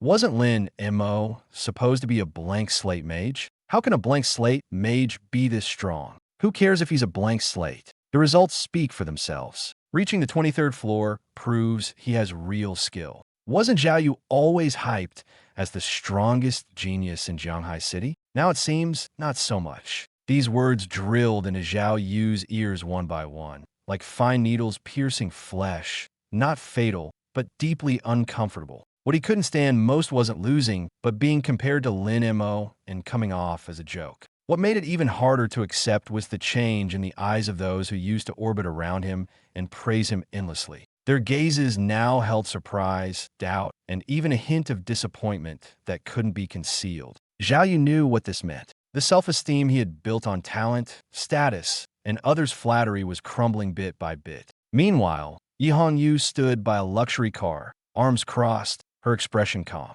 She wasn't as agitated as the others. In her view, truly formidable people never rely solely on surface appearances to prove themselves. The young master might seem lazy, indifferent to competition, and uninterested in fighting, but that wasn't weakness. It was because he never needed noise to validate himself. Nearby, Shi Tu squatted with a telescope he had somehow acquired, grinning excitedly. Captain Yi, the young master is really leaving everyone in the dust this time. Yihong Yu smiled faintly, her gaze never leaving the trial tower. That's only natural, she said. Those with true strength are often not the loudest, but the ones who stand at the forefront in the end. Shi Tu nodded repeatedly, growing more and more excited as he thought about it. Tomorrow, the whole Dragon Nation will probably know the young master's name. Yihong Yu did not deny it. She understood better than anyone what Lin Mo's decision to showcase his strength in front of everyone meant. This wasn't a momentary impulse, nor was it for fleeting fame. He was sending a message to everyone who had underestimated him in the past. They should reevaluate him. Because starting today, the young man who had always been overlooked was no longer a dispensable figure in people's eyes. He would rise to greater heights. And this storm was just beginning. Zhao Yu stared at the rankings, feeling as if a bucket of ice water had been poured over him. He had thought that achieving the 13th floor was enough to dominate the scene. But now, reality had slapped him hard in the face. He wasn't first. He couldn't even catch up to Lin Mo's shadow. And the person firmly above him was none other than Lin Mo, the one he had always looked down on. Impossible. Zhao Yu's voice was distorted, his eyes filled with shock and unwillingness. His first reaction was that there must be a system error or that Lin Mo had used some underhanded method. But as soon as the thought emerged, he immediately dismissed it himself. In this world, the cost of cheating is too high. It's not just about losing face. It means being uprooted entirely, paying a price no one can bear. No matter how arrogant the Lin family is, they wouldn't dare gamble on something like this. Besides, Lin Mo's recent performance doesn't seem fake at all. The more Zhao Yu thought about it, the more unsettled he felt. He didn't want to admit it, but he was already starting to feel afraid. If Lin Mo wasn't relying on luck or cheating, then there was only one possibility left. He was genuinely, absurdly strong. The lackey next to him swallowed hard and forced himself to speak. Young Master Zhao, Lin Mo is advancing too fast now. We've been watching him the whole time, and he's practically bulldozing his way through. No one can stop him. Shut up. Zhao Yu snapped his head around, his face dark and his gaze as sharp as a knife. Did I tell you to speak? The lackey immediately lowered his head in fear, not daring to make another sound. But that sentence was like a thorn, stabbing deep into Zhao Yu's heart.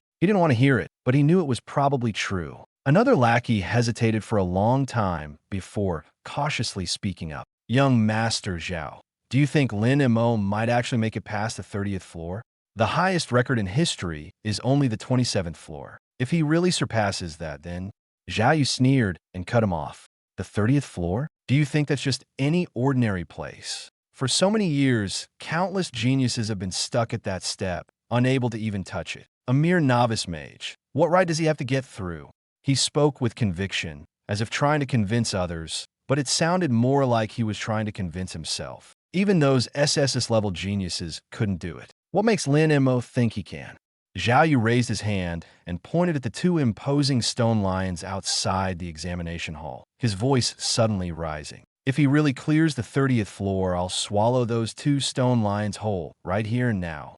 Without chewing, I'll swallow them whole. As soon as he said this, the crowd around him erupted. The lackeys were momentarily stunned, but quickly joined in, cheering loudly, afraid their master would lose face. "Young Master Zhao, you're so bold." "That's right, there's no way Lin Mo can do it. That guy's run-ins here." But these words sounded more like they were trying to bolster Zhao Yu's courage. Because deep down, every one of them knew that Lin Mo was no longer the laughingstock he used to be. Some people, once they truly start to exert themselves, move so fast that others can't even react. Inside the trial tower, the 29th floor, a fierce wind whipped up yellow sand, slapping against his face with a biting sting. This was no longer comparable to the simpler terrains of the earlier levels. The higher one climbed, the more complex the trials became, the harsher the environment, and the more troublesome the monsters. Congratulations to candidate Lin Mo. The 29th floor has been cleared. Time taken, 56 seconds. Lin Mo stood on the sandy ground, gently brushing the sand off his shoulders and pants. He couldn't help but let out a long breath. He glanced down at his feet. Dozens of massive desert scorpions lay sprawled on the ground, motionless. These monsters not only had hard shells, but also burrowed underground to launch surprise attacks. For most people, clearing this level would be out of the question. They wouldn't even be able to stand their ground. But Lin Mo had made it through. This time, however, he could clearly feel the pressure. "Now, this is getting interesting," he muttered, rolling his stiff neck and scanning the surroundings. His gaze lingered on the battered earthen walls, and a hint of seriousness appeared in his eyes. The battle just now was no longer a simple matter of sitting still and waiting for the monsters to come to him. To avoid the scorpions emerging from the sand, he had been forced to move and had even used earth submerge once. To be honest, Lin Mo was starting to feel a bit tired. It wasn't that he couldn't win, but the relentless waves of increasingly intense challenges made it hard to stay relaxed. "What a hassle," he muttered under his breath, his tone tinged with a bit of helplessness. Fireball was beside him, however, brimming with excitement. "Fireball, awesome. Now this is what I call a fight." That last group of scorpions actually managed to withstand 2 of my multi-explosive fireballs. Fireball spell. Only this level of power is worthy of a true strongman. Earth shield spell. Big brother, please stop praising me. I almost couldn't hold on just now. Lin Mo listened to the quarrel between these skills, and the corner of his mouth twitched slightly. Suddenly, he understood something. The higher he climbed, the less the trial was simply about testing combat strength. It tested patience, judgment, adaptability, and even mindset. Those who made it this far were not just talented. It was far more than that. And now, he was facing the final level. This was truly too dangerous. The place was absurdly perilous, and the monsters were becoming increasingly outrageous. Earth shield spell began to waver. "Master, how about we just call it quits? Let's go home. I missed the big bed at home." Fireball spell instantly flew into a rage. "Coward, we're already at the doorstep, and now you want to back out? I can't afford to lose face like this. We must clear the level." Earth shield spell weakly retorted. But the next level will definitely be harder. "What if? All right, stop arguing." Lin Mo rubbed his temples, his tone filled with helplessness. "We're already here. We have to at least take a look at the final level. Besides, I still have the priest's blessing on me. I won't die." As he said this, he glanced at the earth shield spell beside him and added, "Also, Little Earth, have you forgotten the combo skill we just mastered yesterday? We haven't even used it yet." As soon as he said this, earth shield spell froze. Earth shield spell suddenly realized, that's right, the combo skill with Big Brother. It sounds so solid. Earth shield spell immediately perked up. With that layer of protection, what do I have to fear? Earth shield spell changed its attitude faster than flipping a page. "Master, I think I can do it again. Let's charge. We must clear the level. Anyone who doesn't clear, it is a loser." Fireball spell rolled its eyes. What a fair weather guide.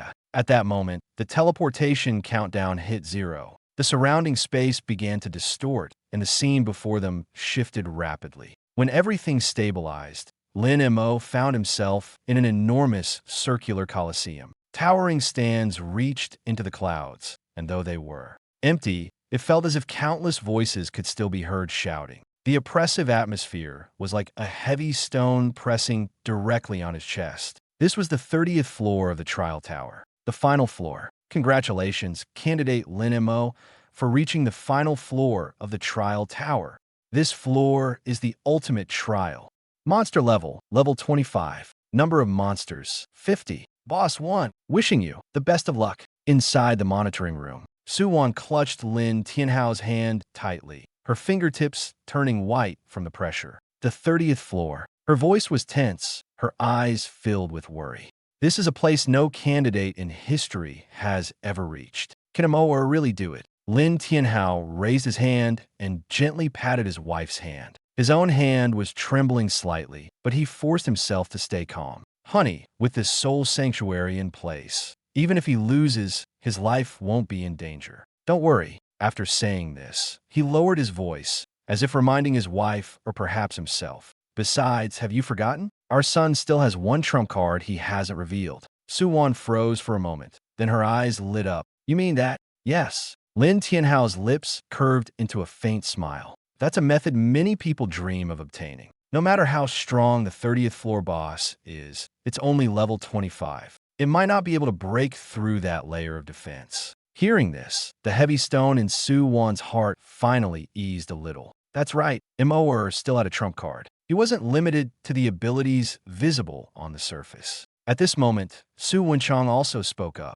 Sister-in-law, old Lin is right. Let's not scare ourselves. Who knows, your Lin Mo might actually make history and become the first person to clear the trial tower. But just at that moment, a cold laugh came from the corner. Zhao Lei was holding a fragment of the screen, now shattered into black-gray pieces, his expression terrifyingly grim. Hearing Su Wenchang's words, he sneered outright. Clear the level? Dream on. He raised his eyes to the screen, his tone full of disdain. The last 5 levels are all random maps. Haven't you noticed that the 30th level is already the troublesome Shadow Gladiator Arena? The boss guarding this level is Shadow Wing Demon Lord. It naturally counters ranged classes. So what? Lin Tianhao raised an eyebrow. Zhao Lei clearly didn't know about Lin Mo's combo skills. So what? Zhao Lei looked at him as if he were an idiot. Lin Tianhao, you're a veteran player. Don't you even know the characteristics of this boss?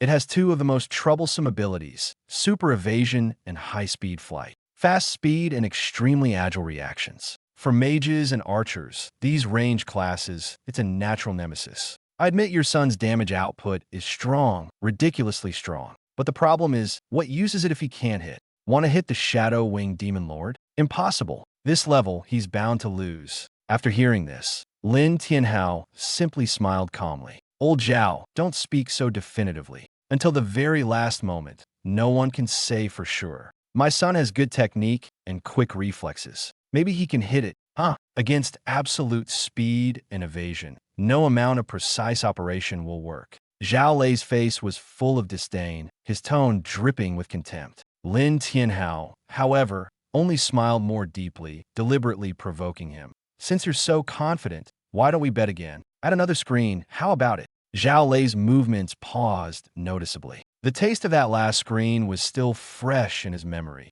hard and choking, his throat tightening as he swallowed it. But now, provoked by Lin Tianhao and recalling his understanding of this boss, his momentary hesitation was quickly overridden by confidence. In his view, this level's boss was specifically designed to counter range classes, and Lin Mo was just a mage. No mobility, no survival skills, fragile as glass. Facing such a high-speed assassin-type boss, there was no chance of survival. No matter how he thought about it, it was a loss. Bet it is. Zhao Lei suddenly raised his voice, as if to suppress any lingering doubt. Afraid of you? If he clears this level again, I'll not only eat the screen, I'll gnaw off the corner of this table for you. Good. Lin Tianhao laughed heartily and turned to Su Wenchang. Old Su, you be our witness. Su Wenchang helplessly rubbed his forehead and let out a long sigh. Fine, I'll be the witness. He looked at these 2 old men, whose combined age was over 100 yet still bickering like children,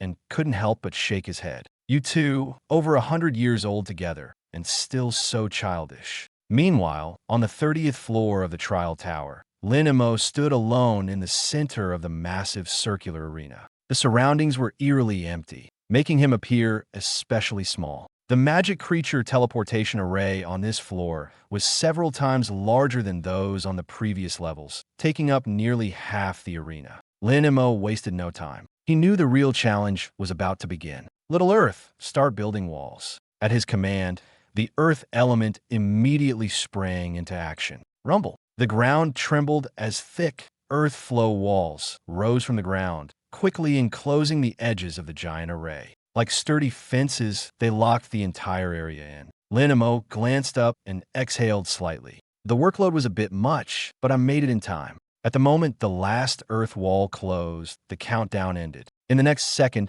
countless beams of light shot skyward. Piercing roars erupted, as if hordes of beasts were crawling out of hell all at once. One by one, the magic creatures began to appear. Hellhound, LV.25x0, Abyssal Demon Wolf, LV.25x0, Bloodthirsty Demon Bat, LV.25x15 Harpies, LV.25x15, a total of 50 creatures. Half were ground-based monsters, and the other half were airborne, working together in a highly troublesome manner. However, Lin Mo had anticipated this. The earthen walls he created were not for defense, but to divide the battlefield. The ground monsters were trapped within the walls and couldn't break out for the time being. Meanwhile, the flying bloodthirsty demon bats and harpies flapped their wings and soared into the sky the moment they appeared, easily crossing the 5-meter-high walls and charging straight at Lin Mo. A dense, dark mass loomed like storm clouds overhead. Lin Mo looked up, his expression unchanging. "Time to shoot some birds, little fire." His tone was calm, even casual. Fireball spell cackled wildly. "Finally, it's my turn. You pests." The next moment, a deafening roar erupted. Boom, boom, boom, boom, boom. Multiple explosive fireballs and blazing fire pillars erupted simultaneously. Flames burst in midair, and shockwaves rippled outward layer by layer. The monsters at the forefront were instantly blown to pieces. Even though these monsters were of a decent level, under the suppression of Lin Mo's maxed-out skills, combined with the additional power boost from skill personification, they couldn't withstand this round of attacks. In the blink of an eye, the sky was half cleared. Lin Mo didn't stop. Raising his arm, he unleashed another explosive barrage. A dark red spiral beam tore through the air, precisely piercing the chests of the remaining harpies. Before they could even fall, the fireball spell proactively delivered the finishing blow, ensuring their demise. In just 30 seconds, all 30 flying monsters were annihilated. On the other side, the 20 ground monsters trapped within the earthen walls were still frantically ramming against them, trying to break free from their temporary prison. Earthshield spell cried out tearfully, "Master, they're so fierce. My walls can't hold much longer." Lin Mo watched the trembling walls, his gaze turning cold. "Can't hold? Then don't bother. Just send them on their way." Little fire, flame pillars, full coverage. Fireball spell immediately perked up with excitement. This time, the ground inside the earthen prison lit up with bright red warning circles, densely packed with almost no gaps. The next second, boom! 22 fire pillars erupted from the ground, followed by a rain of fireballs pouring down. After 2 rounds of relentless flames and explosions, the monsters trapped within the walls were reduced to ashes. Congratulations, candidate Lin Mo. Attention, the boss will arrive in 60 seconds. BOSS name, Shadowing Demon Lord. Level, LV.25. This target possesses extremely high flight speed and exceptional evasion instincts against ranged attacks. Candidates, please prepare accordingly. Hearing this announcement, Lin Mo's brows furrowed slightly. Extremely high flight speed? Exceptional evasion instincts? He didn't speak immediately, instead fixing his gaze on the gradually darkening space ahead. His eyes grew colder and more focused. Lin Mo clicked his tongue. This one was indeed going to be tricky. For mages, the most troublesome enemies weren't those with high health, but those that moved, and moved too fast. This type of assassin-style boss was specifically designed to counter fragile, long-range classes that required skill prediction. Unfortunately for the boss, Lin Mo wasn't the type to shatter at a single touch. He quickly ran through a plan in his mind, and soon had an idea. "Little fire, listen up. The real troublemaker is coming. This boss is fast and specifically counters mages. Don't rush into random attacks later. Follow my lead. We'll need to use our brains for this one." Fireball spell scoffed disdainfully. "Fast? In front of me, there's no such thing as an untouchable target. Just watch. I'll take it down in one shot." Lin Mo glanced at the overly confident Fireball and couldn't help but shake his head. This guy was still too naive. He had never suffered a loss and didn't understand what professional restraint meant. "All right," Lin Mo spoke calmly. "Since you're so confident, you go first." He paused, his tone steady yet carrying an undeniable sense of pressure. "But let's make it clear first. If you miss or get played around like a fool, then shut up and follow my method." "Got it." Fireball technique was stirred by a competitive spirit. "Fine, just wait and see how I deal with it later." Earth Shield technique looked obedient. "Master, I'll always follow your command and do my best to protect you." "Good, obedient." Lin Mo nodded in satisfaction. Fireball technique. Fireball technique made a gagging expression. "Ugh, disgusting." Bootlicker. The countdown began. 3, 2, 1. The final second hit 0. A massive teleportation array suddenly lit up and a blinding blue light shot into the sky. Immediately after, a sharp, ear-piercing screech sliced through the air like a blade. A pitch-black figure burst out of the array and hovered midair. Shadow Wing Demon Lord Boss. LV.25. It was a humanoid monster with a demonic face and a pair of wings formed from black energy on its back. Each flap left a blurred afterimage in the air. It scanned its surroundings before quickly locking its gaze onto Lin Mo, Fireball technique, brimming with confidence. "So what if you can fly? I can fly too." Before the words were finished, the fireball had already roared forward. Its speed was astonishing, and the angle was tricky, heading straight for the Shadow Wing Demon Lord's front. But just as the fireball was about to hit, the Demon Lord's body suddenly shifted. In that instant, it seemed to move half a body's width out of thin air. The fireball passed through an afterimage. "Miss, fireball technique sneered." "Ooh, trying to dodge? What a joke." Without hesitation, it forcibly twisted its direction midair, drawing a beautiful arc as it aimed for the Demon Lord's back again. Fireball technique hit it this time, but the result was still a miss. The Shadow Wing Demon Lord was too fast, unreasonably fast. No matter how the fireball technique predicted, accelerated, or curved, it could only graze its afterimages, never touching the actual body. Fireball technique was losing its composure. "What is this thing? A slippery eel? If you got guts, stop moving and let me blow you up." While the fireball was still struggling in the air, the Shadow Wing Demon Lord had clearly grown bored. Its crimson eyes narrowed slightly, locking onto Lin Mo. That weak aura, that reliance on elemental long-range attacks. It was all too familiar. Human Mage. In its long history of slaughter, this profession was the easiest to target and the most enjoyable to torment. It couldn't even remember how many mages it had personally torn apart. It loved watching humans show fear and despair when faced with close combat. Roar. The Shadow Wing Demon Lord let out a low growl. In the next moment, the black mist wings on its back flapped violently. Boom! The air seemed to be forcibly torn apart, erupting with a terrifying sonic boom. The Demon Lord's figure moved so fast, it was almost invisible, like a streak of black lightning, charging straight at Lin Mo on the ground. In the monitoring room, "Montakia, be careful." Suwon couldn't help but cry out, her hand clutching Lin Tianhao's arm tightly. She knew that with the Soul Sanctuary in place, Lin Mo couldn't truly be harmed. But that was a mother's instinct. Seeing her son targeted by such a terrifying monster, she couldn't stop the tightness in her chest. Lin Tianhao's face instantly changed, his pupils contracting sharply. Even the usually composed Su Wenchong involuntarily held his breath at this moment. This was the absolute suppression of a mage by an agility-type boss. Without life-saving measures, it was almost certain death. In the corner, Zhao Lei's lips slowly curled into a smile. He was already waiting for the moment Lin Mo would be torn apart. Yes, just like that, he sneered inwardly.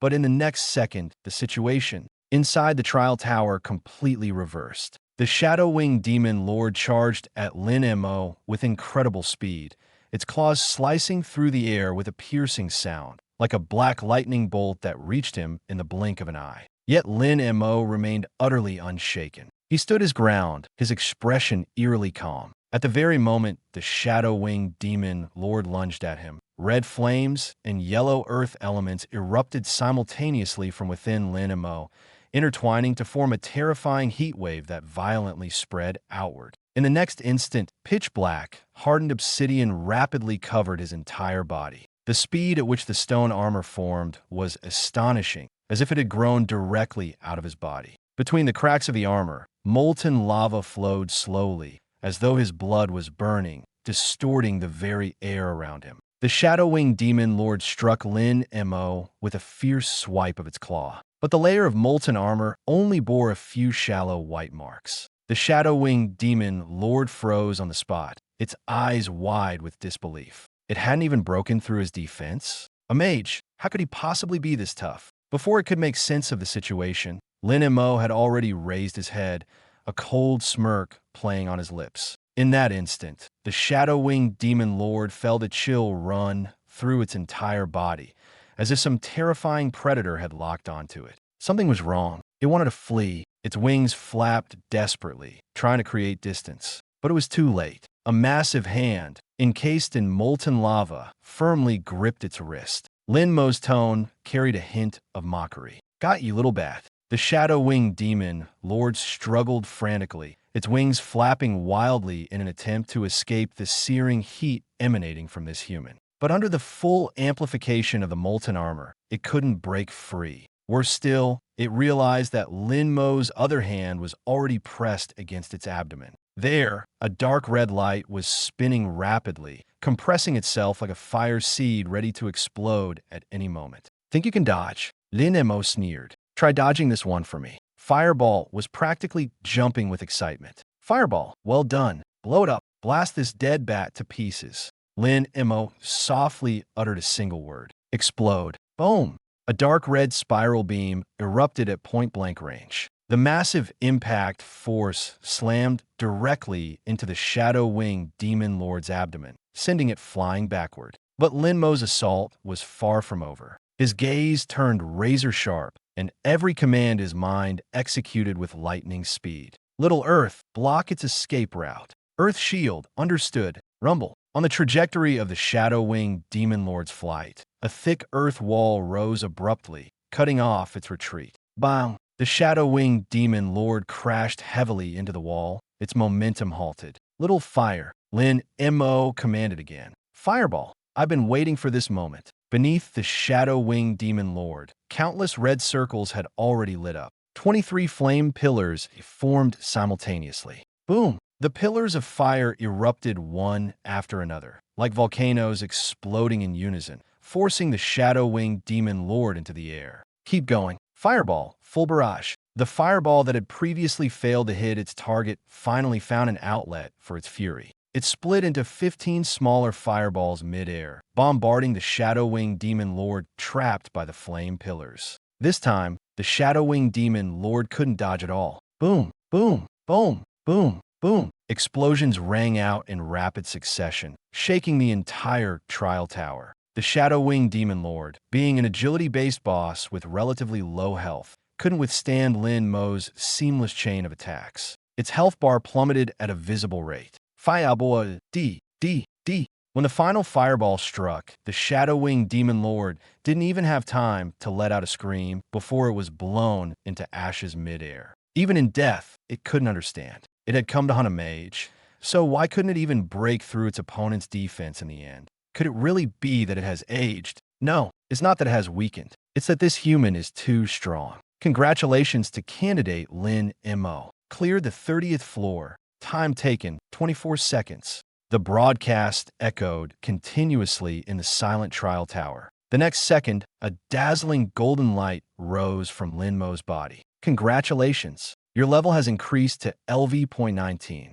Lin Mo deactivated the lava battle armor, patted the dust off his body, and let out a long breath. Phew, finally level 19. He looked down at his hands, a trace of uncontrollable anticipation flickering in his eyes. Just one more level. Lightning element. He knew very well that what truly determined victory was never a single attribute, but whether one could use their power in the right way at critical moments. Now, he was getting closer and closer to that goal. One more level, and I'll reach the lightning element. Lightning element, here I come. In the monitoring room, everyone's gaze was still fixed on Lin Mo. That battle just now was no longer a simple kill. It was an almost perfect tactical demonstration. Su Wenchan's voice was slightly strained, his eyes filled with shock. Facing a high-agility, high-evasion monster like the shadow-winged demon lord, he didn't charge in recklessly. Instead, he used fireballs to probe, deliberately slowing the pace to make the opponent think they had the upper hand. When the opponent got close, he immediately used the high defense and melee bonuses of the lava battle armor to lock the distance, directly nullifying the Shadow Winged Demon Lord's reliance on speed. Then at point-blank range, he unleashed the explosive flame Spiral Dragon Shot, which was impossible to dodge, followed by an earth wall to block the path, forcing a collision and causing a stun, seamlessly chaining into a blazing flame pillar. The blazing flame pillar launched the target into the air, and he immediately followed up with a barrage of multi-explosive fireballs for pursuit. The entire process had no unnecessary movements. Every step seemed pre-calculated. As Su Wenchang spoke, he couldn't help but turn to look at Lin Tianhao, his tone no longer one of mere amazement, but of certainty. Old Lin Mo isn't just skilled with his abilities. His combat mindset is incredibly composed. This level of judgment would be considered top tier for any seasoned professional. And he's only been in his new class for 3 days. This kind of talent is simply absurd. Lin Tianhao felt a surge of pride in his heart, though he maintained a calm exterior. He nodded, his tone carrying an unmistakable hint of pride. My boy may be a bit lazy on normal days, but when it comes down to it, his brain works just fine. So what do you think? Is he qualified to join your Dragon Sequence class now? Su Wenchang Bavili Hestita. Qualified, absolutely qualified, just based on that tactical approach. And skill control, even if he's just a novice mage, I'd still take him in. After speaking, his expression turned serious again. But the final exam isn't over yet. The earlier stages were just about fighting monsters. The real test comes later. PvP. That's not fighting monsters, it's fighting peers. No matter how strong a monster is, its patterns are limited. But humans are different. Humans can scheme, hide, and strike when you're most relaxed. I want to see if he can maintain this level of composure when facing a real opponent. Lin Tianhao smiled faintly. Then keep watching. This kid won't let you down. In the corner, Zhao Lei's face had darkened completely. He stared intently at Lin Mo on the screen, his eyes filled with an indescribable mix of shock and unwillingness. As the commander of Jianghai City's defense forces and a high-level fire element professional, he understood better than anyone what that scene just now represented. That wasn't ordinary skill execution. That was the true synergy of fire and earth. Defense, control, and burst all seamlessly integrated. This kind of combo technique wasn't something that could be achieved with a few casual attempts. It required understanding, experience, and countless corrections after failures. In other words, it was a path built over time. But Lin Mo, just 3 days. In just 3 days, he had already reached this level. Zhao Lei felt as if something had struck him hard in the chest. Why? After decades of hard practice, he still hadn't truly mastered a decent combo move. Yet Lin Mo, a student who had only recently switched professions, had already paved the way forward. This wasn't just talent. It was as if he had skipped 30 years of detours. How is this possible? Zhao Lei's voice was low, but it carried a clear sense of imbalance. Lin Tianhao looked at his expression and felt a wave of satisfaction in his heart. He walked over, picked up a monitor, then casually broke off a piece of the solid wood table corner and slowly handed it to Zhao Lei. Old Zhao, as agreed, a bet is a bet. Since a mower has cleared the level, you can't back out of this. And here's the table corner, brought it for you. While it's still fresh, don't hold back. Zhao Lei's face turned even darker, as if someone had forcibly shoved his face into a pot. He snorted coldly, waved his hand, and directly burned the monitor and table corner to ashes. Then, he lowered his head, took 2 bites of air as if swallowing his frustration, and forced it down. Lin Tianhao watched him, his smile growing even wider, and casually handed over a glass of water. Take it slow, don't choke. No one's fighting you for it. At that moment, the plaza outside the trial tower erupted completely. The news of Lin Mo clearing the 30th floor spread, and the scene instantly boiled over. He cleared it. Is it true? He passed the 30th floor, just like that. 24 seconds? He only took 24 seconds for the 30th floor.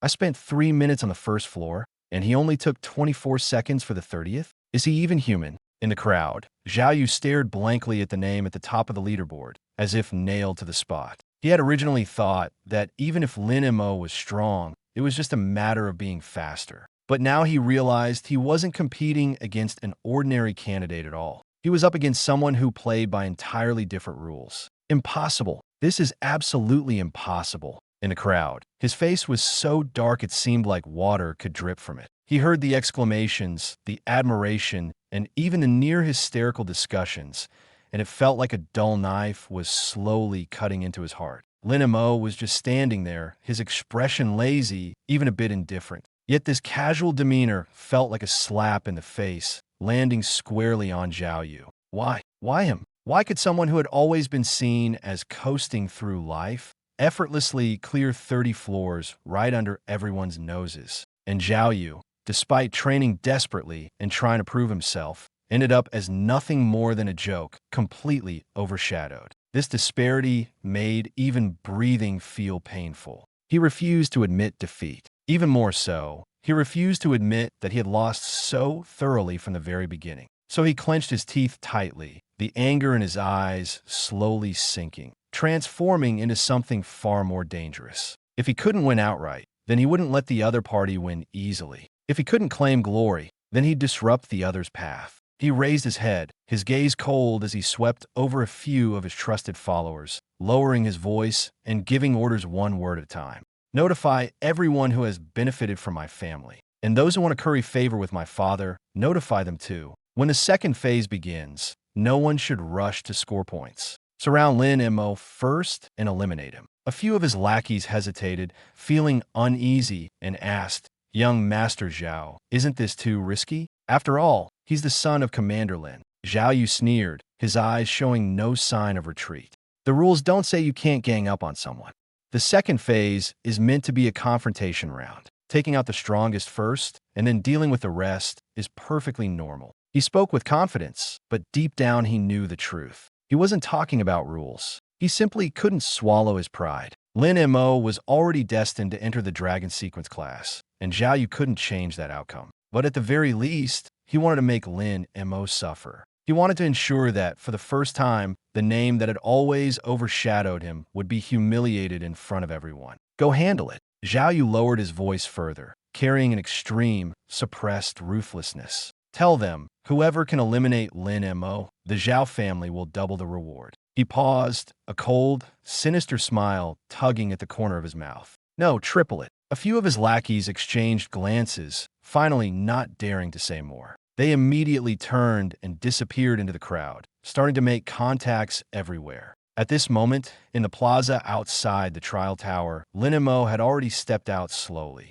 Although he still appeared lazy and indifferent, the gazes of everyone around him had completely changed. They were no longer just watching for entertainment. There was awe, shock, and an instinctive reaction of reverence when facing a true powerhouse. Lin Mo seemed utterly unconcerned. He simply raised a hand to rub the corner of his eye, as if he had just woken up, and casually glanced around. But he had no idea that a blockade targeting him was quietly unfolding in the shadows. In the dim corners of the crowd, Zhao Yu's gaze was as cold as ice. He stared intently at Lin Mo, who stood at the center of the crowd. The admiration, amazement, and even fawning looks that should have been directed at him had all shifted to Lin Mo. That feeling was as if someone had publicly snatched away the thing he cared about most and stomped on it for good measure. The jealousy Zhao Yu had been suppressing finally began to surface, burning hotter and hotter. What made him feel even worse was that the usual followers who surrounded him were nowhere to be seen. No one spoke up for him.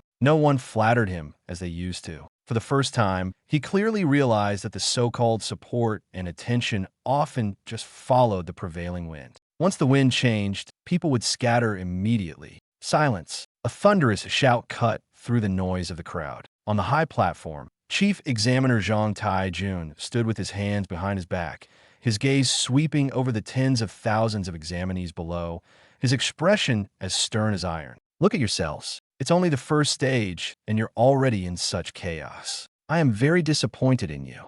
He raised his hand, pointing toward the direction of the trial tower, his voice even colder. The monsters on the first 5 floors are only at level 5. Logically, this shouldn't have been a major problem. But what happened? Over 60% of you couldn't even make it past the first 5 floors. Some of you were so scared by goblins on the first floor that your legs went weak, where you even lost control of yourselves entirely. As Zhang Taijun spoke, his tone was filled with frustration and anger. What do you think real combat is? It's not the answers you give in a classroom, nor the courage you boast about with your words. It's whether you can still stand firm when facing death, whether you can make the right decisions when encountering danger. If you don't even have this much courage, how will you face the abyssal monsters in the future? How will you defend the city beneath your feet? Do you expect the enemy to turn around and leave just because they see you crying? These words were like a bucket of cold water, dousing many of the examinees. In the crowd, some who had been complaining and grumbling earlier slowly lowered their heads. They finally realized that today's assessment was not a game, nor a mere formality. What was being filtered out here were not just those lacking strength, but also those who would crumble under pressure. The ones who truly survive are never the loudest. Zhang Taijun paused for a moment, his tone softening slightly. His gaze fell on a few individuals in the front row, lingering the longest on Lin Mo, of course. There are a very small number of people who have demonstrated judgment and combat skills far beyond their peers, especially the examinee who broke the long-standing record of the trial tower. Whether in tactical choices or skill application, their performance was exceptionally mature, far beyond what an ordinary student could achieve. He didn't name names, but everyone in the crowd knew who he was talking about. Lin Mo, the one who, against all odds, had shattered the record. Some admired him, some envied him, and some began to understand that the real gap between people wasn't just about talent. It was about composure and intelligence. Zhang Taijun took a deep breath, his voice rising again. The first phase of the assessment is officially over. The leaderboard has been updated. Everyone can check it themselves. To the top 200 candidates, congratulations on earning the qualification to enter the second phase. As for those ranked beyond 200, unfortunately, your exam journey ends here. Leave the examination area immediately. No lingering allowed. All advancing candidates, rest on the spot for 2 hours. After 2 hours, gather in front of the teleportation array to enter the second phase, the Misty Wasteland. As the announcement ended, the entire square erupted instantly. Some cheered, some wept, and others stood dazed as if unable to accept reality. Such is the cruelty of the exam. A single leaderboard determines who moves forward and who must stop here. But Lin Mo paid little attention to these emotions. He only felt one thing right now: hunger, extreme hunger. After continuous high-intensity battles, his body was completely drained. The only thought left in his mind was, eat first. Lin Mo walked straight through the crowd, toward the commercial district on both sides of the square. The facilities here were very comprehensive. On the left were rows of equipment shops, skill bookstores, and shops selling low-level pet beasts. Various flashy signs hung everywhere, desperately vying for the candidates' attention. On the right, it was all dining establishments, ranging from roadside stalls to elegantly decorated restaurants, offering everything one could imagine. The air was filled with the aroma of various foods, making one's appetite surge just by smelling it. Lin Mo scanned the area and quickly set his sights on the most grandiose restaurant. 2 dragon-carved pillars stood at the entrance, gleaming with golden light, and even the signboard exuded an air of, "I'm expensive." It was clearly saying, if you want to dine here, check if your wallet can handle it first. This one will do. Lin Mo stepped inside. Soon, a waiter led him to a window seat on the second floor. After sitting down, Lin Mo had just opened the menu when 2 voices echoed in his mind. "Infiable technique. Starving. Absolutely starving. Master, hurry up and get some meat, fire element meat. Vegetables don't count as food at all. Earth shield technique. Master, I'd like to replenish too. I'm really hungry." Lin Mo casually replied to his mind. "Don't rush. Can't you see I'm ordering?" He lowered his head to look at the menu, and his gaze quickly landed on a dish. This one, flaming fire feather chicken. How much is it? The waiter immediately put on a professional smile and enthusiastically introduced the dish. "This is our signature dish. The meat is extremely tender, and it's rich in fire elements, making it perfect for replenishing energy after a battle. The dish is sold by the plate, with 3 slices of breast meat per plate. The presentation is exquisite, and the dish carries a good meaning. Each plate is priced at 8,888 dragon coins." Lin Mo listened without batting an eye. "All right, I'll take 3 whole chickens. And this thick earth rock steak, I'll have 3 portions of that as well." His tone was calm, and his actions casual, but his words left the waiter stunned. 3 whole chickens? Not just a plate. Most customers ordered a single plate with 3 slices of meat just to try it. But this guy, he started with 3 whole chickens. This wasn't dining. It was practically sweeping the restaurant's signature dishes. The waiter was momentarily convinced he had misheard. At that moment, a well-dressed woman, who appeared to be the manager, quickly walked over. She pulled the stunned waiter behind her and put on an even more enthusiastic smile. "Oh my, isn't this young Master Lin?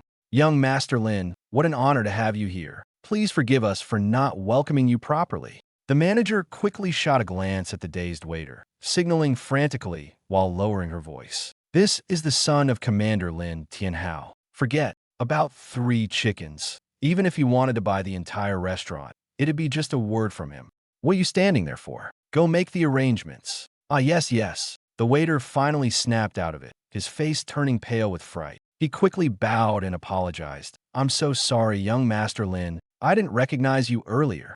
"All right, enough with the useless chatter." Lin Mo waved his hand, not bothering to argue with them. "Hurry up and serve the food. I'm in a rush and starving." Of course. Right away. I'll have the kitchen stop other orders and prioritize your table." The manager responded repeatedly and quickly retreated. Not long after, the private room door was pushed open again. Plates of freshly roasted chicken were brought in, their golden, glistening skin crackling with oil. The aroma instantly filled the entire room, and the table was packed to the brim. "Young Master Lin, please enjoy." The waiter bowed respectfully and exited the room. As soon as the door closed, Lin Mo reached out, tore off a drumstick, and took a big bite. "Satisfying," he said, his mouth full of grease, unable to resist a sigh of contentment. "This is what it means to be alive." The fireball spell by the table seemed to catch the scent as well, trembling with excitement, as if it could barely contain its flames. The earth shield spell also stared longingly at the meat on the table, almost drooling. At that moment, Xia Qinghua walked in. Lin Mo glanced up at her, recognized her, and continued eating without pause. Xia Qinghua looked at the table full of leftovers, a hint of surprise flashing in her eyes. "Young Master Lin, your appetite is impressive. What's the matter?" Lin Mo asked casually, still chewing on the chicken. Xia Qinghua was silent for 2 seconds, her expression gradually turning serious. "Young Master Lin, I think I must inform you of this immediately. Zhao Yu has already contacted many people who have entered the 2nd phase of the assessment. They're planning to join forces, and their target is you." Lin Mo paused, raising his eyes slightly. The fireball spell immediately exploded, roaring in its mind as if it had been directly provoked. The Earth Shield spell also stopped shrinking back, its tone full of anger, itching to rush out and fight. Lin Mo, however, calmly put down the chicken bone and gestured for Xia Qinghua to sit. "Don't just stand there. Sit down and explain slowly." Xia Qinghua glanced at the messy table, hesitated for a moment, then pulled out a chair and sat down. She took a deep breath and began to explain seriously. The 2nd phase of the assessment takes place in the misty wasteland. Inside, you can not only kill monsters to earn points, but also defeat other candidates to directly steal all their points. Moreover, as time passes, the storm circle on the outskirts will keep shrinking. Eventually, everyone will be forced to move toward this central area. Teleportation is random, but communication devices are not blocked. Zhao Yu's plan is to share his coordinates with everyone as soon as they land. Then, everyone will gather at his location first. Once they successfully form a group, they'll start searching inch by inch, specifically targeting you. After listening, Lin Mo nodded thoughtfully and casually picked up a napkin to wipe the grease from the corner of his mouth. So that's how it is. Dozens of people acting together, treating him as a target that must be eliminated. In essence, they wanted to use their numerical advantage to crush him. Unfortunately, they were overestimating themselves. The fireball spell sneered incessantly, its fiery aura almost uncontrollable. The Earth Shield spell also snorted disdainfully, clearly not taking the opposition seriously. Lin Mo calmed them down and then looked at Xia Qinghua. "So, that's their entire plan?" "Yes." Xia Qinghua nodded, her tone serious. She couldn't help but admire Lin Mo's composed demeanor. To remain so calm in such a situation, it was no wonder he always stayed ahead of others. "Young Master Lin, you are indeed very strong. But the other side has dozens of people. If they really unite, the pressure won't be small. What do you plan to do? Avoid them for now. Hearing this, Lin Mo's lips slowly curled into a smile. Avoid them. Lin Mo leaned back, a hint of a cold smile in his eyes. If they want to play, I'll play with them to the end. He turned to Xia Qingyue, the corners of his mouth lifting into a meaningful smirk. Xia Qingyue, once the teleportation is complete and Zhao Yu shares his coordinates, forward them to me immediately. Xia Qingyue was momentarily stunned, but quickly understood his meaning. You want to make the first move? Yes. Lin Mo nodded, his tone calm. If dozens of people rushed at him together, he certainly wouldn't be afraid. With the lava battle armor, ordinary people couldn't even break through his defense. Even though the equipment could only last for 5 minutes, that was enough. Coupled with the skills he had, 5 minutes was more than sufficient to scatter the opposing side. But the problem was there was no need to make it so complicated. Capture the leader first to break the gang. As long as Zhao Yu was dealt with at the start, the rest of the followers would naturally fall into chaos. Why wait for them to gather when the matter could be resolved in one strike? Xia Qingyue looked at him, hesitated for a moment, and still asked, "Young Master Lin, do you trust me that much? What if I lead you into a trap?" Lin Mo shrugged after hearing this. His expression relaxed. A trap? So what? At most, it would just be a bit troublesome. He then looked at her with a faint smile. But you, Xia Qingyue, you came to tip me off. Aren't you afraid Zhao Yu will come after you later? The Zhao family does have some influence in Jianghai City. Xia Qingyue's hands slowly clenched on her knees, her knuckles turning slightly white. She was silent for a few seconds, as if making a significant decision in her heart. Then she raised her head and looked at Lin Mo seriously. Young Master Lin, I have an A-level talent. In the eyes of ordinary people, that might be considered genius. But in the entire Dragon Country, there are plenty of people like me. My family has no background, no resources. If I don't fight for myself, the best outcome after graduation would be to join a major guild as a grunt or enter the military, starting from the bottom and risking my life for a bit of meager resources. I don't want to live like that. Her voice grew steadier, and her gaze became more determined. You have strength, background, and means. All right, I get it. Lin Mo raised his hand to interrupt her. He understood very well that Xia Qingyue was saying all this because she wanted to find a powerful backer. This kind of thinking was realistic but also easy to understand. However, Lin Mo currently had no interest in taking people under his wing. Managing others was too exhausting. He picked up the glass of juice on the table, took a sip, and spoke in the same indifferent tone. You don't need to pledge your loyalty to me.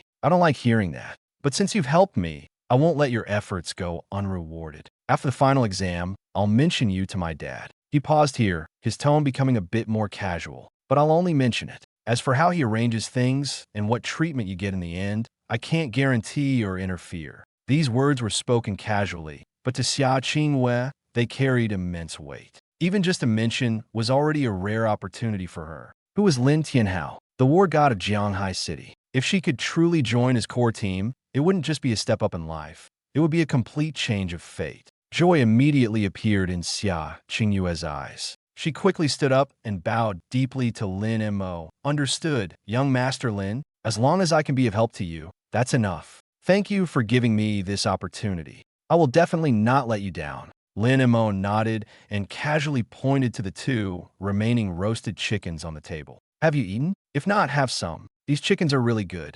Xia Qingyue glanced at the still steaming roasted chickens, her throat moving slightly. But she still shook her head. Thank you, young Master Lin, but I should leave now. I'm afraid if someone sees me with you, it might arouse Zhao Yu's suspicion and ruin your plan. All right, then go ahead. Be careful on your way. Lin Mo didn't try to stop her. Xia Qingyue nodded, turned, and quickly left the private room. The door closed again, and the room fell silent. At that moment, the phone on the table suddenly vibrated. The screen displayed 2 words, Father Emperor. Lin Mo glanced at it and answered the call. Hello, Dad. The next second, Lin Tianhao's booming voice erupted from the other end of the line. So, the voice was so loud that Lin Mo instinctively moved his phone a little farther away. Ha ha, well done. You really made me proud. Do you know? 30 floors, cleared in 24 seconds. Just now, Zhao Lei's face turned almost green with anger, like he'd been slapped in public. Ha ha,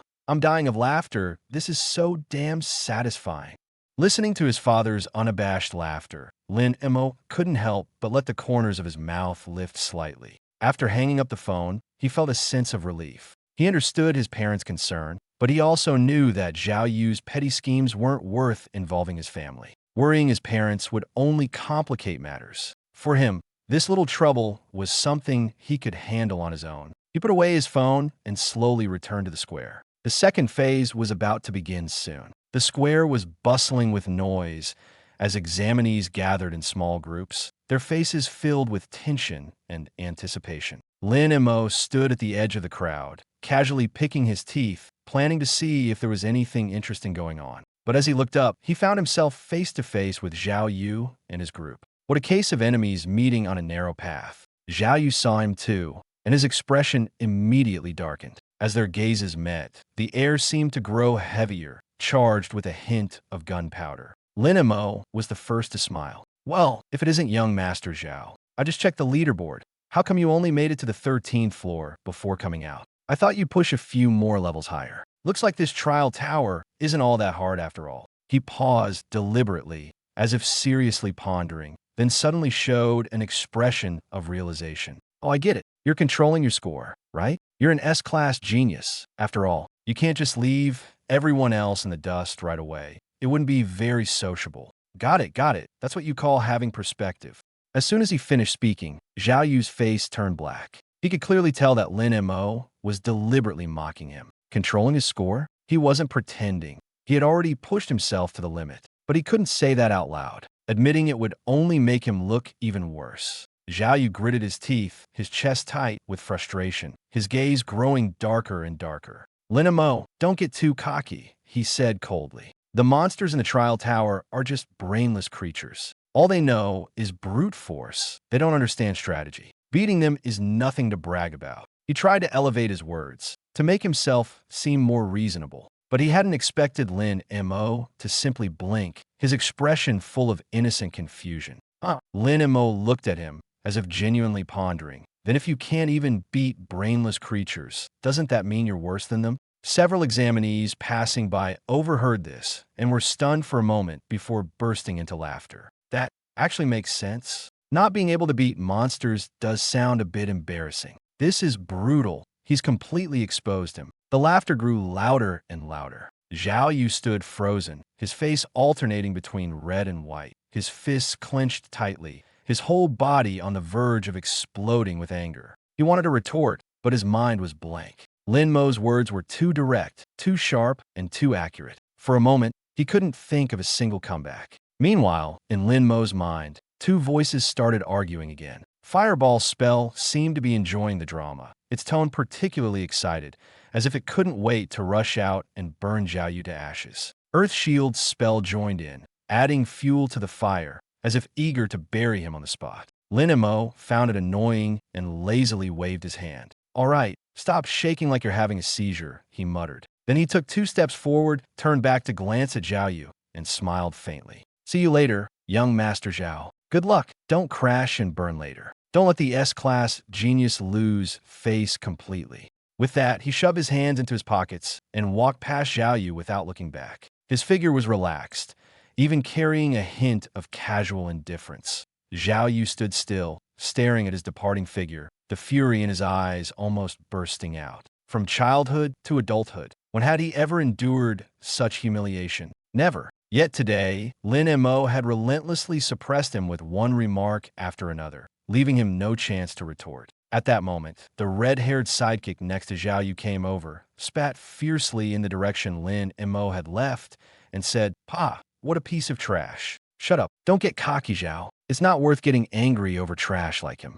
At that moment, another lackey rushed over in a hurry and lowered his voice to report. "Zhao, you were right on the money. I just saw Xia Qingwei sneaking over to the restaurant by the square. She went straight into Lin Mo's private room, and she stayed in there for a full 10 minutes before coming out." The news made the faces of the men around him change at once. "Damn it, Xia Qingwei is disgusting. She took the money and still ran. Over to help the other side? She's asking for trouble. She's biting the hand that fed her. I say she's done for." Red Hair turned to Zhao Yu, full of indignation. "Zhao, good thing you saw through her. That woman can't be trusted." When we get into the exam site, let's not tell her anything. Let her go play on her own. Then let's see how she tries to play both sides. But Zhao Yu did not explode in anger. Instead, he looked calm, like everything was already under control. No, he shook his head. We still tell her. Just not now. Wait until everyone's in place. Wait until the encirclement is set. Then tell her last. Red Hair's eyes lit up. Zhao, you're setting a trap. You're going to catch him in one sweep. Brilliant. That's why you're Zhao. Zhao Yu straightened his collar. There are dozens of us. We got every kind of role covered. I don't believe we can't beat Lin Mo. Brilliant. That's truly brilliant. Zhao is wise. Compared to Zhao, Lin Mo is nothing but a kid. Listening to the flattery, the frustration in Zhao Yu's chest finally eased. Lin Mo, so what if you're strong? In this world, brains matter more than fists. Time's up. All advancing candidates, gather immediately.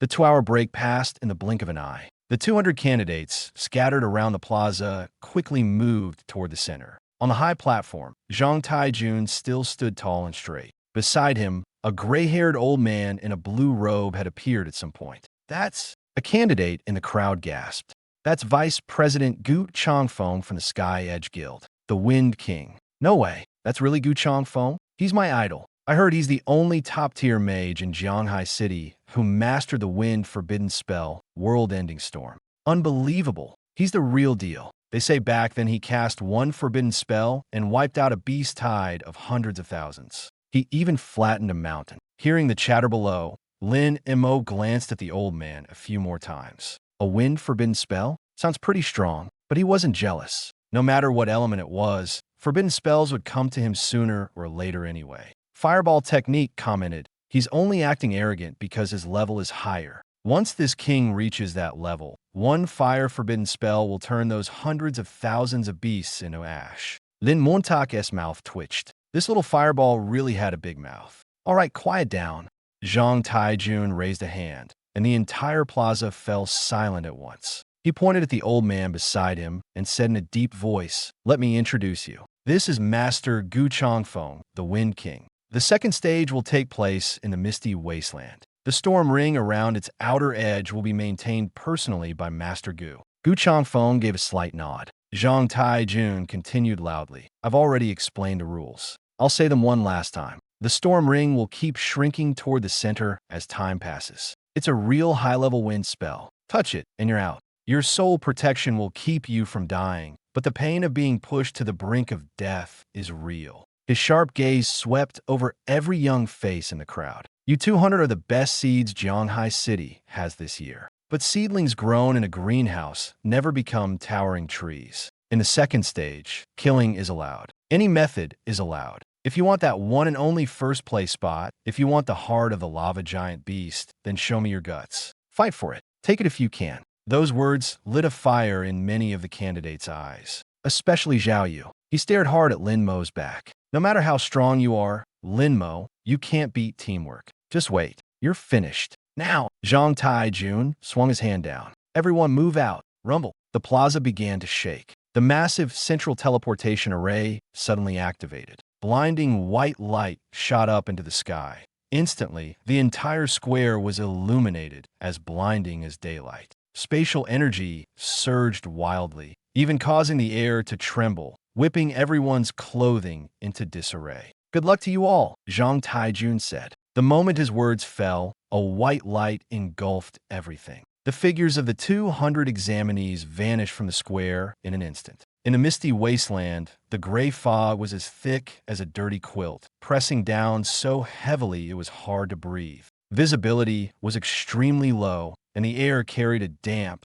musty smell. The ground beneath their feet was cold and clammy. Lin Mo had just landed when he frowned. This place is really unpleasant, he muttered, glancing down at the map. The misty wasteland was absurdly vast, and the 200 examinees had been randomly scattered across it. Meeting up in a short time would depend entirely on luck. Let's just wander around for now and kill some monsters, Lin Mo said, rolling his shoulders. He knew very well that aimless running wasn't the key. The real priority was waiting for Xia Qingwei to relay Zhao Yu's location. He had only taken a few steps forward when the bushes ahead suddenly rustled violently. Rustle, rustle, rustle. 2 rotting hyenas, their bodies covered in festering boils, lunged out. drooling, foul-smelling saliva. They bared their teeth and claws, charging at Lin Mo. Lin Mo glanced at them. Disgusting. He didn't even pause. The next moment, two fireballs exploded, instantly reducing the creatures to ashes.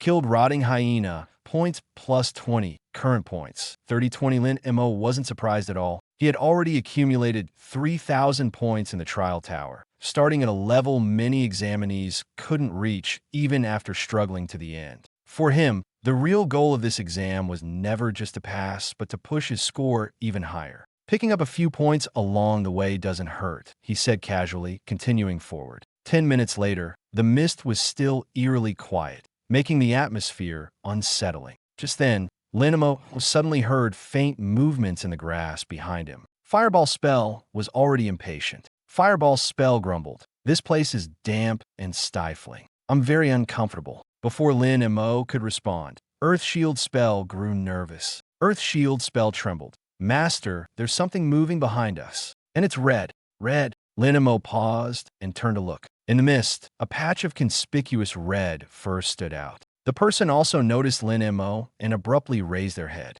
Their eyes met. Then Montauk smeated. Wasn't this the red-haired guy who had been the loudest behind Zhao Yu in the square earlier? Not that it mattered. He was just another free point. Well, if it isn't a familiar face from young Master Zhao's entourage, Lin Mo said with a cheerful wave. What a coincidence. Lost your way. The red-haired man's face turned pale as soon as he recognized Lin Mo, his entire body freezing. You're Lin Mo? His scalp tingled, and without a moment's hesitation, he turned and bolted. Wind stepped, but just as he dashed forward, the ground ahead suddenly erupted, and a wall of earth rose abruptly, blocking his path. With a dull thud, the red-haired man slammed into the wall and fell back to the ground, blood streaming from his nose. "Ow, damn it, that hurts!" He clutched his face, slumping on the ground in a pathetic state, all his earlier arrogance gone. Lin Mo walked over slowly, looking down at him. "Why are you running? Am I that scary?" The red-haired man gritted his teeth, trying to put on a brave front. "Don't get cocky, Lin Mo. Our young master, Zhao, has everything planned out. You'll regret this soon enough." His words sounded tough, but his trembling legs and the way he kept inching backward betrayed his fear. He knew he wouldn't die, but not dying didn't mean it wouldn't hurt. And that kind of pain was real pain. Lin Mo looked at him and shook his head lightly.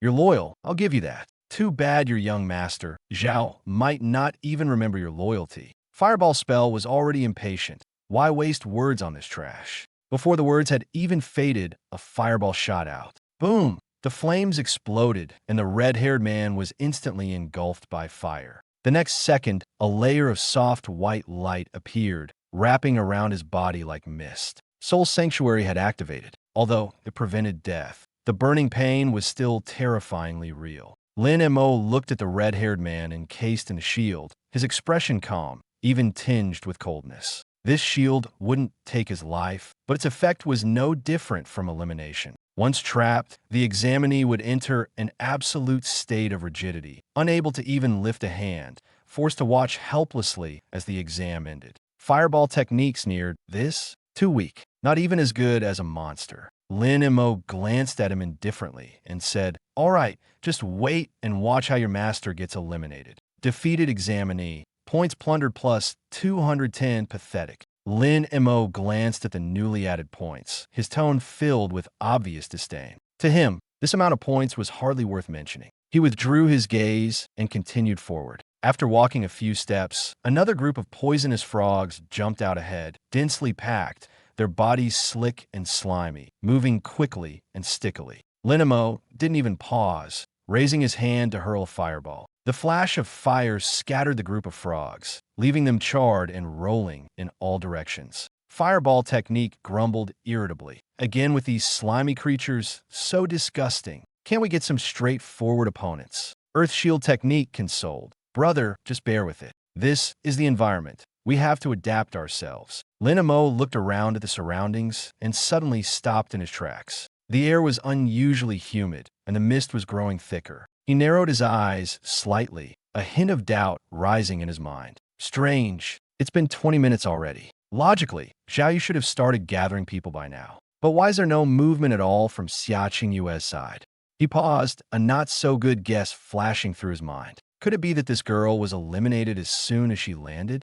Thinking of this, Lin Mo didn't continue speculating. He directly pulled out his terminal and edited a message to send. Meanwhile, at the monitoring command center, Old Lin, look at Zhao Yu's side. Su-won suddenly reached out and tugged Lin Tianhao's arm, her tone filled with evident tension. Lin Tianhao immediately turned his head to look at Zhao Yu's split screen. In the footage, Zhao Yu was standing in a low-lying, swampy area, muddy water churning beneath his feet, the surrounding humidity heavy enough to blur the view. Around him, more than a dozen examinees had already gathered one after another. What was more troubling was that, according to the monitoring map, even more light points were rapidly converging in that direction. Is he rallying people? Su-won asked with a frown. Lin Tianhao remained silent for a moment, his gaze gradually turning cold. As a veteran monitoring officer, he immediately saw through the situation. Although the exam allowed examinees to engage in combat, under normal circumstances,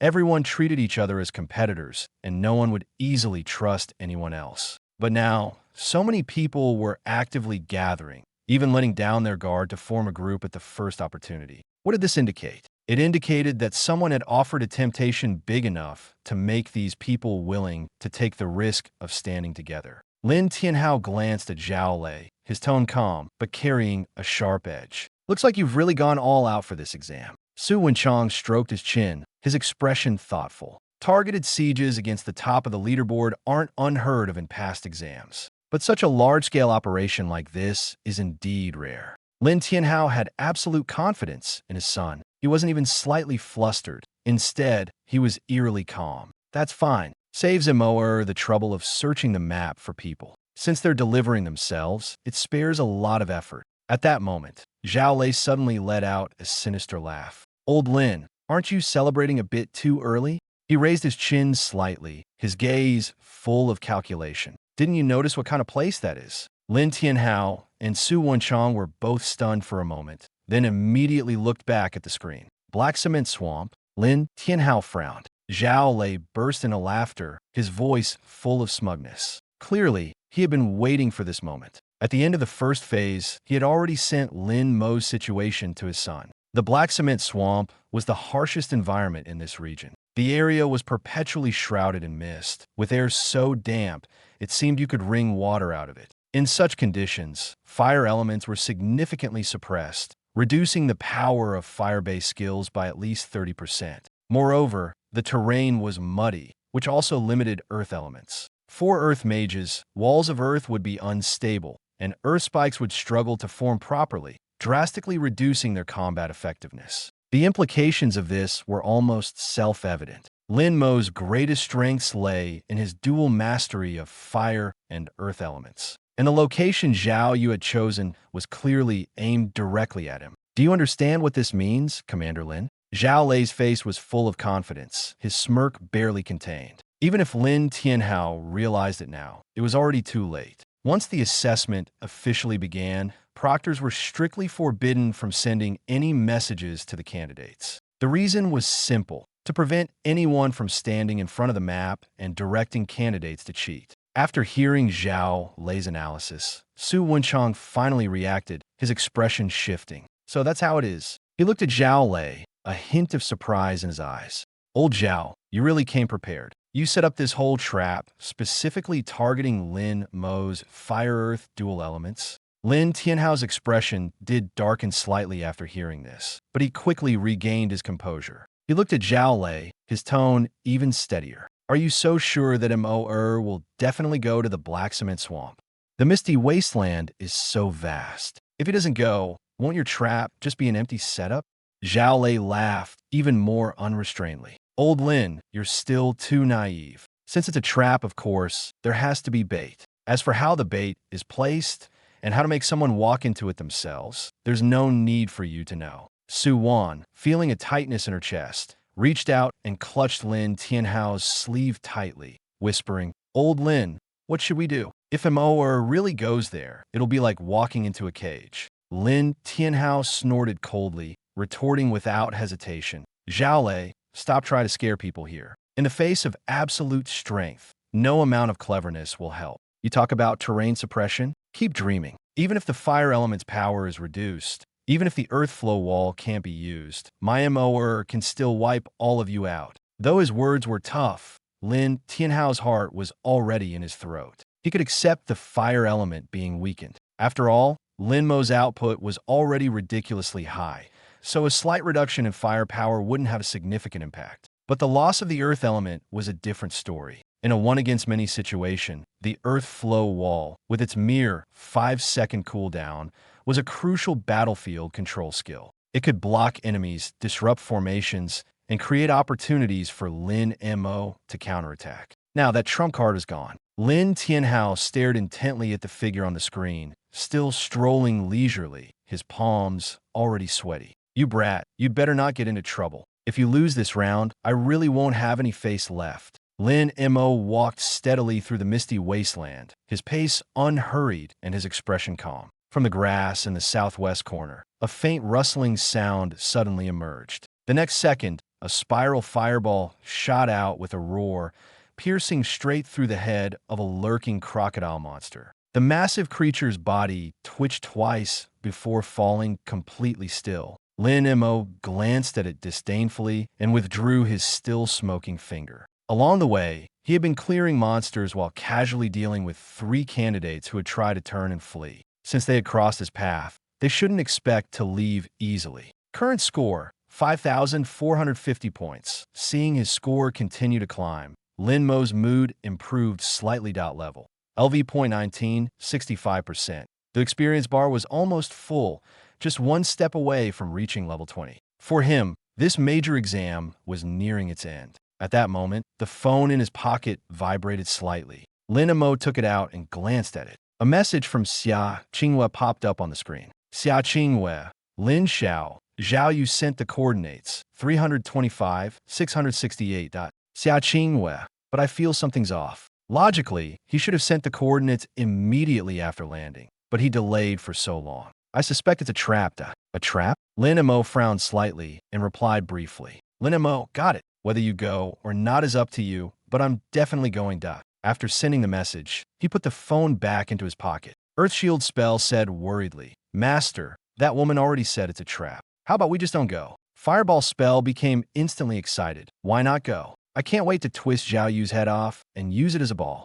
Lin Mo pulled out a piece of jerky from his pocket and chewed it slowly. Go or not go? Rationally speaking, he had no need to go at all. His father had just called earlier, saying that the admissions officer from the Dragon Sequence class was very satisfied with him. As long as nothing unexpected happened, his admission was practically guaranteed. The purpose of participating in this exam was to make his parents happy and bring honor to his family. Now, that goal had already been achieved. As for the results of the second phase, they didn't really matter much. Simply put, his current performance was already enough to secure his spot in the Dragon Sequence class. But the problem was, Lin Mo chewed on the jerky, his gaze gradually becoming calm and deep. What he hated most was trouble, especially the kind that never seemed to end. Zhao Yu was like a fly that couldn't be swatted away no matter what. Despite witnessing Lin Mo's crushing performance in the first phase of the trial tower, any normal person would have recognized reality by now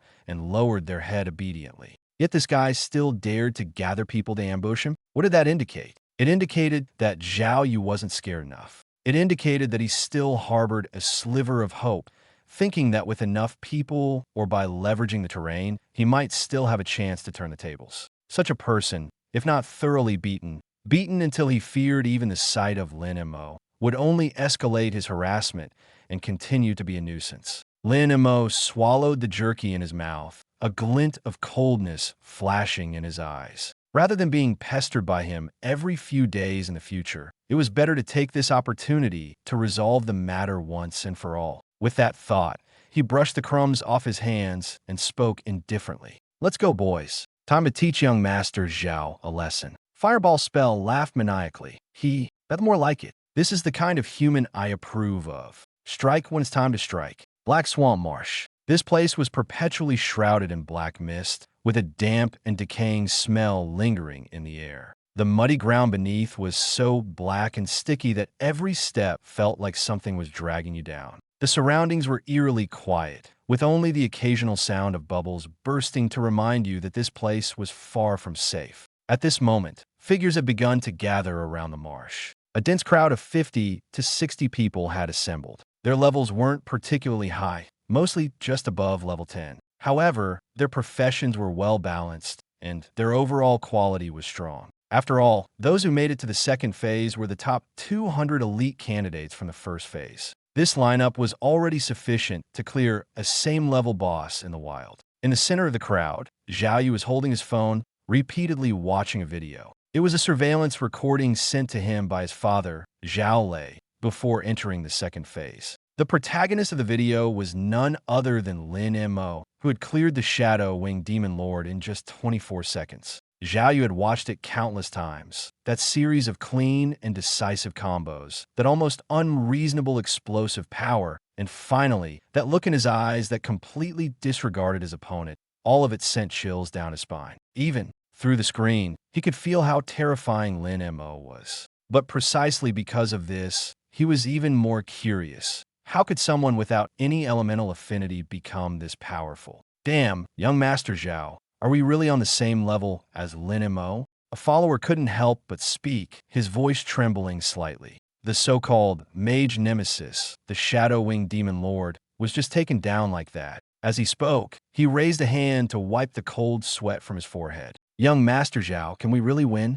As soon as he said this, the surrounding crowd fell silent. The morale, which had been relatively high just moments ago, plummeted instantly. Zhao Yu put away his phone, swept his gaze over the group, and spoke in a steady voice. What are you afraid of? Lin Mo is strong, I won't deny that. But don't forget, this is the Black Cement Swamp. The environment here naturally suppresses fire and earth-based professions. Now look at yourselves. Every one of you standing here is among the best fighters of this generation. Time, place, and people all are in our favor. The advantage is ours, understand? He paused for a moment, his tone growing colder. If even with all this, you can't take down Lin Mo, then forget about college. Just go home and farm. After these words, the fear in everyone's eyes noticeably diminished. That's right, they had the terrain advantage, and they outnumbered him. This was a guaranteed win. Young Master Zhao is right. The advantage is ours. Defeat Lin Mo. Defeat Lin Mo. Defeat.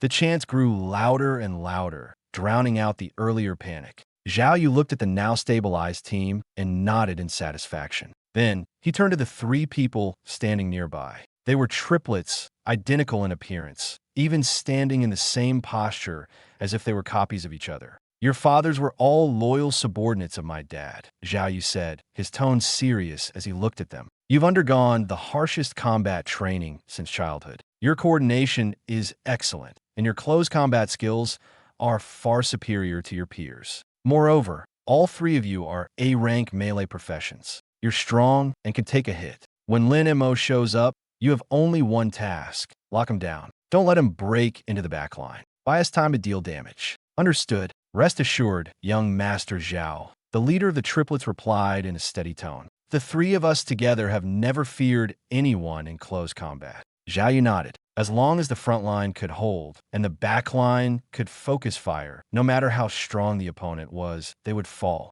Just then, an archer suddenly gave a low warning. Someone's coming. Zhao Yu looked up. In the distance, Xia Qingyue's figure appeared in their line of sight. The moment she saw the group in front of her, she abruptly stopped in her tracks. Dozens of eyes locked onto her simultaneously, like a net that had been waiting to spring. She had rushed over as soon as she received the message and wasn't far away, yet she was still the last to arrive. In that instant, she understood everything. This was a trap specifically set for her and Lin Mo. Without any hesitation, she immediately sent a brief message to Lin Mo and then turned to run. Came here and still want to leave? Zhao Yu sneered, his voice devoid of hesitation. The triplet brothers sprang into action almost simultaneously, chasing after Xia Qingyue. Xia Qingyue ran with all her might, but the three pursued relentlessly. Mages were not known for their speed, and these three had undergone nearly brutal physical and combat training since childhood.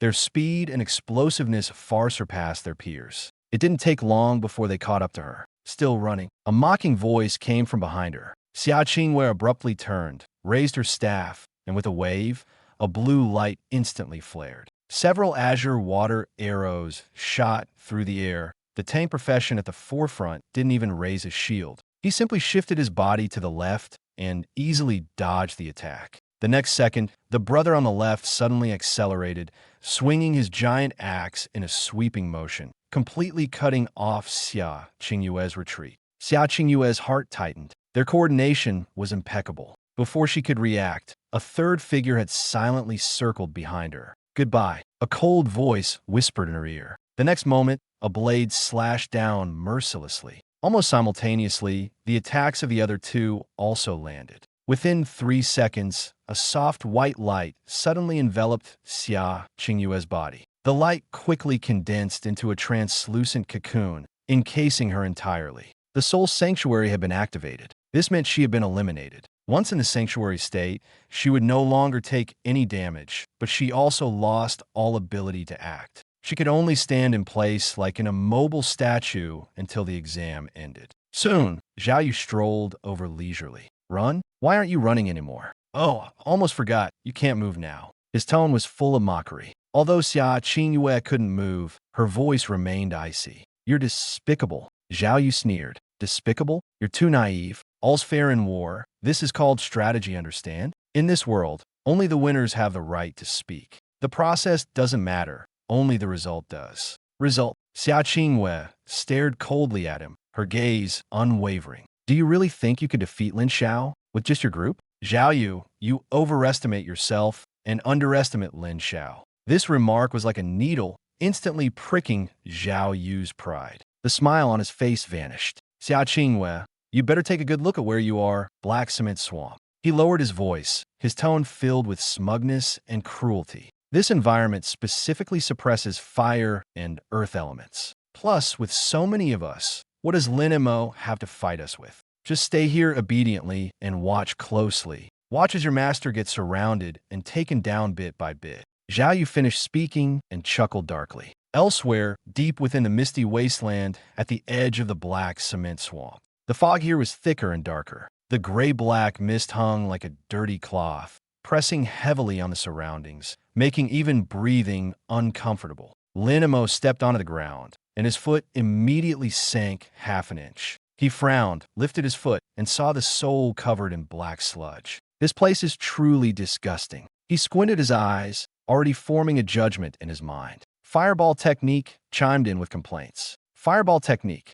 What kind of hellhole is this? I feel awful all over it." Lin Mo didn't rush forward but issued a command in his mind. "Little Earth, try erecting an earth flow wall." "Earth Shield Technique. Got it, Master." The ground trembled slightly, but the next second, what barely emerged from the mud wasn't a sturdy earth wall, but a wet, sagging mass of black sludge. It was less than 2 meters high and looked like an unformed, tattered cloth. Lin Mo paused for a moment, stepped forward, and pressed his hand against it. With just a little force, the wall collapsed, turning directly into a puddle of mud. "Fireball Technique." "Huh? I'm dying of laughter." "Second brother, you call this a wall? It's just a pile of mud." "Earth Shield Technique." This isn't my fault." "Earth Shield Technique. The soil quality here is too poor. I can't condense any hardness." Lin Mo stared at the puddle of sludge, deep in thought. As expected, earth elements were heavily suppressed, and fire elements were also weakened. Was this Zhao Yu's confidence in coming to surround him? Lin Mo stroked his chin and began rapidly analyzing the situation before him. Zhao Yu's group had the advantage in numbers, and they weren't mindless monsters charging blindly. They were human examinees who truly knew how to coordinate and set traps. They understood encirclement, pulling tactics, and how to stall for time. And his greatest reliance was that nearly invincible lava battle armor. But the problem was obvious. The armor's duration was only 5 minutes, while its cooldown took a full hour. Once the armor was activated, the opponents would never be foolish enough to engage in a head-on fight. As long as they used their numerical and terrain advantages to continuously wear him down and drag out those 5 minutes, the situation would completely turn in their favor. What made it worse was that his earth flow wall, which could forcibly split the battlefield during chaotic fights, was mostly rendered useless here. Without it, once the armor's time was up, he would immediately fall into a passive position. Even my offensive methods aren't stable. Lin Mo glanced at his skill bar, his brows furrowing even tighter. Fireball and multi-explosive fireball both had cooldowns, 3 seconds for one, 15 seconds for the other. They were fine for dealing with scatter monsters, but now he was facing a group of intelligent, coordinated humans, and they might not be enough. As for the flame pillar, while its power and range were significant, the bright red warning circle was far too conspicuous. It worked against mindless monsters or immobilized targets. But for these quick-reacting, agile elite candidates, the moment they saw the red circle, they would immediately scatter and evade. Without control skills to assist, it was nearly impossible to hit them. Standing amidst the mist, Lin Mo's gaze grew darker and darker. It seems this time might actually be a bit tricky.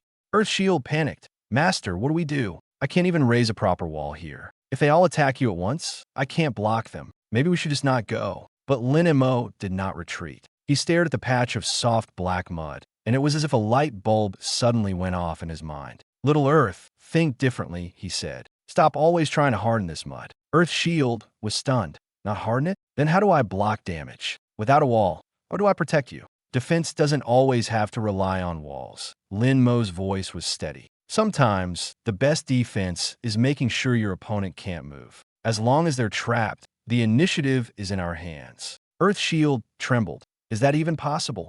Lin Mo raised his hand and pointed forward. Try controlling this soft mud. Make it flow. Not into a stone wall, but into a net that can swallow people. Understand. Earth Shield fell silent. For the first time, its not-so-intelligent consciousness found a new direction. It turned out that protecting its master didn't always mean taking hits head-on.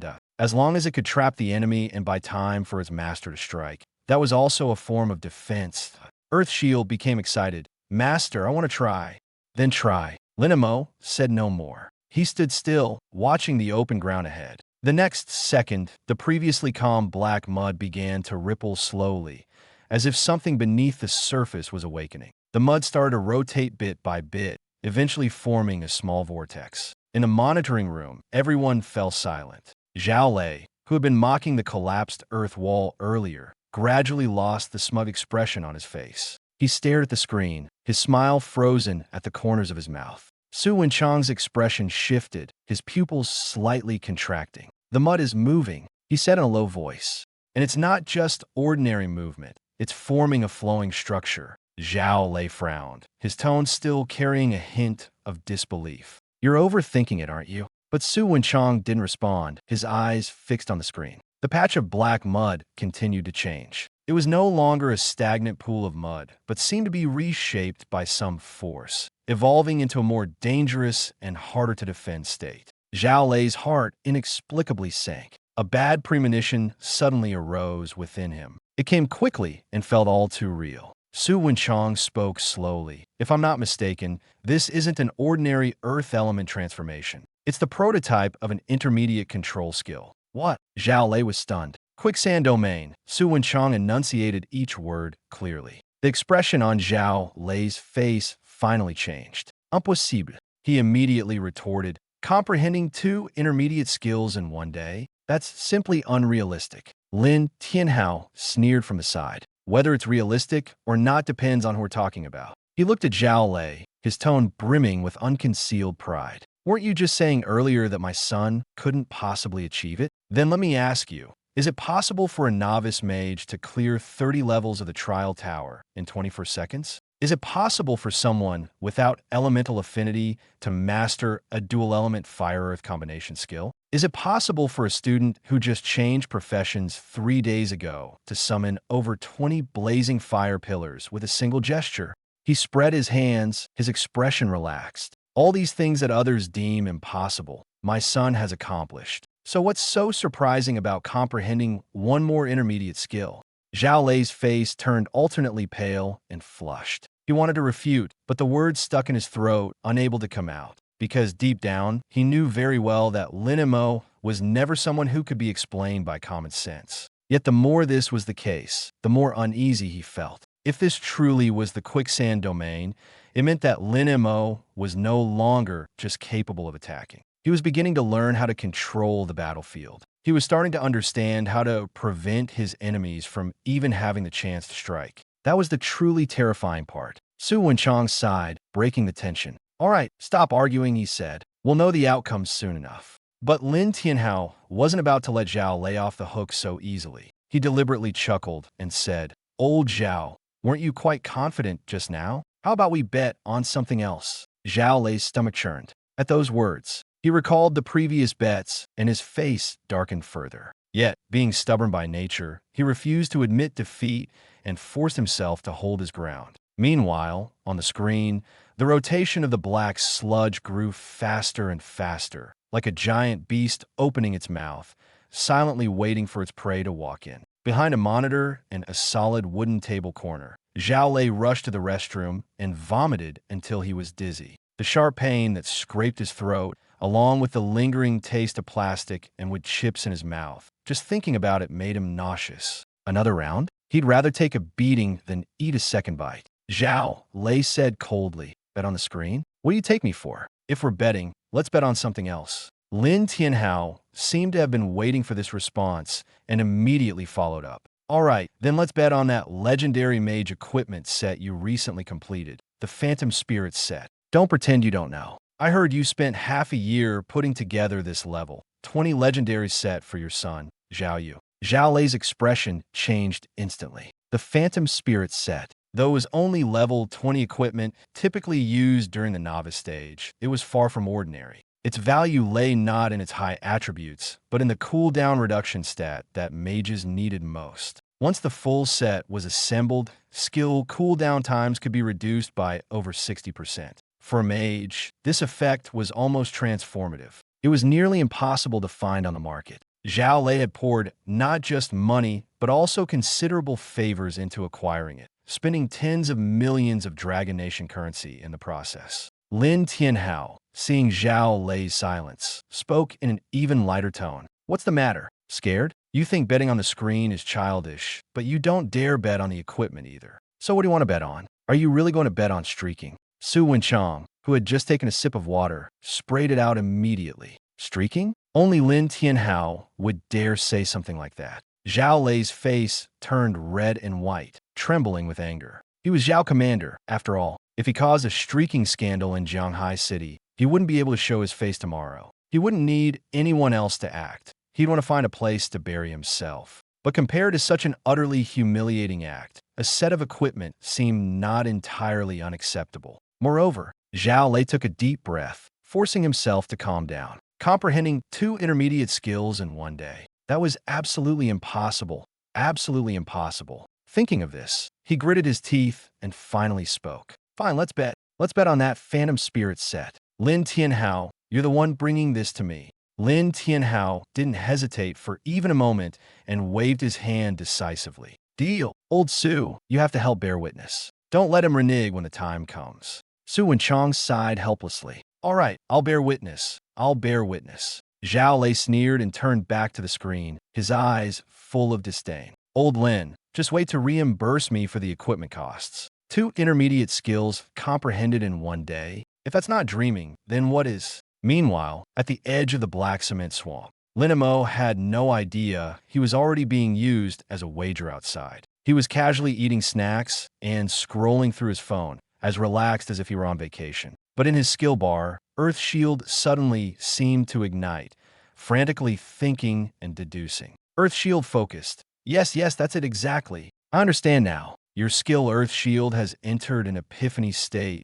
Comprehension progress, 1%, 2%. Lin Mo's eyes lit up. It actually worked. He had just casually said a few things earlier, and now the skill was truly starting to comprehend on its own. It felt as if he was responsible for pointing the direction, while the skill charged forward on its own, ridiculously effortless. As he thought this, the progress bar began to rise rapidly. Your skill has comprehended another method of defense. Trapping the enemy is itself a form of protection. Congratulations! Your skill Earth Shield has independently deduced and successfully comprehended the intermediate skill, Quicksand Domain, LV.1. Quicksand Domain transforms the designated area of ground into a powerful adhesive quicksand trap. Cooldown 1 minute. Skill effect. Upon activation, within an initial range of 500 meters, all hostile targets stepping into the area will be strongly bound by the ground, unable to move or use displacement skills,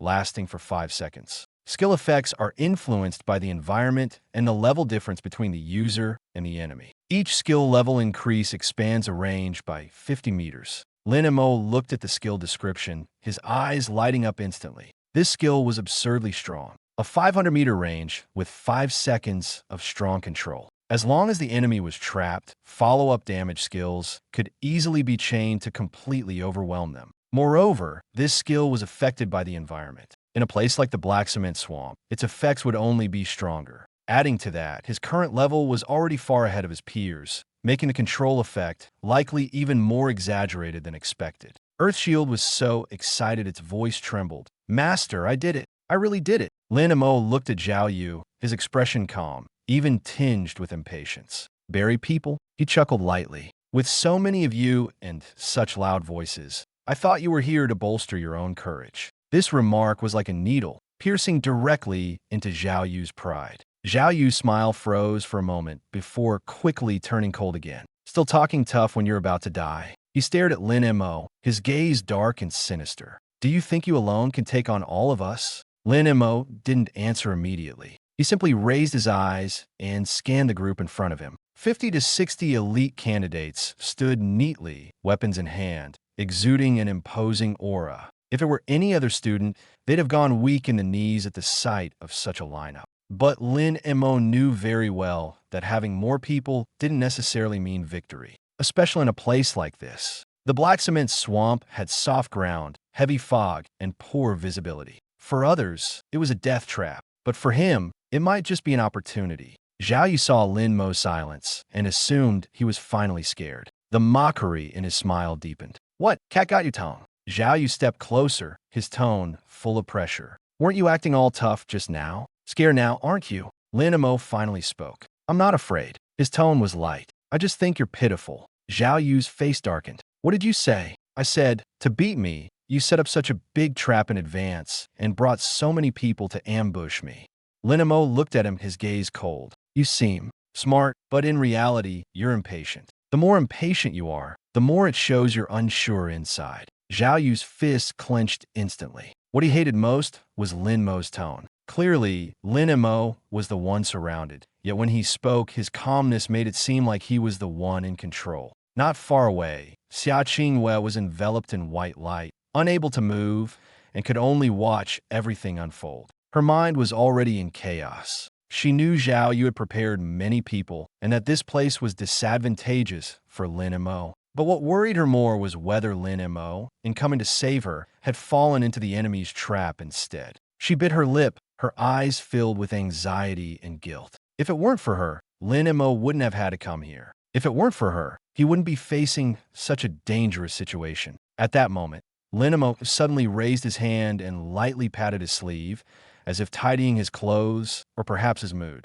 "You've surrounded me with so many people. Trying to take me out?" He raised his eyes to Zhao Yu. "Fine, give it a try." Zhao Yu sneered and finally stopped wasting words. "Attack." As his voice fell, the people around immediately charged forward. Some wielded knives, some cast spells, and others flanked from the sides, trying to trap Lin Mo in the center. But the moment they stepped into the area, the black mud beneath their feet suddenly seemed to come alive, rapidly sinking. Those who had been standing firmly felt their ankles sink, then their knees, and their movements instantly slowed. "What's going on? The ground is problematic." "Don't panic, retreat," but it was already too late. Lin Mo stood still, his gaze icy. In this swamp, the ones who should truly panic were not him, but those who thought they had already won. The smile on Zhao Yu's face froze instantly. Why? He clearly had the advantage. The terrain was unfavorable to Lin Mo. The numbers were overwhelmingly in his favor. By all accounts,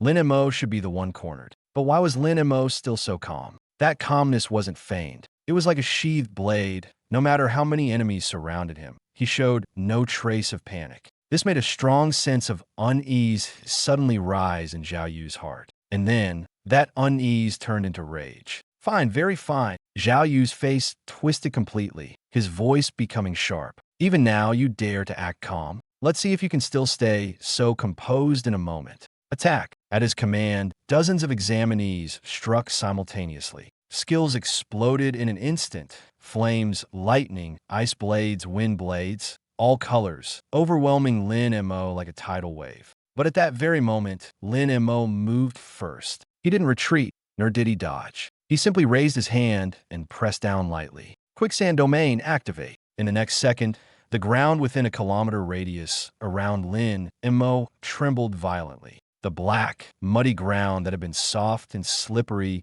suddenly began to spin and collapse, transforming into whirlpools of quicksand that devoured everything in their path. Everyone's expressions changed. What's happening? My feet. I can't pull them out. Even displacement skills don't work. The more they struggled, the deeper they sank. It felt as if an invisible hand was pressing them into the mud, making even breathing heavy and laborious. Zhao Yu also realized something was wrong. He looked up sharply, only to meet Lin Mo's cold eyes. Those eyes weren't filled with anger, nor fear. They were the eyes of a predator looking at its prey. Zhao Yu's heart tightened, and a chill ran down his spine. Before he could react, Lin Mo's right hand slowly rose, his index finger pointing straight at him.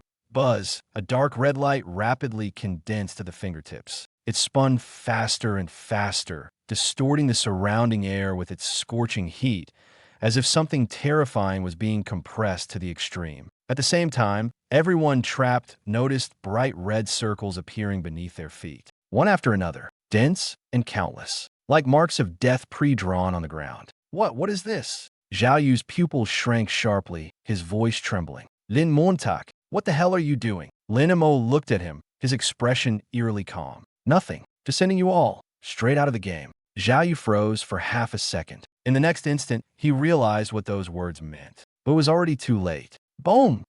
The dark red spiral of firelight suddenly erupted, like a spear burning through the heavens and earth, piercing straight through Zhao Yu's chest. The pain hadn't even spread before the next wave of explosions arrived. Boom! Boom! Boom! Boom! Boom!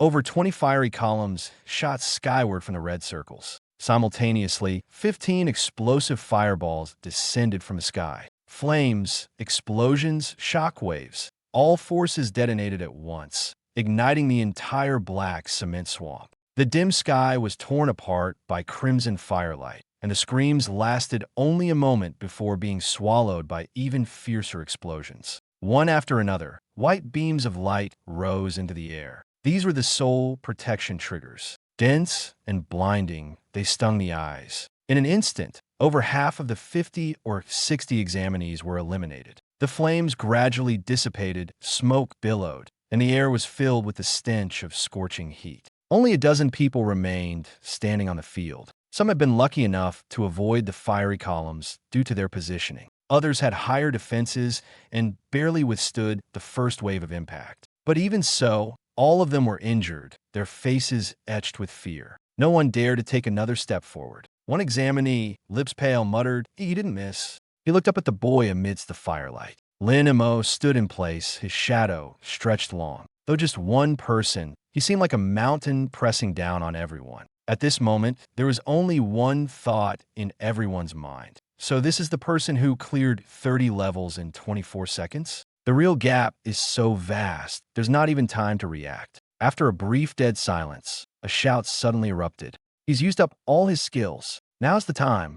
The speaker was one of the triplet brothers. They had been lucky, not directly hit by the fiery columns, but were still battered and injured. Even so, they were nearly half crippled. Yet greed outweighed fear. Millions in prize money were within reach. If they could eliminate Lin Mo, they'd have a chance to turn the tables. When blinded by greed, even pain can be temporarily forgotten. Let's go for it, the eldest brother roared through gritted teeth. If we knock him out, the millions are ours. The three of them charged forward almost simultaneously. The quicksand's binding effect had just ended. Seizing the last opportunity, they lunged at Lin Mo, aiming to complete a counterattack during his skill cooldown. The eldest brother roared, raising his tower shield, his entire body like an out-of-control armored vehicle, crashing forward. The second and third brothers flanked him on either side, intending to block all of Lin Mo's escape routes. But they were mistaken. Lin Mo didn't retreat at all. Boom! Crimson magma surged from his body, instantly enveloping him. His right hand clenched into a fist, molten lava flowing over his knuckles, resembling a fist emerging straight from a volcano. In the next moment, he charged directly at the heavy tower shield, punching forward. Bang! The deafening impact made everyone's eardrums ache. The supposedly indestructible tower shield shattered instantly under the force of the punch. The momentum didn't pause for a second, continuing forward and slamming heavily into the eldest brother's chest. Ugh! The eldest brother spat out a mouthful of blood, his entire body sent flying backward.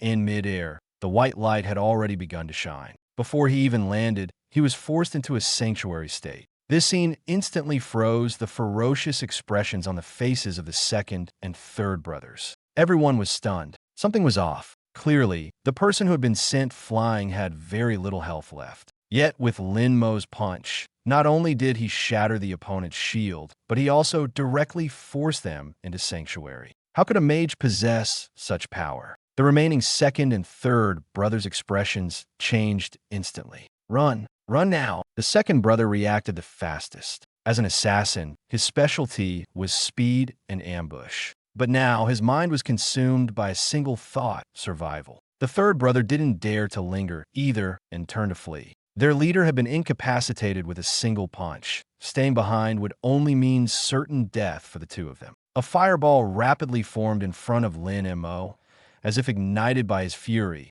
and in the next second, it shot toward the fleeing second brother. The second brother, after all, was trained as an assassin, and his reflexes honed from years of practice kicked in. Instinctively, he dodged to the side. The fireball grazed the edge of his clothing as it flew past. He had dodged it. The second brother's heart pounded wildly, almost leaping out of his chest. Sanctuary could save a life, but the sensation of near-death pain was all too real. No one would willingly experience it again. What made matters worse was that being forced into sanctuary during such a critical exam would directly impact his results. Just as he exhaled in relief, the fireball that had flown ahead suddenly made a sharp turn in midair. The second brother's smile froze. He was utterly dumbfounded. It could turn? Was this something a normal professional could even do? The fireball rapidly grew larger in his vision, like a hammer of death hurtling toward him. He wanted to dodge again, but his body couldn't keep up. That earlier sidestep had already put his evasion skills on cooldown.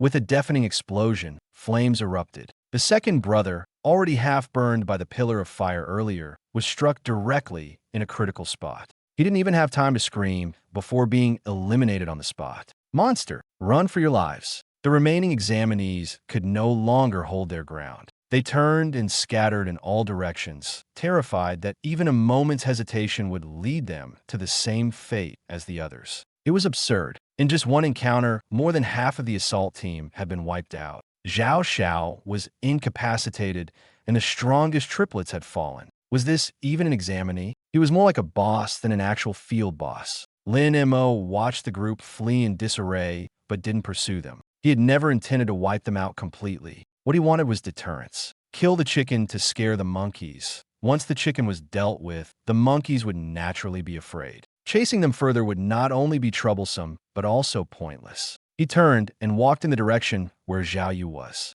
As he passed by a crooked tree, his steps paused slightly. Xia Qingyue was leaning against it, unable to move, her body enveloped in a layer of white light, resembling a delicate statue sealed within. When she saw Lin Mo approaching, a deep sense of guilt flashed in her eyes. Although the outcome was favorable and Lin Mo had indeed won this battle in an almost overwhelming manner, it was still because of the information she had provided that Lin Mo had walked into Zhao Yu's carefully laid trap. If Lin Mo's strength had been even slightly weaker, today's outcome could have been entirely different. Lin Xiao, Xia Qingyue's voice carried an apologetic tone, even trembling slightly.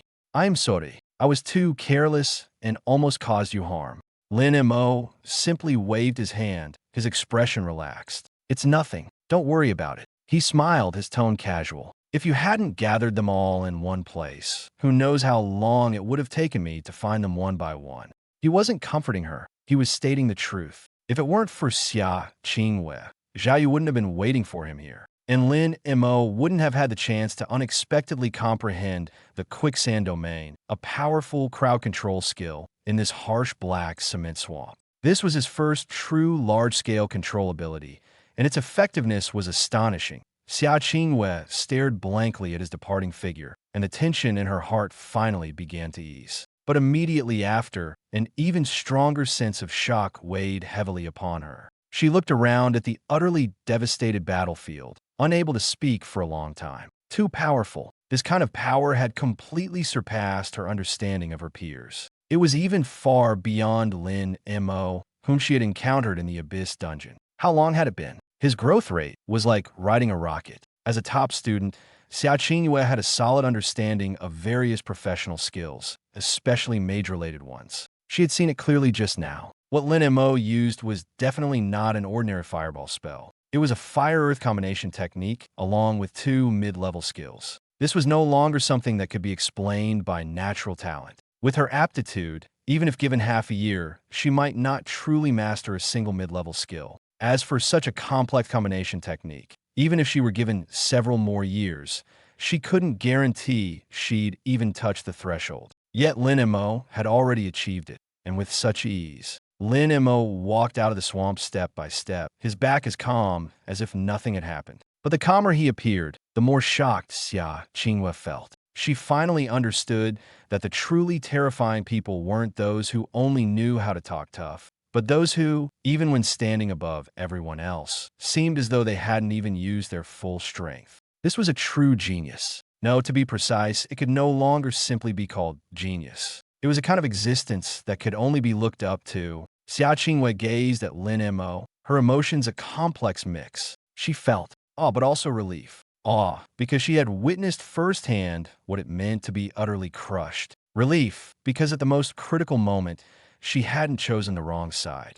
On the other side, Zhao Yu was still lying in the swamp, his entire body covered in cold, filthy mud. The white cocoon of light protected him tightly, but it also left him unable to even turn over. He could only watch helplessly as Lin Mo walked toward him and then past him. That feeling was worse than being beaten. It wasn't physical pain, but the complete shattering of his pride. He had watched Lin Mo's dungeon clearing videos before. Back then, he thought he still had a chance. He even believed that as long as he prepared thoroughly enough, as long as the terrain was advantageous, as long as he had enough people, he could definitely win. But now he realized how naive he had been. Lin Mo wasn't someone who could be suppressed through scheming. Whether it was traps or ambushes, none of it mattered in the face of absolute strength. What broke him even more was that Lin Mo hadn't even taken out his staff from start to finish. He hadn't even made the most basic preparatory moves. It was as if he had casually swatted a few bugs,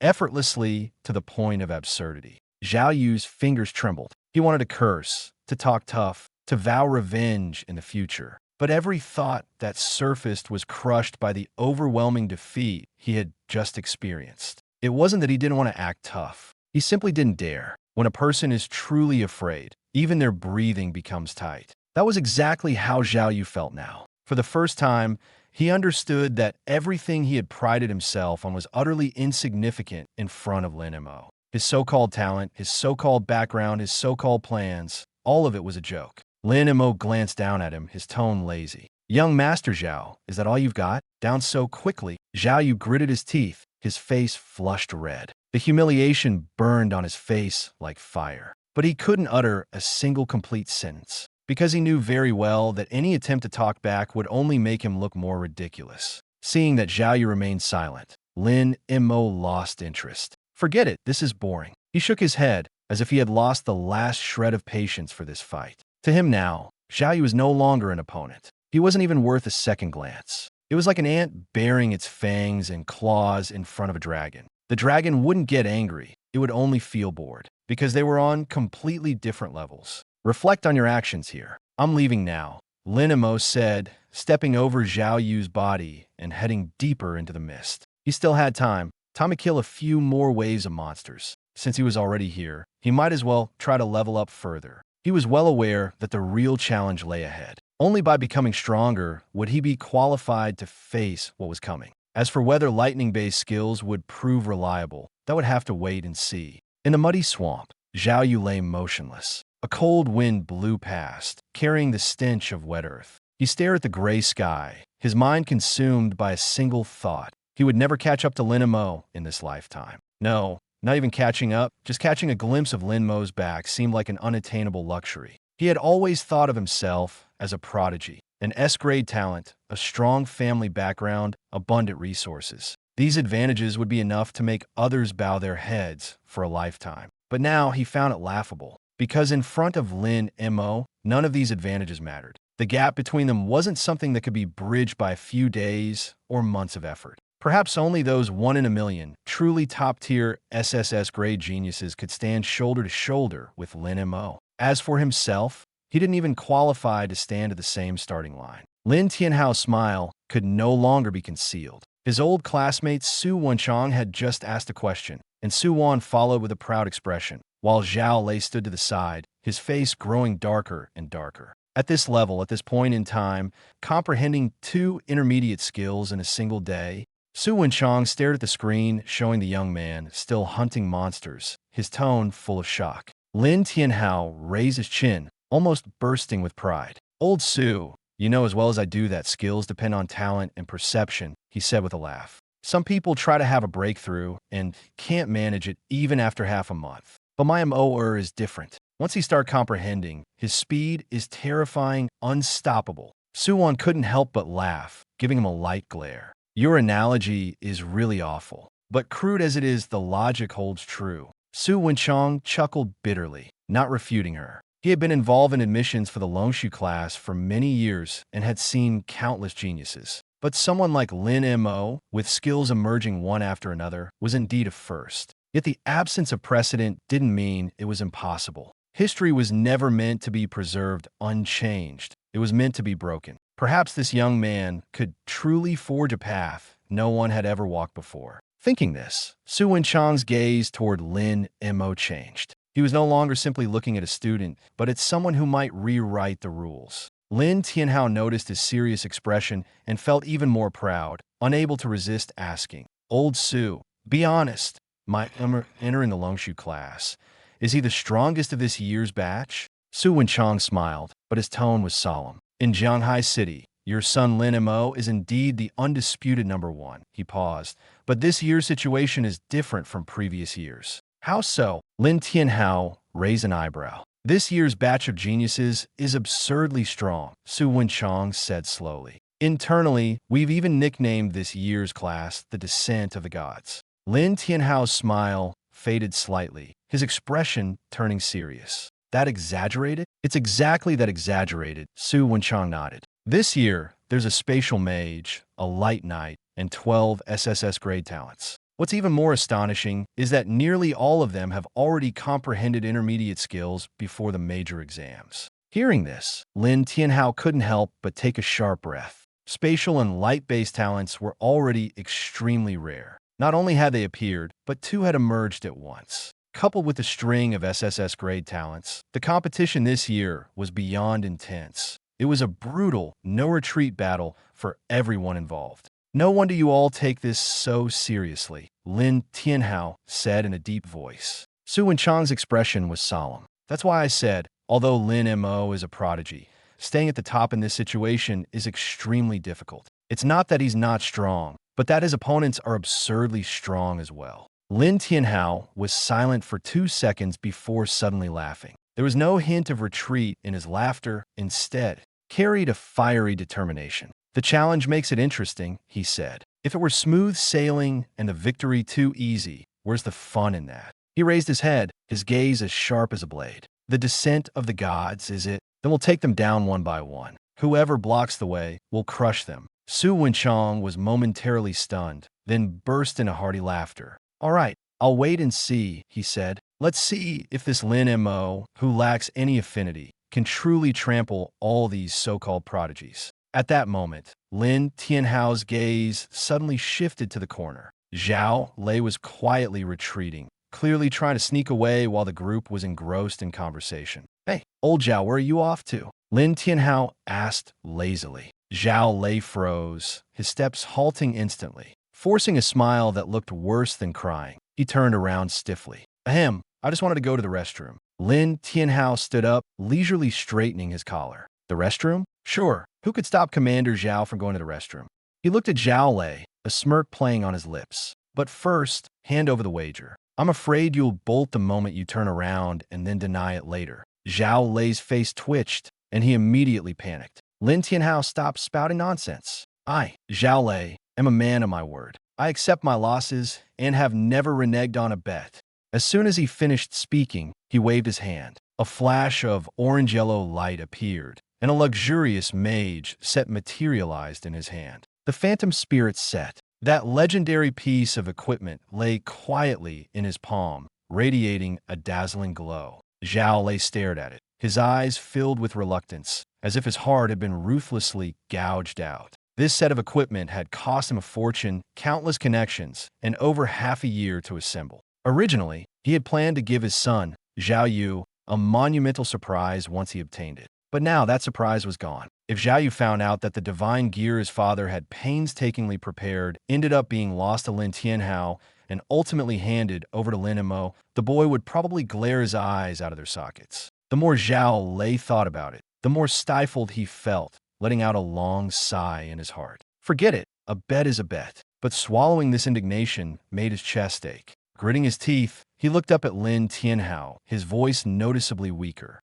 Old Lin. Zhao Lei tried to hold his ground, but his tone betrayed him as he spoke. How about this? Let's negotiate. Don't take the equipment. I'll give you money instead. 50 million Dragon Nation currency. The equipment stays with me, and the money goes to you. Lin Tianhao rejected him outright without even thinking. No, his tone was firm, leaving no room for negotiation. I don't lack money, but this set of equipment isn't something you can just buy with money. It's perfect for my MOer to use as a transitional set. Hearing this, Zhao Lei felt a wave of suffocation, as if he'd been publicly punched in the chest. He knew that continuing to argue would only make him look more pathetic. Taking a deep breath, he darkened his face and threw the equipment over. Take it. Lin Tianhao caught it steadily, weighing it in his hand. A satisfied smile immediately spread across his face. Thanks, old Zhao. If my mower finds out this equipment came from you, he'll definitely be deeply moved. I'll even have him write you a thank you letter and send you a banner of appreciation.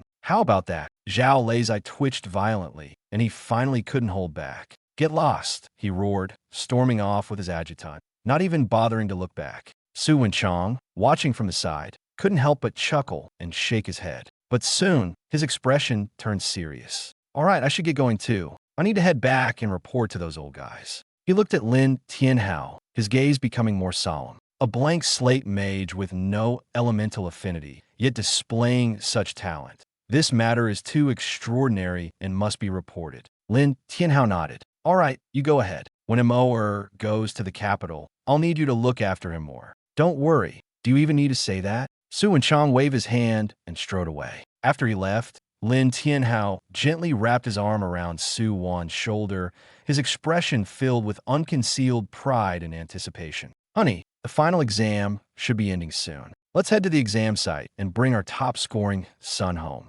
Su Wan smiled, her eyes full of comfort. All right, Chapter 61. Indeed, there's no one like Dad in the world. The final exam concluded. In the center of the square, the massive teleportation magic array lit up once again. A beam of white light shot skyward, so bright it was almost impossible to keep one's eyes open. The next second, the light dissipated, and hundreds of figures appeared out of thin air in the square. Instantly, the scene was filled with groans of pain. Ouch, my back! Where's the healer? Healer, come save me. My leg is broken, really broken, sob, sob, sob.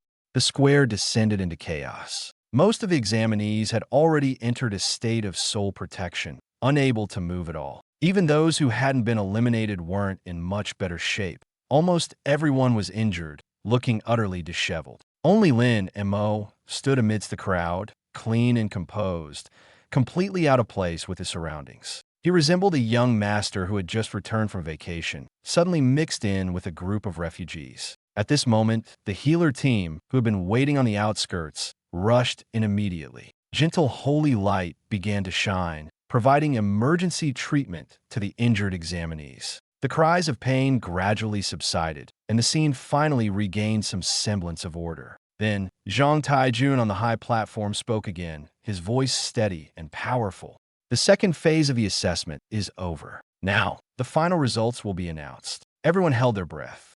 First place, Lin Mo total score, 12,880 points. This short sentence was like a massive stone dropped into water, instantly silencing the entire square. It wasn't because the score was particularly shocking, but because many people had witnessed Lin Mo's performance in the exam firsthand. The towering pillar of fire, the terrifyingly precise control, the unstoppable magma fists. Every scene was etched into their minds like a brand. Even recalling it now sent chills down their spines and made their legs weak. After a brief silence, someone in the crowd couldn't help but shout, "Lin Xiao is amazing." The next second, the square erupted completely. "He's too strong." I was in the black cement swamp at the time and saw him, a mage, take down a tank with one punch. What? A mage can fight like that? That's nothing. His ranged attacks are terrifying. Large-scale control combined with those absurd fire pillars. I just got grazed by one, and I was nearly half dead. This is what true disparity looks like. We're not even on the same level. Lin Xiao is the pride of Jianghai City. Hey, weren't you guys all on Zhao Xiao's side before? Changing sides is fast, huh? That was before. Back then, we were naive and blinded by money. Now, I fully understand. Starting today, I only follow Lin Xiao. Lin Mo stood still, his expression calm, unaffected by the praise or the noise around him. He slowly lifted his gaze, looking toward the edge of the square. Soon, he spotted a few familiar figures. Lin Tianhao and Su Wan stood at the forefront, their faces filled with unconcealed smiles, as if they had finally seen the person they most wanted to meet. Behind them were Yi Hongyu, Shirtu, and others. Everyone was looking at him, their eyes brimming with pride and comfort. Lin Mo's heart warmed slightly, and the corners of his mouth involuntarily lifted as he stepped forward toward them. Lin Mo walked over. "Young master." As soon as Stone saw him, he excitedly rushed over, his face brimming with uncontrollable joy. "No wonder you're our young master. Today's battle really brought us honor." Yi Hongyu's eyes also carried genuine admiration as she softly said, "Congratulations, young master, on becoming the city's top scholar." This battle was won beautifully. Lin Mo smiled and waved his hand casually. "Just basic skills. It's mainly thanks to Brother Stone and Sister Yi for training me along the way." He spoke lightly, but he knew deep down that standing in this position today was never about luck. It was the result of fighting step by step. Others only saw his victory, but they had no idea how much pressure he had endured in the past few days, nor did they know how much effort he had silently put in behind the scenes. At this moment, Suwon stepped forward and adjusted his collar. "Mo, our mom is so proud of you." She choked up halfway, her eyes reddening and her voice becoming hoarse. "You must be exhausted these past few days, right? Look at you, you've lost weight." Lin Mo felt a surge of warmth in his heart as he looked at his mother's expression, filled with both concern and pride. He deliberately raised his arm and struck a relaxed pose. "Mom, this is called being fit, you know? Look, I'm almost getting abs. Don't worry, your son isn't tired at all." His words weren't entirely a bluff. Over the past few days, he hadn't suffered much. He either changed places to sleep or wandered around, while others bore the brunt of the hard work for him. "Ha, good boy." Lin Tianhao laughed heartily as he walked over and gave Lin Mo a firm pat on the shoulder. "Well done. Let's see who dares to call my son, Lin Tianhao's son, a useless novice mage now." He paused, a hint of pride appearing on his face. "I've already arranged for the reward for the city's top scholar to be processed. It'll be delivered to our home soon. That item will greatly help you in mastering fire-type skills. With your talent, once you consume it, you should quickly learn new fire-type abilities." Hearing this, Lin Mo's lips curled into a smile. Although he appeared calm on the surface, he was genuinely moved by this gift. His father always spoke forcefully, even domineeringly, but when it came to actions, he never shortchanged him. The exhausted fireball technique suddenly sat up, drooling madly. "Hurry, hurry, I want to eat." After consuming it, I feel one step closer to forbidden spells. "Thanks, Dad," Lin Mo said with a smile. "This is just the beginning." Lin Tianhao smiled mysteriously, flipping his wrist to reveal a set of equipment emitting an orange glow. This is the Phantom Spirit set, legendary quality, wearable at level 20. Not only does it have high attribute bonuses, but most importantly, it's an extremely rare cooldown reduction set. Wearing the full set reduces skill cooldown time by 65%. Now it's yours. Lin Mo's eyes lit up, and he quickly took it. What a treasure! His previous Purple Cloud set, while considered top tier and also featuring cooldown reduction, was ultimately too low level, and its attributes were starting to fall behind. He had been thinking about how to get a more suitable set of equipment, and unexpectedly, his father delivered it directly. This gift came at the perfect time. As expected, when it matters most, family is the most reliable. So how is it? Do you like it? Lin Tianhao asked with a deliberately mysterious tone. Do you know where this set of equipment came from? Lin Mo was momentarily stunned. This question clearly implied it wasn't just an ordinary purchase. Knowing his father's personality, it was likely not acquired through conventional means. Raising an eyebrow, he tentatively asked, Did Zhao Lei lose it to you? Lin Tianhao burst into laughter, his face full of pride. Ha ha! Truly, no one knows a father better than his son. That's right, I won it from that old Zhao Lei. You wouldn't believe it. This set of equipment took him over half a year to prepare specifically as a level 20 divine set for his son, Zhao Yu. And now it's all yours. We really ought to thank Uncle Zhao properly. After hearing this, Lin Mo couldn't help but laugh as well.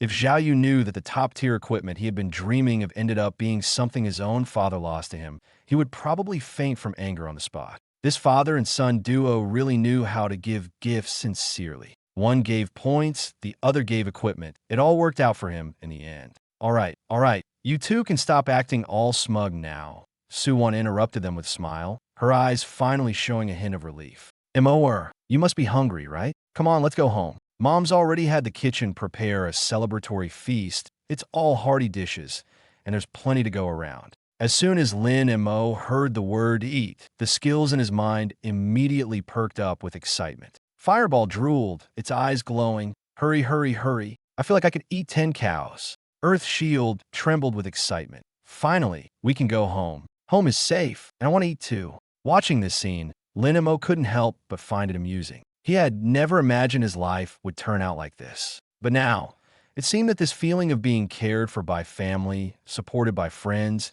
and pushed forward by fate wasn't so bad after all. At least, he was no longer alone. A little after 2 p.m., at the Lin family villa, second floor bedroom. After finishing a sumptuous celebratory feast, Lin and Mo was so full he could barely move. He pushed open the door to his bedroom and collapsed onto the soft bed, letting out a long sigh. Ah, so comfortable. Fireball let out a satisfied burp, flames flickering wildly. Now that we're full, it's the perfect time to level up. Fireball bounced around excitedly on the interface. In this great condition, let's clear out the nearby wild zones and aim to hit level 20 today.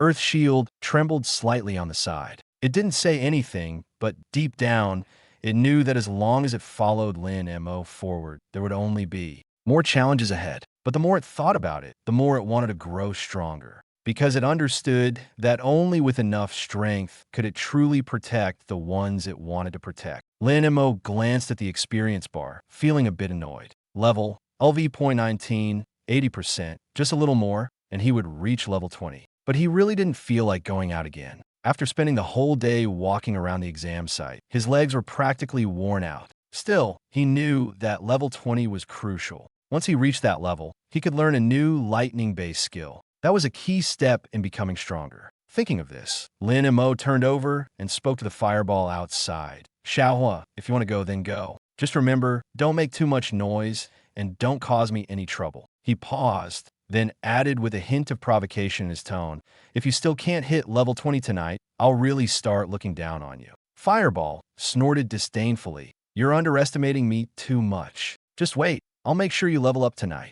As soon as it finished speaking, Fireball shot out of the window, disappearing into the night. Earth Shield glanced out the window and immediately curled up into a ball. Big Bro has way too much energy. I'll just sleep. Sleeping is the safest option. Night fell, and dark clouds loomed over Jianghai City. A bolt of lightning tore through the sky, illuminating the luxurious Lin family villa. Thick wool carpets lined the second-floor hallway. Lin and Mo had just finished dinner and was lazily walking back to his bedroom, a toothpick in his mouth. Hurry up, it's going to rain heavily soon.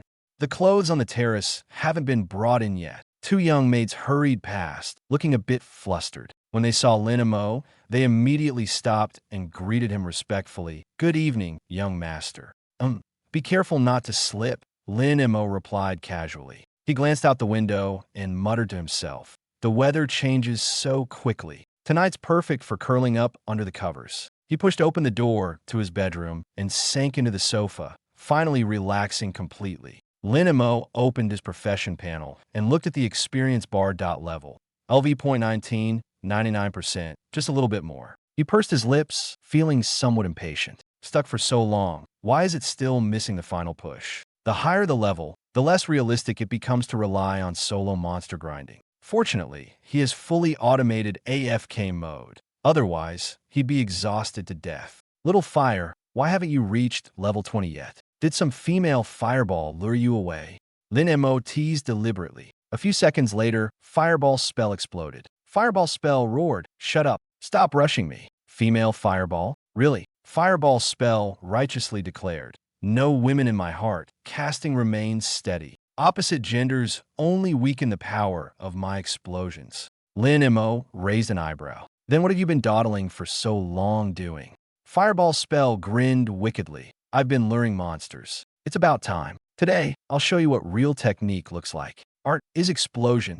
As soon as the words fell, a series of notifications flooded the screen. Killed Goblin Thrower X12, gained EXP. 3680, killed Goblin Warrior X13, gained EXP. 3710, killed Goblin Knight X10, gained EXP. 3550, killed. A dense stream of kill notifications kept popping up. The next second, a golden light rose from Lin Mo's body, instantly enveloping him entirely. "Congratulations! Your level has increased to LV.20. It's here." Lin Mo perked up and immediately sat upright. With a flick of his wrist, a skill book he'd prepared long ago appeared in his hand. Skill book, Thunderstrike, basic. Lin Mo took a deep breath, his eyes full of anticipation. He had waited too long for this moment. Learn. With a thought, the skill book transformed into a purple stream of light and entered his brow. The next second, it felt as if a thunderclap exploded in his sea of consciousness. "Congratulations! You have successfully learned the basic lightning skill, Thunderstrike, LV.1. Thunderstrike unleashes a bolt of lightning, dealing lightning attribute damage to the target with a certain chance of causing paralysis. Cooldown, 3 seconds. A lightning icon appeared in the skill bar. The icon exuded a sharp, cold aura, like a blade of lightning quietly suspended there. The first to react was Earth Shield spell. Earth Shield spell curiously poked its head out. "Huh? A newcomer, several kilometers away." Fireball spell also immediately sensed the commotion. Fireball spell instantly became alert.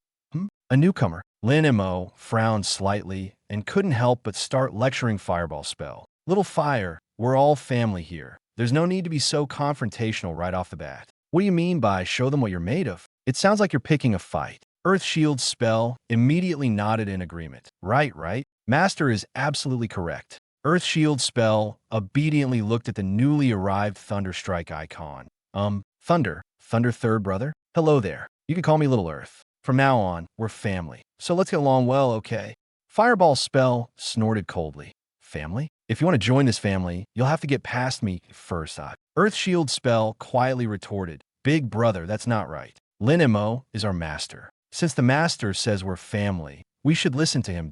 Fireball spell interrupted furiously. "Shut up. I am destined to become a forbidden spell. How could I possibly consider weaklings as family?" Then Montag seid helplessly. These guys were truly one headache after another. Just then, the newly appeared lightning icon flickered lightly. "Thunderstrike, so noisy to..." The voice was cold and indifferent, carrying a clear sense of disdain, as if it didn't regard anyone seriously. Lin Mo was momentarily stunned. This newcomer had quite the attitude. Fireball spell instantly exploded. "What did you say? Say it again. How dare you call me noisy?" Fireball spell flames surged. "I am destined to become a forbidden spell. You, a mere newcomer spark. What you to disrespect me? Lightning strike, idiot.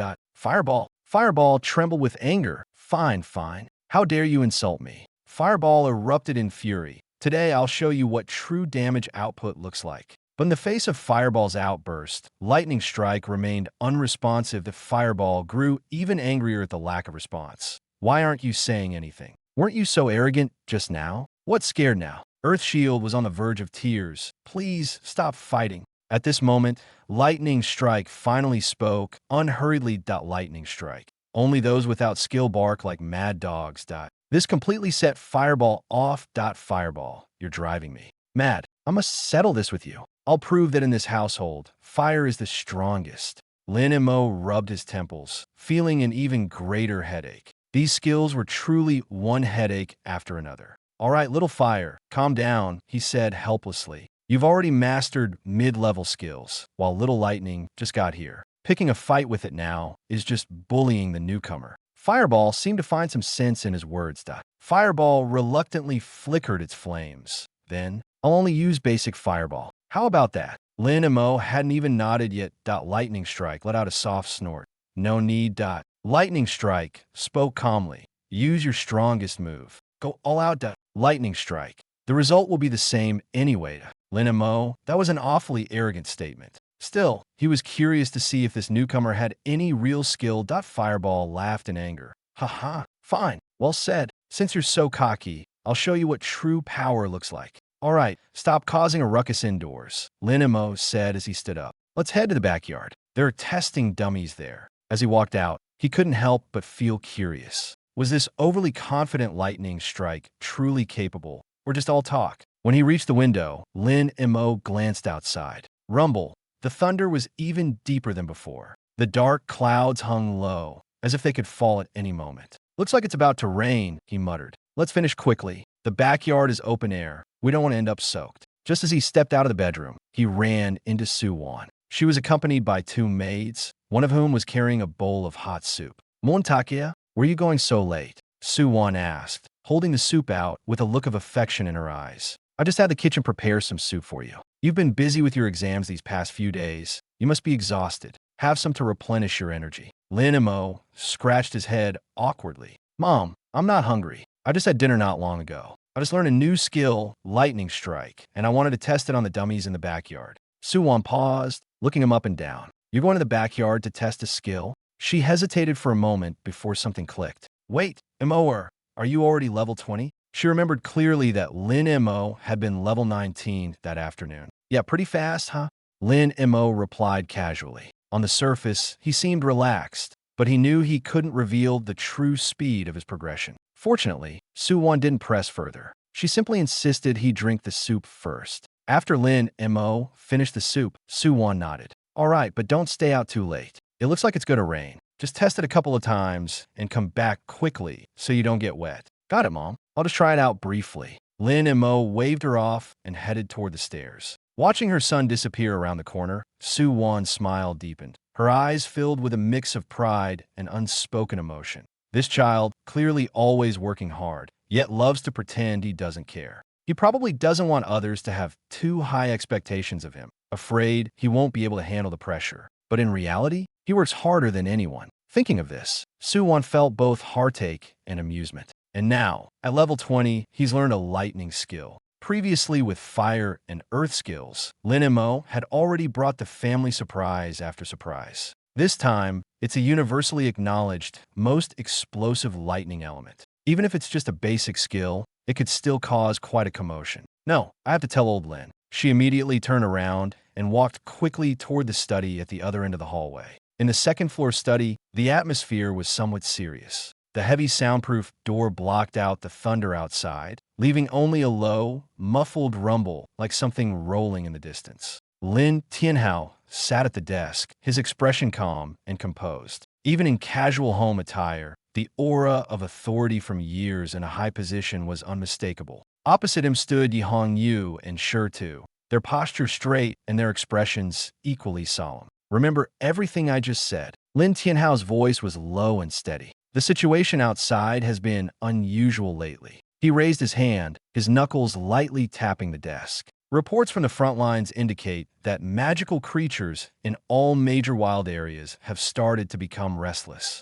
Previously, small-scale beast tides would occur only once a month, but this month there have already been 3, each more intense than the last. The frequency has directly doubled compared to last year. Yihong Yu frowned. This was no small matter. An increase in beast-tide occurrences indicated that the balance in the wild was beginning to destabilize. Lin Tianhao stood up, walked to the window, and pulled open a sliver of the curtain. Outside, dark clouds hung low, and lightning flickered within the clouds. "Thundercloud beast," he murmured. "Haven't seen one in years." That wasn't an ordinary magical creature, but a high-level existence capable of influencing regional stability. Yihong Yu's concern was evident. "Commander, should we go to Yinhai City to provide support?" Lin Tianhao shook his head. "No need. It's just a world-class boss. Yinhai City has at least 5 archmages stationed there. It won't be able to cause much trouble." However, his tone didn't fully relax. But high-level magical creature activity usually doesn't happen in isolation.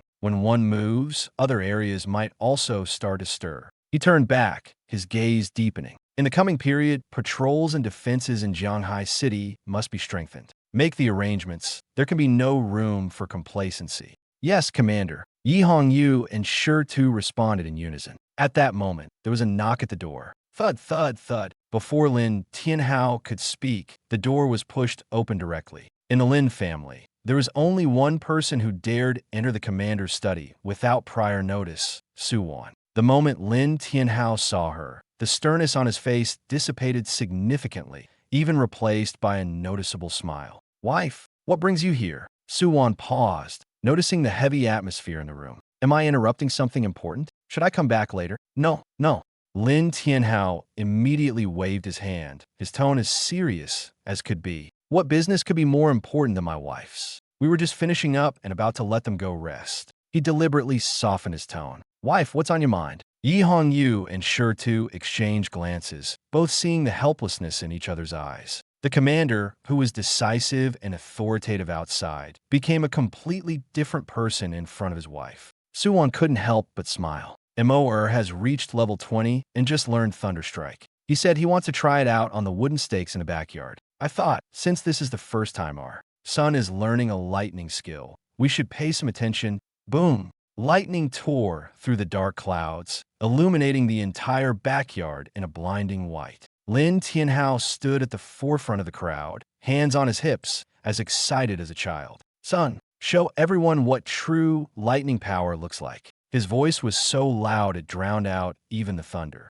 Lin Mo stood in front of the wooden stake, the corner of his mouth twitching slightly, with only one thought left in his mind. This is way too over the top. He just wanted to test a basic skill. Why did it feel like he was preparing for a battlefield? Taking a deep breath, Lin Mo forced himself to calm down. No matter what, since he was already standing here, he could only grit his teeth and go through with it. He turned his gaze back to the testing stake in front of him. This time, he didn't rush to make a move, but instead asked a question in his mind. "Little fire, little thunder, are you ready? Who's going first?" For a moment, his mind went silent. Then, like a cautious peacemaker, Earth Shield timidly emerged. We're all on the same side.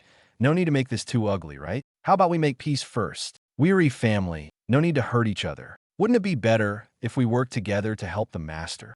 But before it could finish, Fireball exploded in anger. "Shut up. This isn't your place to speak." It was clearly already fuming. Then, Fireball turned its attention to the newcomer, Lightning Strike. "Hey, newbie, don't say I'm bullying you. Want me to let you have a few moves first?" Lightning Strike responded coldly and curtly, like a flash of lightning suppressing its fury. "Noisy da." Those two words instantly ignited Fireball. "Arrogant, huh? Fine, then I'll show you what real destructive power looks like, and let you understand that some gaps can't be bridged just by talking tough, Listening to the commotion in his mind, Lin Mo actually felt more at ease. He knew that even skills had their own tempers, and his job wasn't to mediate, but to let them truly determine the winner in this strike. By now, the backyard entrance was already crowded with people. Lin Tianhao, Suwan, Yihong Yu, Stone, and a large group of servants who were usually busy with their own tasks had all gathered. Some were here for the spectacle.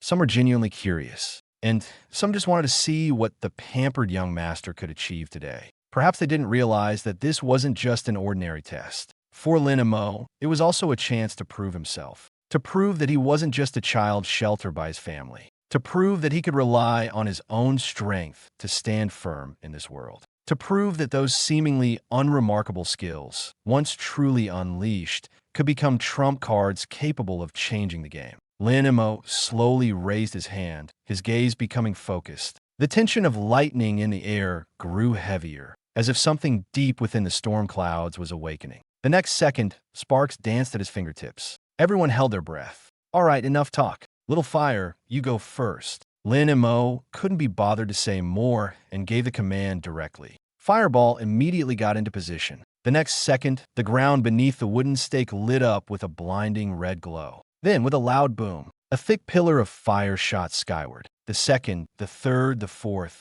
In just a few seconds, over 20 fire pillars erupted in succession, all concentrated on the same spot, bombarding it relentlessly. The explosions merged into a deafening roar, making everyone's ears buzz. On the damage display screen nearby, red numbers jumped wildly, almost turning into a blur. Each increase in the numbers was accompanied by the violent trembling of the wooden stake. In less than 10 seconds, the fire pillars finally dissipated. The testing stake had been scorched pitch black, with thick smoke billowing from it. Total damage, 138, 521. This, a young cook couldn't help but suck in a breath of cold air. Although he wasn't a professional, he knew how outrageous this number was. For a typical level 20 professional, dealing 10,000 damage with a casual strike was already considered strong. Even an S-rank genius, at full power, could only manage 30 or 40,000 at most. But now it was over 130,000.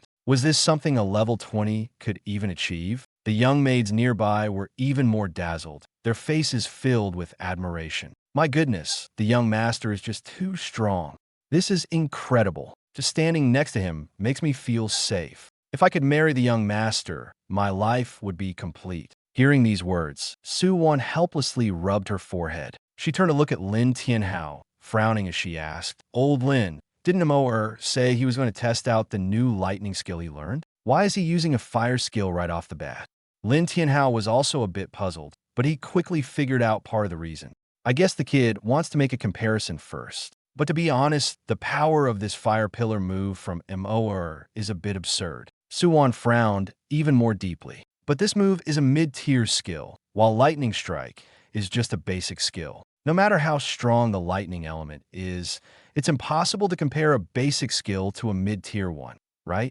Lin Tianhao thought for a long time, but couldn't come up with a clear answer. He could only chuckle. Don't worry, let's just watch. Mo must have his reasons for doing this. On the other side, the two skills in Lin Mo's mind began to react. Fireball was smug, its nostrils practically flaring to the sky. How about that? Scared yet? What do you have to compete with me? Fireball looked at Lightning Strike with disdain. I suggest you obediently call me Big Brother and follow me from now on. I'll make sure you benefit. But Lightning Strike didn't respond at all. It quietly stared at the wooden stake as if deep in thought. Seeing this, Lin Mo spoke up. Little Lei, you just arrived and are only a basic skill. Comparing you to Little Hua, a mid-tier skill, is indeed unfair. Besides, its move looks impressive, but in actual combat, hitting a single target with all the fire rings isn't that easy. How about this? If you can deal just 1/10 of its damage, you win. How's that sound? As soon as he said this, Fireball immediately expressed its agreement.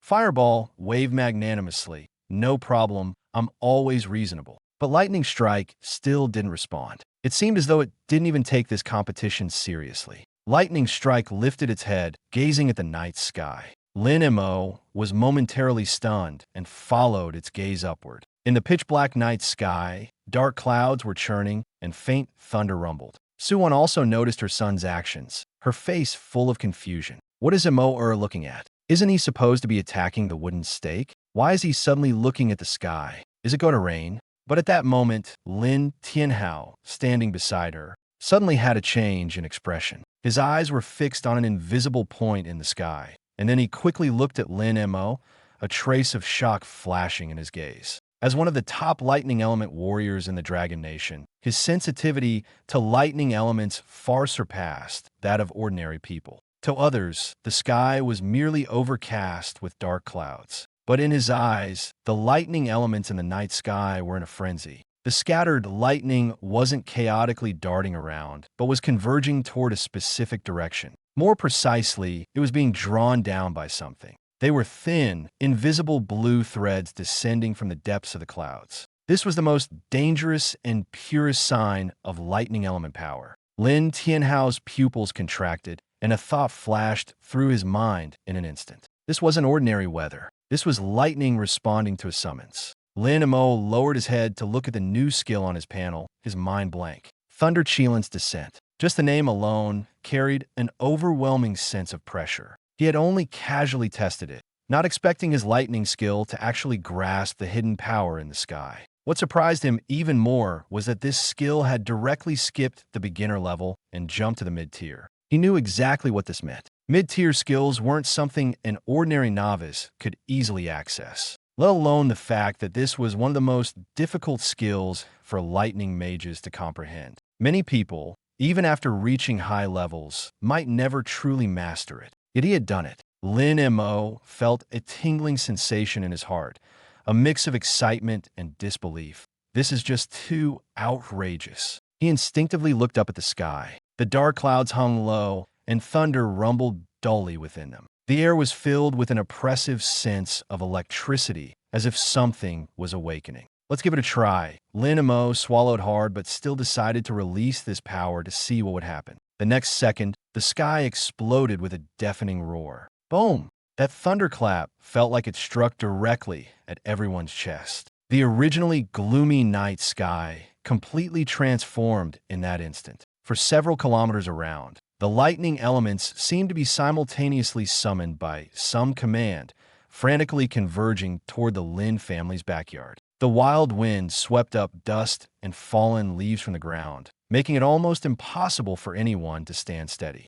Everyone present instinctively felt fear. Not ordinary fear, but the primal reaction humans have when facing a natural disaster. Lin Tianhao stood at the forefront, his face changing instantly. He could sense that this power was no longer a simple lightning strike. It was taking shape, evolving into a higher-level attack. "Old Lin, what's going on?" Suwan asked in a low voice, her eyes full of worry. Lin Tianhao didn't answer immediately. He stared at his son, his gaze incredibly complex. He could tell that Lin Mo wasn't messing around or recklessly using skills. On the contrary, this kid was methodically gathering, compressing, and shaping the lightning elements, as if he were having a direct conversation with the thunder in the sky. This step was incredibly difficult, so difficult that many lightning mages couldn't achieve it in their entire lives. Yet Lin Mo was doing it, and judging by the looks of it, he was about to succeed. "Just watch," Lin Tianhao said in a low voice.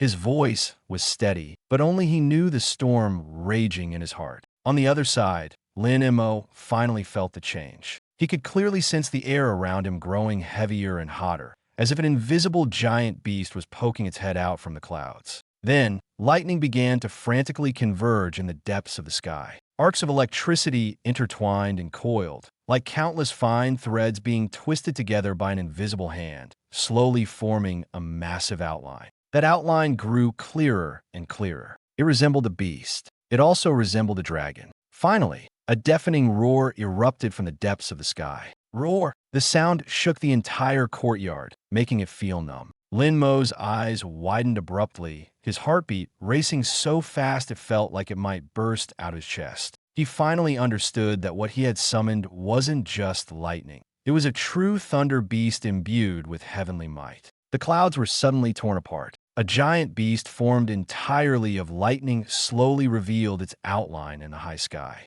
It had the head of a lion, antlers like a deer, eyes like a tiger, a body resembling an elk, scales like a dragon, and a tail like a bull. Just one glance at it sent chills down to the core. The Thunder Qilin. It stood atop the firmament, each scale pulsating with dazzling electric light, as if it held the entire sky in its grasp. The next second, it stomped through the clouds, transforming into a massive blue pillar of light that slammed fiercely toward the ground. Fast, so fast that it left no shadow behind. This wasn't ordinary speed, it was the speed of thunder itself. Many people didn't even see how it descended. Their vision was filled only with blinding blue-white light. Boom! The thunder exploded, as if splitting the entire world in two with that strike. Violent shockwaves, wrapped in countless tiny arcs of electricity, spread madly in all directions. The surrounding wooden stakes trembled violently. Though they didn't break apart directly, they were scorched red by the electricity with thick smoke billowing out. Nearby, the damaged display screen began to jump wildly. 10,000, 30,000, 50,000, 80,000. Finally, the number stabilized. Total damage, 1,047, 561. The air fell silent. 1,000,000. Stone froze completely, his mouth hanging open for a long time before he managed to squeeze out a sentence. Did I see that wrong? Captain Yi, can you check for me? Is that 7 digits? Yi Hongyu didn't respond. She was just as stunned. 1,000,000 damage. What kind of concept is this? That's already beyond the level an ordinary genius could reach. At the very least, it would take a professional above level 40 to possibly deal such numbers. But Lin Mo is only level 20 right now. My goodness, the servants behind were all in an uproar. Did the young master really deal that damage? 1,000,000 damage. Even the top-tier tanks of the same level couldn't withstand that, right? Take out the words, probably, thank you. I felt like my heart stopped for a moment just now. The young master is just too outrageous. Suwon finally snapped out of her daze. She stared blankly ahead, her voice trembling. Old Lin, is this machine broken? 1,000,000 damage. Is that really something a level 20 can do? Could it be that the training dummy hasn't been used for too long and got short-circuited by the lightning?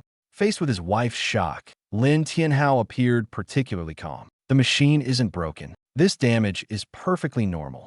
He looked up at the remnants of thunderclouds in the sky, then turned his gaze toward the direction of Yunhai City, his expression deepening. What Mo just comprehended is a mid-tier skill of the Lightning Mage class, Thunder Cheelant's Descent. This kind of skill is among the most difficult to comprehend across all mid-tier skills of any class. The harder it is, the greater its power naturally becomes. He lowered his voice slightly as he spoke. Moreover, just now, I can only borrow the lightning above our heads. Suwon was stunned. What do you mean? Lin Tianhao let out a slow breath. With that astonishing perception of his, he managed to draw in the lightning from the world-class boss, the Thundercloud Beast, which is currently rampaging in Yunhai City, hundreds of kilometers away. Thundercloud Beast? Suwon froze. You mean that level 80 world boss? Exactly. Lin Tianhao nodded. Even if it's just a sliver of its power, dealing this kind of damage isn't surprising. After hearing this, Suwon was initially dumbfounded, but then she let out a long sigh of relief.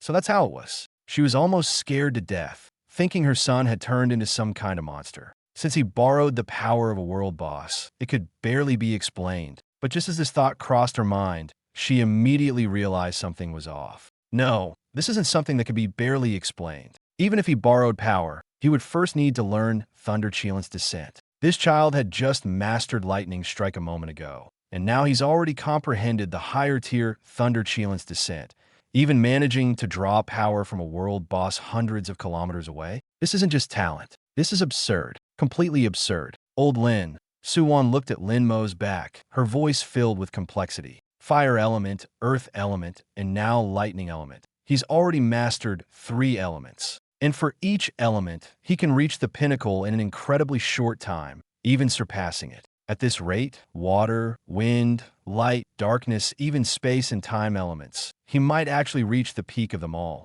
A full element archmage might not just be an empty dream. Lin Tianhao was silent for a moment. He pulled a cigar from his pocket, but didn't light it. Light and darkness might still be barely achievable, he said. With Mo's current aptitude, as long as his level is high enough, it's not impossible to learn them. But space and time elements, those are far too difficult. He gave a bitter smile. Those things are too abstract. You can't even find skill books for them.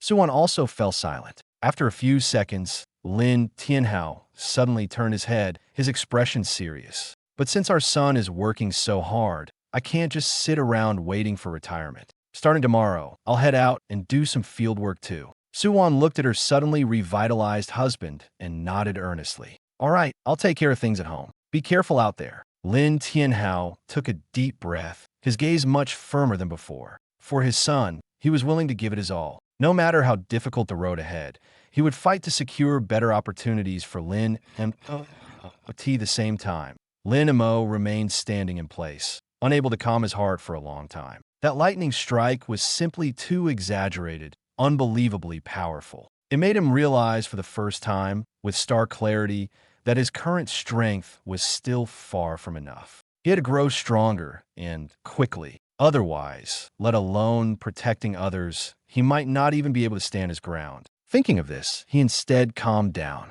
A true strong person doesn't retreat upon seeing a gap. They immediately think of ways to close it once they recognize it. The atmosphere in the skill panel also became subtly tense. Fireball, which had been acting defiant earlier, was now much quieter. It no longer talked back. It knew it had lost completely today, but precisely because it had lost, it felt even more unwilling to accept it. It didn't want to be overshadowed forever. It wanted to prove that fire could also be so powerful that it inspired fear. Thunderstrike remained silent. That kind of calmness felt more like a silent pressure. It didn't need to show off, because its existence already said everything. Watching this scene, Lin Mo felt a bit comforted. Competition itself isn't scary. What's scary is when someone gives up after losing or becomes arrogant after winning. If one can continue to grow stronger under pressure, that's truly a good thing. Little fire, don't lose heart.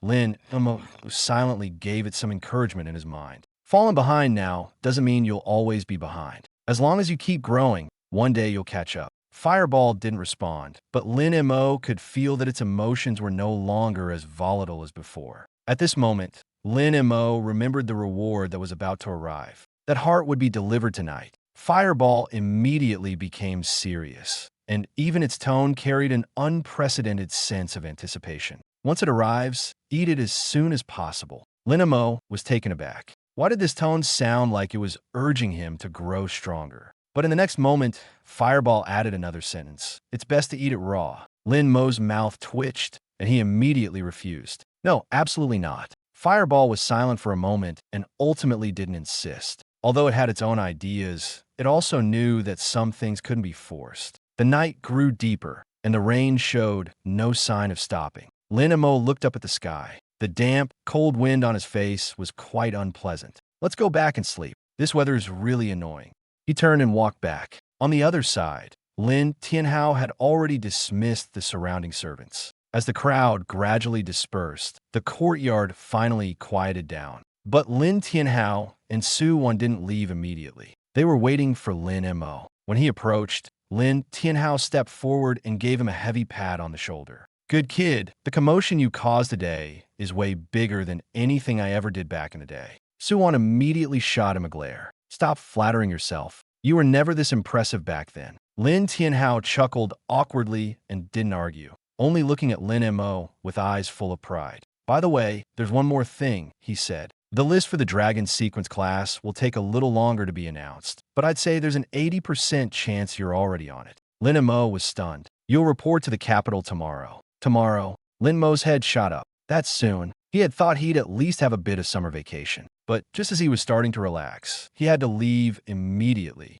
The pace was so fast, it didn't even give him a chance to catch his breath. Lin Tianhao nodded, his tone calm. When an opportunity comes, don't delay. The sooner you go, the sooner you can establish yourself. Lin Mo was silent for a moment before slowly nodding. He understood. Some paths simply couldn't wait. If he wanted to grow stronger, protect his family, and truly reach greater heights, he had to take this step as soon as possible. Lin Tianhao nodded, his expression unusually serious. That's right. The Dragon Sequence class is different. He looked at Lin Mo, his tone growing heavier. It's not an ordinary university class. Each cohort has only 20 people. Those who make it in aren't just academically excellent. They carry the weight of the most critical future forces of the entire Dragon Nation on their shoulders. When you get there, you'll understand. Lin Mo listened and didn't argue further. He was never the type to enjoy staying cooped up at home. Besides, staying at home for so long had indeed been a bit stifling. All right, I'll go, he nodded. It's not like I have anything else to do anyway. Might as well take the chance to visit Kyoto. Seeing him agree, Lin Tianhao's expression finally softened. Lin Mo suddenly remembered something. Oh, Dad. He looked up, a hint of anticipation in his eyes. What about the reward for getting first place? Has it arrived yet? Just as he finished speaking, the sound of footsteps came from outside the door. A butler in a black uniform walked in briskly, holding a heavy metal box with both hands. Sir, young master, the item has just been delivered. Lin Tianhao took the box and handed it to Lin Mo with a chuckle. You just asked and here it is. How you handle it is up to you. Lin Mo took the box and found it surprisingly heavy. Without a second thought, he handed it directly to Suwon. Mom, take it to the kitchen. Suwon was momentarily stunned, but then smiled. No problem. How do you want it? Braised, steamed, or sliced for hot pot? Lin Mo thought seriously for a moment. Make it like a steak, medium rare. He added more details as he spoke. Sear the outside lightly to lock in the juices. Keep the inside as close to its original texture as possible, and use plenty of sauce. Suwon nodded and agreed readily. All right, I'll take care of it. Thanks, Mom. After speaking, Lin Mo felt much more relaxed. To him, the prize was just something he had picked up along the way. What truly mattered was the place he was about to visit, Kyoto, Longshu class. Just the name of the place sounded extraordinary. Meanwhile, thousands of kilometers away in Kyoto, another storm related to him was quietly brewing. In the top-floor office of the Dragon Kingdom Professional Association headquarters, the lights were still on. A middle-aged supervisor pushed a list toward a young staff member beside him. Shaolin, the Longshu class list has been finalized. I'll send it to you. Get it ready for release. The young staff member immediately took the document and opened it casually. He had intended to just glance at it as a routine task, but as his eyes scanned the first few lines, he instantly perked up. 1. Lin Mo, Jianghai City, Mage Nun 2. Yikong, Kyoto, Spatial Walker, SSS 3. Chu Lingxian, Magic City, Dawn Arbiter, SSS 4. Han Mingyao, Magic City, Winter Sovereign, SSS. But just looking at the names and professions on the list, Xiao Lin couldn't help but gasp. The people on this list weren't just ordinary geniuses. They were monsters standing at the pinnacle of their peers. Incredible. As expected, everyone in the Longshu class is a big deal. As he finished marveling, his gaze stopped at the first line and he froze. Wait, what's going on with the first one? He looked up at the supervisor, his face full of confusion. Boss, why does this Lin Mo's profession just say Mage? And what's with the nun in parentheses? Is this a system error? The supervisor took a sip of coffee without even looking up. No mistake. It means exactly what it says, a blank slate mage. Blank slate mage? Shaolin was completely dumbfounded. He stared at the screen, unable to react for a long time. The supervisor put down his cup, his tone as calm as if he were discussing the most ordinary thing. I've double-checked it. There's no error. It's a blank slate mage. Shaolin opened his mouth but still couldn't believe it. He knew very well that the seating order in the Longshu class was never random. It was determined through a comprehensive evaluation of strength, one criterion at a time. In other words, a blank slate mage with no professional bonuses had somehow been ranked above all the SSS-level geniuses. This was completely beyond his comprehension. Ow, how is that possible? He muttered. The supervisor glanced at the time, clearly unwilling to explain further. Stop dawdling and get to work. Just release it as instructed, then clock out. Xiao Lin shrank his neck, swallowing all his questions. All right, I'll send it right away. He operated the computer while muttering under his breath. This is insane. A whiteboard mage actually ranked above in SSS level. This world is getting more and more surreal. Let me finish this and head home to recover. Just as the list was about to be sent out, Lin Mo was lying in his room, preparing for his next growth phase. Leave. Yes, young master. Two maids bowed respectfully and then exited the room. After the door closed, only Lin Mo remained inside. He walked to the table, sat down, picked up a piece of sliced meat, and took a gentle bite. Initially, he was worried that the medium-rare meat might have a strange taste, but as soon as it entered his mouth, he realized the texture was astonishingly tender, almost melting on his tongue. Paired with the special sauce, the faint gaminess was completely masked, replaced by a rich and domineering meaty aroma. Not bad. Lin Mo nodded in satisfaction. As expected, the family chef is reliable. Their skills are truly top-notch. As soon as he swallowed the food, a surge of pure fire element began to spread within his body, like a warm force flowing into every part of him. Fireball let out a satisfied moan. Ah, power! I feel like my entire being is on fire.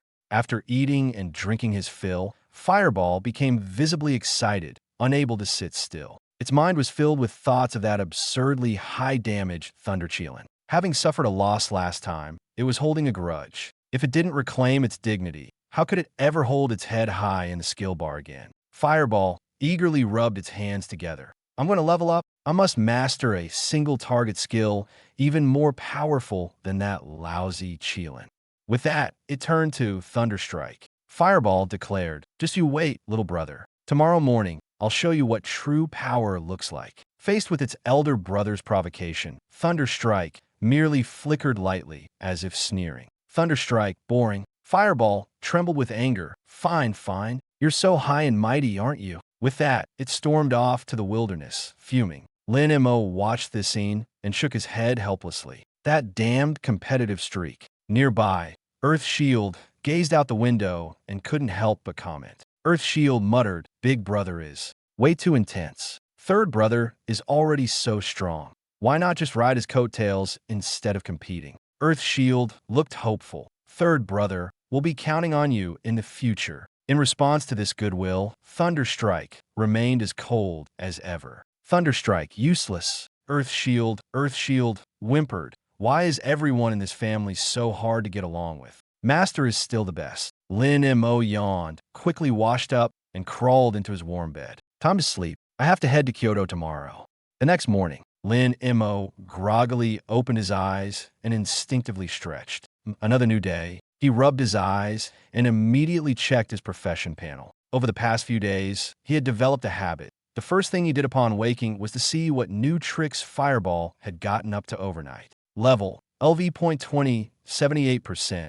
Not bad. Almost level 21. Lin Mo nodded in satisfaction. The efficiency of grinding in the wilderness is even better than I expected. He then glanced at the skill bar. Lin Montag Forza. In the fire skill bar, 2 new mid-tier skills had appeared at some point. Flame Wings, LV.1 condense flames into wings, granting flight for 3 minutes. During flight, fire feathers can be launched to attack, dealing area splash damage. Cooldown, 30 minutes. Flame Storm, LV.1 erupts a spinning storm of flames centered on the user, dealing massive damage to enemies within a 50-meter radius. Cooldown, 30 seconds. Not bad, little fire. A hint of surprise flashed in Lin Mo's eyes. One can fly and has area attacks, while the other is pure area burst. Perfect for covering weaknesses. He shifted his gaze to the Fireball icon and quickly noticed something was off. Fireball status, in self-isolation, ? Lin Mo looked puzzled. What's going on? It learned a new skill, but isn't happy? Could it be because it lost last night? With this doubt in mind, he began reviewing last night's records. One message after another popped up. Your skill, Fireball, was brimming with fighting spirit, vowing to master an ultra-powerful single-target skill that surpasses Thunder Beast Descent. It ventured into the wild, searching for the strongest single-target monster to face head-on in a duel. Unfortunately, its luck wasn't great, and it encountered a flock of flying flame hawks. The hawks flew too high and were extremely agile, leaving Fireball unable to even touch their feathers. After repeated failures, Fireball grew increasingly indignant. In the end, it relied on its own deductions to successfully master an intermediate fire skill, Flame Winged. At this point, Lin Mo paused, then understood. Fireball didn't want to lose. It was simply forced into a corner, finding a new solution through sheer determination in the face of failure. This time, its growth hadn't come easily. Lin Mo stroked his chin. So that's how this skill came about. No wonder it's feeling down. He continued reading. After acquiring the new skill, Fireball became significantly more agile and quickly dealt with the flock of hawks, but hadn't forgotten its goal. What wanted was the strongest single-target strike. So it kept searching for prey and eventually set its sights on a lone rotting troll.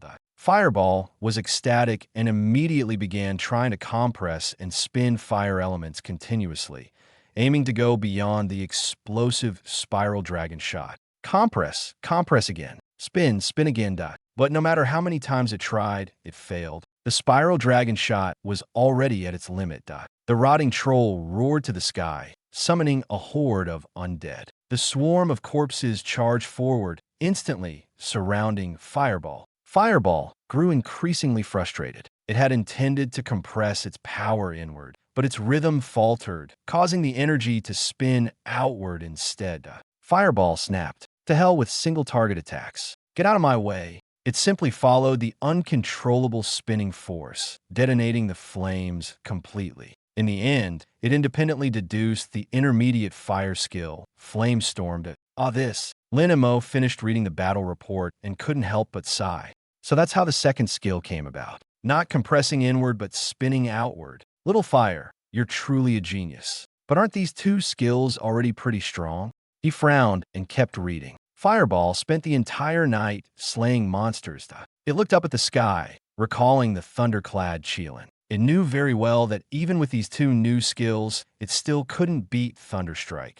Fireball completely broke down. Why? Why, despite trying so hard, is it still inferior? Lin Mo Zeit. Little fire, oh little fire, you're taking this too seriously. You're already amazing. You can fly and clear the field. You're incredibly versatile. Every skill has its strengths. Aside from striking once, what else can Little Thunder do? Can it fly? Can it spin? It can't. He tried persuading it for a long time, but Fireball remained unresponsive. All right then, take your time to cool off. Lin Mo decided to leave it alone and turned to pull out a large stack of skill books. Use them all. Buzz, buzz, buzz. Streams of light surged into his body. Moments later, all skill levels were maxed out. Lin Mo glanced at the skill list, his eyes growing brighter and brighter. Fire skills, Fireball, Basic, Multiple Explosive Fireballs, Beginner, Blazing Spiral Dragon Shot, Beginner, Pillar of Flames, Intermediate, Flaming Wind Wings, Intermediate, Firestorm, Intermediate,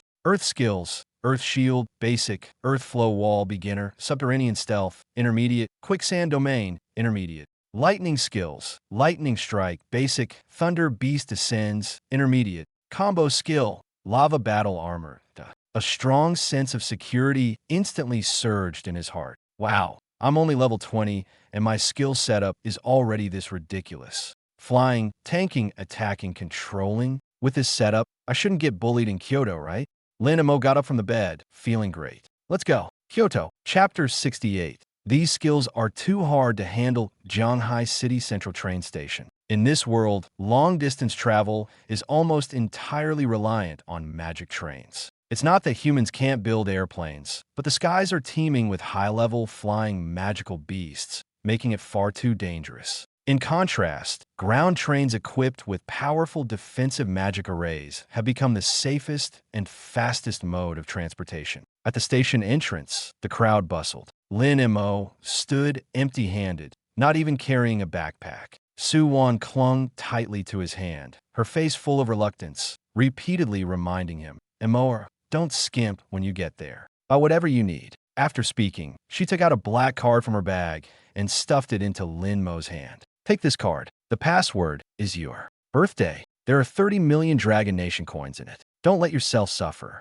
If you spend it all, call Mom immediately." Lin Mo felt a surge of warmth in his heart. 30 million, just pocket money. In his previous life, he wouldn't have even dared to dream of such a thing. But in this life, it was merely a token of his mother's concern, ensuring he wouldn't endure hardship while away. "Thanks, Mom. Don't worry. I'm grown up now. I can take care of myself." Lin Mo put the card away, a light smile on his face. Beside him, Lin Tianhao also walked over, raising his hand to straighten Lin Mo's collar. His gaze fell on the golden badge gleaming on Lin Mo's chest, his eyes brimming with pride. It was a pure gold badge, with a five-clawed golden dragon coiled around a sword engraved on the front, its intricate details so lifelike it seemed ready to come alive. Last night, the badge had been delivered to the Lin family overnight by a special envoy, symbolizing Lin Mo's status in the Dragon Sequence class. Lin Tianhao gently touched the badge, his voice unable to conceal his pride.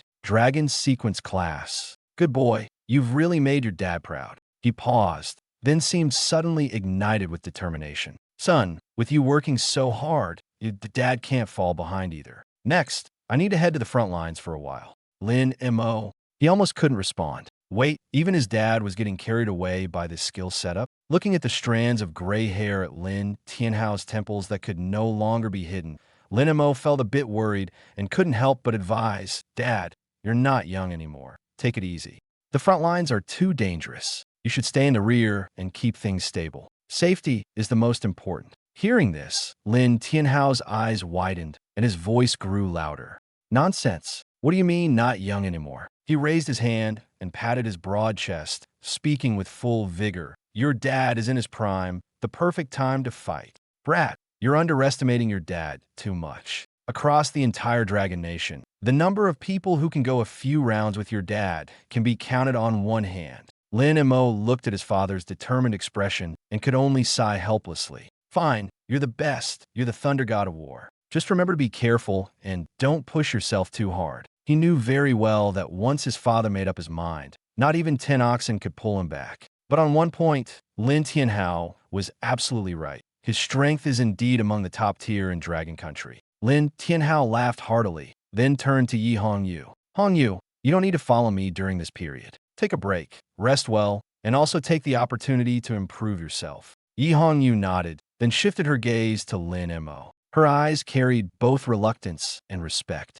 Young master, safe travels. Don't worry, Sister Yi, Lin Mo replied with a smile and nodded, then waved to the three of them. All right, Damom, Sister Yi, you all head back now. The train is about to leave. After speaking, he turned around and walked toward the station entrance, his back straight and resolute, without a hint of hesitation. Suwon watched her son's figure disappear at the end of the passage, her eyes slightly reddened. Old Lin, our son is truly grown up. Indeed, Lin Tianhao said in a deep voice, his gaze softening. A fledgling eagle must eventually fly on its own. He took a deep breath, as if suppressing all his emotions. Let's go, let's head back. The station hall was crowded, and the line for the train to Kyoto stretched long. Lin Mo stood obediently in the queue, slowly moving forward with the flow of people. Before long, a uniformed staff member came over, seemingly conducting a routine inspection, his gaze casually scanning the crowd. But in the next second, his eyes fixed on the badge on Lin Mo's chest. He froze abruptly, his eyes widening. He instinctively rubbed his eyes and looked again carefully. Under the station lights, the pure gold badge gleamed brightly, with a golden dragon coiled around the blade, exuding an aura of authority that made people hesitant to stare for too long. Dragon Sequence Class. That's the gathering place for the most outstanding young talents in Dragon Country. The staff member's attitude immediately changed. He quickly adjusted his collar and walked briskly to Lin Mo, his face breaking into a polite and courteous smile. Hello, may I ask if you are a new student of the Dragon Sequence Class? Lin Mo paused for a moment and stopped walking. Yes, is there something wrong? Yes, absolutely. The staff member nodded quickly, his smile unusually enthusiastic. The Dragon Sequence Class has a dedicated passage. Please follow me. I'll take you there. Lin Mo raised an eyebrow. There's such treatment? Of course. The staff member hurriedly gestured invitingly, his attitude as respectful as could be. Lin Mo didn't think much of it and followed him to the other side. This scene immediately caused a stir among the people in line. Dragon Sequence Class? Is that for real? I've only seen that badge on TV, never thought I'd see it in person. That thing is so dazzling, it looks so impressive. If my son could get into the Dragon Sequence Class, I'd laugh myself awake in my dreams. Stop dreaming, just queue up properly. Amidst the envious, surprised, and even slightly jealous gazes, Lin Mo walked straight into the empty special passage. The passage was spacious and brightly lit, forming a stark contrast with the crowded queue outside. Looking at the unobstructed path ahead, Lin Mo couldn't help but sigh inwardly. This kind of treatment is indeed ostentatious. But still, whoever experiences it knows its appeal. It's truly delightful. On the waiting platform, the cold wind blew through, and in the distance, the silver-white Aurora magic train quietly stood like a silent steel beast. Following the instructions on his ticket, Lin Mo entered his designated luxury carriage. This ticket had been handed to him along with the badge by the Dragon Sequence Class representative the previous night. In other words, from the moment he received the badge, his journey to Kyoto had already been set apart from that of ordinary people. The interior of the carriage was even more spacious than he had imagined. Every 4 seats formed a group, facing each other in pairs, with a large table in the middle. The seats were all genuine leather sofas, not only soft,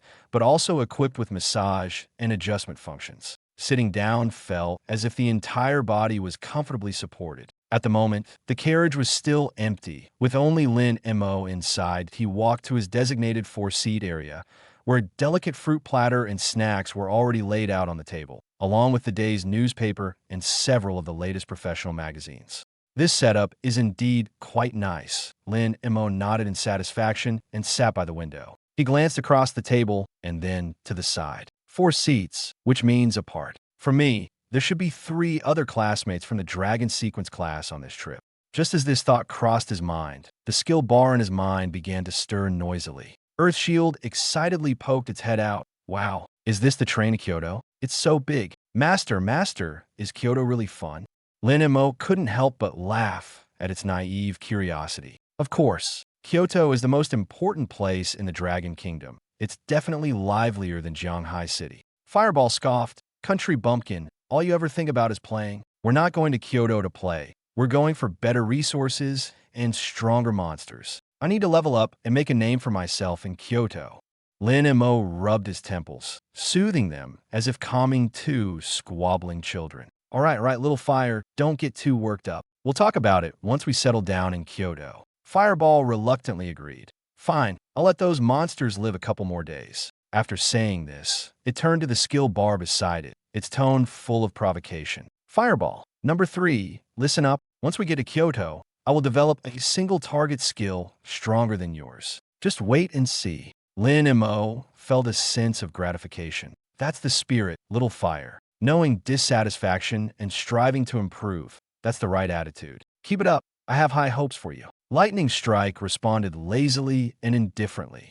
Oh, boring. Its attitude clearly showed disdain for Fireball's current level of power, not even bothering to give a second glance. Fireball immediately reacted as if its tail had been stepped on, trembling with rage. Lin Mo, seeing it about to explode, quickly intervened. Little Thunder, don't be so aloof. They're showing such enthusiasm. Even if you don't praise them, at least don't be so dismissive. It really dampens morale. Lightning Strike paused for a moment. I'm going to sleep.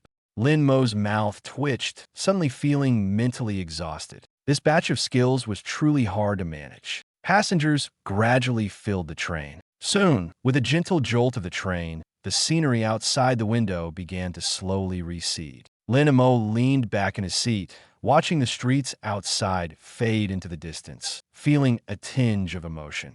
So, it's finally starting. Come to think of it, he'd been in this world for 18 years, yet this was his first time truly heading to Kyoto. It wasn't that he couldn't go, he just never felt the need before and was too lazy to travel so far. But now, things were different. Some paths couldn't be avoided anymore. They couldn't be dodged. At that moment, a middle-aged man walked over from the aisle and stopped beside Lin Mo's seat. Lin Mo looked up. The man appeared to be in his 40s, with deep-set brows and steady eyes, exuding the efficient demeanor unique to military personnel. His aura wasn't something put on. It was honed through years of dealing with danger. Behind him was a young team member in his early 20s, looking somewhat reserved but standing in a standard posture, clearly here to learn. "Excuse me, are you Lin Mo?" The middle-aged man glanced at the badge on Lin Mo's chest and offered a polite smile. "That's me. And you are?" Lin Mo responded courteously. "Allow me to introduce myself. I'm Shunny Feng, the captain of the escort team for this train," the middle-aged man said. "I'm responsible for the safety of the entire train." He gestured to the young man behind him. "This is my deputy, Xiao Lu." Lin Mo immediately understood. So, they were the security personnel for the train. That made sense. Although the magic train itself was equipped with defensive arrays to block certain dangers, the wilderness was never completely safe if faced with a large-scale beast tide or the sudden appearance of an extremely dangerous high-level monster. Relying solely on the magic array might not be enough. At that point, someone must step up to handle the emergency. The escort team exists for this purpose. Lin Mo nodded and politely said, "Hello, Captain Shun. Is there something you need?" Shunny Feng waved his hand and smiled courteously. "Nothing major, just a routine patrol. I saw on the list that a genius from the Longshu class is on this train, so I came over specifically to say hello." As he spoke, his gaze fell on Lin Mo, carrying a clear sense of admiration. "I've long heard that this year's Jianghai City produced an extraordinary individual. Seeing you today, Lin Mo, you indeed look spirited, composed, and different from others. Those who make it into the Longshu class are the most important talents for the future of Longhua." These words sounded like polite flattery, but Shunny Feng spoke with genuine seriousness. Having spent years on the front lines of danger performing escort missions, he understood better than anyone what the Longshu class represented. It wasn't just an ordinary honor. It symbolized strength, talent, and the future. Lin Mo merely smiled faintly. Captain Shun, you're too kind. I was just lucky. Ah, Lin, you're being too modest, Shun Yifeng said earnestly. This journey is long, and we'll pass through several dangerous areas. But rest assured, our escort team is made up of elites, and there won't be any safety issues. If you need anything in terms of daily life or encounter any trouble, just let me know. You can also ask the train staff to contact me. Lin Mo nodded. All right, then I'll leave it to you, Captain Shun. If anything comes up, I'll let you know. All right, then I won't disturb your rest. Shun Yifeng was tactful. After exchanging greetings, he turned and left with Xiao Lu, continuing to patrol the rear carriages. The two passed through 2 carriages and arrived at the smoking area set up in the connection section. Shun Yifeng took out a cigarette, lit it, and took a deep drag. Xiao Lu, who had been following behind, finally couldn't hold back and spoke up. Captain, is that Lin Mo? He doesn't seem all that special. Aside from being quite handsome, he doesn't really exude the aura of a strong person. He lowered his voice, his tone tinged with doubt. And isn't he just a blank slate mage? The internet even says he directly reached the 30th floor of the trial tower. That sounds way too exaggerated. I think it might be fake. Xiao Lu pursed his lips. I also heard his dad is Lin Tianhao, a war god-level figure, and his mom's family is wealthy. Maybe he just used his background to force his way into the Longshu class. Smack! Before he could finish, Shun Yifeng slapped the back of his head. The force wasn't heavy, but it was enough to make Xiao Lu shrink his neck. Captain, why did you hit me? Xiao Lu rubbed his head, looking aggrieved. Shun Yifeng glared at him. Get rid of those messy thoughts of yours. Cheating? Using connections? Do you think the Longshu class is that kind of place? He exhaled a puff of smoke, his expression suddenly turning serious. There, it doesn't matter if you're the son of a war god. Even if you're the son of the king of heaven, without strength, you'll still be kicked out. Xiao Lu rubbed the back of his head, still unconvinced. But he's just a blank slate mage. It's really hard to believe. Hard to believe? Shun Yifeng sneered. There are plenty of unbelievable things in this world. Don't use your limited perspective to judge a true genius. If he can take the top spot in the Longshu class as a blank slate, it means he must have abilities far beyond the ordinary. After finishing, he extinguished his cigarette, his tone growing colder. All right, stop talking about this. We've already been informed that the wilderness has been unstable lately, with beast tides everywhere. Stay alert, Xiao Lu muttered under his breath. Captain, we've tripled our manpower this time to escort the students to the capital. There shouldn't be any problems, right?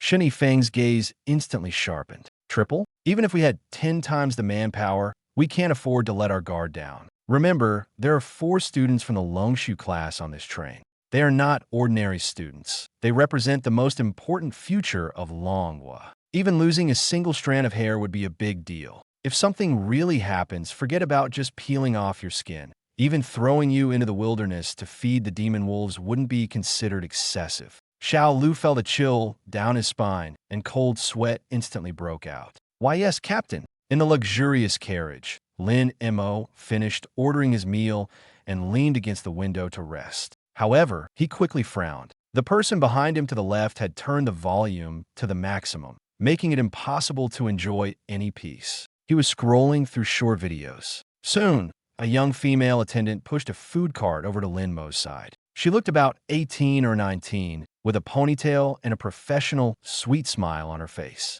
Hello, may I take your order? Lin Mo raised his hand and pointed to several items on the menu. His tone is casual, as if he were ordering snacks. This one, this one, this one, and this one. This entire page. One of each. The girl froze for a moment, but quickly jotted it down, her expression not changing much. After all, those who could sit in the luxurious carriage were generally not ordinary people. Ordering a bit more wasn't surprising. All right, please wait a moment. But she didn't leave immediately. Instead, as if summoning great courage, she blushed slightly and spoke up. Classmate, I've always admired the students of the Longshu class. Could I take a photo with you? Just one. Lin Mo couldn't help but laugh when he heard this. Going to school and having fans? He casually adjusted his collar and deliberately brushed his bangs, striking a pose that was both infuriating and inexplicably confident. All right, this young master is in a good mood today. Permission granted. Thank you. Thank you so much. The girl quickly took out her phone and moved closer to him. afraid of missing the opportunity. Click. After the photo was taken, she looked at the screen and her eyes lit up. Classmate, you're so photogenic. I forgot to turn on the beauty filter earlier, but when I looked at the photo, I realized you don't need it at all. Your features are so defined. As she spoke, she blushed with embarrassment. Lin Mo, however, showed no humility. Instead, he nodded seriously with a straight face. Well, looks are a gift from my parents. Every morning when I look in the mirror, I have to thank them first. The girl was amused and burst into laughter, her nervousness dissipating quite a bit. You're so funny. All right, I won't disturb your rest anymore. Your meal will be delivered shortly. Wait. Lin Mo suddenly stopped her and pointed to the left rear. Could you please remind that gentleman to lower the volume a bit? The girl followed his finger and looked in the direction he pointed. The grating sound of short videos playing on loudspeaker was coming from there, making it hard to concentrate. The apocalypse is here. Zombies have taken over the world. In my previous life, I was betrayed by my girlfriend and devoured alive. Reborn 3 days before the apocalypse, I sold all my assets and crazily stockpiled supplies for the goddess. The girl frowned slightly, suppressing her discomfort, but still nodded. All right, I'll go talk to him. Chapter 70. Are you the Lin Mo who's been messing with us? Dear passengers, please note that the train is about to arrive at Magic City Station. Passengers disembarking, please take your belongings and mind the gap. The broadcast echoed through the luxurious carriage, but even so, it couldn't drown out the annoying background noise of the short video.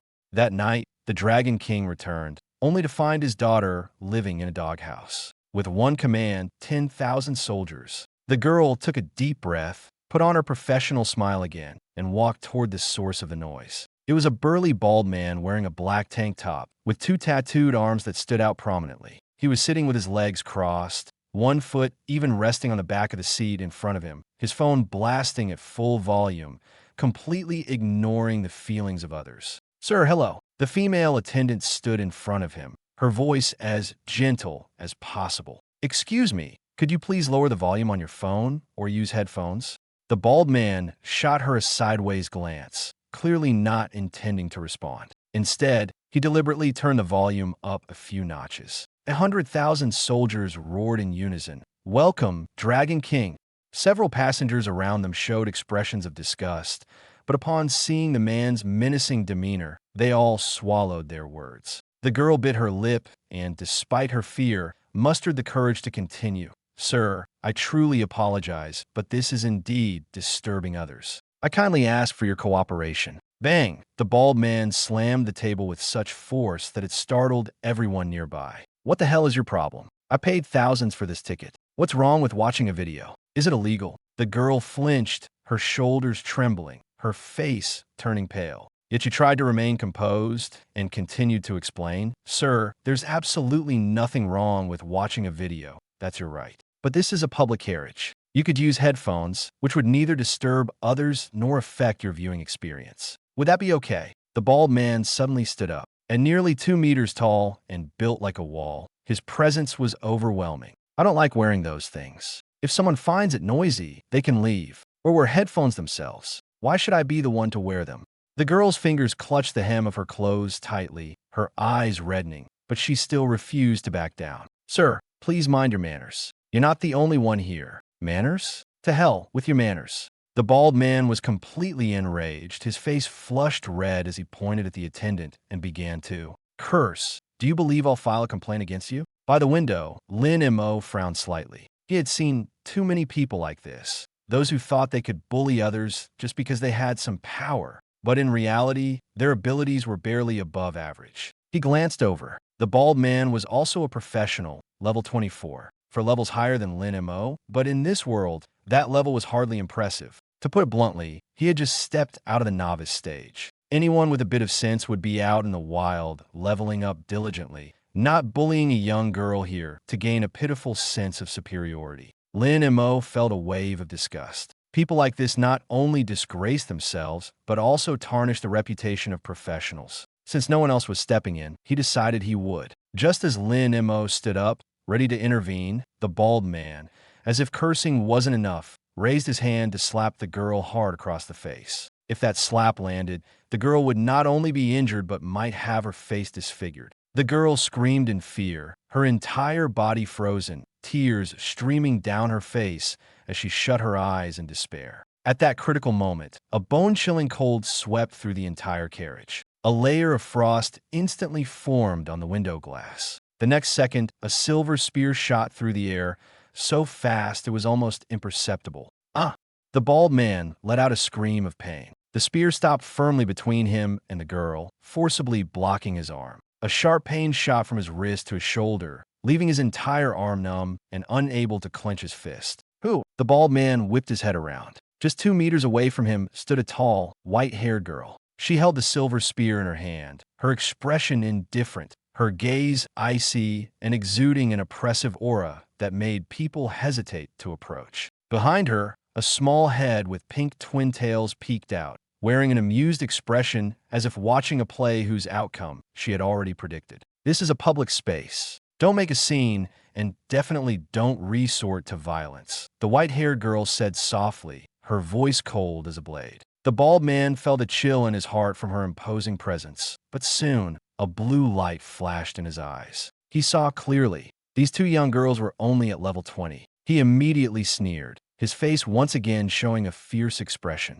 I thought you were some tough characters. Turns out you're just 2 little brats. He grinned, his gaze sinister. Level 20, and you dare take me on? Are you tired of living? If I don't teach you a lesson today, you really won't know your place. As he finished speaking, he clenched his other hand into a fist, which began to glow with a layer of earthy yellow light. With a forceful gust of wind, he swung his fist fiercely toward the white-haired girl's face. The punch was both fast and brutal. For an ordinary person, there wouldn't even be time to react. But the white-haired girl simply rotated her wrist lightly. Her spear trembled. Boom! An astonishing burst of cold air exploded instantly. The surrounding air seemed to freeze solid. The bald man, still maintaining his punching posture, was completely frozen into an ice sculpture. His expression stiffened on his face. The carriage fell eerily silent in an instant. Everyone was stunned, their eyes wide open, almost unable to believe what they had just witnessed. One move. She had only used one move. A level 24 professional didn't even manage to make a second move before being frozen into ice. This wasn't just a victory, it was a one-hit kill. The white-haired girl remained calm, raising her hand to flick her spear, skillfully twirling it before retracting it. Her movements were clean and efficient, without a trace of hesitation. Don't be afraid, don't be afraid. The twin-tailed girl behind her finally jumped out with a cheerful smile, deliberately putting on a relaxed demeanor as she explained to the people in the carriage, "My sister just thought this guy was too hot-headed and helped him cool down a bit, that's all." As she spoke, she even reached out her finger to lightly poke the ice sculpture, laughing like a child who had successfully pulled off a prank. See, isn't it much quieter now? So obedient. Lin Mo watched the scene unfold, his gaze shifting slightly. Level 20, and they had instantly defeated a level 24 opponent. These 2 girls were no ordinary individuals. At that moment, he noticed the identical badges they wore on their chests. A 5-clawed golden dragon. Students from the Dragon Sequence class? Lin Mo quickly realized why they dared to act so boldly. They had the confidence to back it up. Just then, the young female attendant finally snapped out of her daze. She hurriedly wiped away her tears and repeatedly bowed to the white-haired girl, her voice trembling. Thank you. Thank you so much. If it weren't for you, I wouldn't have known what to do." The white-haired girl merely nodded lightly, saying nothing more, as if such matters were of no significance to her. On the other hand, the twin-tailed girl waved her hand with a cheerful smile, her tone casual, like a friendly big sister. "No need to thank us. No need. Just helping out when we see injustice. That's all." She paused for a moment before adding, "All right, the rest is up to you to handle. By the way, could you prepare some food for us? We're starving." The girl nodded while still crying, quickly replying, "Okay, I'll notify the security team to handle this right away. The food will be delivered soon. This meal is on me. Thank you so much." With that, she hurried off to call the security team. The 2 girls said no more, their eyes scanning the seat numbers in the carriage before walking directly toward Lin Mo. They sat down across from him. The twin-tailed girl looked up with a smile, about to speak. Han Mengqin glanced at Lin Mo first, then smiled and spoke. "Hello, classmate. I'm Han Mengqin, and this is my sister, Han Mengyao. After she finished speaking, she extended her hand naturally and warmly. Lin Mo politely shook her hand lightly. Hello, I'm Lin Mo.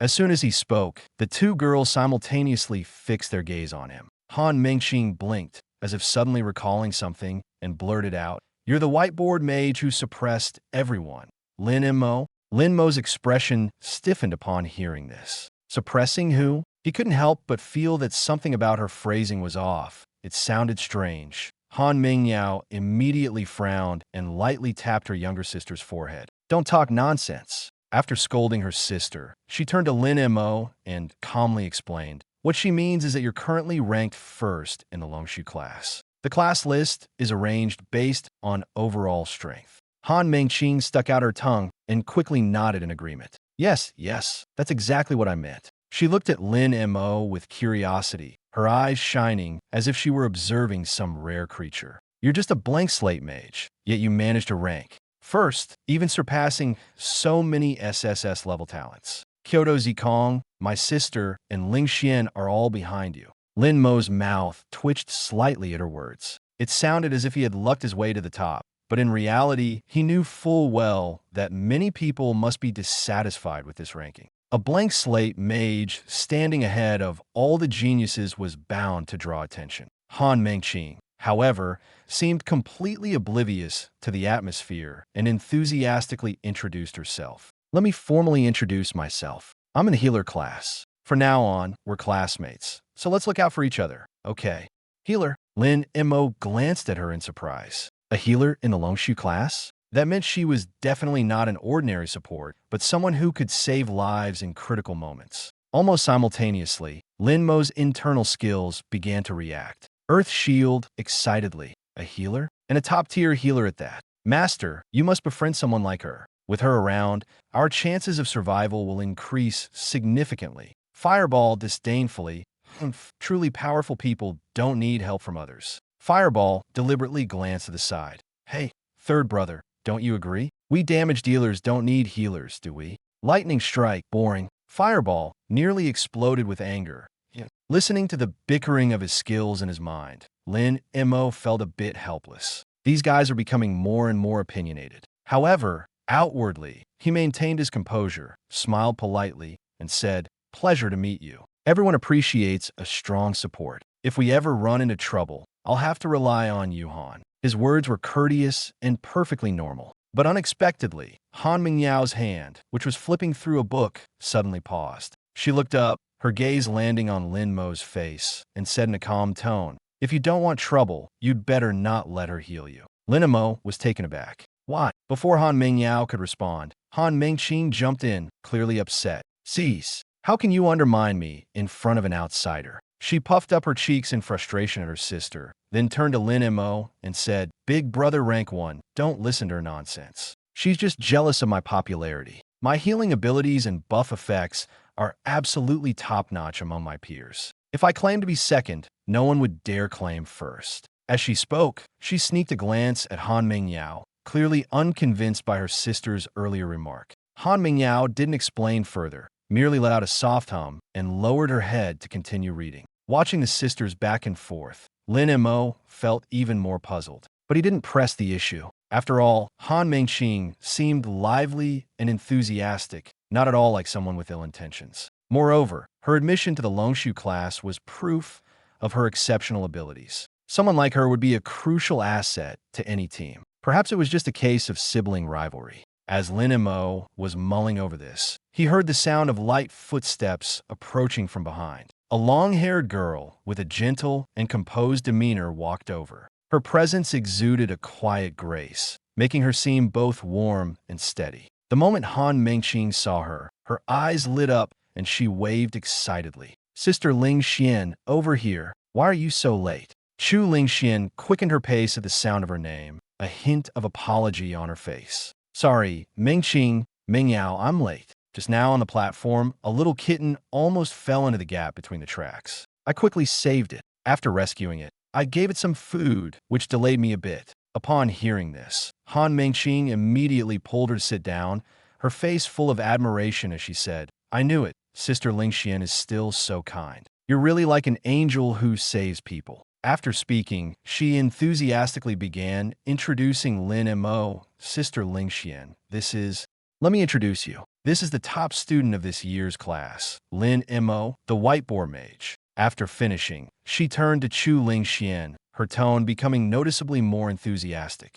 Top student, this is Chu Ling Xian, one of the strongest in our year, an SSS-level light awakener with the profession of Dawn Arbiter. Don't be fooled by her gentle appearance. Her defense and recovery abilities are incredibly strong, and she's especially reliable in critical moments. Chu Ling Xian felt a bit uncomfortable being praised, her fair cheeks slightly reddening. She lowered her head, her voice softening. Hello, top student. Lin Mo almost couldn't hold back a laugh. The way she addressed him sounded like she was about to ask him to send her gifts in the next moment. He waved his hand, his tone calm. Don't call me that. Just call me Lin Mo. Okay, Lin Mo. Chu Ling Sun not that obedini. Lin Mo glanced at her. Her long hair fell softly. Her features were delicate, and her voice was gentle. She didn't look at all like the type of combat professional who charges at the front lines. But the more this was the case, the more Lin Mo understood that someone rated as SSS level would never be as simple as they appeared. At that moment, Chu Ling Xian seemed to think seriously for a moment before raising her head to look at Lin Mo and saying,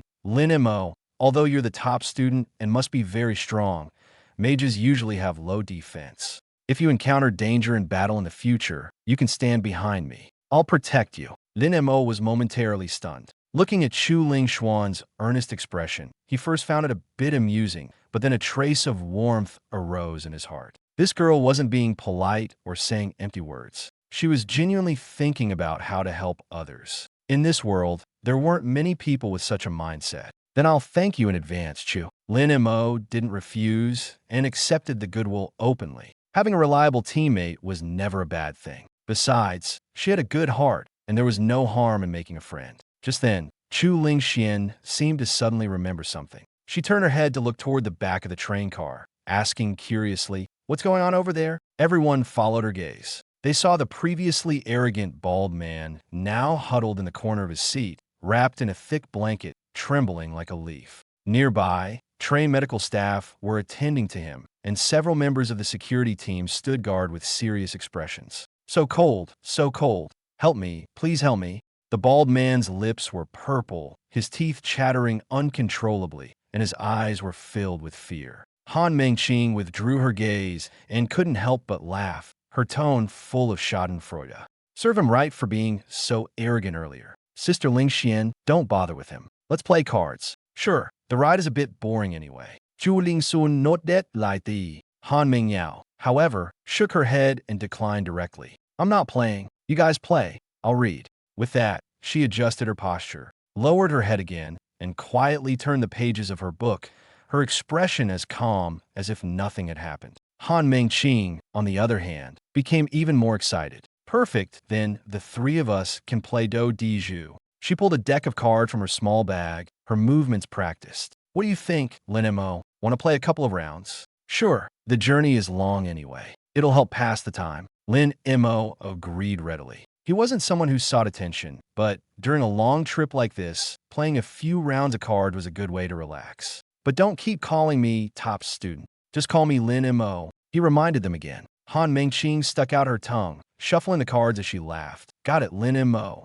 Shun Yifeng frowned, his tone suddenly sinking. Something's wrong. Xiao Lu froze for a moment. What's wrong, Captain? Isn't it just a beast tide? Shun Yifeng didn't answer immediately. He stared at the image in the binoculars, his expression growing increasingly grim. In the distance, on the desolate wilderness, a dense swarm of magical creatures was advancing toward the train. There were many of them, seemingly just an ordinary beast tide. But the problem was with those strange birds circling in the air. Their bodies were grayish-white, their wings as sharp as blades, and most disturbingly, their faces resembled human faces. Shun Yifeng's gaze turned icy in an instant. Ghost-faced owls. The train conductor's face also changed, his voice lowering. Are they really ghost-faced owls? Xiao Lu still hadn't grasped the situation, frowning as he asked. We're ghost-faced owls. Are they very powerful? Shun Yifeng put down the binoculars and said in a deep voice, it's not about whether they're powerful or not. It's a big problem. An ordinary beast tide can be repelled with the train's defensive array and the escort team. But if ghost-faced owls are mixed in, it's a completely different story. He paused, his gaze sweeping over the wilderness, rushing past the train window, his voice growing colder. These creatures are experts at commanding beast hordes. This means this isn't just a random attack. Someone is controlling them from behind, or, at the very least, there's a stronger magical creature leading them. Xiao Lu finally realized the gravity of the situation, the casual expression on his face vanishing instantly. "Captain, are you saying this isn't an ordinary beast tide?" "Correct," Shen Yifeng nodded. "And there's a high chance something will go wrong." The train conductor also gripped the binoculars tightly, a layer of sweat forming on his forehead. "I'll immediately notify all the guards to enter level 1 alert." "Not so fast." Shen Yifeng raised a hand to stop him, his eyes still fixed on the distance. "First, confirm the numbers. See if there are only a few ghost-faced owls. If there are too many, we might not be able to get out of this unscathed with just the people on this train." Xiao Lu swallowed hard, his voice turning dry. "Then, what about the students on the train?" Shen Yifeng was silent for a moment. He thought of the students from the Dragon Sequence class in the carriage, especially Han Mengyao, who had just acted decisively, and Lin Mo, who had yet to show himself. These students were incredibly talented, their combat abilities far surpassing their peers. But no matter how strong they were still just students, not seasoned veterans who had faced countless life-and-death situations. If they encountered a large-scale beast tide, no one could guarantee their safety. "Keep the news under wraps," Shen Yifeng decided decisively. "Don't cause panic among the passengers. Have the entire escort team prepare and stabilize the train's defenses. We'll decide whether to act preemptively once the beast horde gets closer." Xiao Lu immediately nodded and turned to carry out the orders. At that moment, the image in the binoculars suddenly changed. The ghost-faced owls, which had been scattered above the beast tide, seemed to receive some kind of command simultaneously. They flapped their wings in unison and dove toward a single direction. Shen Yifeng's pupils contracted. This is bad. They're not just randomly following the beast tide. The train conductor also realized something. They're looking for a target? Yes. Shen Yifeng's voice was chillingly low. They're selecting prey. Xiao Lu felt a chill run down his spine, cold sweat breaking out on his back. "Captain, the target they're looking for. It wouldn't happen to be this train, would it?" Shen Yifeng didn't answer, but the tension on his face was answer enough. He slowly lowered the binoculars, taking a deep breath, his eyes sharp as blades. "Spread the word. Everyone, prepare for battle. This time, it seems we can't avoid it." The train conductor put down his binoculars, his face turning as pale as paper, his voice trembling. "It's over. This time, we're in real trouble." Xiao Lu was utterly confused, stomping his feet in frustration. "No, seriously, what's going on? What exactly are these ghost-faced owls?" Shen Yifeng took a deep breath, lowered his voice,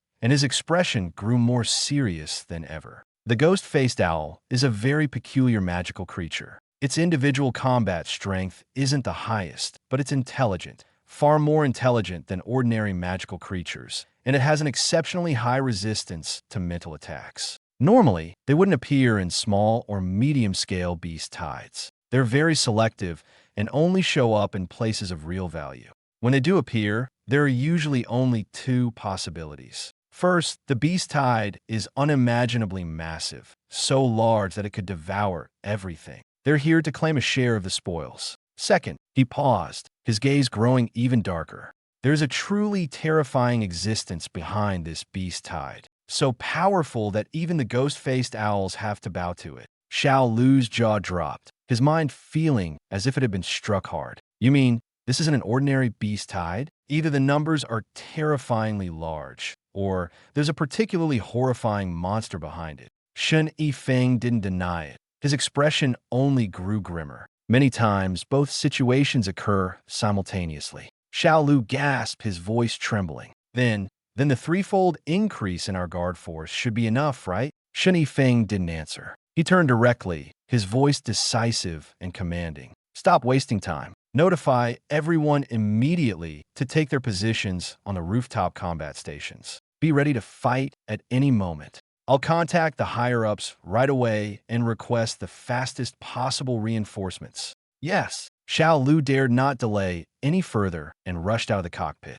Inside the vehicle, the previously relaxed atmosphere suddenly became tense. Han Mengqing slapped the last few cards onto the table, her eyes lighting up. Bomb! Let's see how you win this time. Her face was covered with white sticky notes, making her otherwise delicate features look a bit comical. But she didn't care at all. In fact, the more she lost, the more determined she became. This time, she felt she could finally turn the tables. Lin Mo, you're done for this time. She glanced at the cards in her hand, a smug smile curling her lips. 4 twos, plus a single card. This was already a strong hand. Even if Lin Mo had a king bomb, he couldn't completely crush her. The more she thought about it, the more confident she felt. Beside her, Han Mingyao put down her book and gave her a cold glance. That look was like she was staring at someone beyond saving. Then, without saying a word, she lowered her head and continued reading, not even bothering to show any extra expression. Chu Lingxian coughed lightly, shrinking her neck and speaking in a small voice. Mengqing, maybe you should tone it down a bit. Tone it down for what? Han Mengqing raised her chin, her whole demeanor radiating defiance. Sister Lingxian, today I'm going to win back all the sticky notes on my face. She stared at Lin Mo, her tone full of provocation. Lin Mo, I know you have a king bomb, but you still have 17 cards in your hand. I don't believe you can take me out in one move. The more she spoke, the more confident she became, leaving no room for doubt. If you can take me out with 17 cards today, I'll chew on this table right here. Lin Mo listened, leisurely sipping his juice. Then, he casually played his cards. Bomb, airplane done. The air fell silent for a second. The smile on Han Mingqing's face froze instantly. She looked at Lin Mo, then down at the cards in her hand, completely dumbfounded. Lin Mo smiled lightly, his tone as casual as if he were discussing the weather. Thanks for the game. Chu Lingxian glanced at Han Mengqing, then at the table, and couldn't help but softly suggest, maybe don't chew on the table. It's pretty expensive and not very sanitary either. I'm done playing. Han Mengqing threw her cards down in frustration, slumped onto the sofa, and puffed out her cheeks. She had hoped to make a comeback, only to be crushed again. At this moment, Han Mingyao finally spoke. Her voice was calm, so calm it was even more cutting. This hand, even if you brought a dog to play, it would still win. I suggest you donate your brain to someone who needs it more. Cease. Han Mingqing's face turned red with anger, her cheeks puffing up like a little pufferfish. She yanked the sticky note off her forehead, muttering under her breath, "You all bully me. No love. There's no love in this world at all." Just then, the broadcast suddenly came on. Ding dong. Attention passengers, signs of monster activity have been detected ahead, possibly accompanied by a beast-tide impact. The train is about to enter defense mode. The train may experience slight turbulence. Passengers are advised to return to their seats, fasten their seatbelts, and refrain from moving around the carriage. Repeating, please fasten your seatbelts. Lin Mo listened to the broadcast, his brows slightly furrowed. Beast tide? He looked up and out the train window. On the distant horizon, a thin black line had already appeared. That wasn't a cloud. It was a horde of monsters surging forward at high speed. The sky and ground were both densely packed with them. That's quite a number. Lin Mo gazed at the approaching beast tide in the distance and murmured softly. Almost at the same time, Han Mingyao closed the book in her hands and stood up. She said nothing, simply gripping the silver spear in her hand. A layer of icy coldness emanated from the spear, even causing the surrounding air to drop a few degrees. Cease! What are you doing? Han Mengqing froze for a moment and quickly tried to dissuade her. In this situation, the escort team will definitely handle it. We can just sit and watch. There's no need to go out and take risks, right? Han Mingyao glanced at her, her tone calm, but carrying an unyielding determination. With great power comes great responsibility. Since we're here, we can't just do nothing. I'll go see if I can help. With that, she carried her spear and walked straight out of the carriage. Sigh. Han Mengqing sighed helplessly, her face full of resignation. Immediately after, Chu Lingxian, who was sitting on the other side, also slowly stood up. Her movements were gentle, but her gaze was resolute.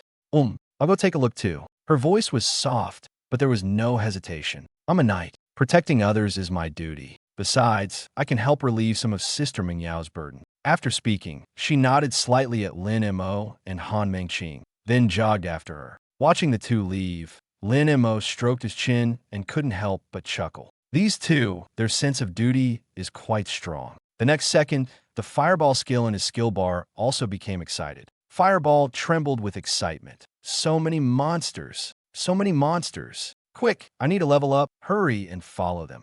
Earth Shield cautiously reminded, Big brother, it's too dangerous outside. Better stay in the carriage. The broadcast already said, don't run around. Lin Mo calmed Fireball in his mind. Little fire, don't rush. Once we get to Kyoto, there will be plenty of monsters. There's no need to hurry. Besides, didn't Captain Shin say it? The escort force this time is 3 times the usual. If we rush out now, it would feel like we're stealing their job, which isn't appropriate. Our most important task right now is to stay put in the luxury carriage and not cause trouble for others. Han Mengqing, hearing this, pouted. Easy for you to say. It's just a beast tide, right? It's not uncommon for the train to encounter this kind of thing. The escort team can clearly handle it, but they insist on rushing out to help. In the end, they just end up exhausted and causing trouble. And Sister Lingxian too. She usually seems so gentle, but in situations like this, she charges forward. I really don't get them. Lin Mo listened and shook his head with a smile. You can't put it that way. It's precisely because of people like them that this world remains stable. Many times, the reason we can sit here peacefully is because someone else is bearing the burden up front. Han Mengqing was taken aback. She was silent for a few seconds, then smiled softly. That makes sense. Didn't expect you to make such a good point. You're too kind. Lin Mo smiled and suddenly remembered something, casually asking, by the way, aren't you a strong support? Why not give your sister some buffs? Standing in the back shouldn't be too dangerous, right? Han Mengqing's eyes flickered, clearly a bit unnatural. Well, my sister doesn't really like my buffs. Why? Lin Mo was even more puzzled. Is there really someone who doesn't like support buffs? Han Mengqing stammered, had gaze wondering. Maybe she thinks she's already strong enough. Or maybe she feels my buffs aren't that important. She quickly waved her hand, as if trying to brush off the topic. Let's not talk about this. She's so powerful. She doesn't really need my help. Come on, Lin Mo. Let's keep playing Turtle Draw. I refuse to believe I'll lose again this time. On the roof of the magic train. This was one of the most dangerous defensive lines of the entire train. Fierce winds swept in from all directions, making it almost impossible to stand steadily. Mounted on the armored plates at intervals were magic-powered machine guns. The members of the guard squad were all tense, staring intently at the approaching beast tide in the distance. Ranged combatants stood on the inner side, responsible for output, while melee combatants guarded the outer perimeter, ready to block any monsters that charged forward and protect their teammates behind them. Hey, you two students, why are you up here?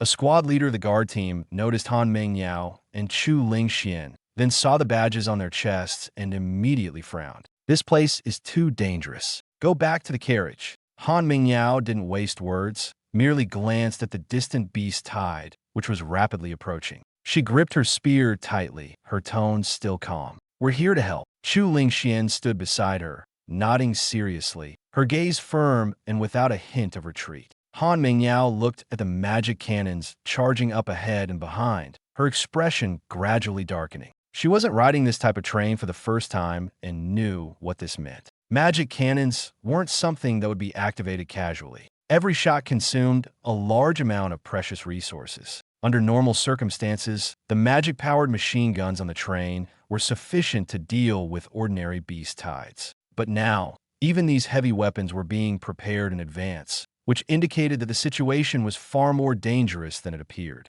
She gripped her spear tightly and softly reminded Chu Lingxian beside her, don't let your guard down. This time, it might not be an ordinary beast tide. Chu Lingxian's face also changed. Though she wasn't particularly brave, she understood that if things had reached this point, the enemy must be extremely formidable. Meanwhile, in the cockpit, Shen Yifeng, the train conductor, and Xiao Lu were all staring intently at the distant horizon. The beast tide hadn't yet reached the train, but they needed to locate its source first. If they could lock onto the creature commanding the beast in advance, there was still a chance to minimize the damage. Where is it? Shen Yifeng held up his binoculars, scanning the distance without blinking. Suddenly, Xiao Lu shouted, Captain Shen, found it, 11 o'clock direction.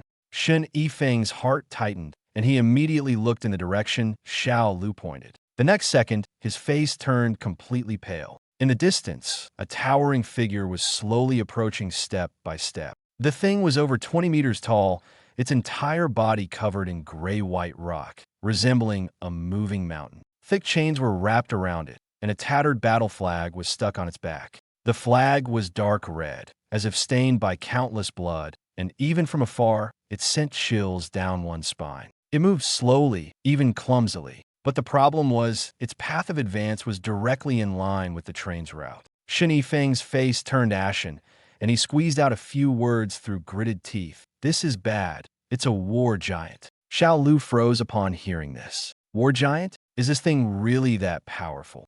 Shen Yifeng lowered the binoculars, his tone heavy. On its own, it's not as exaggerated as you might think. It has thick blood, tough skin, and is almost immune to control skills. Trying to hold it back is very difficult. After hearing this, Xiao Lu actually let out a sigh of relief. So, it's just a big meat punching bag, right? If we bring in the elite squad and focus our firepower, we should be able to take it down quickly, right? Shen Yifeng shook his head, his expression growing even graver. You're only looking at it itself, not at what truly makes it terrifying.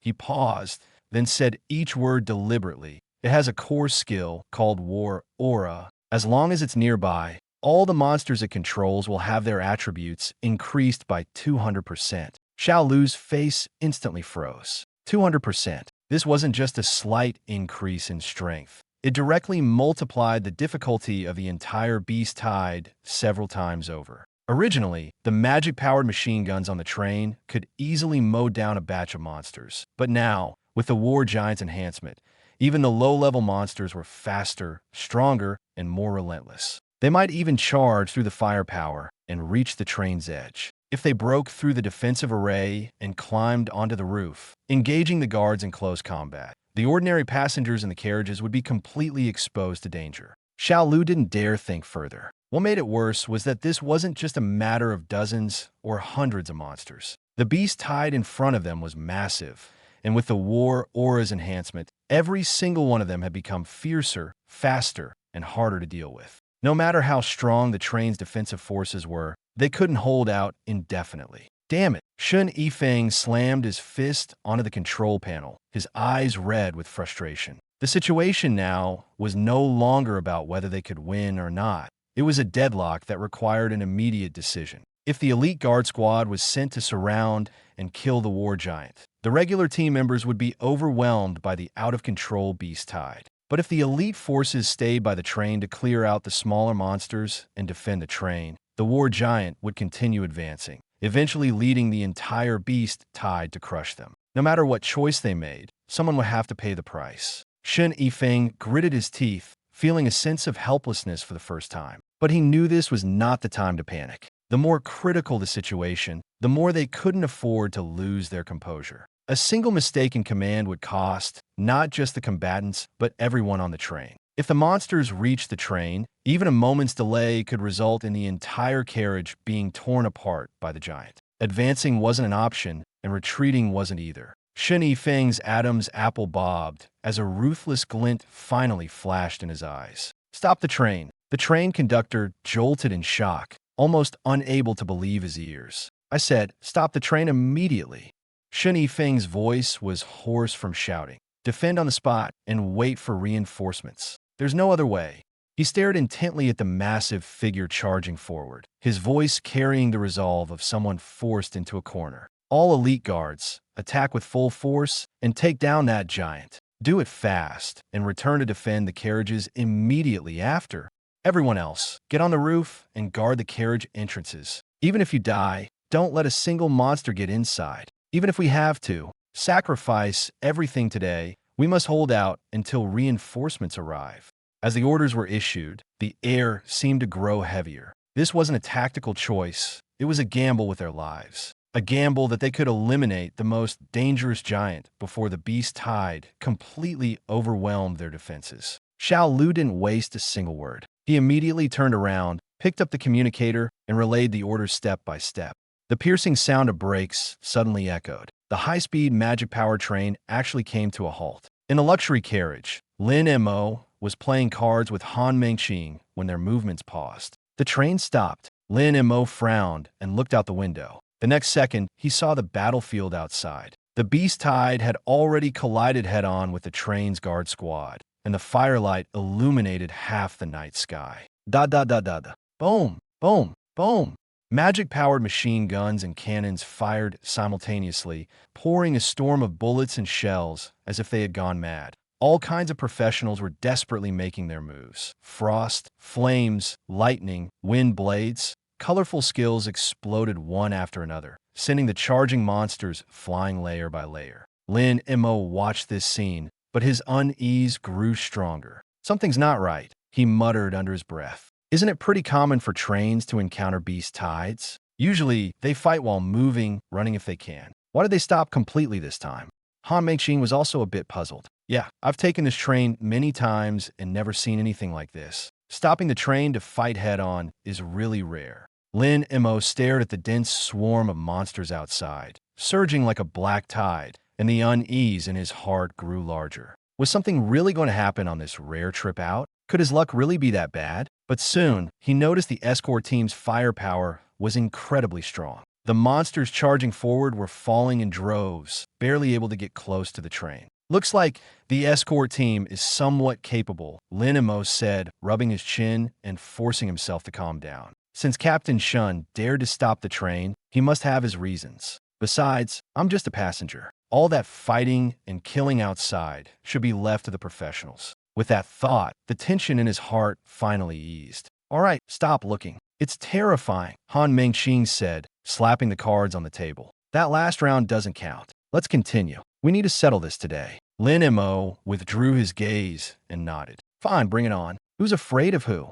The two of them lowered their heads and resumed their card game. Pair of threes. Pass. Pair of fives. Pass. But just then, boom. A deafening crash sounded as if it had struck directly from above. The entire carriage shook violently. What the hell? What was that? Shouts of alarm erupted instantly, and everyone's faces changed. The next second, the sturdy roof of the train was torn open by a sharp claw, the tear extending several meters long. Cold wind rushed in immediately. A massive, ferocious monster's head slowly poked through the opening, its savage eyes greedily scanning every person in the carriage. Ah!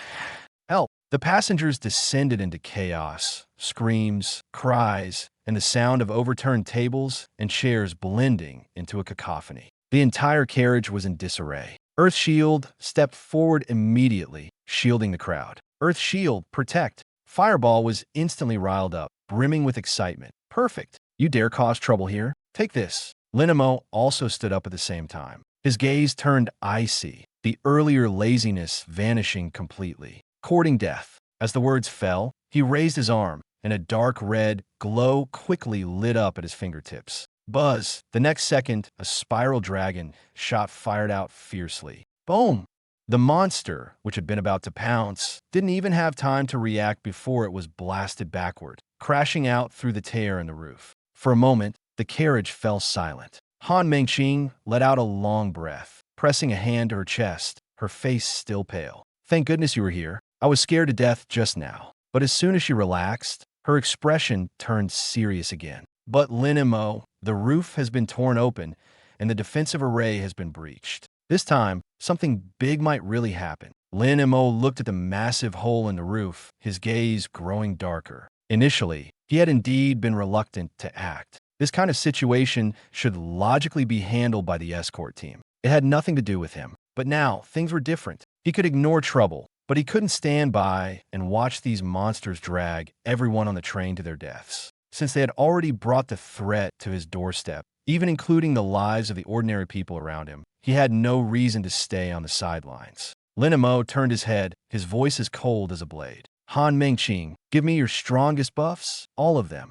Han Mengxing was momentarily stunned, but the next second, her eyes lit up. All right, got it, Lin Mo. She almost immediately raised her staff, flicked her wrist, and 3 dazzling beams of light fell consecutively on Lin Mo. Lin Mo felt his body lighten, as if he had been reignited entirely, and a surge of power instantly coursed through his limbs and bones. Thanks. He didn't say more and directly headed toward the aisle. The next second, with a loud boom, a pair of massive flaming wings suddenly unfolded behind him. The blazing firelight instantly illuminated the dim carriage, as well as Han Mingqing's face, which was filled with shock and admiration. Oh my god, this cool? Isn't this way too over the top? But Lin Mo no longer cared about anyone else's reaction. He fiercely flapped his wings and shot out through the torn opening in the carriage. The fierce wind hit him head-on, the sky was gloomy, and all around were the low growls of monsters. Suspended in midair, Lin Mo first glanced at the status bar on his panel to confirm what buffs Han Mengqing had applied to him. When he saw it,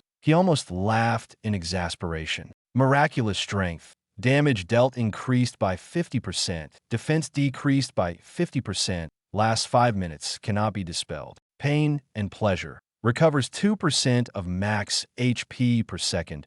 Pain sensitivity increased by 200%. Lasts 5 minutes. Cannot be dispelled. Lin Mo's mouth twitched. What kind of names are these? And they come with side effects? However, he quickly calmed down. The effects were indeed strong, and the side effects were manageable. His lava battle armor already had high defense, so losing half wouldn't immediately cause problems. As for the heightened pain sensitivity, as long as his body wasn't pierced through, the impact wouldn't be significant. More importantly, the health regeneration was absurdly high. As long as he wasn't killed in one hit, it was almost like having an extra life. All right, that's ruthless enough. Lin Mo continued reading. The third buff was even more outrageous. Come at me. All damage received reduced by 50%.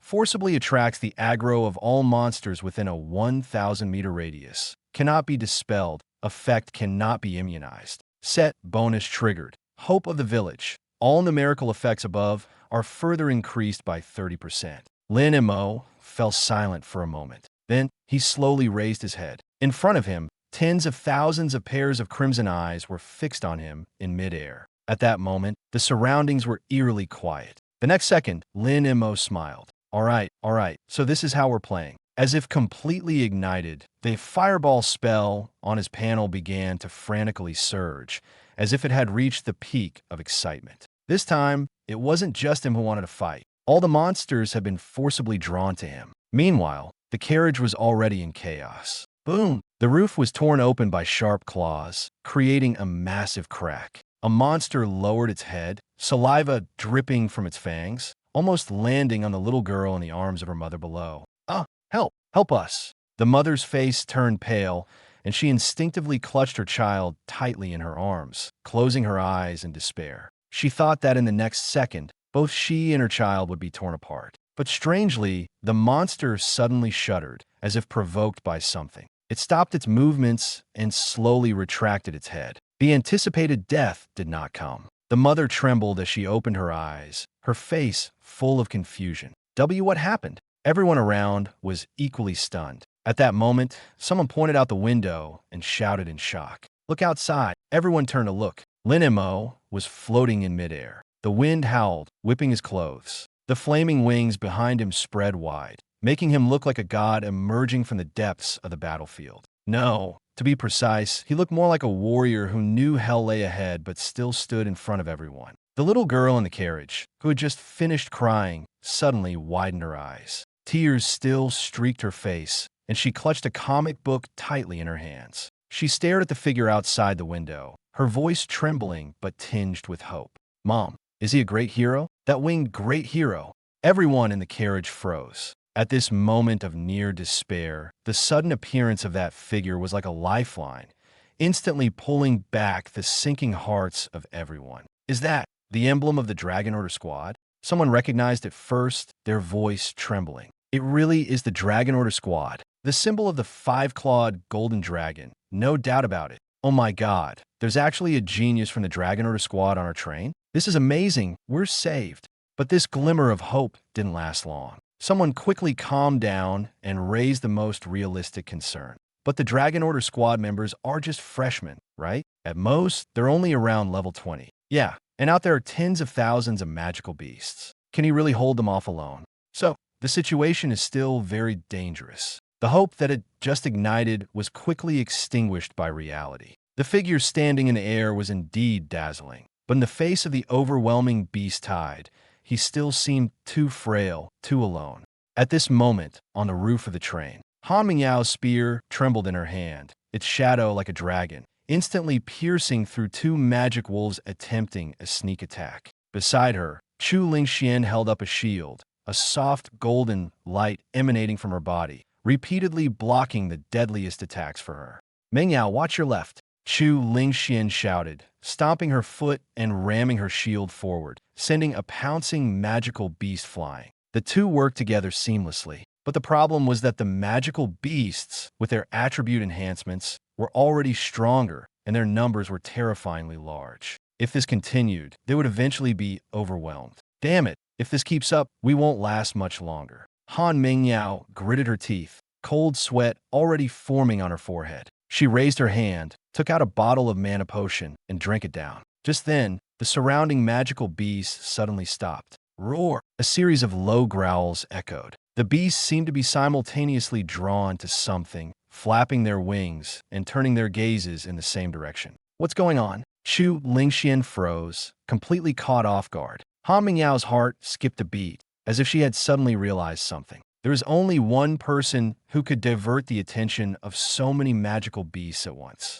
Han Mingqing. She quickly looked up at the sky. Sure enough, a figure stood proudly in midair. Those flaming wings were particularly striking against the darkened sky. Flaming wind wings? Han Mingyao immediately recognized the skill. It was a mid-tier fire magic skill that not only allowed mages to fly, but also enhanced their aerial combat capabilities. To think he knows a mid-tier skill, it seems this Lin Mo is no ordinary person. She gripped her spear tightly, her gaze shifting. If you're really a fire mage, then let me see just how strong the top-ranked player truly is. Lingxian, let's go help him. All right. Chu Lingxian nodded without hesitation. The two leapt off the train roof without a second thought, charging toward Lin Mo. Meanwhile, on the other side of the train roof, near the torn open hole, Han Mingqing clung to the edge, her pink head poking out. The fierce wind blew her twin ponytails into disarray, but she kept her eyes fixed on Lin Mo in midair, her gaze practically sparkling. So cool, she murmured, her face flushing with excitement.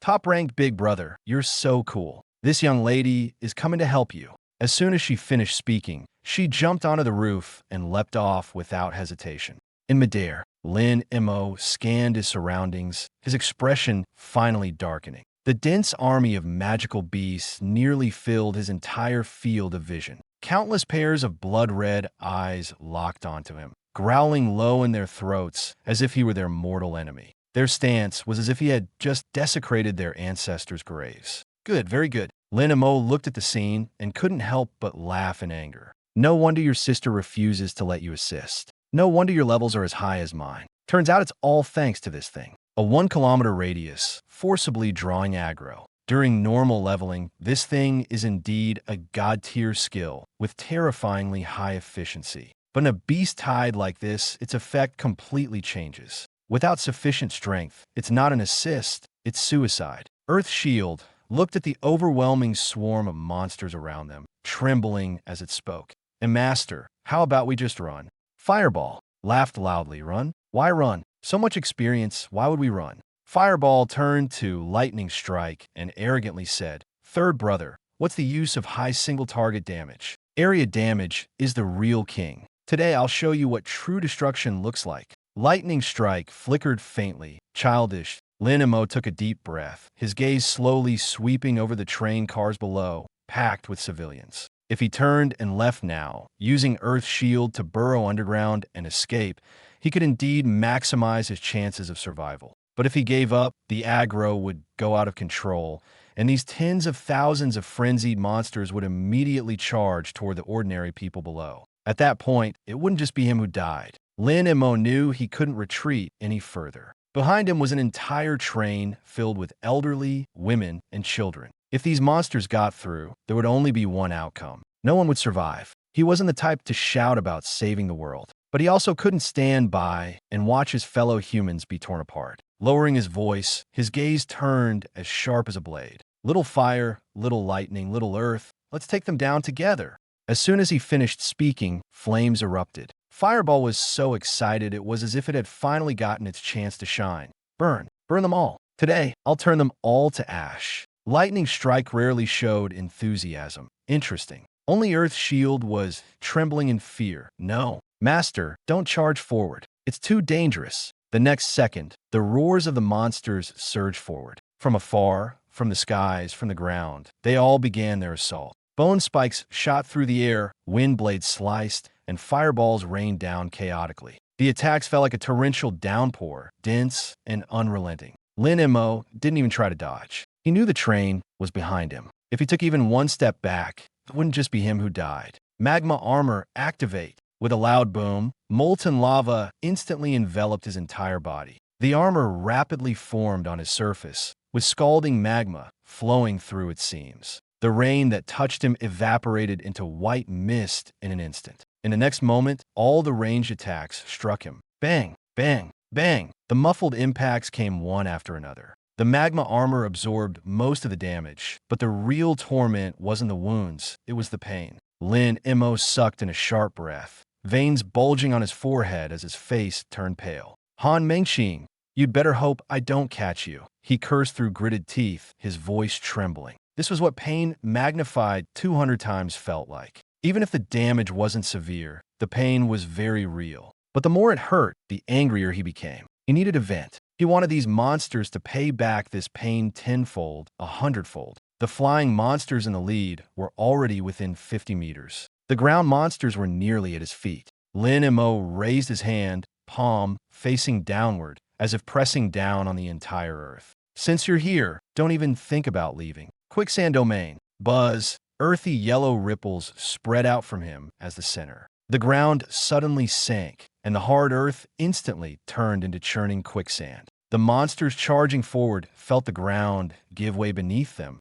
their legs sinking straight in. They struggled desperately, but the more they struggled, the deeper they sank, until they were firmly trapped in place within moments. Lin Mo didn't stop. His gaze turned icy as he clenched his fingers into a fist. Flame storm. Boom! A crimson storm of flames erupted from the ground, like an enraged fire dragon, sweeping directly toward the airborne magical creatures. The monsters that had just swooped down didn't even have time to react before being engulfed in the sea of fire. Immediately after, a series of explosions echoed through the sky. Multiple explosive fireballs, pillars of flame. One fiery blast after another erupted in the air, while blinding red light continuously illuminated the ground. Lin Mo held nothing back. He knew very well that today was neither a test nor practice. This was a battle of life and death. He had only one goal, to stop these monsters here and now. Die.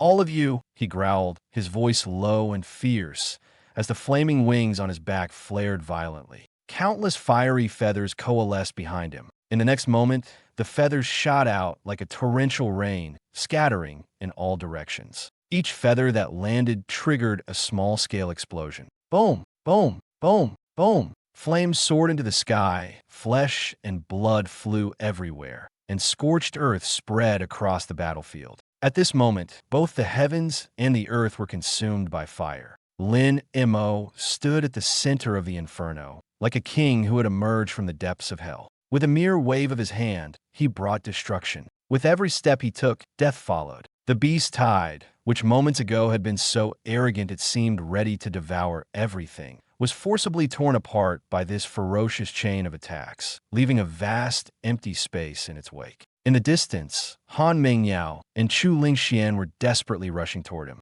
But when they saw the scene before them, their steps came to an abrupt halt. The two of them stood frozen in place, forgetting even to breathe. Fiery rain fell from the sky, pillars of flame surged from the ground, and a massive storm of fire continued to spin wildly. Within a radius of several hundred meters, it was almost entirely Lin Mo's skills at work. Was this really something a level 20 professional could achieve? Even if someone claimed it was the work of a level 40 Grand Mage, they would still find it unbelievable. Chu Lingxuan's mouth hung open, unable to form words for a long time. Han Mengyao was equally stunned, and it took her several seconds to murmur, "He's not just fire element, he's dual element, fire and earth." Her gaze grew complicated. So this was the true strength of the top-ranked player? But she quickly snapped out of it. This was no time to be in a daze. No matter how strong Lin Mo was, he was still just one person. Against a beast tide of the scale, he couldn't hold out for long. "Quick, Han Mingyao immediately turned around, her voice urgent and resolute. Stop staring and get over there to help him. Lin Mo stood at the edge of the sea of flames, his breathing slightly labored. That last round of attacks had cleared a large area of monsters around him. The ground was littered with charred corpses, and the air was thick with the acrid stench of burning flesh. The constant stream of kill notifications flooded his vision like a tide. He had leveled up again. LV-21. Lin Mo didn't relax for a moment. On the contrary, he was acutely aware that this was only the beginning. The real danger wasn't the area he had just cleared, but the beast tide in the distance that was still relentlessly advancing. They were like a pack of rabid dogs, trampling over the corpses of their fallen comrades as they charged forward, completely devoid of fear. I can't stop, Lin Mo muttered under his breath. He knew that if he let up even for a second, the breathing room he had just fought for would be instantly torn apart. What he needed to do now wasn't just kill the enemy, but force them to focus all their attention on him. Only then would others have a chance to survive. Earth's shield trembled with excitement on the side, like a lackey who had finally found a powerful boss to follow, frantically expressing its loyalty. Master is amazing. Boss is amazing. Fireball was even more smug, as if showing off that it had finally taken center stage. It even deliberately glanced over at Lightning Strike, as if to say, "See that? This is what real damage looks like." But Lightning Strike didn't retort as it usually did. It merely flickered faintly, as if silently observing or perhaps suppressing some emotion. Lin Mo didn't notice these details. All he saw was the endless wave of monsters still surging toward him, so dense they seemed to stretch beyond the horizon. Every second, new creatures entered his field of vision, each one a stark reminder. This battle was far from over that moment. On the other side of the battlefield, Shen Yifeng was leading over 20 elite squad members, desperately entangling the war giant boss. Wrath of the Gale. With a low shout, a dazzling green light burst from the tip of his staff. The gale materialized out of thin air, like roaring chains tightly binding the war giant's limbs and torso. Wind blades continuously sliced its skin, sending fragments of stone and flesh flying together. The power of this move was immense. But Shen Yifeng knew in his heart that this was merely a delay, not a kill. The war giant's defense and strength were terrifying. Even under the storm suppression, it still felt like a moving mountain, suffocating everyone under its pressure. Hold on, he gritted his teeth and shouted, sweat already streaming down his forehead. But in the next second, a series of deafening explosions suddenly erupted from behind. Boom, boom, boom. The entire battlefield trembled. Xiao Lu flinched in fear and quickly turned his head. What he saw left him stunned. The sky in the direction of the train was already ablaze with fire, painting a vast area red. The scene was so exaggerated that it was even more terrifying than the commotion of their fight with the boss. What's going on? Someone shouted in shock. Reinforcements. The archer immediately activated Eagle Eye. His vision far surpassed that of ordinary people, and he quickly identified the familiar figure at the center of the flames. No, it's not reinforcements. His voice changed instantly. It's Lin Mo. Shen Yifeng turned sharply, his eyes filled with disbelief. He stared at the surging sea of flames, his mouth slightly agape. Even his breathing paused for a moment. A freshman? A student who had just entered school not long ago could cause such a commotion? This was beyond what the word impressive could describe. For the first time, Shen Yifeng felt a strong premonition. Perhaps they really had a chance. This kid, he murmured softly, the faint spark in his eyes that was about to extinguish reignited. He actually managed to pull this off. But before he could celebrate for long, the war giant's blood-red eyes had already locked onto the distant sea of flames. And it wasn't just the war giant. Hundreds and thousands of elite monsters following the boss also turned their attention almost simultaneously, all focusing on Lin Mo. Shen Yifeng's expression changed instantly. This was bad. The aggro had shifted. And it wasn't just the boss's aggro. The aggro of that massive group of elite monsters had all been drawn to Lin Mo. He didn't know what Lin Mo had done to create such a huge commotion in such a short time. But now was not the time to dwell on that. There was only one real problem. Could Lin Mo hold out? The answer was almost obvious. He couldn't. Those elite monsters weren't ordinary minions. Each one was far more troublesome than the low-level monsters near the train. If it came to a fight, they were essentially 1 versus 10 opponents. Even more terrifying was their sheer number. No matter how strong Lin Mo was, it was impossible for one person to hold off so many monsters. And on their side, they couldn't spare any manpower either. Shun Yifeng's mind raced through these thoughts, and in the next second, he made a decision. "Listen to my orders," he roared, his voice overpowering the surrounding explosions and roars. "Xiao Lu, take Lao San and De Zhuang, and immediately go support Lin Mo.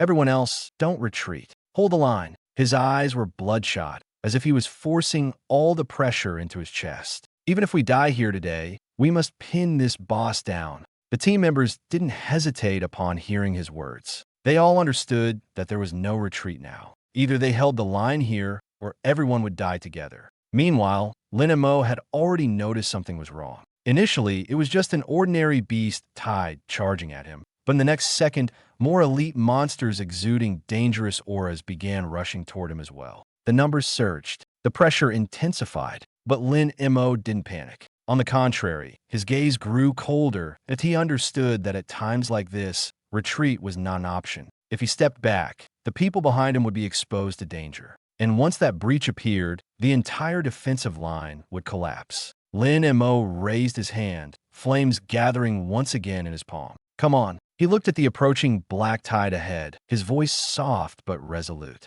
"If you want to pass, you'll have to step over me first." Lin Mo's heart suddenly stirred. The power of thunder was indeed the most ferocious and uncontrollable force in the world. It could slice through the sky like a blade or spread like an uncontrollable storm, instantly engulfing everything around it. Thunderstrike technique, begin simulation. His eyes lit up and a smile tugged at the corner of his mouth. "Interesting. Looks like a new killer move is coming."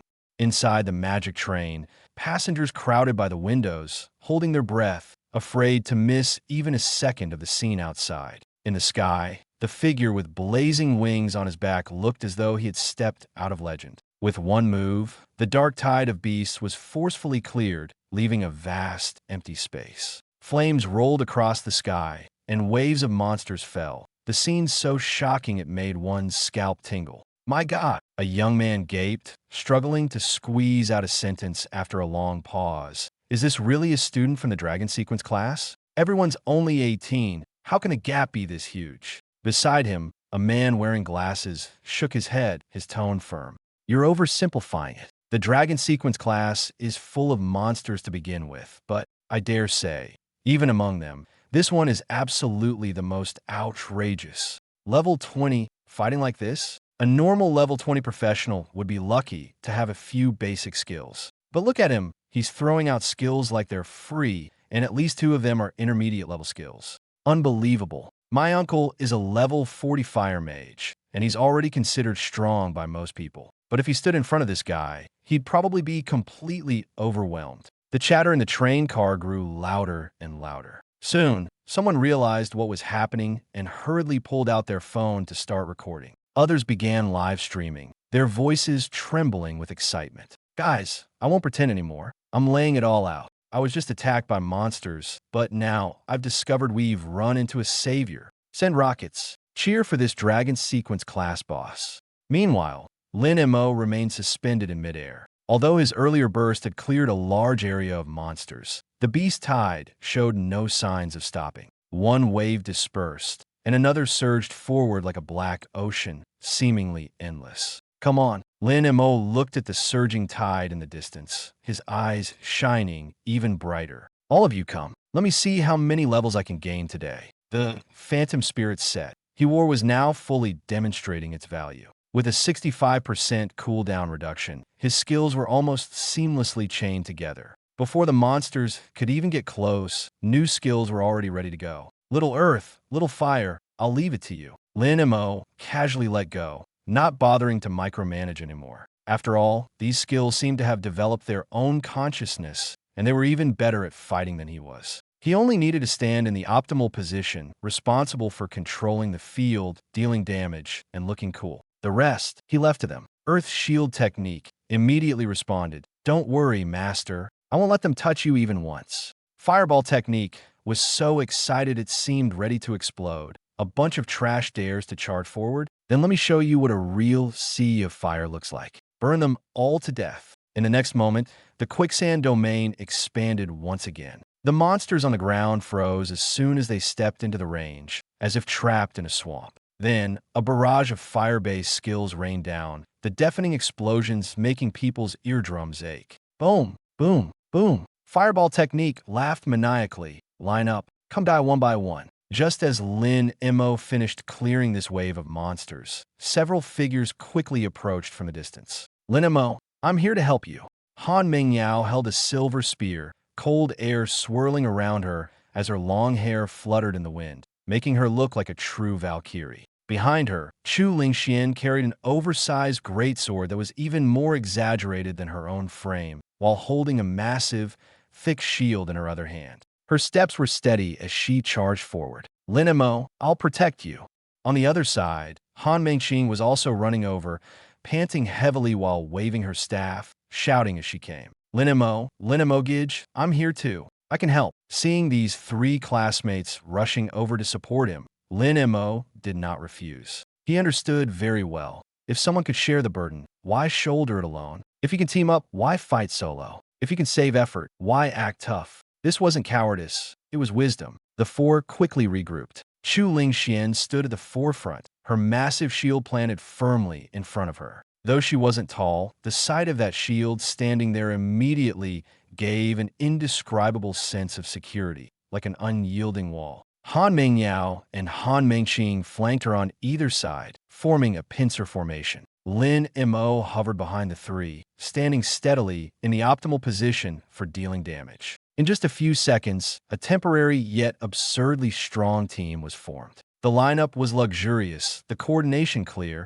and both firepower and defense were maxed out. At level 20, it was nearly impossible to find a more over-the-top combination. Roar! In the distance, a new wave of monsters let out an earth-shaking roar. The momentum of this wave was clearly fiercer than the previous two. It was evident that the earlier waves Lin Mo had cleared were all level 25 monster hordes. But this wave was the real challenge. The first batch of monsters in this wave were all level 30, a full 10 levels higher than Lin Mo and his team. What made it even more troublesome was the red glow left on these monsters by the war giant, which had forcibly enhanced their strength, speed, and defense. Everyone, be careful. This wave is strong, Han Mingyao said, her gaze sharpening as she gripped her spear tightly. She didn't underestimate the enemy in the slightest, because she knew that the real danger never came from a single opponent, but from the overwhelming pressure of a charging horde. Don't worry, I can hold the line. Chu Lingxian shouted, slamming her massive shield heavily into the ground.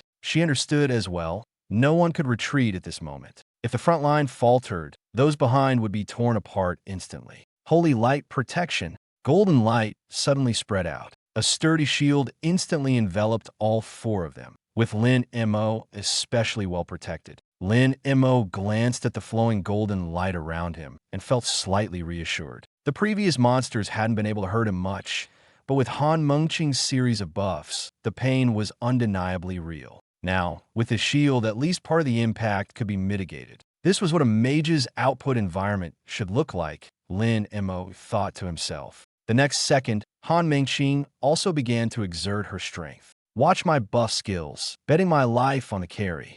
A blood-red light shot straight toward Lin Mo. His figure paused mid-air for a moment, almost losing his composure. The name of this skill was just too outrageous. It sounded like trading life for damage. He glanced at the status bar, and sure enough, betting life on the carry. Increases all damage by 30%, reduces skill cooldowns by 10%, loses 2% of max HP per second. Seeing the last line, Lin Mo felt a chill down his spine. Good grief. This really was betting life on output in the most literal sense. Losing 2% HP per second. An ordinary person wouldn't last more than a few seconds. Fortunately, Han Mengqing had already applied a powerful healing effect on him beforehand, which offset part of the continuous HP loss. Otherwise, no matter how strong the buff was, it would have killed their own team first. Lin Mo couldn't help but complain inwardly. These two skills were clearly designed as a set. One was responsible for making you stronger, the other for preventing you from overexerting yourself.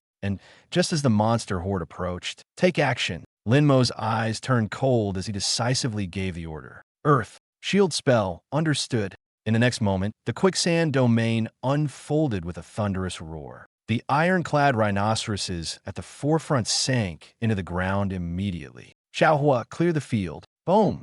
A massive flame tornado erupted from the center of the beast horde, like a giant fiery beast with its jaws wide open, instantly engulfing a large number of monsters. Immediately after, dense red circles of light lit up on the ground. Over 20 pillars of fire shot into the sky simultaneously, completely surrounding the monsters trapped in the quicksand. The flames roared, distorting the air with their heat. But when the flames subsided, Lin Mo noticed that the ironclad rhinoceroses were still standing. After all, they were level 30 monsters, 9 levels higher than Lin Mo, coupled with the war giant's aura boost. Their health and defense were astonishingly strong. Roar! The ironclad rhinoceroses struggled frantically, trying to crawl out of the quicksand by sheer force. The level suppression was evident, and the control effects had been significantly weakened. If this dragged on, they would soon break free. At that moment, Frozen Domain, Han Mingyao gripped her spear with both hands and slammed its butt into the ground. Crack!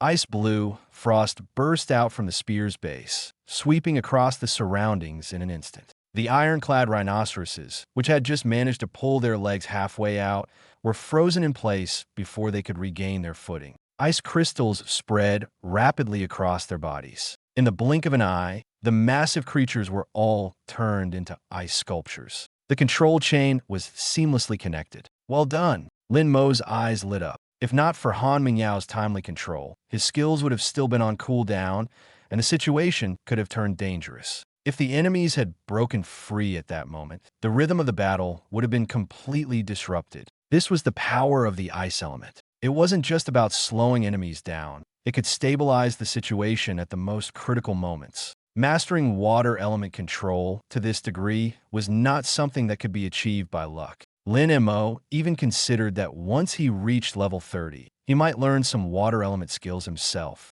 not for any other reason, just to make up for his lack of control abilities. And during these few seconds of suppression, with the dual boost of equipment and buffs, his skill cooldowns had finally reset. Xiaohua, send them on their way. Fireball spell. I've been waiting for this, die. Boom, boom, boom, boom, boom. Another round of firepower rained down from the sky. The ice sculptures shattered one after another in the flames, with shards of ice and firelight scattering everywhere. These level 30 ordinary monsters had terrifyingly high health. But no matter how strong they were, they couldn't withstand 2 consecutive rounds of Lin Mo's high-intensity bombardment. Soon, the last ironclad rhinoceros fell in the blazing flames. In just a short moment, the battlefield fell silent once more. Inside the magic train, the passengers who had witnessed the scene erupted in excitement. My God, is this the coordination between Dragon Sequence students? I thought they were just freshmen, but their combat skills are brutal. This isn't just about being strong. It's about everyone knowing exactly what they need to do. Their voices no longer carried the initial doubt. Instead, they were filled with shock and a hint of reverence, because they finally understood that the truly terrifying thing wasn't how strong any one individual was. It was that when these people stood together, they were almost flawless. Is this their first time working together? Why does it feel like they've been teammates for years? So strong, unbelievably strong. Who can even comprehend this? Freshmen at level 20 treating a level 30 beast horde like grass to be mowed down. A young girl covered her mouth, her eyes sparkling with awe. That sister with the big shield gives such a sense of security. And that ice spear warrior is so cool. Plus, the pink twin tails. She's a priest, right? Her buffs are insanely strong. Someone raised a hand to point at the figure at the back of the team, their voice trembling. But the most outrageous one is that winged mage at the end, right? Their damage output is just explosive. Yeah, this clearing ability, this level of dominance, it's not something someone of this age should be capable of. I even feel like the combined output of those 3 girls isn't even half of Lin Mo's. Be more confident. Drop the I feel like. In the corner, a little girl clung to the window, her big watery eyes reflecting the flames outside. Mom, that big brother is so cool, so amazing. cooler than the heroes in comic books. The young mother held her daughter tightly, her eyes filled with the relief and gratitude of surviving a disaster. Yes, that's a hero, a true hero. The fear inside the carriage was gradually dissipating. In this world, nothing reassures people more than witnessing humanity crush a beast tied head-on. As long as that figure remained standing in the air, this train felt like an absolutely safe fortress. Fireball looked at the corpses scattered across the ground, swelling with pride. Fireball smugly said, "Third brother, I admit my single target damage still can't compare to yours. But when it comes to area damage, you can't even touch my level dot." Fireball clicked its tongue. What's the use of just hitting targets? Real combat is the true test of strength. You lost a... Lin Mo's mouth twitched. What do you mean you lost? This little fireball's competitive streak is way too strong. Lightning Strike didn't even bet with it, okay? Earth Shield felt Big Brother was getting carried away and quickly stepped in to mediate. Big Brother, say less. We're all family. Earth Shield then turned to Lightning Strike. Third brother, don't take it to heart. Big Brother's a bit mouthy, but he means no harm. We're all on the same side. There's no need to compete. Helping the master is what's most important. But no matter how much they tried to persuade, Lightning Strike remained unresponsive. Fireball curled its lips, playing dead. Must have gone straight into a slump after seeing how awesome I am. Fireball snorted disdainfully. Boring, really boring. Being invincible is truly lonely. Lin Mo couldn't help but interject. Shut up, little fire. Little lightning is thinking about something. Don't disturb it. Fireball froze for a moment. A sudden unease rose in Fireball's heart, but soon it perked up again. Fireball firmly believed that when it came to area attacks, it was the strongest. At that moment, Han Mingyao's voice rang out. Lin Mo, they're coming again. Lin Mo looked up. The area that had just been cleared was now once again filled with a dense swarm of magical beasts. His gaze instantly turned cold, but the corners of his mouth slowly curved into a smile. Then let's keep going. However many come, we'll kill them all. As his words fell, the four-person team sprang into action once more. Chu Lingxian immediately raised her shield. Han Mingyao began controlling the field, and Han Mengqing wasn't idle either. While maintaining buffs, she swung her staff, unleashing small skills that sent the charging magical beasts flying in all directions. Each of them knew their sole task was to create the best possible environment for Lin Mo's output. Meanwhile, Xiao Lu and two other elite guard were rushing toward Lin Mo at full speed. Damn, this is insane, truly insane. One team member muttered, his face full of shock. How many skills does this kid even have? I can't keep count anymore. Xiao Lu was even more excited, his entire being seemingly ignited. Now, this is output. This is what a true mage looks like. He glanced back at the massive wave of elite beasts still closing in behind them, then looked at his two companions beside him, his tone brimming with uncontrollable fervor. This kind of opportunity doesn't come every day. Fighting alongside a genius of his caliber is the greatest honor. When we're old, this will be something to brag about for a lifetime. Back in the day, I fought side by side with that one. Brothers, charge. Yes. The other two team members were also swept up in the emotion, their eyes reddening as they charged toward Lin Mo. In the center of the battlefield, the smoke had yet to clear, and a new crisis was already approaching. Lin Mo had just finished clearing a wave of monsters, and the surroundings fell into a brief silence. But that silence lasted no more than a few seconds. From a distance came the sound of heavy footsteps, as if the earth itself was trembling with each step. It's not over yet, Han Mingyao said, her voice turning cold as she stared ahead. Lin Mo followed her gaze, his expression darkening. Another wave of beasts was closing in. This time, it wasn't the chaotic, low-level monsters from before. These creatures were larger, more ferocious, and exuded an oppressive aura even from afar. In the sky, countless two-headed monsters circled. On the ground, heavily armored orcs wielding giant axes charged forward, and at the rear,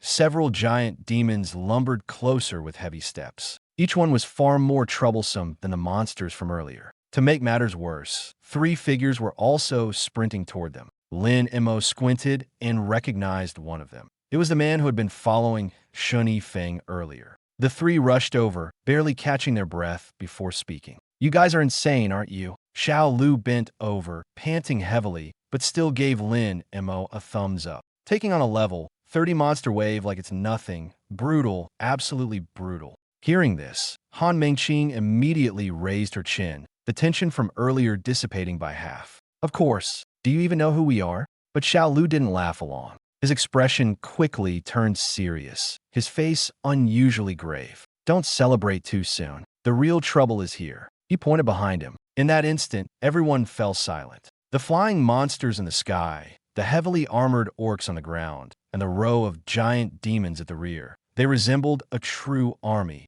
pressing forward toward them. That's the personal guard of the war giants, Xiao Lu said, his voice tight. All of them are level 30 elite monsters. At those words, even Han Mengqing lost her earlier confidence. Elite monsters were already much harder to kill than regular ones, with thicker hides and higher resistances. Not to mention, they now carried a special state that enhanced their overall combat power. In other words, this wasn't a disorganized mob, but a group of fully armed killing machines. And the control techniques they had relied on earlier might now be ineffective. Lin Mo understood this as well. The earlier success was due to him and his teammates using control skills to suppress the enemies, clearing them wave by wave. But now, against a monster horde of this level, the effectiveness of control would be significantly reduced. Once their skills went on cooldown and the enemies weren't cleared, there would only be one outcome. They would be overwhelmed. At that point, the situation would become extremely dangerous. What do we do? Han Mengqing finally couldn't hold back, her voice tinged with obvious panic. Xiao Lu took a deep breath, forcing himself to calm down. Don't panic. Listen to me. He looked at Lin Mo, his tone becoming extremely serious. The three of us are all single-target burst classes. We can kill one quickly, but we can't handle a group. The only one who can truly clear the field is Lin Mo. So what we need to do now isn't to hold out to the end, but to buy Lin Mo time to deal damage. In simple terms, we hold the front line, and Lin Mo handles the cleanup. If the damage isn't enough, we aim to get in as many rounds as possible. No matter what, we must protect the one who can deliver the burst damage. His words were blunt but realistic. Battles are never won by passion alone. What truly determines victory is who survives to the end and who lands the most critical blow. Understood. The two team members hesitated almost not at all and responded simultaneously. Their eyes were red, clearly prepared to fight with everything they had.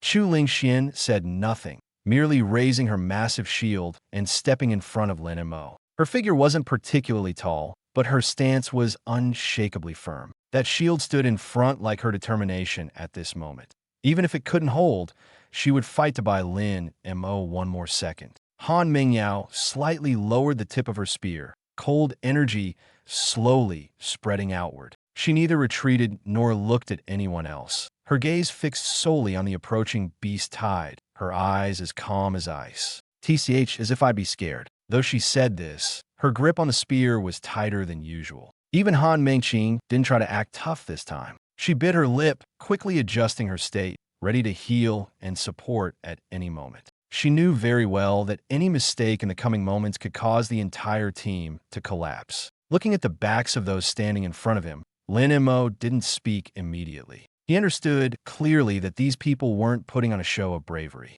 They were truly entrusting their backs to him. And on the battlefield, being willing to entrust your back to someone else was itself a form of trust, a choice that gambled with one's life. Lin Mo slowly raised his eyes, his gaze passing through the group and landing on the encroaching black tide ahead. This battle could not be retreated from. Behind him stood not only classmates he had just recently met, but also a squad of unfamiliar guards. At this moment, none of them retreated. None of them abandoned Lin Mo. They used their bodies to form a solid defensive line in front of him. That feeling of being trusted, unreservedly, of others being willing to risk their lives for him, sent a slight tremor through Lin Mo's heart. Yet the situation before him remained dire. Not enough. Lin Mo's gaze locked onto the approaching elite monsters, his brow furrowed. With their current damage output, they could at most hold them off for a while. To truly resolve the problem, they needed to break through in one decisive strike.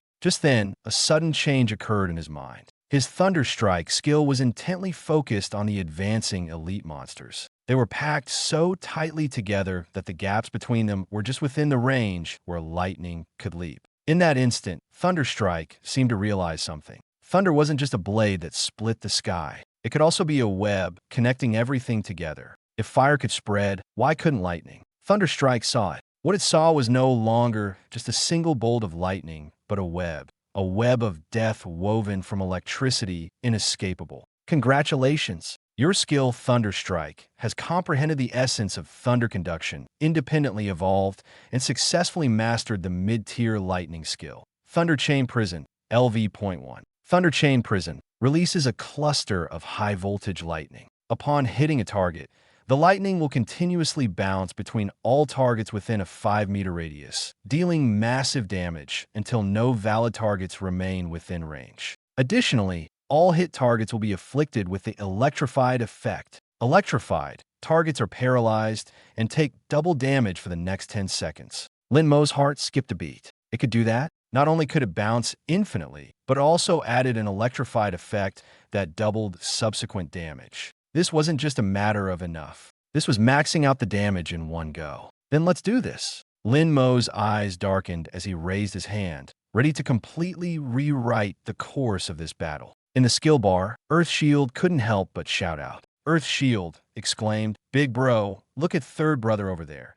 He seems to have quietly pulled off something huge." Fireball immediately turned to look. Sure enough, under the lightning skill tree, a brand new skill had appeared. Fireball widened its eyes. A mid-tier skill? Last time he randomly comprehended that Thunder Chillin', and now this. Earth Shield was utterly shocked. Big bro, you work yourself to the bone all night to comprehend 2 skills, and third brother just casually figured this out. Judging by this, it seems like the third brother is indeed stronger than us. How about we follow him from now on? Fireball spell. Fireball spell exploded on the spot. The enraged fireball spell, having its sore spot poked, roared, "Whose side are you on? Do you even know how to talk? If not, just shut up." Lightning strike spell. If you're weak, just practice more. Stop arguing that. Fireball spell immediately flared up. Say that again? How about we compare area damage? Earth shield spell anxiously circled around. Oh no, big brother, calm down. Third brother, you say less too. We're all on the same side. Don't fight, don't fight. Lin Mo completely ignored the bickering among the skills. His gaze was fixed ahead. The elite monsters were getting closer and closer. Time waited for no one. Since he had already learned new skills, there was no need to hold back anymore. Lin Mo directly took out one skill book after another from the panel backpack. The next second, buzz, buzz, buzz. Those precious skill books instantly turned into streams of light, surging madly into his body. This scene left everyone around him dumbfounded. Xiao Lu stood frozen, his eye twitching. Only one thought filled his mind. What is he doing? Eating skill books like food? In his understanding, skill books were not something to be casually touched. They were treasures. Many ordinary people might save for years and still not afford one. But Lin Mo, he was consuming them one after another, as if unwrapping snacks.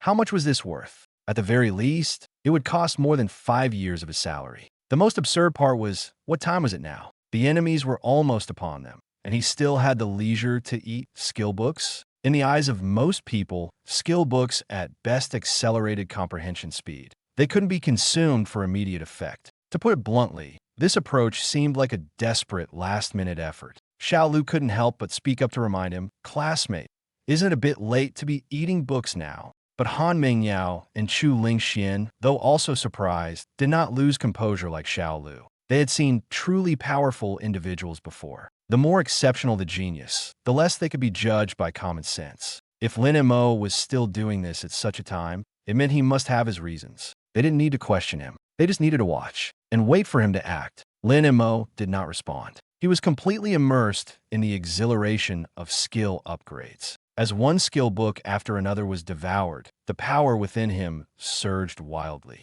Skill levels skyrocketed uncontrollably. Lightning strike, spell level increased. LV.2 Lin Mo upgraded every skill he could to its limit. Thunder Beast Descent, LV.21. Thunder Chain Prison, LV.21. Flame Storm, LV.21. He exhaled deeply, his gaze turning icy cold. All the preparations were now complete. What came next was the real test. In the distance, the ground began to tremble. Thud, thud, thud. The sound was like a heavy hammer, pounding on everyone's chest. Hundreds of massive elite monsters were charging toward them, now less than 100 meters away. Their faces were filled with ferocious killing intent, their mouths exhaling foul, hot breath, and the crimson war aura surrounding their bodies stung the eyes. The oppressive force surged like a tidal wave. "They're here." Xiao Lu's expression changed as he immediately entered combat mode. "The distance is close enough. Lin Mo, get ready to unleash the first wave of skills.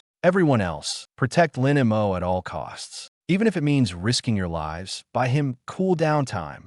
"Understood." The other two team members and Chu Lingshuan's group shouted in unison, their voices carrying no hint of retreat. They all understood. In this battle, whoever faltered first would die. Lin Mo said nothing, his eyes fixed on the approaching beast horde. In his mind, the fireball spell was already grumbling in dissatisfaction. Its flames surged, as if ready to rush out and claim credit at any moment. Lin Mo reassured it in his mind. "Don't rush. This time, let lightning strike's spell go first." The fireball spell snorted, pretending to be magnanimous. "Fine. It doesn't matter who goes first or last. In the end, the one who steals the spotlight will definitely be me." It paused for a moment, then added, as if justifying itself, "I'm the grand finale, got it?" Lin Mo couldn't help but let the corners of his mouth lift slightly. This guy, temper aside, was actually quite amusing. He turned his gaze to the skill icon for Thunderstrike. "Little Thunder, are you ready?" The voice of Thunderstrike was calm to the point of coldness. "Don't waste time. Just start." The smile in Lin Mo's eyes deepened. Bold. He liked it. "Then let's begin." In the next second, Lin Mo raised his right hand. Boom! A blinding burst of lightning exploded in his palm. Tiny arcs of electricity danced wildly, emitting a piercing, crackling sound, like countless birds screaming at once. Xiao Lu froze on the spot. This is lightning magic. He could hardly believe his eyes. Wasn't Lin Mo supposed to be dual-element fire and earth? How did lightning suddenly appear? Han Mengyao was completely stunned as well. She had always thought Lin Mo was merely the top genius among fire-earth dual-element users. But now she realized this man hadn't revealed all his cards. He had hidden lightning magic, and hidden it deeply. Lin Mo ignored their shock. He stepped forward and slammed the raging lightning into the ground with his raised hand. Thunder Chain Prison. Boom! The moment the lightning hit the ground, it exploded violently. Countless currents surged across the ground like snakes, rushing toward the elite monster horde ahead. Crackle! The first monster was struck, and the current seemed to find its target, quickly bouncing to the surrounding enemies. One jump after another, one arc after another. In the blink of an eye, a massive web of lightning illuminated the dense beast tide. The entire battlefield was bathed in white light. The monster horde immediately erupted in a cacophony of furious roars. Xiao Lu stared at the scene before him, his mouth agape. Thunder Chain Prison. It's actually Thunder Chain Prison.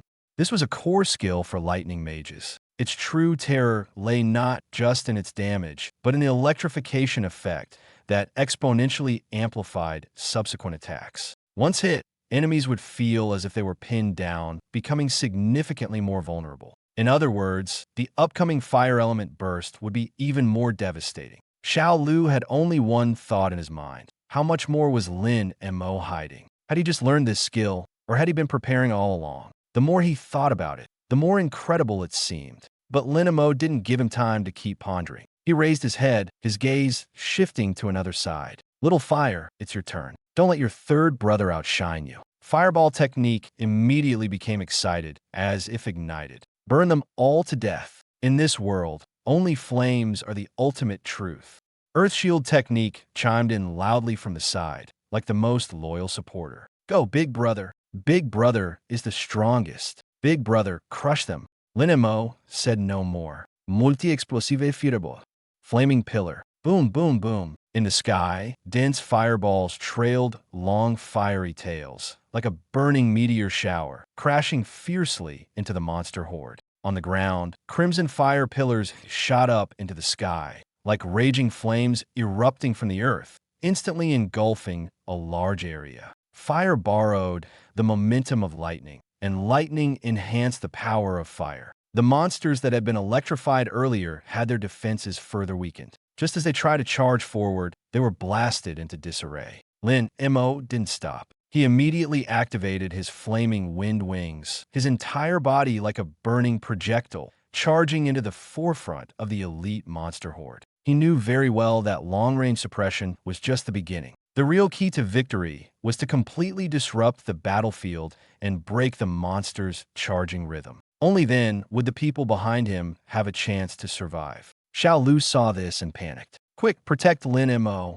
because he had already realized that Lin Mo wasn't the type to stay in the back and cast skills. He was someone who truly dared to charge in, and people like that were often the most dangerous, yet also the most trustworthy. The rest of the team immediately followed him into the fray.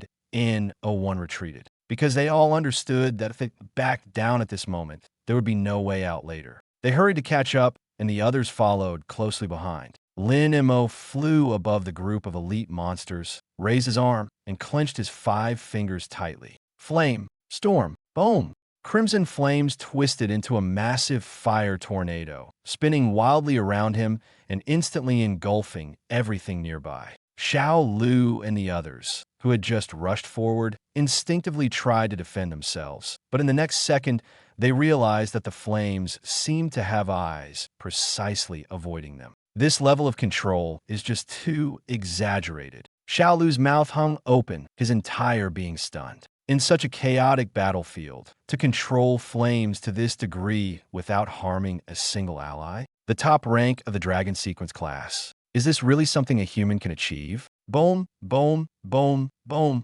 boom. The electrified state hadn't dissipated yet, and the damage doubled instantly. Lightning and flames intertwined. Explosions erupted one after another, shaking everyone's eardrums. Lin Mo was like a fire god walking among mortals. Wherever he went, only destruction remained. After a round of skill bursts, the flames gradually dissipated and the lightning faded away. The dense group of elite monsters that had been there moments ago had completely vanished. All that remained on the ground was a scorched black mark. Lin Mo's fiery wind wings gently flapped behind him, keeping him suspended in midair. He looked down at the group of stunned people below. Xiao Lu still had his mouth open, as if he'd forgotten to breathe. He stared at the empty surroundings, his mind blank. The monsters? Found us like that? A level 21 mage, with just one burst, wiped out a group of level 30 elite monsters in berserk mode? Chapter 80. When did I say I was just a dual element mage? On the other side of the battlefield, the wind howled. Wind gods roar. Shun Yifeng was surrounded by turbulent gusts, and dozens of massive wind blades roared out, slashing fiercely at the war giant. Debris scattered everywhere. The war giant let out a muffled roar, but its massive body only swayed slightly, not truly being suppressed. Shield formation. Hold the line. Several guards, holding giant shields, gritted their teeth, standing firmly at the front. Healers, keep up. Don't stop the damage output. Shun Yifeng shouted commands while continuously casting wind element skills, trying to suppress the enemy's movements. But he knew deep down that this battle wouldn't be easy. The war giant was bulky and slow, but its health was immense, and its defense was absurdly high. This kind of opponent was the most frustrating to deal with. Just then, a team member suddenly turned his head sharply to look behind them. The next second, he froze completely. Holy crap. Captain, look behind us.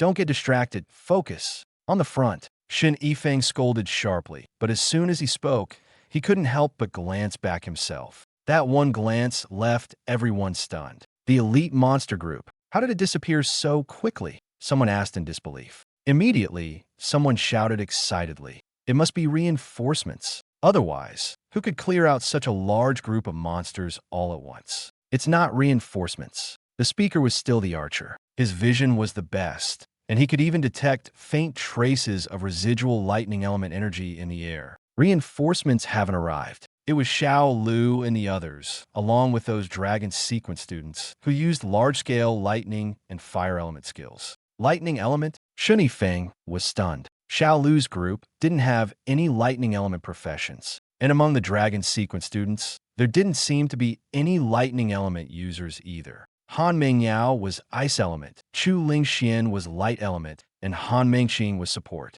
As for Lin Mo, he remembered clearly that Lin Mo was fire-earth dual element. Moreover, from what he'd seen of Lin Mo's previous attacks, they were all overwhelming fire element skills. Where did the lightning element come from? Everyone looked at each other, their minds filled with question marks. Roar! The war giant's furious roar suddenly erupted, snapping everyone back to reality. After the personal guard was cleared out, the giant clearly felt the pressure, and its attacks became even more ferocious. Shen Yifeng snapped back to reality, his gaze instantly turning cold. No matter who did it earlier, now was not the time to ask questions. "Don't worry about that side for now," he shouted loudly, his voice overpowering the roar of the battlefield. "Since the trouble over there has been resolved, this is the final battle here. This guy's health is already low. Brothers, give it your all. Don't lose to those kids." Yes, spurred by his words, the morale of the guards was instantly ignited. Everyone charged forward again, gritting their teeth and fighting the war giant to the bitter end. Meanwhile, inside the magic train, the atmosphere in the carriage had completely ignited. The scene of lightning and fire intertwining earlier was like a brand deeply etched into everyone's minds. A young passenger, flushed with excitement, almost jumped out of his seat. That was so cool. Really so cool. Lightning control, fire clearing. This is what real combat looks like. I originally thought that guy from the Dragon Sequence Squad was just strong in fire magic, but I didn't expect he could use lightning too, and with such a fierce combination. Wait, don't you think it's strange? Someone nearby suddenly lowered their voice, their tone filled with shock. That wave just now, the transition between lightning and fire was so smooth, like it didn't require any preparation. It just connected directly. What does that mean? It means that person isn't limited to just one ability. As soon as this sentence was spoken, the carriage fell silent for a moment. Everyone seemed to suddenly realize something. Lin Mo's strength was far more terrifying than they had imagined. The carriage was first deathly quiet, then erupted in cheers of relief. This is unbelievable. Not only is he skilled in fire and earth, but his lightning is this powerful too. We survived today all thanks to him. When I get back, I must remember his name. Someone like him will definitely become a true pillar of the Dragon Nation someday. In the corner, a little girl clutching a comic book widened her eyes and excitedly pointed out the window. "Mom, I know who that big brother is." "Oh, who is he?" The young mother lowered her head, her voice soft. "He's the Thunderfire hero." The little girl waved her fists, mimicking the moment of the Thunderfire explosion, and shouted in her childish voice, "Boom! All the bad guys are gone." The people in the carriage couldn't help but laugh at her words. The fear that had weighed on everyone's hearts finally began to dissipate. At the center of the battlefield, Lin Mo was slowly floating in midair. In his skill bar, Earth Shield was so excited it was almost jumping. Earth Shield, jumping wildly. Big Brother is too strong. Following Big Brother really pays off. Fireball was a bit dazed. Fireball deeply doubting itself. Was that really my attack just now? The next second, it suddenly became excited. Fireball ecstatic. Looks like I've gotten stronger again. Indeed, evolving through battle is the path of the strong. Lin Mo looked at its smug expression and immediately poured cold water on it. "Stop dreaming. You didn't suddenly get stronger." It was Little Thunder who first applied the electrified status to the monster, which doubled your damage. Plus, its chain damage suppressed the monster's health bar. Got it? This is called teamwork, not your solo effort. Fireball froze. It stiffened for a moment, then slowly turned to look at Lightning Strike on the other side. Fireball indignantly asked, "Hey, third brother, was it really your electrified effect that helped me?" The blue light of Lightning Strike flickered gently, its voice as cold as ever. Lightning Strike calmly replied, "Only a fool would think your little sparks could clear the field in one go.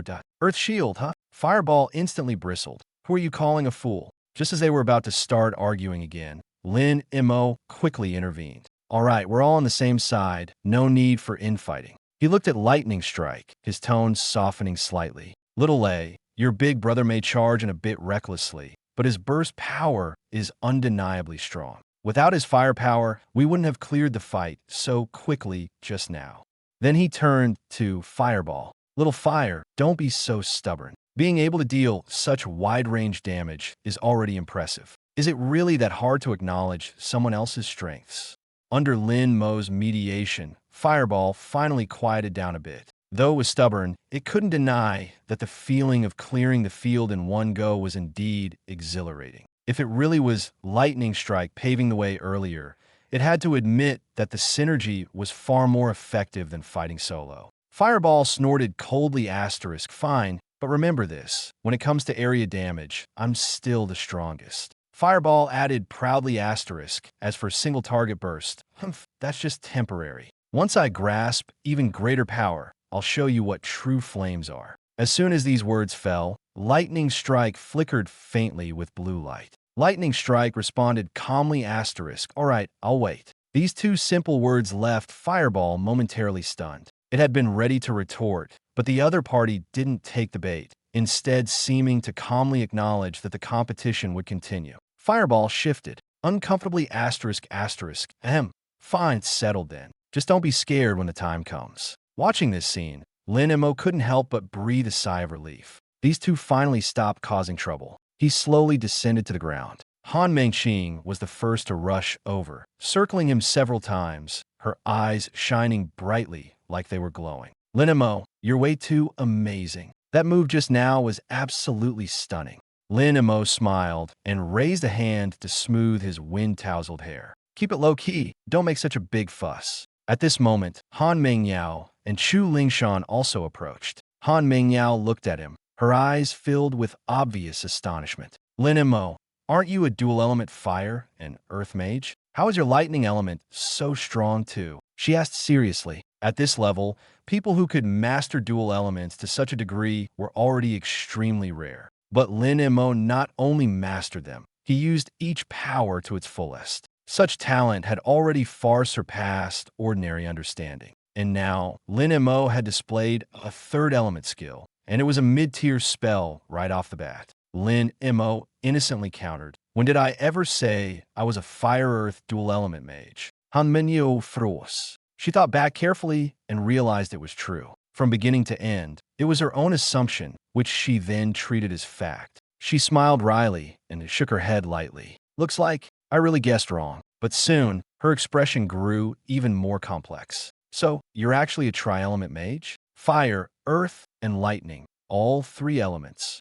Lin Mo touched his chin, seeming to think seriously before replying casually, for now, I guess. For now. Hamenyo frovnid, klidi putslit. What do you mean by for now? She knew very well that the strongest mage in history had only achieved mastery of three elements. Three elements were practically the limit that human mages could reach. But Lin Mo had used the word for now. What did that imply? It implied that he didn't see three elements as the endpoint. Perhaps in his eyes, a fourth element, a fifth element, or even more were not out of reach. Thinking of this, Han Mengyao felt a tightness in her chest. This person could no longer be simply described as a genius. Lin Mo, however, just smiled and didn't elaborate further. Who knows if I'll get stronger in the future? At that moment, Xiao Lu hurried over with two other team members. Students, he panted as he quickly said, the elite monsters here are almost cleared out. The remaining creatures can be handled by the guards on the carriage.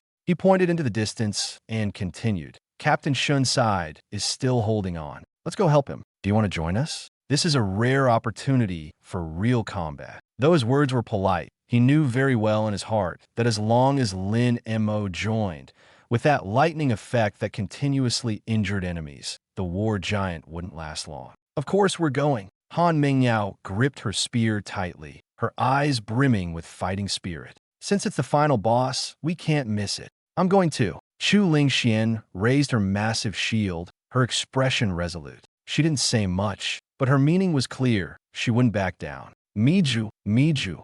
Han Mengqing excitedly raised her staff, almost jumping as she said, I want to go and buff Captain Shun.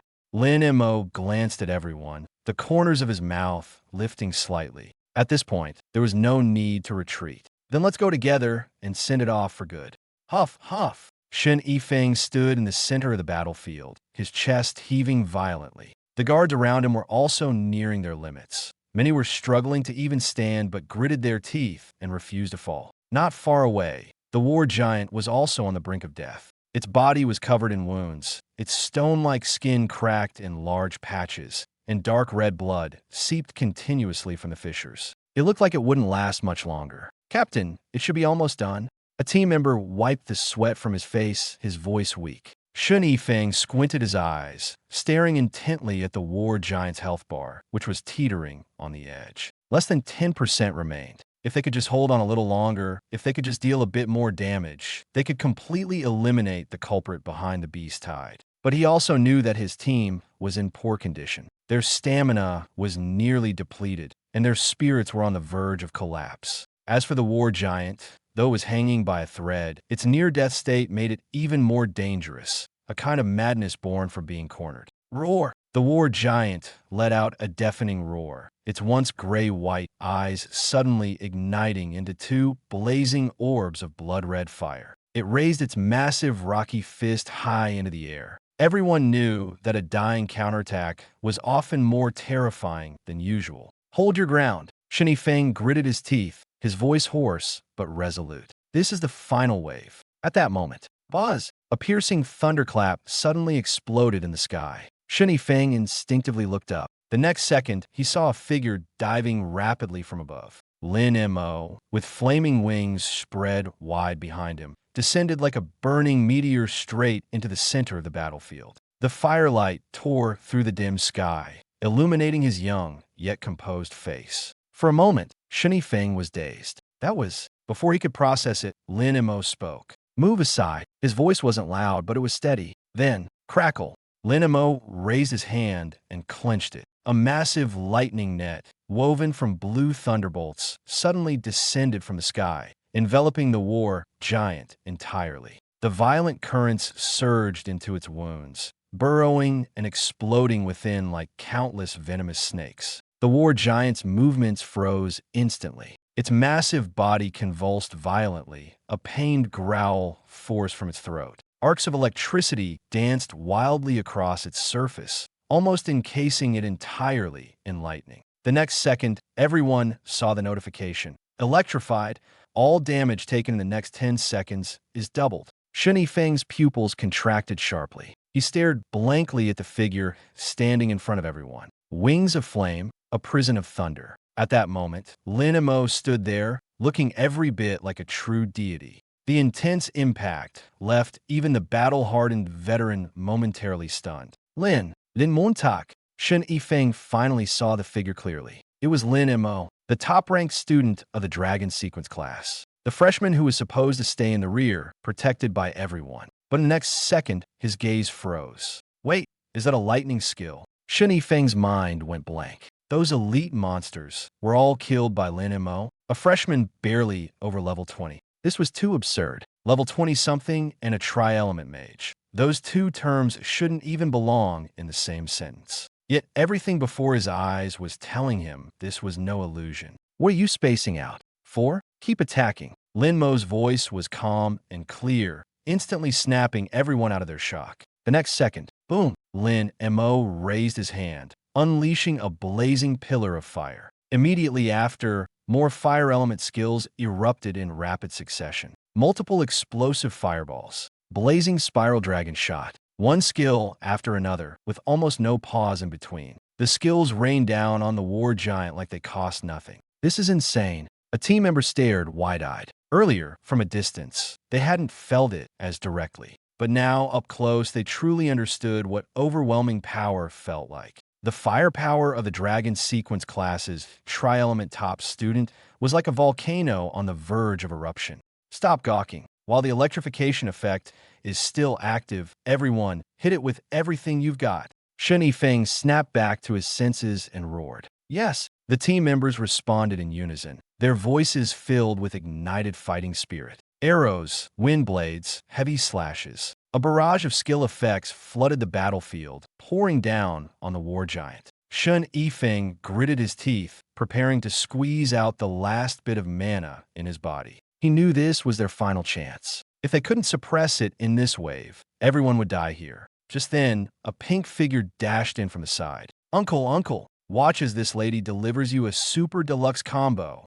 Han Mengqing waved her staff, her face brimming with excitement. Shun Yifeng froze for a moment, unable to react before several halos descended upon him. In an instant, he felt a powerful jolt through his body. So strong. But in the next second, his expression completely changed. The wounds from earlier, with the amplified pain, felt as if someone had poured salt into them and was repeatedly scraping them with coarse wire. Even worse, he could clearly feel his health plummeting, only to be forcibly pulled back up again. The sensation was like being yanked back from the edge of a cliff, only to be shoved right back. His health bar fluctuated wildly. His heart felt like it was about to explode, and his entire body felt as fragile as paper, yet the pain was maddening. Hee hee, uncle, the combo is complete. Han Mingqing stuck out her tongue and waved her tiny fist. Now you're the hope of the entire village. Go for it. I really thank you. Shen Yifeng roared through tears. But it was precisely under this extreme pain and the stimulation of near death that all the rage, resentment, and power within him were forcibly drawn out. Mana surged wildly atop his staff. Stom home! Boom! Dozens of green wind blades instantly converged into a massive destructive tornado, slamming into the war giant. On the other side, Han Mingyao's spear thrust out a chilling gleam. Chu Lingshuan's holy light judgment followed closely behind. The brilliance of countless skills descended together, engulfing the war giant entirely. But amidst this dazzling display of light and shadow, an even more terrifying and domineering aura was rapidly forming around Lin Mo. The sky suddenly darkened. Lin Mo hovered in midair, his expression so calm it bordered on cold indifference. The fierce wind whipped at his clothes, making them flutter noisily. He slowly raised his right hand, lightning coiling around his fingertips. Little thunder, let's give it the final blow. Thunderstrike let out a cold snort. This should have been done long ago. Crack! Dark clouds churned. Lightning serpents danced wildly. A suffocating pressure descended fiercely from the sky. Shen Yifeng and the others were giving their all, but their movements froze simultaneously as they instinctively looked up. They saw countless bolts of lightning converging madly, intertwining with one another, and finally condensing in midair into a divine beast Qilin forged from pure lightning. It stepped on thunderclouds, roaring angrily at the heavens, shaking the earth and sky. This is... Shen Yifeng was so stunned that he forgot the searing pain in his body. He recognized this move, of course. It was one of the most difficult single-target burst skills to master among mid-tier abilities. Thunder Qilin's Descent. Very few people could even learn this skill. Those who could wield it to this extent were even rarer. Everyone was dumbfounded by the scene before them. Lin Mo raised his hand and pressed downward. Fall! Roar! The Thunder Qilin let out an earth-shattering roar, enveloped in a destructive radiance of lightning, and plummeted fiercely. In that moment, it felt as if the world had lost all color. In everyone's vision, there was only that blinding, ultimate flash of lightning. The instant the lightning exploded, the entire battlefield seemed to be torn apart. Violent arcs of electricity swept in all directions, making even the air tingle. Even though Shen Yifeng and the others had retreated dozens of meters away, the shockwave still forced them to stagger backward, with debris flying from the trembling ground beneath their feet. At the center of the explosion, the war giant's body finally began to collapse. Its massive form first froze, then cracks rapidly spread from its chest to its limbs. Like a stone mountain struck by lightning, its outer shell shattered, and the power within spiraled out of control. In the next second, a dazzling golden light shot skyward from Lin Mo's body. He had already been close to leveling up after clearing that wave of elite monsters earlier. Now, with the massive experience gained from this Lord-level boss, his level broke through the bottleneck. Congratulations! Your level has increased to LV.22. Current level, LV.22, 75%. The lightning gradually dissipated. The battlefield fell into a dead silence. Everyone stared at the young man in midair, instinctively holding their breath. The dark clouds were dispersing. An array of sunlight pierced through the clouds, landing perfectly on Lin Mo. At that moment, he truly seemed to be standing in the light. Like a deity, Lin Mo slowly descended, his wings folding behind him. It was finally over. The entire escort team let out a collective sigh of relief. The battle just now had stretched everyone's nerves to their limits. Now that the boss had fallen, they realized their backs were already drenched in cold sweat. Shen Yifeng walked up to Lin Mo, staring at him for several seconds before speaking, his voice tinged with shock. Lin Mo, I never expected you to be a tri-element mage. He paused, his tone still carrying traces of disbelief. And one of those elements is lightning.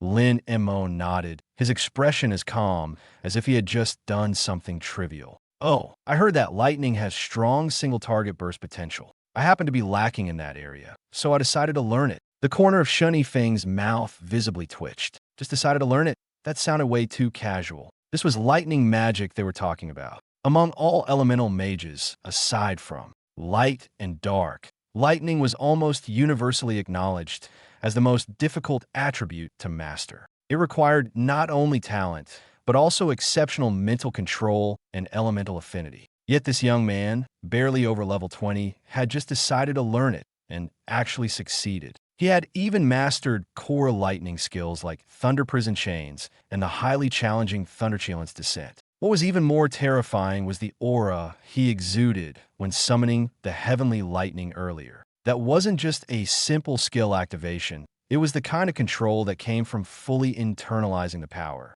This level of proficiency, this overwhelming presence, would likely make even lightning-specialized mages of the same level bow their heads in submission. Not far away, three girls were also watching Lin Mo. They hadn't taken their eyes off him from start to finish. Wow, he's really so handsome. Han Mengqing's eyes sparkled like they were filled with stars, her voice brimming with uncontrollable excitement. When that Thunderchielan appeared, the aura was maxed out instantly. As expected, the top-ranked big brother is truly on another level, completely incomparable to ordinary people. As she spoke, she suddenly turned to look at Han Mengyao. "Sis, can you block that Thunderchielan?"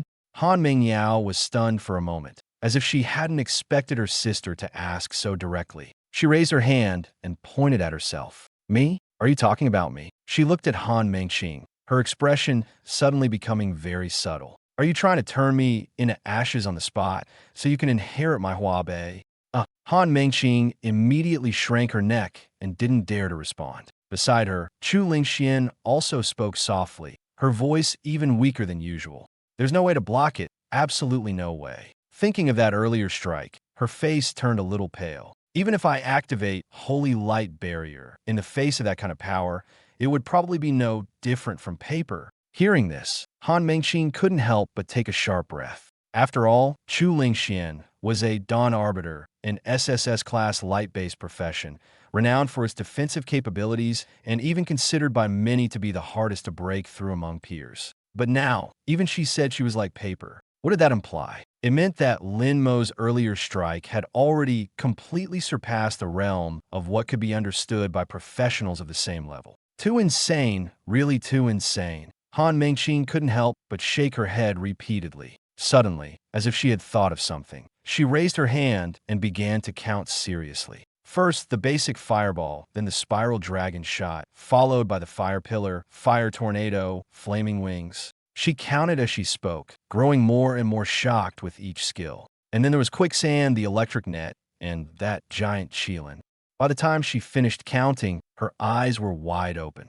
Oh my God, just how many skills is that? She looked down at her own hands and immediately felt a bit deflated. I, for one, am supposed to be a genius support, but I've only learned 6 skills so far, and only one of them is a mid-tier skill. As she said this, her voice grew quieter. The gap between geniuses was staggering. One person could break through continuously, unleash powerful moves one after another, and effortlessly wield dual-element powers like thunder and fire, or even more. Meanwhile, another person was still diligently counting how many skills they'd learned. Such a disparity would make anyone question whether their years of hard work had been worth anything. But precisely because of this, Han Mengqing understood one thing even more clearly. Lin Mo's achievements today were not just a matter of luck. Every seemingly effortless move he made represented an understanding, judgment, and growth far beyond that of ordinary people. Growth forged time and again in the face of danger. And when someone like that matured, they were truly terrifying. After finishing her thoughts, Han Mengqing turned to Han Mengyao and couldn't help but ask, "Sis, how many skills do you know now?" Han Mengyao was silent for a moment before answering honestly, "I know 5. Among them, Frozen Domain and Ice Thorn Spear are mid-tier." Han Mengqing then looked at Chu Lingxian. Chu Lingxuan's face turned red, and her voice dropped a few notches. I know 4, and only, Holy Light Barrier, is mid-tier. Hearing this, Han Mengqing felt utterly defeated. She raised her hand to cover her forehead, her face full of despair. It's over. The three of us combined don't even know as many mid-tier skills as he does. The more she thought about it, the more disheartened she became. Is he really the same age as us? The gap is just too big. Chu Lingxian hesitated for a moment before softly adding, and Lin Mo seems to know a combo skill too, that magma armor. That's right. Han Mengqing suddenly remembered, her eyes widening. How could I forget that? That's a combo skill combining fire and earth elements, which is way harder than regular skills. At this moment, all three fell silent. They finally realized that Lin Mo's strength wasn't just in his multitude of skills, but in the fact that he was always a step ahead of others. While others were still painstakingly building their foundations, he had already begun exploring higher-level powers. After a long pause, Han Mingniao exhaled slowly, gazing at the distant figure of the young man. She murmured softly, "No wonder he's ranked first." Just then, an excited shout came from afar. "Captain, we hit the jackpot. A big one." Everyone immediately turned to look. They saw Xiao Lu holding a scroll that emitted a strange glow, running quickly toward Shen Yifeng as if afraid it might vanish if he were a second slower. Shen Yifeng took the scroll, and with just one glance, his expression changed, his eyes widening in shock. This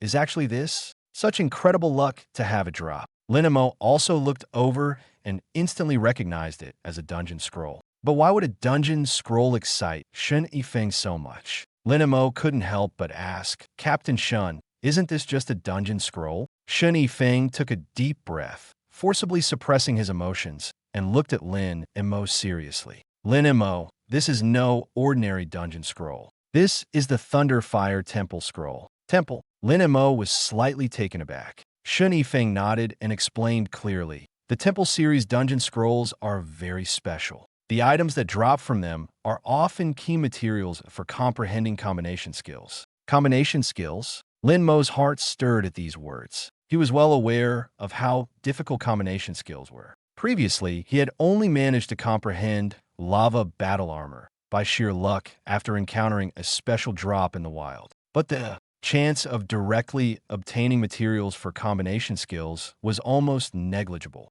It wasn't just rare, it was practically unattainable. Shen Yifeng continued, and judging by the scroll's name, this one is most likely related to a combination skill for the thunder and fire elements. Thunder and fire combined would be incredibly powerful. His tone grew heavier as he spoke. If one could truly comprehend it, the destructive power would be far beyond that of ordinary skills. As soon as he finished speaking, everyone's gaze instinctively fell on Lin Mo, thunder and fire. Weren't those precisely Lin Mo's areas of expertise? Lin Mo stared at the scroll, his interest visibly piqued. Thunder excelled in single-point bursts, while fire specialized in area suppression. If these two forces could truly be combined, the results would undoubtedly be astonishing. In this world, no one would refuse the chance to grow stronger. Many people remained stagnant, not because they didn't want to move forward, but because they simply lacked the qualifications to do so. Talent, resources, opportunities, effort,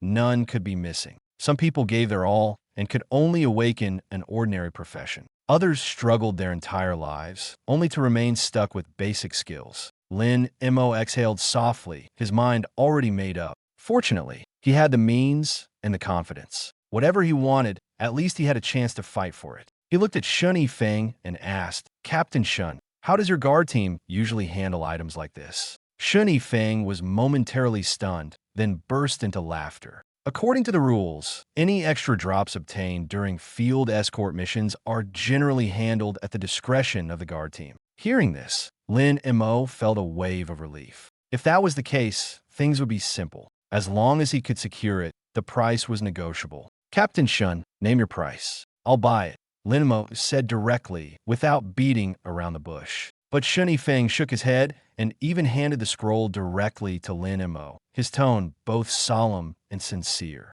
"Buy what? Just take it. If it weren't for your Dragon Sequence class stepping in to help this time, forget the scroll. There's no guarantee our entire team would have made it back safely." The lives of everyone in this convoy might have been lost here if things had gone south. This is a trophy you earned with your life, so it's only right that it belongs to you, Shen Yifeng thought to himself. He understood clearly that this wasn't just gratitude. More importantly, he saw the terrifying potential in Lin Mo, a tri-element mage, capable of clearing a beast tide alone at level 20, and able to turn the tide at the most critical moment. Anyone could see that this person was destined for greatness. Building a good relationship now and offering a favor was undoubtedly worthwhile. Compared to selling the item for money, it was better to gift it to someone who might stand at the pinnacle in the future. But Lin Mo didn't reach out to take it. Instead, he calmly refused. Fair is fair. If it weren't for you all holding the front line, I wouldn't have had the chance to deal this damage. Everyone risked their lives, so I can't take it for free. Lin Mo wasn't short on money. As the heir of Tianlan Magic Potion Group, any problem solvable with money was no problem at all for him. But debts of gratitude were the hardest to repay. Since it could be resolved with money, there was no need to owe this favor. Shen Yifeng frowned slightly after hearing this and tried to force the item into Lin Mo's hands. Lin Mo, you're being too distant. We're soldiers. Protecting the country is our duty. Our lives are borrowed, so why care about this little thing? Take it.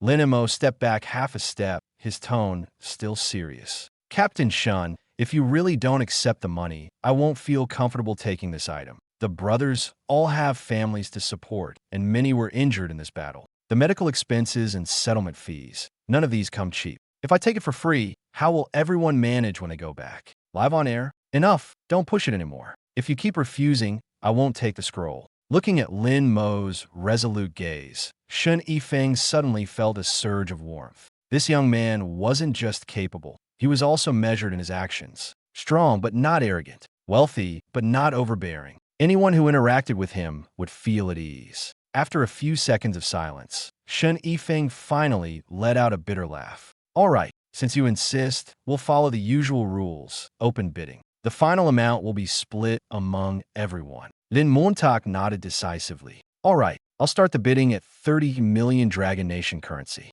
Xiao Lu, who was drinking water, spat it out directly. The surrounding guards were all stunned, their eyes wide as if they'd misheard. 30 million. It wasn't their fault for reacting this way. This kind of temple scroll was rarely seen. It usually circulated secretly among top guilds or elite circles, completely out of reach for outsiders. For these guards who lived on fixed salaries, this item was like something out of legend, let alone 30 million. That was an unimaginable sum, a number they couldn't save even after years of hard work without spending a penny. Lin Mo, that's too much. Shen Yifeng quickly tried to refuse.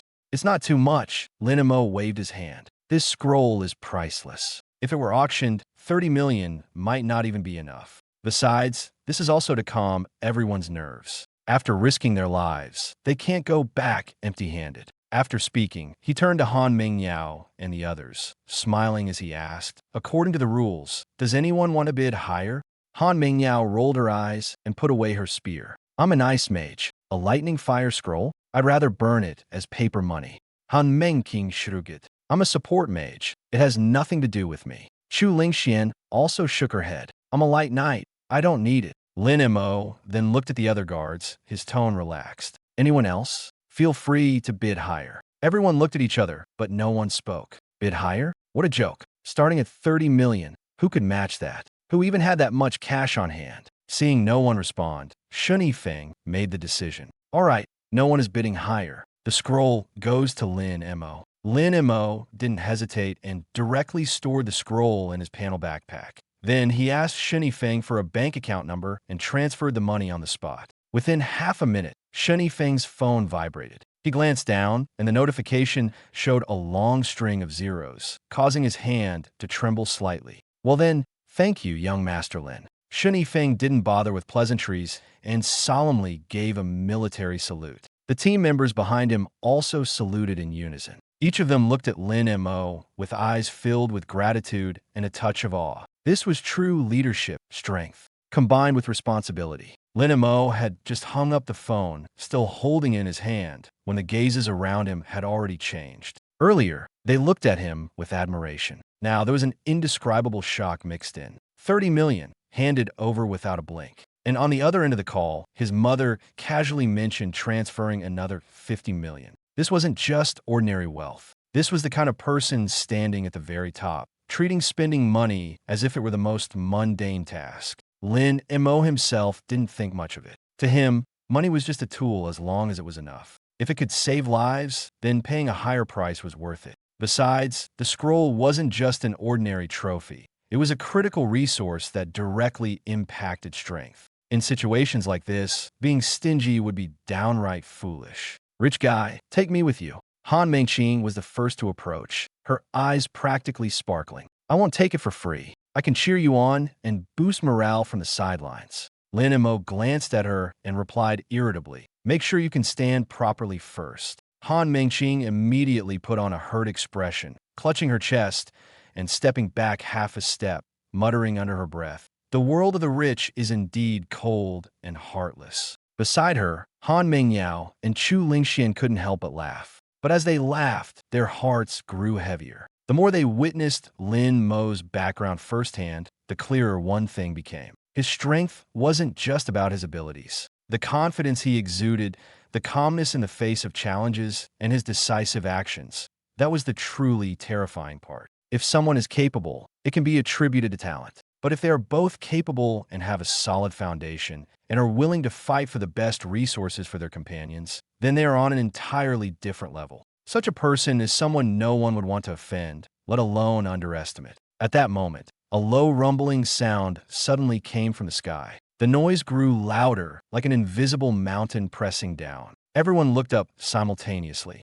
In the distance, the clouds were torn apart as a formation of heavily armed transport planes rapidly approached. The lights on their fuselages were particularly striking against the gray-white sky. "Reinforcements have arrived." Xiao Lu let out a long breath, his previously tense shoulders finally relaxing. After saying this, he couldn't help but smile bitterly. Their journey had been like crawling back from the gates of hell. If Lin Mo hadn't acted quickly, the situation would have dragged on, and no one could predict how many more lives would have been lost. Now, seeing such a large-scale support force arriving, everyone felt much more at ease. At least it showed that this crisis hadn't been abandoned. At least it showed that they hadn't been left behind by the world. Shen Yifeng straightened his slightly wrinkled uniform, his expression becoming serious again. He walked up to Lin Mo and said earnestly, "Lin Mo, come with me for a moment. We need a detailed report on the situation earlier, and then we have to handle battle damage and personnel allocation."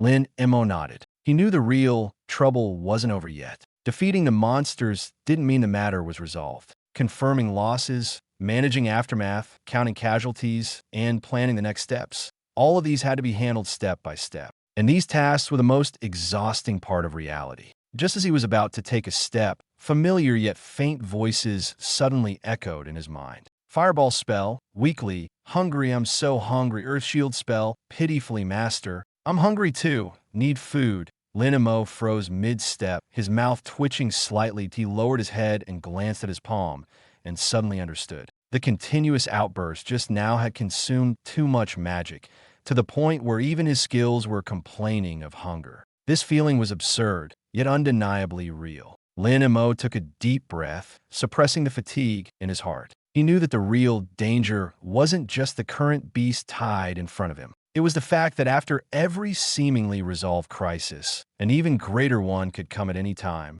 without warning. So he couldn't fall, not now at least. If the sky were truly to collapse, he hoped to be the one standing tallest, holding it up first. "Stop whining. All you ever do is complain about being hungry. Did I raise a bunch of pigs? Once we get to the school, are you really worried there won't be food?" He snapped irritably. Only then did the few around him reluctantly quiet down. The next second, a deafening roar suddenly came from the distance. A massive military transport plane descended from the sky like a steel mountain, slowly landing on the open ground not far away. The hatch opened, and a boarding ladder was lowered. A figure stepped off the plane. It was a middle-aged woman in a crisp military uniform, with straight shoulders and an imposing presence. Her short hair was neat and sharp, her steps clean and decisive, exuding an aura of someone hardened by countless battles. The golden stars on her shoulders gleamed blindingly under the sunlight. Behind her followed several adjutants, their movements synchronized, clearly well-trained.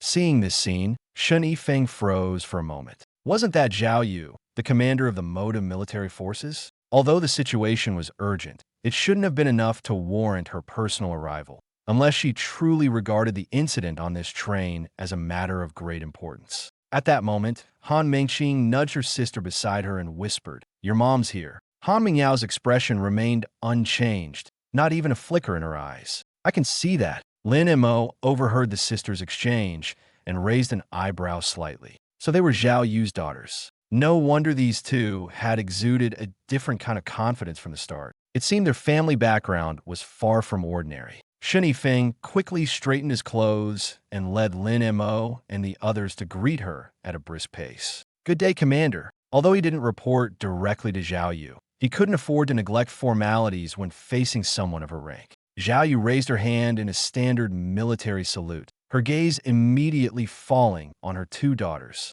Her tone was stern, but it couldn't hide her concern. "Are you both all right? Missing any arms or legs?" Han Mengqing instantly put on a sweet and obedient expression, affectionately taking her mother's arm. "Mom, why did you come in person? How could anything happen to us? We're perfectly fine." As she spoke, she didn't forget to glance toward Lin Mo and Shen Yifeng. Thanks to Captain Shun and Lin Mo, the monsters have already been dealt with. Han Mingyao also stepped forward, her tone still cold. "Mom, we're fine." Hearing that both her daughters were safe, Zhao Yu's tense expression finally relaxed a little. However, her gaze quickly shifted to the magic train. Although the train's exterior had sustained some damage, it was still largely intact. This deepened her confusion. She knew all too well what a war giant monster represented. An attack of that magnitude would typically leave the train's escort team struggling to save even half the passengers. Yet, judging by the current situation, casualties were surprisingly low, almost unbelievably so. Shen Yifeng, when did he become this capable? At this moment, Shen Yifeng had already stepped forward quickly and saluted again. "Good day, Commander." Shen Yifeng, captain of the Aurora train escort team, reporting to you. Zhao Yu returned the salute and asked in a deep voice, "Captain Shun, you've worked hard. What's the current situation?" Shen Yifeng took a deep breath, his tone still tinged with an uncontainable sense of awe. "Commander Zhao, the reason we were able to defend the train this time is primarily thanks to Lin Mo from the Dragon Sequence class. He single-handedly cleared several waves of beast tides, took down the war giant's elite guards, and even helped us finish off the final boss." At this point, Shen Yifeng couldn't help but sigh. "Commander Zhao, Lin Mo is a rare mage proficient in fire, earth, and lightning. Without him, I can't even imagine the consequences this time." After hearing this, Zhao Yu's eyes suddenly sharpened. Proficient in 3 elements? A single person clearing multiple waves of beast tides and even taking down the elite guard of a boss monster? She didn't doubt Shen Yifeng's words. In such a situation, a soldier wouldn't speak carelessly, especially with so many eyewitnesses around. She slowly turned her head to look at the calm young man standing at the edge of the crowd. Lin Montak. She certainly knew that name. The son of that old man Lin Tianhao. Ever since he joined the Dragon Sequence class, his name had been frequently mentioned within the military system. She had also reviewed the roster of this year's Dragon Sequence class long ago, and Lin Mo was ranked first. Being at the top of the list and showing exceptional skill wasn't entirely unexpected. But at this age, at this level, to be proficient in fire, earth, and lightning, especially lightning, the most difficult to master, was still extraordinary. The more she thought about it, the more remarkable it seemed. Zhao Yu stared at Lin Mo for 2 seconds, then her tone softened considerably. "Lin Montak," she nodded slightly, her voice carrying a genuine sense of gratitude. "I am Zhao Yu, commander of the Shanghai garrison, and also the mother of these 2 girls. This time, thank you for stepping in. You not only saved the civilians on the train, but also saved my daughters." She paused. "I owe you a debt of gratitude." Lin Mo smiled faintly, his expression composed. "Commander Zhao, you're too kind. I was also a passenger on the train. Protecting myself was only natural." Zhao Yu stared at Lin Mo in a daze. The young man before her spoke with such calmness, even a hint of nonchalance. Yet the more he acted this way, the more it revealed the weight of his character. A person who truly wanted to live a carefree life wouldn't step forward in the face of disaster. A person who wasn't prepared wouldn't say such words. Zhao Yu was silent for a few seconds before suddenly smiling. There was relief in her smile, but also a trace of indescribable complexity. All right, she nodded. I take back my earlier judgment of you. You're not someone who only enjoys privileges. You've already begun to understand what power truly means. Lin Mo said nothing, merely lowering his head to look at the coffee in his cup. The bitterness spread across his tongue, followed by a slow, lingering sweetness, much like his current life. He had once genuinely wanted to be a carefree young master of a wealthy family. With money, connections, and others to shoulder responsibilities, he thought he could live a life free of worries. But things are different now. Ever since those skills seemed to develop a will of their own, helping him time and again, even pushing him forward, he had come to understand one thing. There was no going back to his carefree days. This world was not as peaceful as it appeared. Danger was always present. The abyss lurked in the shadows, and monsters had never truly been at rest. Today's beast tide was just the beginning. Perhaps tomorrow, or the day after, another city would face the same disaster. By then, ordinary people would have no control over their own fates. Money could buy many things. Status could bring many conveniences. But when it came to life and death, none of that mattered. The only thing that could truly save lives was strength. Lin Mo slowly raised his head, his gaze clear and resolute. Commander Zhao, I still stand by what I said. He spoke. At my core, I might still be a bit lazy. If I could live peacefully every day, who wouldn't want to go home, sleep, and not worry about anything? But I also know that many things can't be left to others. Since I've come this far, since I have the ability, I can't just turn a blind eye. If the worst day ever comes, I hope I can stand up. He spoke calmly, without raising his voice or making grand declarations. But it was precisely this calmness that made his words all the more genuine. Zhao Yu looked at him, her gaze gradually becoming more solemn. She had seen many young people. Some became arrogant after a bit of success, thinking they were invincible. Some people, upon hearing the word responsibility, only think about retreating. But Lin Mo is different. He hasn't let the glory before him cloud his judgment, nor has he shown fear in the face of future pressures. He knows very clearly what he wants and what he needs to do. This clarity is rarer than talent.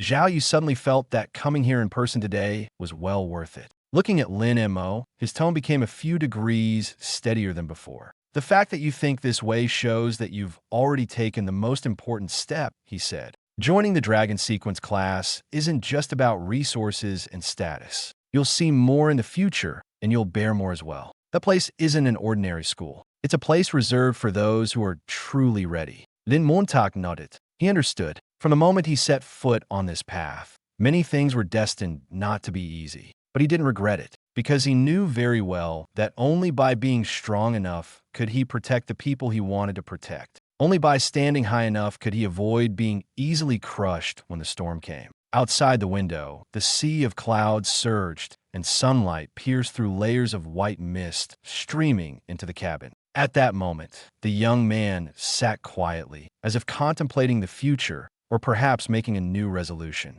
His gaze no longer carried the laziness and avoidance of the past. Instead, it held a sense of responsibility and a sharp determination to move forward. The atmosphere was calm, no exaggerated oaths, no blood-boiling slogans. It was precisely this calmness, imbued with clarity, that was most moving. After a long while, Zhao Yu stood up, a satisfied smile appearing on her face. She raised her hand and patted Lin Mo's shoulder, this time with noticeably more force. Good. With those words of yours, I can rest assured. It seems that the best thing Lin Tianhao, that rough man, has ever done in his life was to have a son like you. Get some rest. In an hour, we'll arrive in Kyoto. With that, she turned and left. Lin Mo watched her back as she departed, then leaned back into his seat, though he didn't truly relax. With a thought, he opened the system inventory. Thunderfire Temple Dungeon Scroll. The key to the ancient Thunderfire Temple. Level restriction LV.20,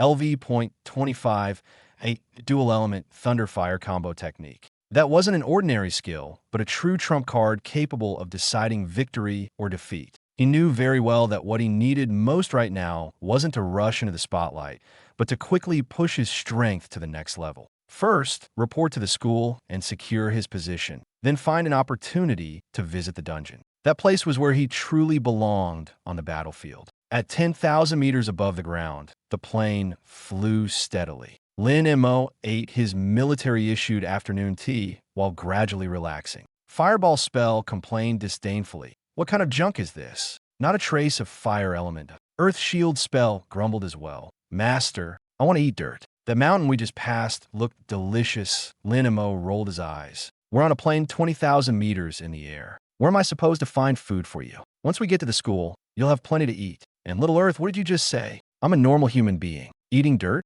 Don't even think about it. Not in this lifetime. Earth Shield Spell whined pitifully. But Master, that's not ordinary dirt. It's hard soil rich in rare minerals, very chewy. Earth Shield Spell tried to bargain. How about just one bite? Just one. Scram, Lin Mo replied indifferently. At that moment, a crisp voice rang out. Wow, there's moose cake. Han Mengqing dashed over to Lin Mo's table, grabbing a piece of cake without hesitation. Her movements were anything but polite. Lin Mo didn't mind. After all, the military-issued afternoon tea was plentiful, enough for him to eat until the next morning if he were alone. Han Mengqing, are you a pig? Han Mingyao followed behind, seeing her younger sister devouring food like a starving ghost reincarnated. She couldn't help but sigh, her eyes full of disdain. You've been eating nonstop on the train, then you had 2 bags of chips in the lounge, and now you just woke up and want to eat again? Is your stomach connected to another dimension? Han Mengqing didn't care at all. She opened her mouth and stuffed a piece of cake in, her cheeks puffed out like a little hamster. Mind your own business. This lady is still growing. How can I grow taller if I don't eat more? After speaking, she deliberately licked the cream at the corner of her mouth and plopped down on the sofa opposite Lin Mo, her eyes immediately locking onto the macarons on the plate. Chu Lingxian followed a bit nervously, nodded slightly at Lin Mo, and sat down next to Han Mengqing. Once the 3 of them were seated, the atmosphere became less awkward. Han Mengqing, while chewing on her cake, started scrolling through her phone. Weird. What's wrong? Why can't I find anything? She stared at the screen, her face full of confusion. Find what? Lin Mo asked casually. Han Mengqing didn't even lift her head, continuing to scroll. The video of us fighting the beast tide on the train earlier. When we were on the train, I clearly saw many passengers recording videos, and some were even live streaming, trying to gain some attention. I wanted to rewatch how cool Lin Mo was just now, but I've searched the entire internet and can't find a trace. Lin Mo was momentarily stunned. He hadn't given it much thought, as he had no interest in becoming some internet celebrity. But the fact that there wasn't a single trace was indeed unusual. At this moment, Han Mingyao spoke calmly. If you could actually find it, that would be strange. Don't forget what our current status is. Status. Lin Mo was puzzled. Dragon Sequence class students? Exactly. Han Mingyao's expression turned more serious. The files of Dragon Sequence class students are classified as the highest level of state secrets, especially for new students. Before officially entering the battlefield, our abilities, skills, and combat methods must not be leaked. Battlefield, Lin Mo immediately caught onto the word. He vaguely realized that what lay ahead for him might not just be simple school competition. In the past, Lin Mo only knew that his father always talked about making money, spending money, and living a comfortable life. He never took it to heart. Occasionally overhearing a few words at the dinner table, he treated them as passing remarks, in one ear and out the other. But now, Han Mingyao's words made him realize for the first time that he had been thinking far too simply. That's right, the battlefield. Han Mingyao looked at him, her tone serious. Do you think the country established a Dragon Sequence class with only 20 students just to cultivate the strongest individuals for the future? Han Mengqing, still holding a spoon in her mouth, looked confused. Isn't that the case? Isn't it so we can become high-ranking officials in the future and guard against beast tides? Han Mingyao's eyebrows twitched in frustration, almost freezing her sister on the spot. Suppressing her anger, she glared at Han Mengqing. How many times has Mom said this at the dinner table? Did you not hear, or did you just not bother to remember? Every time something serious is discussed, you get sleepy. When it matters most, you know nothing. Han Mengqing shrank her neck, guiltily muttering in a small voice. Well, isn't it because the food at home is too delicious? Who has the mind to listen to all that nagging? Han Mingyao couldn't be bothered to argue with her anymore and turned to Lin Mo. Of course, it's not just that. Her tone became solemn. In addition to being trained as the nation's top forces, Dragon Sequence class students have an even more important mission: to participate in the world battlefield. Lin Mo's eyes flickered slightly. Every so often, the world battlefield opens, Han Mingyao continued. At that time, each country can send a maximum of 20 professionals to enter. And soon, the level 30 world battlefield will open. By then, we will represent our nation and compete for resources alongside top professionals from other countries. As she spoke, a trace of uncontrollable excitement flashed in her eyes. The level 30 world battlefield will produce a very critical strategic resource: profession-exclusive weapons. These weapons are incredibly powerful. As long as the levels and strengths are equal, someone wielding an exclusive weapon can easily overpower someone without one.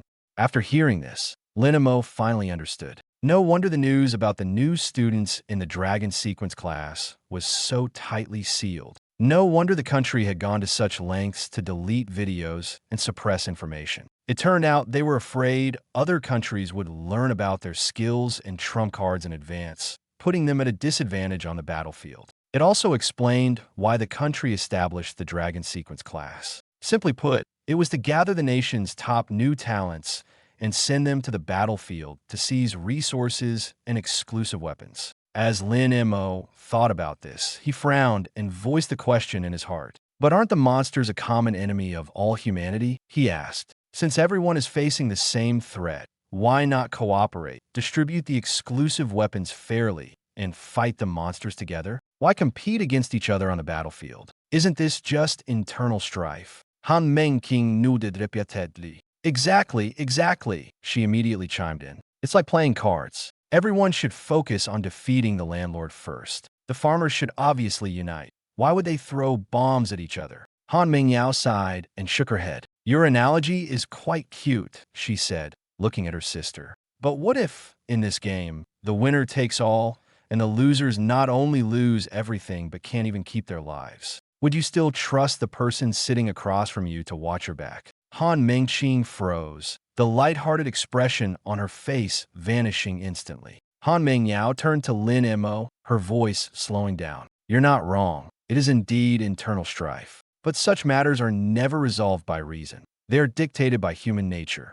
Many years ago, when a world battlefield first opened, humanity did consider cooperation. At that time, the 5 strongest nations signed a treaty, agreeing to allocate resources based on need and forbidding any reckless competition once inside. She paused, her gaze growing colder. And a result? When the first forbidden-level exclusive weapon appeared, that treaty became nothing more than a scrap of paper. Han Mengqing blinked, still clinging to a shred of naive hope, and whispered, then, why not just surrender? It might sound bad, but at least clinging to a stronger power would be better than being devoured by monsters, right? Han Mingyao looked at her, her eyes devoid of any humor. Do you think surrendering would allow you to live well? In conquered nations, ordinary people are immediately reduced to second-class citizens, or not even considered human, merely slaves. Their resources are completely plundered. Young people who have awakened professions are forcibly conscripted and sent to so-called suicide squads. Han Mingqing's face turned pale as she sat there, stunned. Han Mingyao's voice continued, calm but cutting like a knife. This world is far from as simple as you imagine. Some people talk about cooperation, but in their hearts, they're thinking about swallowing others whole. When real interests are at stake, so-called rules and agreements often become worthless. She looked at Lin Mo and spoke each word with deliberate clarity. So the world battlefield is not just about seizing resources. There was a time when the Dragon Nation struggled to survive during that period. Countless predecessors fell on the battlefield to defend a single city. Their remains never recovered. Until later, in one world battlefield, we obtained the first forbidden-level exclusive weapon belonging to the Dragon Nation, the Divine Dragon Bastion. Only then was the situation finally turned around. From that point on, forbidden-level exclusive weapons began to appear one after another. Humanity finally gained the confidence to confront the monsters head-on. At this point, Han Mingyao's tone became particularly resolute. Every nation understands one truth. On the surface, We can join forces to resist the monsters, but once we enter the battlefield of nations, it's all about individual strength, and life or death depends on one's own abilities. Therefore, we must grasp as much of this power capable of changing the situation as possible. She stared at Lin Mo and said word by word, if there truly exists a gun in this world that can completely end the monsters and this apocalypse, then the finger pulling the trigger must belong to our dragon nation.